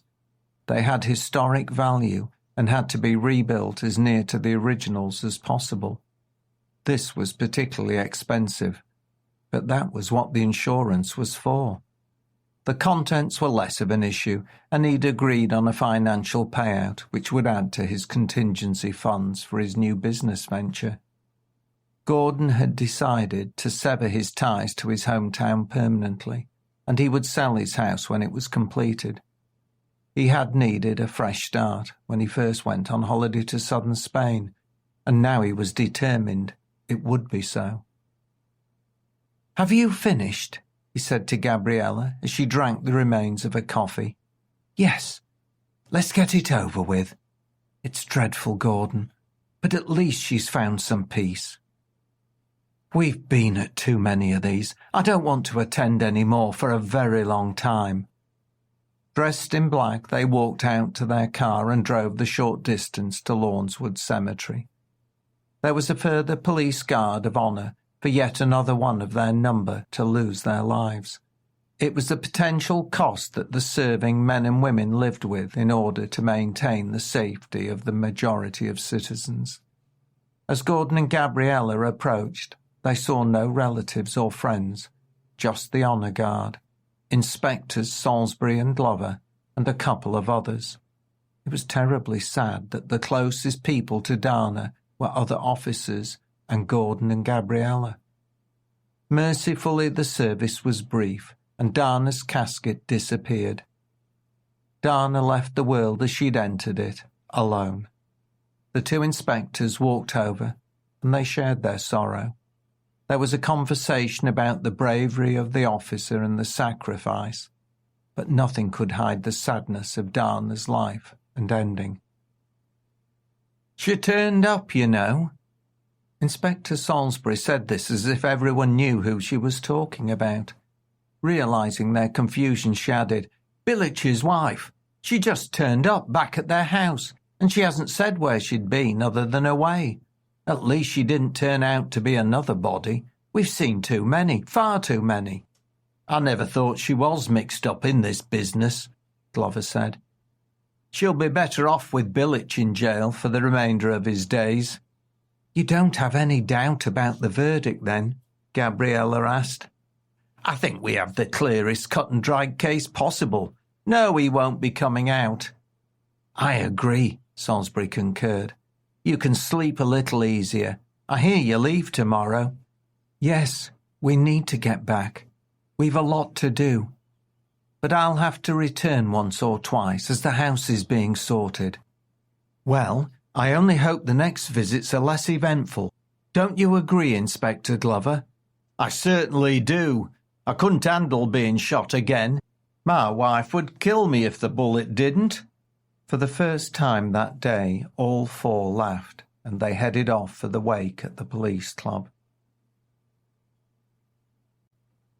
Chapter 39 Returns. The case went as everyone expected. and Miroslav Bilic's future was destined to be a long routine locked behind the walls of a British prison. Gordon and Gabriella were back in Spain when they heard the verdict. They hoped this was the final ending to the whole sad business.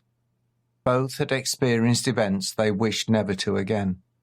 They'd so very nearly lost each other, and that was something that shook them. Witnessed some terrible happenings, and for Gordon his hometown would forever be a place of sadness. One thing that hadn't been harmed was their love for each other, and both were eager to get on with life in Calpe.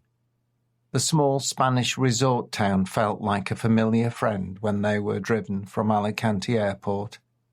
Similarly, the tiny square was just as both had remembered it, and the bar and the bookshop, and most importantly, Gabriella's house welcomed them like old friends. As Gabriella opened the door, the relief and the feeling of being home were obvious. The air was a little stale, but everything was exactly as they'd left it, and they turned and smiled at each other. "Welcome home, mi amor." She pulled him over and kissed him deeply. "Promise me you won't take me on another holiday like that one." "I can't promise anything, Gabriella. Danger seems to follow us, but I will try my best. I have a business to set up. You have a job that awaits you, and I just want to enjoy living." "I suppose I'll have to make do with that then. Let's have a shower, and then we have some shopping to do. We've nothing in the kitchen but a bottle or two of Rioja. You could be an angel and pour her a drink." Gordon smiled and went to the cupboard, while she headed to the bathroom. Later that evening there was a knock on the door. "Expecting anyone?" Gordon looked at Gabriella. "No, I don't think anybody knows we're here." "Well, someone does."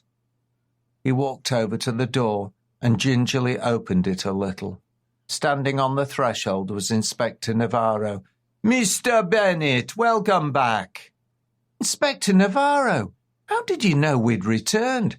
"Nothing escapes me, Mr. Bennett. May I come in?" "Of course.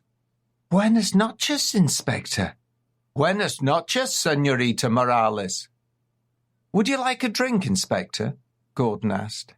He and Gabriella already had one, but he went to get a glass and poured him one. "Cheers." "Salud," he replied, and they savoured a few moments of enjoying the deep, rich wine. "I hear you had a very memorable stay in England, Mr. Bennett. The police there tell me they were glad to see you go. Bombings, killings. It appears trouble does follow you. You have both recovered, I hope?"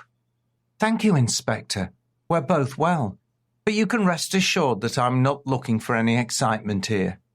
"I truly hope that is the case. I have become quite fond of the two of you. I wouldn't want anything to happen to either of you. You could tempt me with another glass of this wine. It is a rather good one, I think." "Certainly, Inspector." And Gordon got the bottle and refilled all 3 glasses. "I intended to come and see you," he added. "You were?" "Yes. I'm hoping to set up a business, and I shall need police approval." "I am pleased to hear that you intend to earn an honest living. What type of enterprise, if I may ask?" "I want to establish myself as a private investigator. I have the right background, and I'm certain there will be the odd missing dog, unfaithful wife or husband that someone will pay me to find evidence about. Nothing to concern you. I don't plan to step on your toes, Inspector." At the news of what Gordon intended, the inspector's face dropped. "I am not sure that is a very good idea, Mr. Bennett." "Nonsense, Inspector," Gabriella added with a broad grin. "The two of you have worked so well together. Gordon will be busy helping you keep the town safe. It will be like old times." The detective almost choked on his wine, but there wasn't much he could say. "So you'll approve my application?" The policeman looked uncertain how to respond, and then became even more flustered as Gabriella sidled up to him, leant in, and kissed his cheek. Please, Inspector, you know it will be fun having him around. At least life won't be dull." She kissed him again, and the poor man had no option but to beam, and he agreed to her request. Gordon smiled to himself. This was just another example of how Gabriella was an invaluable partner in crime. Chapter 40. A Trembling of Finches. Marcus Spinks smiled to himself, even though he'd not had a lot to smile about, until the news that Miroslav Bilic had been convicted.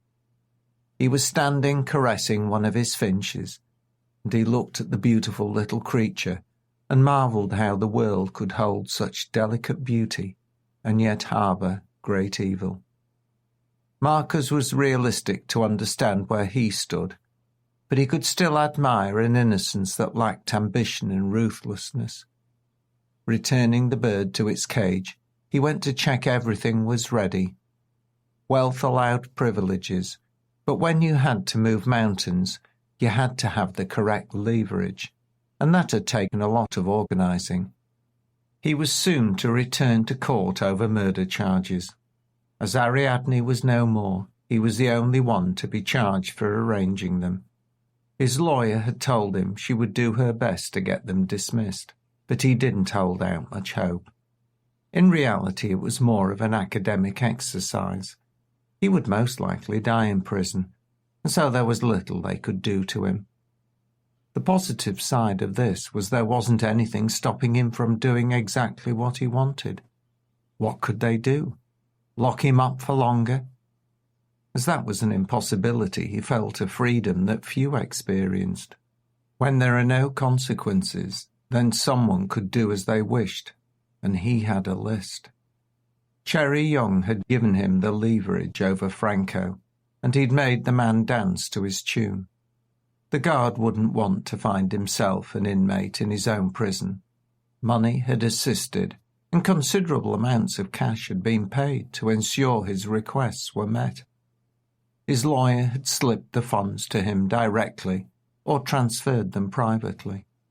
It was all untraceable, and the sums added were obscenely large, but Marcus had reserves enough to last his remaining days. To be honest, he was past caring. He would never go hungry, never have to worry about where his next meal was coming from. It was all planned out before him.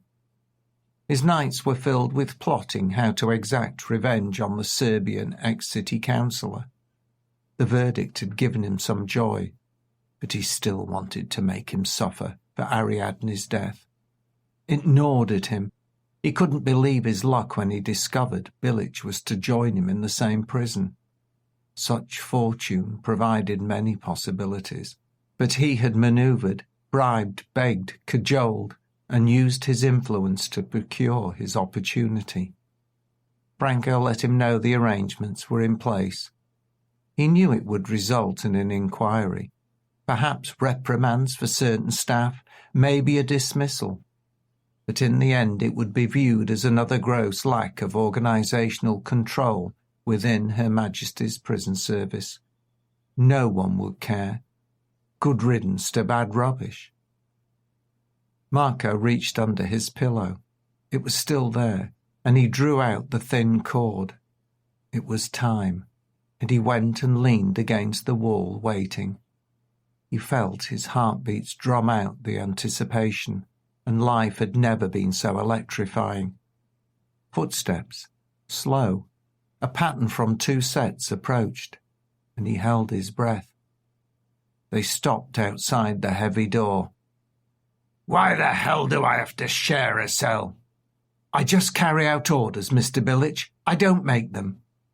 It was Franco's voice, and he wasn't overly happy, but Spinks didn't care. "I shall bloody well get this sorted. I want to see the governor. I insist on seeing him now." "All in good time, Mr. Bilic. I will go and find out what I can do when you're in your new cell. Look, just go in and wait, and I'll come back to you. But the governor is a very busy man." "Does he know who I am?" "Oh, yes. Everyone knows who you are, Mr. Bilic. You are prisoner LDS 900-911. Are you going in, or do I need to summon some assistance? Marcus Spinks couldn't help but smile. He was impressed by Franco's manner. If he saw the night out, he would have to reward the guard. He was making this even more entertaining than he'd hoped. The door slowly swung open, and this partially hid Spinks from the sight of those entering. Billich walked in, and the cell door slammed behind him. The newcomer's eyes took in the birds in the cage, and for a second watched the two finches chatter away, hopping on the perch. He stood transfixed for a moment, and that was all the time Spinks needed. He stepped forward and threw the cord over the head of the man before him. Both ends were wrapped several times around his hands, and once over the man's neck. He pulled tight. Billich sprang into action as his reflexes made him drop what he was carrying, and his fingers grasped the cord. Marcus was prepared, and his knee pressed into the small of Billich's back, and the rope bit. When death is a possibility, even the weakest of men are capable of finding superhuman strength. The will to live is primal, and Billich struggled. Spinks was pulled off his feet, and the two prisoners writhed on the bed and onto the floor. But the knee and the cord maintained their pressure, and the rope cut into the neck. Marcus's hands also felt the cord bite into the flesh, and the pain was only just bearable. But nothing would break his hold. The man in his grasp continued to struggle, but it was a vain hope. His movement slowed, the power was reduced, and still Spinks held the rope tighter and tighter. The birds in the cage were unsettled by the commotion, and Billich's leg kicked out for the final time, catching the stand and almost tipping it over. The finches fluttered to the bottom of the cage, but as it stopped rocking, they flitted back up to their perch in a blur of wings. Billich, on the floor, was still twitching, and Marcus maintained his grip. Two birds nestled together, as far away as possible, trembling with fear. "Guess you'll no longer have to share a room now," Marcus Spinks said, with surprising glee in his voice. "I'll see you in hell, you bastard, but I won't be joining you for a while." Sweat poured off his face. He sat on the floor of the cell and released his muscles, and gently unwound the cord from his hands. Crimson-covered, he flexed them, and the blood flowed freely. He turned Miroslav Billich over and stared at his lifeless eyes. His cheeks were flushed purple, and his pupils bulged, but he was no longer present. The finches recovered their composure and chirped as if nothing had happened, but Marcus knew his life was changed forever. He got to his feet and ignored the body on the floor. Opening the door of the cage, he reached in and both birds jumped onto his outstretched finger. He could feel their tiny chests pounding with the gentle trembling of their hearts. "I will only share my cell with you two. In you go. I have to call the guard. But I'll give you some seed first. I might be away for a while, but I'm coming back." You've been listening to A Trembling of Finches, Book 2 in the Gordon Bennett thriller series, read by the author David M. Cameron. Book 3, Where Wise Men Fear to Tread, will be released shortly.